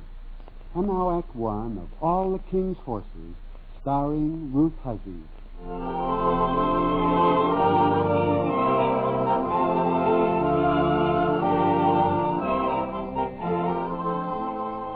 Mary Barnes, her husband Cliff, and their young son enjoyed living in the little white cottage on the outskirts of town. There were the tall elm trees, nodding at the slightest whisper of a breeze, faithful sentries against the day. And there were hollyhocks and daffodils and a climbing rose bush, which, when in bloom, delivered its unforgettable fragrance. In front, the cool green lawn spread down from the house, giving away only to the pond, with a splendid oak tree at the border. Under the oak tree, late in the afternoon when her work was finished, Mary would sometimes sit beside a youngster, a book of nursery rhymes between them. And so we find them the day our story begins. Mother. Yes, dear? Open the book and tell me my favorite story. Which one do you mean, dear? The one where you make up the story. Read the lines out of the book. Oh, but you've heard the story so often, sweetheart. Don't you ever get tired of hearing it? Nope. Please tell it again, Mother. All right, darling, if you like. Once upon a time, there dwelled in a beautiful forest a prince and a princess. They lived in a great white castle with a lake that spread out before it. Was the lake just like ours? Oh, my Lord, a king size. Well, they were wonderfully happy, these two, for the prince was as handsome could be, and the princess, well, she wasn't so bad herself. And the prince and the princess had a beautiful little son, and his name was Biff. I always like it when you say his name is Biff. You do, huh? Uh-huh, but that's my name. But that's a very good name for a little prince. Prince Biff? What's wrong with it? Well, I suppose it's all right. But go on with the story, Mother. Well, now, they weren't always this happy, the prince and princess. For when they had first arrived at their kingdom, and long before the angels had sent them Prince Biff, the word began to spread of a huge dragon threatening everything. Oh, yes, he was a terrible dragon, and he proclaimed trouble for everyone. Well, at that time, the prince and the princess were living in a less conspicuous castle. And one night, the princess was cooking his dinner when the prince returned home, preceded as always by quite a considerable fanfare of trumpets. Oh, quite a considerable fanfare indeed. Hello, darling. Oh, Claire. How about turning around from that stove and giving your very weary husband a kiss? I'd be happy to. Gee, Isla. Hey, does that Kennedy next door have to play that radio so loud? Kennedy! Kennedy, you're blasting us out of the building! A little better. Our neighbors wear their music so loud, don't they? Don't they? But come here to me, you. My lovely princess. Oh, darling. I'm sorry you're tired. Oh, it was a rugged day in more respects than one. Just before closing time, a customer came in. She made me drag out every shoe in the store. Had them stacked around me knee-deep. And you know what she says to me? Oh, do tell me what she says to you. She says, I was just looking. Could you direct me to household appliances? I could have crowned her with the size 7 she wore on a 9-foot. Oh, you poor dear. And that's just part of it. Business is slow. Strangfield says if business doesn't improve, they're going to have to cut down. Oh? Yeah. You know where that puts me. Newest man in the department. Well, anyway, you wash up now, and I'll dish up dinner. Okay. Well, where are my slippers? They're in the hall closet where they belong. Oh, and bring my store. I'll need it if we sit out after dinner.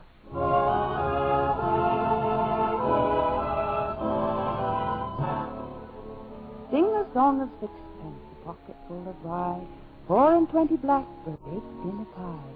When the pie was opened, the birds began to sing. Was that a dainty dish to set before a king? Is that what the prince had for dinner? It could be. Oh, I could take a popsicle.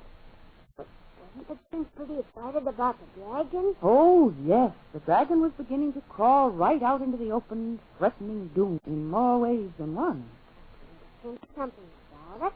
Couldn't he bust him over the feet with a baseball bat like mine? I don't think he had a baseball bat. Anyway, after they had dinner that night, they went out to sit on their balcony, watching the lights of the countryside. You know, I like this fire escape. I'm glad. And you know, I can always tell when it's Monday. How? I can see the Empire State Building right over the top of Officer Murphy's nightshirt. Oh, you. Hey. What? You. Me? Yes, you did. Did you see the doctor today, like you said you were going to? Uh-huh. Oh. What did he say now? Well, he said he's afraid not. No? You mean That we can't? No, Cliff, I guess not. Not ever. Oh. But, Cliff, when I was coming home on the subway, I got to thinking about something. What? We can still have our babies. They're adopting them every day. I bet we could find just the one we want. Well, I don't know. We'll have to think about it. Oh, but, Cliff, if we're ever going to have a baby, we could take our time, look carefully. It might even be better than having one of our own. We wouldn't know what our own would be like until it got here. And this way, well, we could tell beforehand. Well, do you know any place to go, Mary? I called the orphanage out at Englewood. They have a lot of babies. Couldn't you just take a little time off tomorrow and go with me? Oh, no, I couldn't do that. Not with things the way they are at the store. I wouldn't dare. Oh, of course. Oh, but say, the day after tomorrow's Sunday. That's right. Well, maybe they stay open for people like us. Well, they must. Oh, darling, I just can't wait till Sunday. 1, 2, buckle my shoes. 3, 4, shut the door. 5, 6, pick up sticks. 7, 8, lay them straight. 9, 10, a big fat hen. That's what that old dragon was by now, wasn't he? A big fat hen. Well, almost. They had him on the run. The prince buckled on his armor, grabbed his longest spear, saddled up his white charger, and with the princess riding beside him, set off to do away with the dragon once and for all. Yes, indeed, once and for all. This supposed to be the place, Mary? I guess so. That's what it says on the door. Well, then, where is somebody? And where do they keep the babies? There's a sign on the desk there, Claire. Oh, yeah. Ring bell for attendance. Guess I better ring it, huh? Mm-hmm.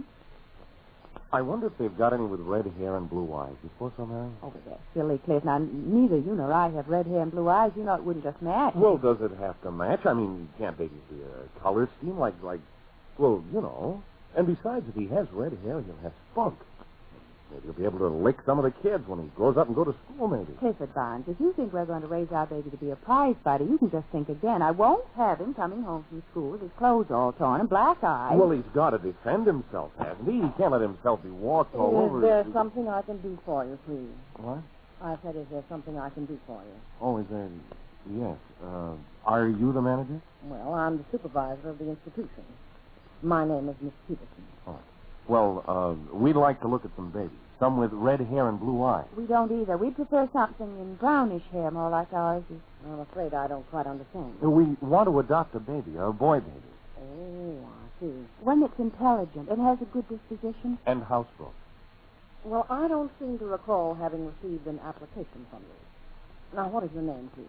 Barnes. Mr. and Mrs. Clifford Barnes. What do you mean, application? We just want to adopt a baby. Oh, well, I'm afraid you have the wrong impression about adoption, Mr. Barnes. You see, it's quite necessary to make a formal application and have our investigators check your qualifications, your ability to raise a baby, and to take care of it, your financial responsibility. That sounds like a lot of stuff to go through. Well, when all it means is an extra quart of milk a day and maybe a couple of dozen of those three-cornered doodads. Now, if you people would care to come into my office, I'll be glad to explain the whole thing to you and give you an application form. Oh, yes, thank you. We'd like to do that. Well, yes, I guess we would. But I didn't realize there was such a routine to go through. Quiet, darling. These babies are very particular with whom they associate. And so, that's where they found young Prince Biff, out in the forest under a cabbage leaf. What about the dragon?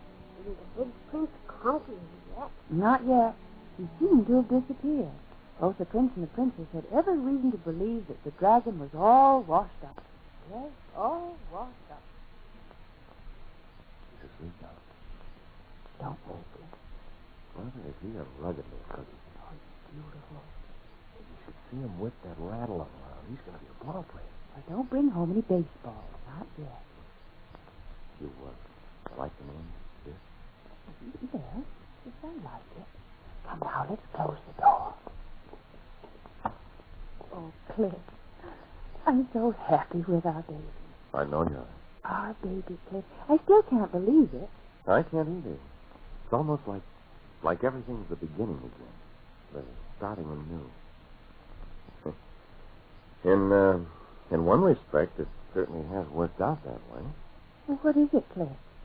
I don't mean to concern you. You know I didn't like my job. Oh, Cliff. Mr. Engfield gave me my walking papers today. Oh, Cliff, no. No. Don't be alarmed. I'll find something else. Something I like much better. I know I will. Well, you've got to, Cliff. They won't let us keep this if you don't. You've just got to.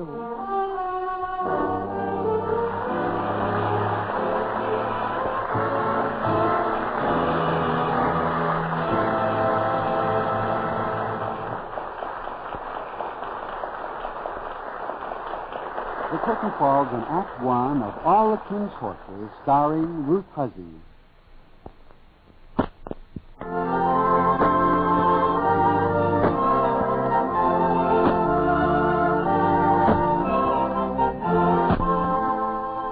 The curtain rises on Act Two of our starring Ruth Huzzy as Mary Barnes. We're back sitting by the pond, nursery rhymes open on her lap. Oh, that old drudge. Yes, indeed. He was getting had to be done away with. Oh, he had to be done away with. Oh, he's fine, dear. Nope.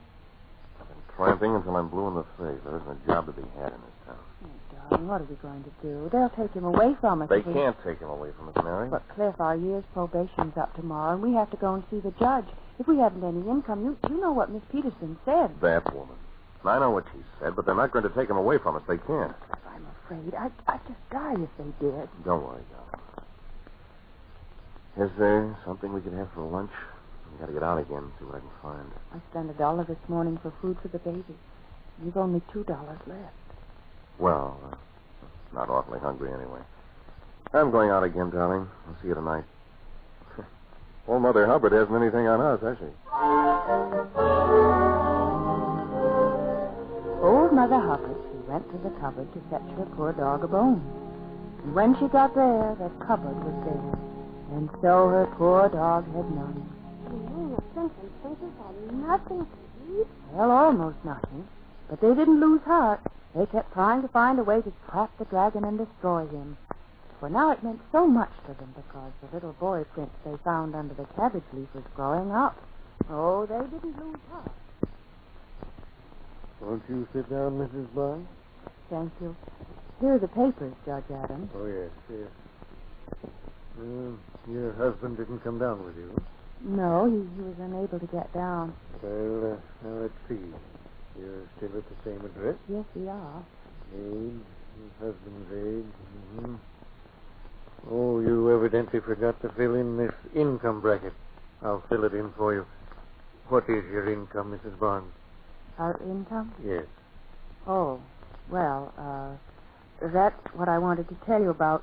You see, Judge, at the moment, well, we haven't any income. My husband lost his job about a month ago, but he expects to have another one right away. That's why he didn't come down today. By right away, how soon do you mean, Mrs. Barnes? Well, Does your husband have a job in mind, one that's promised? Well, no, sir, he hasn't, but, well, I'm sure he'll be able to find something right away. Mrs. Barnes. Yes, sir. Miss Peterson must have told you. A prime requisite of adoption is that you must have an income sufficient to support the adopted baby. You state you have no income. Now, have you any definite idea as to when you will have an income? Well, I know, Your Honor, but... The law dictates my course of action, Mrs. Barnes. I have no alternative but to refuse the adoption. You mean take the baby away from us? That's what I mean. But you can't do that. My husband will find a job. His sort of people don't stay out of jobs very long. That isn't the question, Mrs. Barnes. Well, the question is that you want to take our baby merely because at the moment my husband's out of a job. Like it was a repossession of some sort. Like we couldn't pay for the radio or refrigerator or automobile. But you can't repossess a baby for failure to make payment. He isn't just a piece of furniture. I'm sorry, Mrs. You're Barnes. sorry. Do you think being sorry means anything to us? Do you think your being sorry would take the place of a baby of flesh and blood that we've had with us for a year? That we've raised just like he was our own? And what if he was our own? You couldn't take him away from us just because my husband was out of a job, could you? Well, he is our own, just as much as if he'd been born to us. Well, we couldn't love him any more than we do. May I remind you that you're talking to a judge, and that what I'm doing happens to be the law. And may I remind you that you're talking to a mother, and the law I'm talking about's a darn sight deeper than that any bunch of stuffed shirts can get together and think up. It's a law that says my husband and I love our baby, and he loves us. We're the only parents he's ever known. And you know nobody else has the right to take him away from us. God, give us a chance to show you. Please give us a chance. Well, the best I can do is this. I'll give you an extension of 1 week.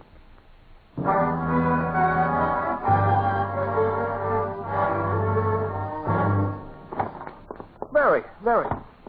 But I don't want to shoot. I've got the greatest, the most glorious news in the world. But Cliff. Do you remember me telling you about Uncle Bert that lives in Virginia? Well, I just got this telegram. He's sending us $30,000 because he says he doesn't believe in waiting until he's dead to have his will probated. He's doing it now. Imagine, Mary, $30,000. The court can never take this. Oh, that's wonderful, darling, but not so loud, please. The baby's been sick all day. He's running a temperature. I've been waiting for you to come home. So Temperature? Well, if that's the case, we better call a doctor. Temperatures can be dangerous. We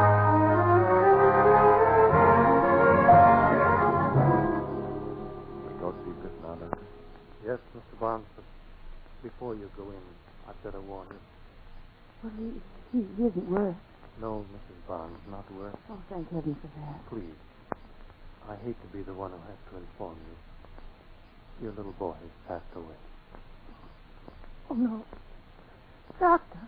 Oh, no.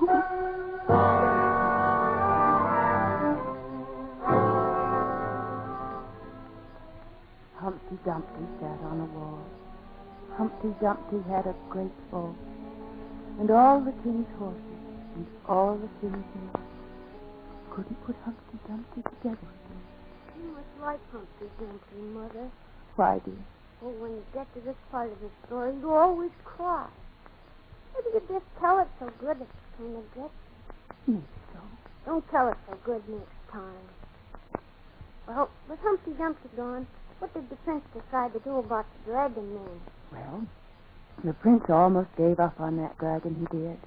It was a very critical time in the kingdom. The prince was just about ready to turn everything over to the dragon. Just about ready. Cliff? What? Cliff, it's 3 o'clock. You've got to get some rest. I can't sleep. I just can't sleep. Oh, but Cliff. The court wanted it taken away from us. And we licked that almost like a miracle. Only to have... Oh, Mary. Yesterday, he asked me for a Shetland pony. I couldn't buy him a picture of one. Today I could buy him a dozen. Mary, we got to get out of here. You're right, Cliff.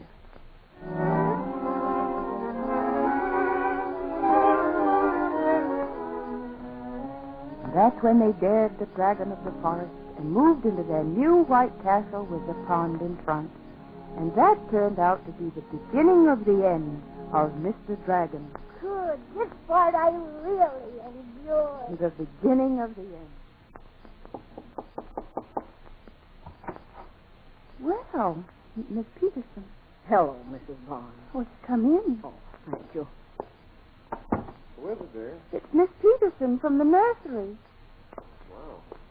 What brings you down our way, Miss Peterson? Well, I've been so busy, I haven't even had a chance to call you folks. I was very sorry to learn of your trouble. That's very kind of you, Miss Peterson. I brought someone down with me I thought you might like to see. Oh? He's out in the car. Well, bring him in. And now, wait a minute. If it's a baby, no thanks. I don't want to go through that again. Well, Cliff, maybe we could just look at him. He has curly hair and 2 of the most beautiful dimples. Oh, please, Cliff. And a lovely disposition. Will you take... Well... Oh, go get him, Miss Peterson.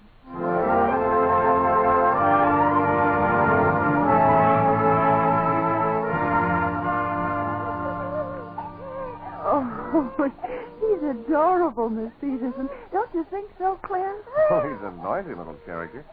Wow, look at him swing that arm around, just like this used to. Oh, here. You hold him, Mrs. Vaughn. Oh, may I? Of course. Well, he seems to like you. Who wouldn't? Almost seems as if he belongs. Oh, do you think he does, Cliff, does he?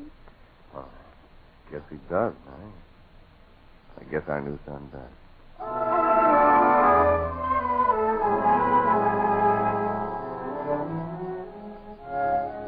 So that was the end of Mr. Dragon. scourge of the forest, demon of the woods. Nevermore did he see the light of day. And the prince and the princess and young Prince Biff lived happily ever after. You didn't tell me how the prince killed the dragon. Oh, I can't tell you now. Here comes your father up the path. Oh, but you must. You always surprise me with the ending. Well, I'll tell you then. The prince got out a giant mirror and placed it before the dragon. And when the dragon looked into it, he dropped dead in disappointment. Oh, that was terrific, Mother. There's your father. Hello, sweetheart. Hiya, Biff. Hey, Dad, let me tell you what happened to the dragon this time.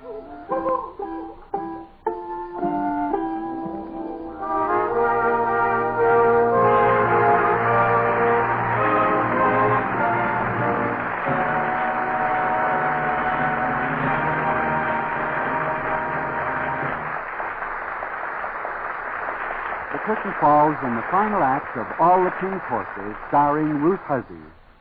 Congratulations to you, Ruth, on a splendid and capable performance. I thank you, too, for your generous contribution of time and talent on this Armed Forces Radio Service program. Be sure to join us next week for your Theater of Stars. And until then, this is C.P. McGregor saying thanks for listening and cheerio from Hollywood.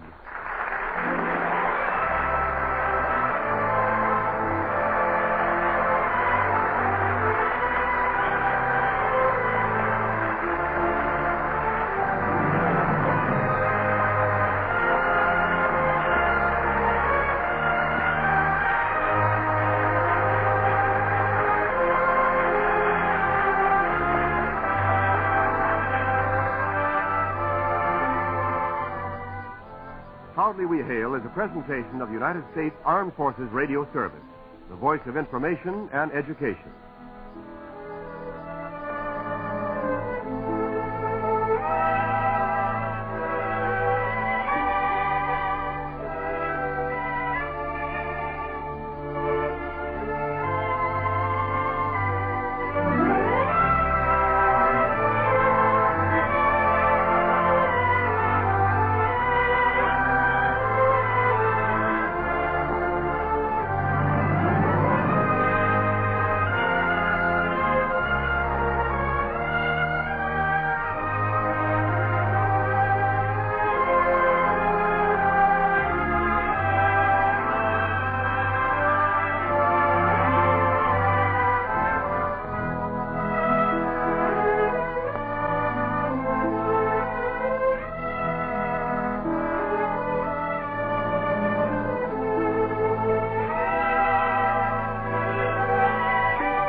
Welcome to Golden Age Radio, rumble.com/C/GAR.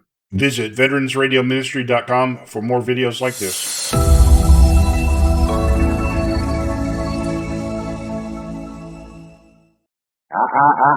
Don't touch that dial. Light up a Camel cigarette.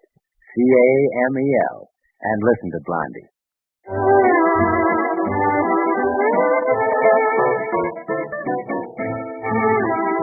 Before we drop over to the Bumstead house to visit Chick Young's famous characters, Blondie and Dagwood, a word from the makers of Camel cigarettes. I think every one of you listeners who smoke will agree that when it comes to cigarettes, these three factors make for more smoking pleasure. They are mildness, coolness, and flavor.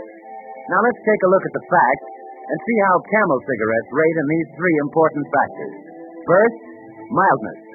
Well, common sense tells you that a fast, hot-burning cigarette will not smoke comfortably, but Camels are slow-burning, mild and mellow. Camels give you extra mildness. Second, coolness. You don't need to be an expert to appreciate that the slower a cigarette burns, the cooler the smoking. Camels give you extra coolness. Third, flavor. Fast burning creates heat, destroys the subtle elements of flavor and aroma. Slow burning preserves flavor and lets it come through. Camels give you extra flavor. Yes, slow-burning Camels give smokers extra mildness, extra coolness, and extra flavor. And extra smoking, too. More actual smoking per cigarette per pack. In recent impartial laboratory tests, Camels burn slowest of all, 25% slower than the average of the 15 other of the largest selling brands tested.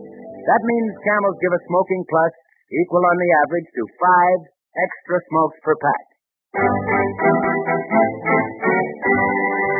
And now it's time for our weekly visit with the Bumstead.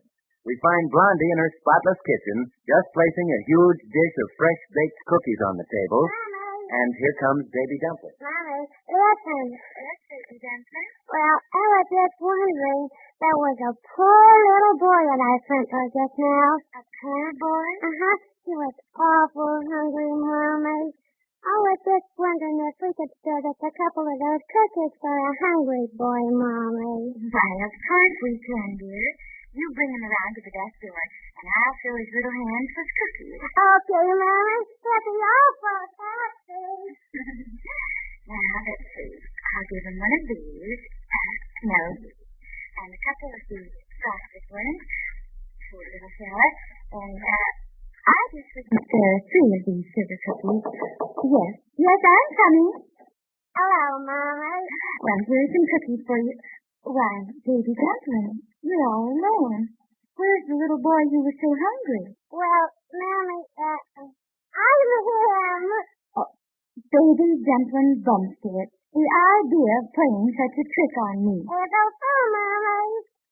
Oh, April Fool, eh? Uh-huh. April Fool, can I have those cookies now? April Fool, no, you can't. Oh. Well, not till after dinner.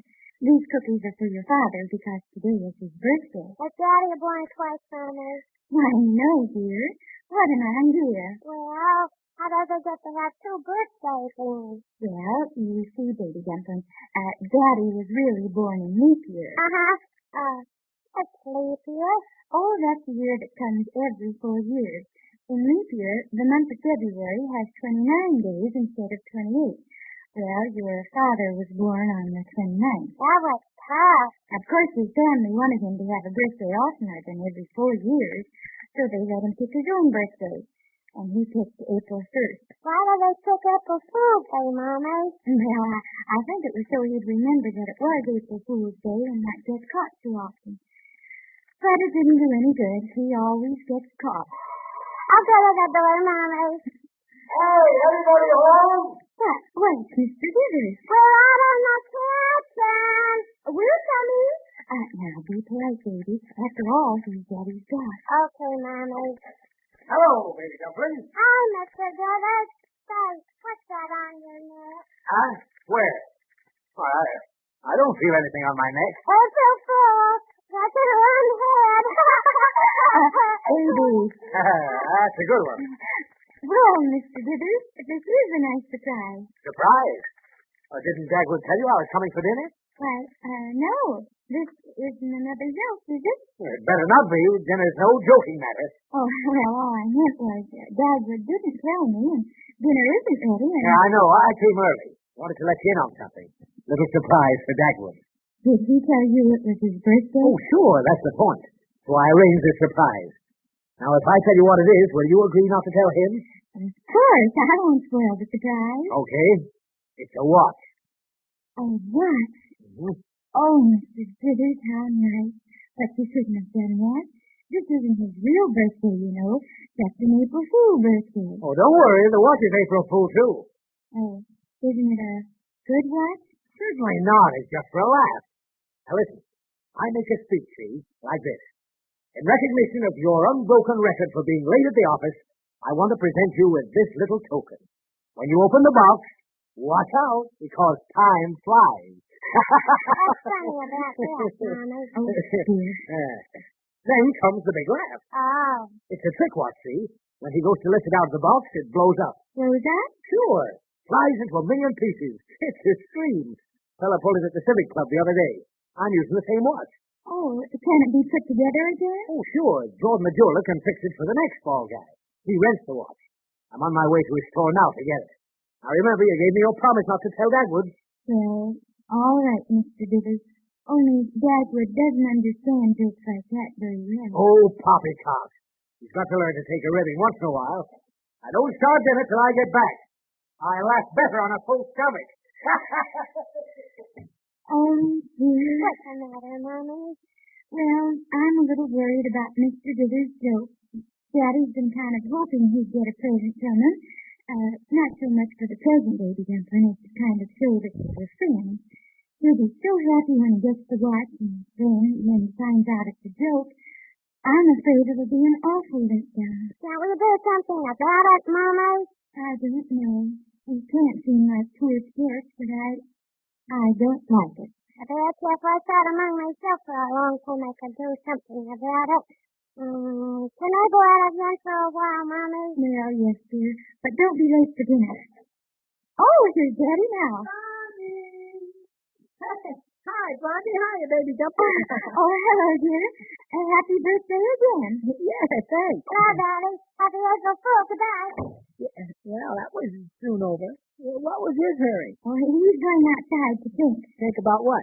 Oh, April Fool jokes, I guess. Look, Dagwood, you don't mind much if people play jokes on you today, do you? Even if it is sort of your birthday. No. I mean, no matter who played the joke on you, you wouldn't feel really badly, would you? No, honey. I can take a joke. Why, I like jokes. Oh, there's a phone. Maybe I'd better take it. No, it might be somebody wishing me happy birthday. Hello. This is Mr. Bell of the telephone company. We're testing your line. Is it a joke, Dagwood? Oh, no.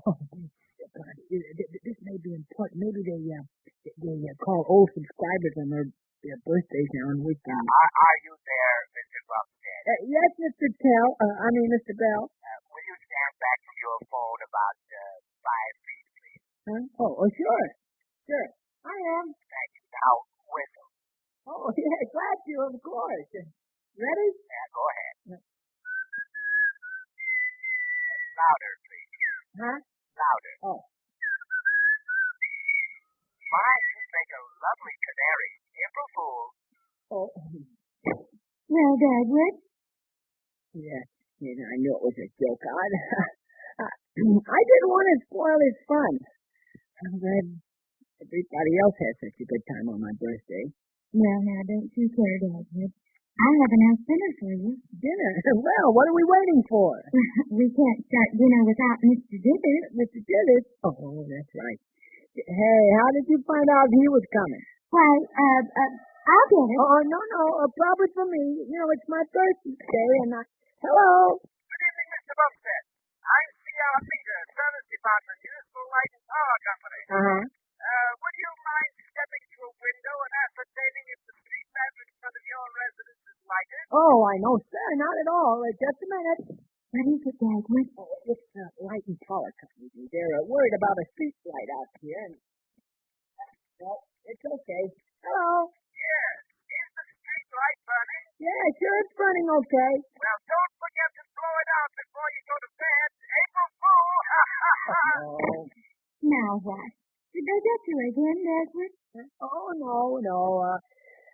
What were we talking about when the phone rang? Oh, dinner. Why did you invite Mr. Dithers for dinner tonight, Dagwood? It was a matter of punctuation. Punctuation?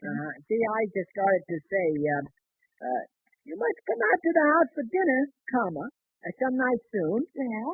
Well, he put a period after dinner, and before I could finish, he said he'd be out tonight. Oh, I'll take that. This time I'll show them who's an April Fool. Mm-hmm. Hello! Listen, fun is fun, but I've had enough nonsense from you. Oh, it's Mr. Dithers. Oh, maybe he can't come, huh? Maybe you can't come, huh? Oh, no. Nonsense, Bumstead. I'll be there. Huh? Let me talk to Blondie. Yeah. He's coming, Blondie. He wants to talk to you. Oh. Hello, Mr. Dithers. Listen, Blondie. I'll be a little late. George the jeweler has closed the shop. Oh, well, I'm glad in a way. You, won't have the, time then? I'll have the watch, don't worry. I made him send a clerk down to open up and let me get it. They can't stop chasing dinners that easy. Oh, well, all right. We'll wait. Goodbye. What, won't he have time for, Blondie, huh? Never mind, Dagwood. I promise not to tell. Oh, a surprise, huh? I told Mr. Dithers it was my birthday. Golly, I bet he's got something for me. Oh, Dagwood, don't expect too much, will you? Oh, no, honey. It isn't a gift. It's a thought that counts. Well, I don't mind holding dinner while from good old Mr. Dithers. I'll just fix a little snack to keep my strength while I'm waiting. Oh, dear. I hope he won't be too disappointed.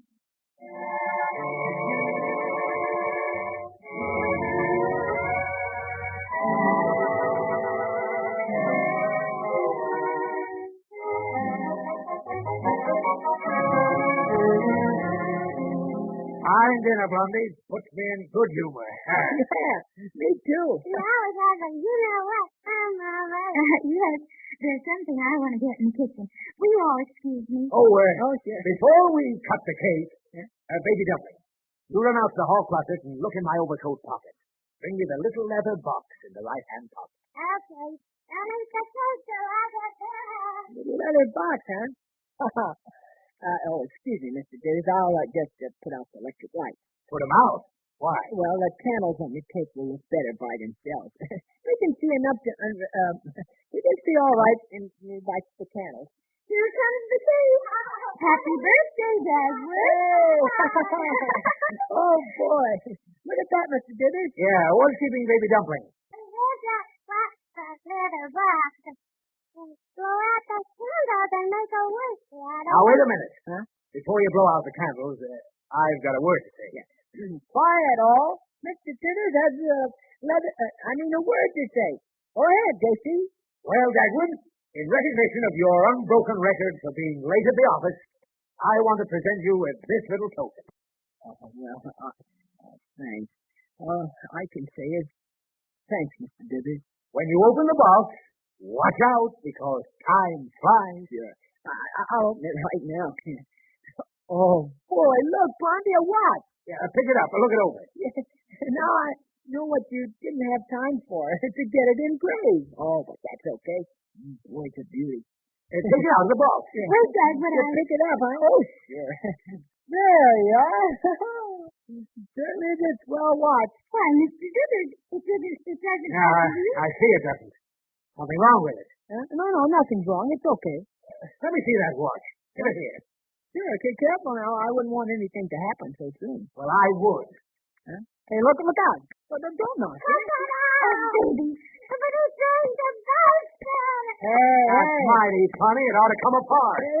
Don't. Won't work, eh? I'll make it work. There.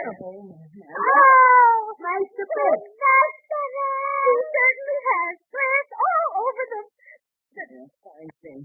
Give a man a watch and then... Listen, I'll explain the whole thing. It was just a gag. A gag? Excuse me, Mr. Dithers.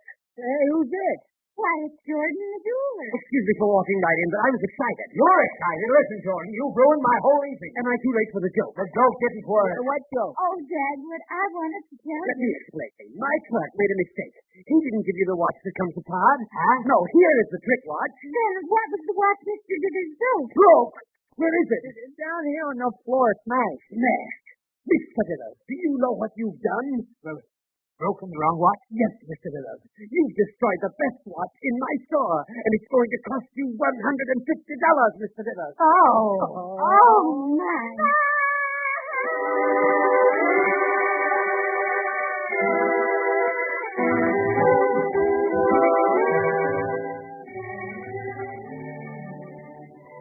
Ladies and gentlemen, I have a burning question to put before you tonight. As a matter of fact, it's the burning question on cigarettes. Is your cigarette burned fast, or is your cigarette slow burning? Smokers, believe me, it makes a difference the way your cigarette burns. And here's a sound, scientific explanation of that difference. Fast burning in a cigarette creates heat, and nothing interferes with mildness, coolness, and flavor like the excess heat of too fast burning. Slow burning, on the other hand, preserves flavor, lets it come through in the smoking. And of course, the slower a cigarette burns, the cooler and milder the smoking. That, friends, is why smokers turn to Camel cigarettes. Camels are slower burning. In recent laboratory tests, Camels burn 25% slower than the average of the 15 other of the largest selling brands tested, slower than any of them. That means Camels give a smoking plus equal on the average to 5 extra smokes per pack. Smokers who live in communities where certain state cigarette taxes are in effect can save the cost of the tax, and in some instances more, through smoking Camels. If you live in a community where there are no added taxes on cigarettes, the savings are all yours. Camels are made from costlier tobacco and give you extra mildness, extra coolness, extra flavor.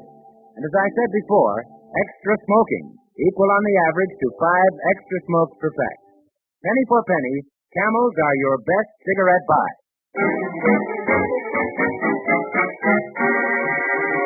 And now we return to the Bumstead's ringside, where Dithers and Jordan the jeweler are trying to outshout each other. $150? To you, Mr. Dithers. Now listen. Listen to what? You've had the floor. Now let me have a word. Have 1,000 words. What does it get you? You owe me $150. Oh, yeah? Well, try and get it. Oh, get it. Don't worry. I'm not worrying. Yeah, I am. So am I. Oh, baby. But I got something to tell you, Mama. I can't afford You keep baby dumpling, guys. Too many people want to talk now. Fine jeweler wants me to pay for his mistake. A fine businessman gives his faithful employees trick watches. Gentlemen, this isn't getting us anywhere. Mama, I want to tell you something. Quiet, baby dumpling. Look, I'm sorry. But, guys, my nerves. Baby, go upstairs to bed. You too, Dagwood. Yeah, me. Go to bed. Oh, I mean, put baby to bed, dear. Oh, yeah. I have an idea for settling this argument. Oh, okay. Come on, baby dumpling. But I want to tell you something. Tell me upstairs now. Come on. Well, okay. Good night, Mama. And say good night to the company, baby dumpling. Good night, all. I hope you go home soon. Yeah, baby dumpling. Now, gentlemen, let's get this thing straightened out. I don't want to hear any more about it. All I want to hear is Dithers saying, here's your check. Who? No, wait. As I understand it, Mr. Jordan, you want Mr. Dithers to hand you $150. Not 1 penny less. Dithers takes an article that belongs to me. He smashes it. Any tort in the land will give me damages to the extent of the value. Well, Mr. Dithers, that sounds like a strong case. Think so? Yes. You did smash a watch, and it wasn't yours. It would sound bad in court if you refused to pay anything for it. Hear that, Dithers? But what? But I'm willing to help you out, Mr. Dithers. I've got a proposition to make. You put up $25, and I'll get you out of this. For $25? Not a chance. Oh, is that so? Well, I've seen Blondie get out of worse than this. I'm with you, Blondie. Oh, you are, eh? Okay, let me see you get him out of it, Mrs. Bumstead. All right, Mr. Jordan. Here goes. Now, you spoke of going to law just now. Oh, you want to go to law, eh? No, and neither do you. Because, Mr. Jordan, while you might make Mr. Dithers look, not very generous, Mr. Dithers will make you, Mr. Jordan, look very, very silly. Now, look. How would it sound in court, Mr. Jordan, when you had to admit that your agent or clerk didn't know the difference between a $150 gold watch and an April Fool watch that falls apart? Well, I'm willing to arbitrate. Now I'm going to ask you some questions. You don't have to answer, but I think you'd better, because the answers are all in your books, and the lawyer could get a court order to look at those books. You want to know prices? And costs. I've got nothing to hide. Good. Now, what is the price of the trick watch? What's that got to do with anything? The watch that he smashed is $150. You said you had nothing to hide. Now, what do you ask for the trick watch? $75. Oh, what a robber. Oh, a robber, am I? Now, I will go to law. Oh, now, wait. Mr. Dithers, if I'm going to settle this, you'd better leave us alone. Please. Now, you go on out in the kitchen and get a drink of water or something. All right. Call me when Jordan hollers for help. I'm glad you keep your dignity, Mr. Jordan. Never mind the salt soap, madam. I'm waiting for any facts you may have that will make me take less than $150 for that watch. All right. I'll give you facts. But first, why do you value the trick watch so highly? It's a good rental property. In 1 year, I rented it 5 times at $5 a time. 6 times, including Dithers. Oh, I see. And how much did you actually pay for the trick watch? That's my business. I thought you had nothing to hide. Well, the trick watch cost me $50. I asked $75 because I'm entitled to 50% on any sale. That's what I wanted to know. Your profit is 50%. That would mean that the good watch only actually cost you $100? Well, yes, and I might settle for that, but not one penny less. Well, we'll see. Now, getting back to the trick watch. It cost you $50, and you've made $25 in rentals on it. So if that watch got smashed, the real loss to you would be just $25. Now, is that right? Well, yes. All right. Now, Mr. Dithers has offered to settle for $25. Oh, he has? Well, it won't work, Mrs. Bumstead. I'm going to be paid for the good watch, because it was the good watch that he smashed. Not in the eyes of the law. Eh? Why not, I'd like to know. Well, take this example. Your wife goes into a store where they have an original gown from Paris, value $300. She better not buy it. She doesn't. They also have exact copies at $30 apiece. Your wife orders a copy. Well? Well, the store makes a mistake. They send her the original. Now, she didn't order that. She doesn't want that. She doesn't know she has it. But she wears it thinking it's the copy. Then she spills ink on it. Does? Is it paid for? Yes, she pays $30. But the store discovers their mistake. They bring a copy and ask for the original back. It's spoiled. So they bill her for $300. What? Well, I'd like to see them get it. I'm glad you see my point. But the watch is different. Not a bit. Now listen. Mr. Dithers rented a watch. He got what he thought was a trick watch. He had every right to think that. He didn't order a good watch. He paid a rental to get a come-apart watch. When it didn't work the way you told him it would, he tried to make it work. Yeah, he made it come apart all right. Of course he did. He'd paid to see it come apart. Now, I'm not sure he couldn't sue you. Sue me? What for? Well, he'd paid you a sum to have a laugh on someone else. Instead, the laugh's been on him. If I said you had made him very ridiculous, he might get damages. I've had enough. You win. Oh, thank you. You can come in now, Mr. Dithers. Bring the $25 with you. She's alive, hey, Jordan? Well, here's the $25. That's a lot to pay for an April Fool joke. No, you think you're stuck, eh? How about me? I'm out $125. You mean $75. I heard you admit the broken watch only cost $100. Well, then I'm out $75. That's $50 more than you are. But you're really not out any more than Mr. Dithers. Oh, I'm not, eh? Well, how do you think of that? Well, you have the trick watch, haven't you? I'll be lucky if I still have it when I leave here. How does that make me losing no more than Dithers? He's only out $25. Don't you see? It's plain as the nose on your face. Listen. I'm listening. So am I. Now, Mr. Jordan had two watches. He paid $50 for one and $100 for the other. Total, $150. Right. He now has only one watch, but he values it at $75, his own figure. Right. So he has $75 plus $25 he made in rentals on it. Now that's $100. Plus $25 Mr. Dithers paid him for it. Now that's $125, or only $25 less than he paid for both watches. She's right, Jordan. We're even. Now then, come on, shake hands. No, I don't mind. Good night. I'm going before she has me owing somebody money. I'm glad you mentioned that, Mr. Jordan. How about the $5 rental Mr. Dithers paid? Hey, what? It isn't fair to rent a man a thing that you also sell him and which he never gets. You've got the watch, Mr. Jordan. I'm going. I think I've worn out my welcome here. Hey, wait. She's right again. Give me that towel. I'll get him. Come back, George. Oh, my goodness. Hey, Blondie, you know what? No. What, dear? Baby, jump like a dummy. Come on. I'll tell Mommy what you told me upstairs. I was trying to tell everybody downstairs. It's just that I'll put better watch too. What? How? Where? He took the money out of his pig bag. All he had. It's so I wouldn't be disappointed when Mr. Dithers pulled his joke. Why, baby gentleman, that was sweet. I went to the toy store and got a watch for 238 pennies. There was worth 250 Oh, like mother, like son. A bargainer. Well, where is the watch you bought, baby? Yes.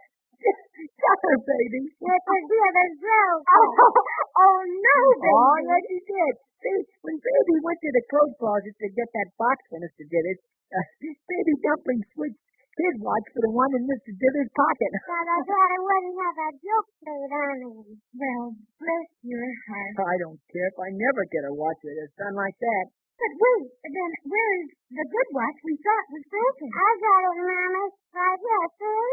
Huh? Oh, for heaven's sake. Oh, you got away from me. Hey, what's that? Huh? Oh, it's the watch we thought you broke. Baby Dumpling saved it. Hey? How? There was a little skullduggery in the closet. It was a watch Baby had bought his father that you broke. Oh, it was, eh? You took all my pennies to buy it, too. Well, let's see if we can't fix that. How much was Jordan out? $25? Mm-hmm. Okay, I'll pay him that, and then I'll own this watch. You'll have a bargain, too. $50 for a watch that retails at 100 cents. You mean Baby will have a bargain? It's his. To pay for the one I broke. Oh, no. The difference in price, that's too much. No, Dagwood. I won't miss $50. The Baby's watch cost him all he had. I'm getting off easy. Here, Baby. Hi. Here, Daddy. Huh? Speak, Baby, speak. Okay. Daddy, recognition for the unbroken record of a good daddy. I would like to present you with a token or something. Anyway, it's your watch and happy birthday. Happy birthday. Happy birthday. I can say it. I hope everybody that ever had a birthday has as good a one as I have. And happy birthday to you. Happy birthday to you. Happy birthday to you. Happy birthday to me. No. Well, Dagwood's birthday ended happily despite all the April Fool jokes that were played on him. So join the Bumsteads next Monday when the makers of Camel cigarettes again bring you Penny Singleton as Blondie and Arthur Lake as Dagwood. Let me also suggest that you listen to Camel's other standout shows. On Saturday, there's Luncheon at the Waldorf with Ilka Chase. You'll find it a new high in daytime entertainment. On Saturday night, tune in and hear Bob Crosby and Mildred Bailey featuring Music with a Heartbeat. Well, that's a tip for your radio pleasure. And for your smoking pleasure, try Camel. You'll find more pleasure for puffs, more puffs for facts.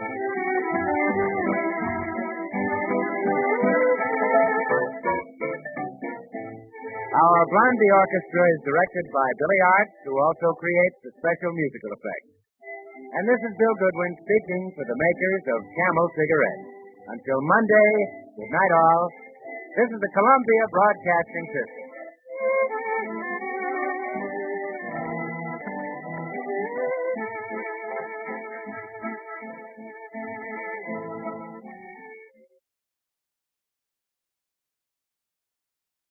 Enjoying the timeless classics on Golden Age Radio?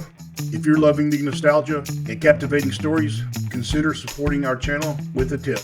Your generosity helps us continue bringing you the best of vintage radio entertainment. Simply click on the link in the description. Thank you for being part of our community. Lost in Brazil invites you on an unforgettable journey where every moment is an adventure waiting to be discovered. Join us as we uncover the soul of Brazil, one incredible experience at a time. Click on the link in the description and embark on the ultimate Brazilian odyssey. You have been listening to Golden Age Radio, rumble.com/C/GAR, brought to you by G3PL.com. Don't forget to subscribe for more videos.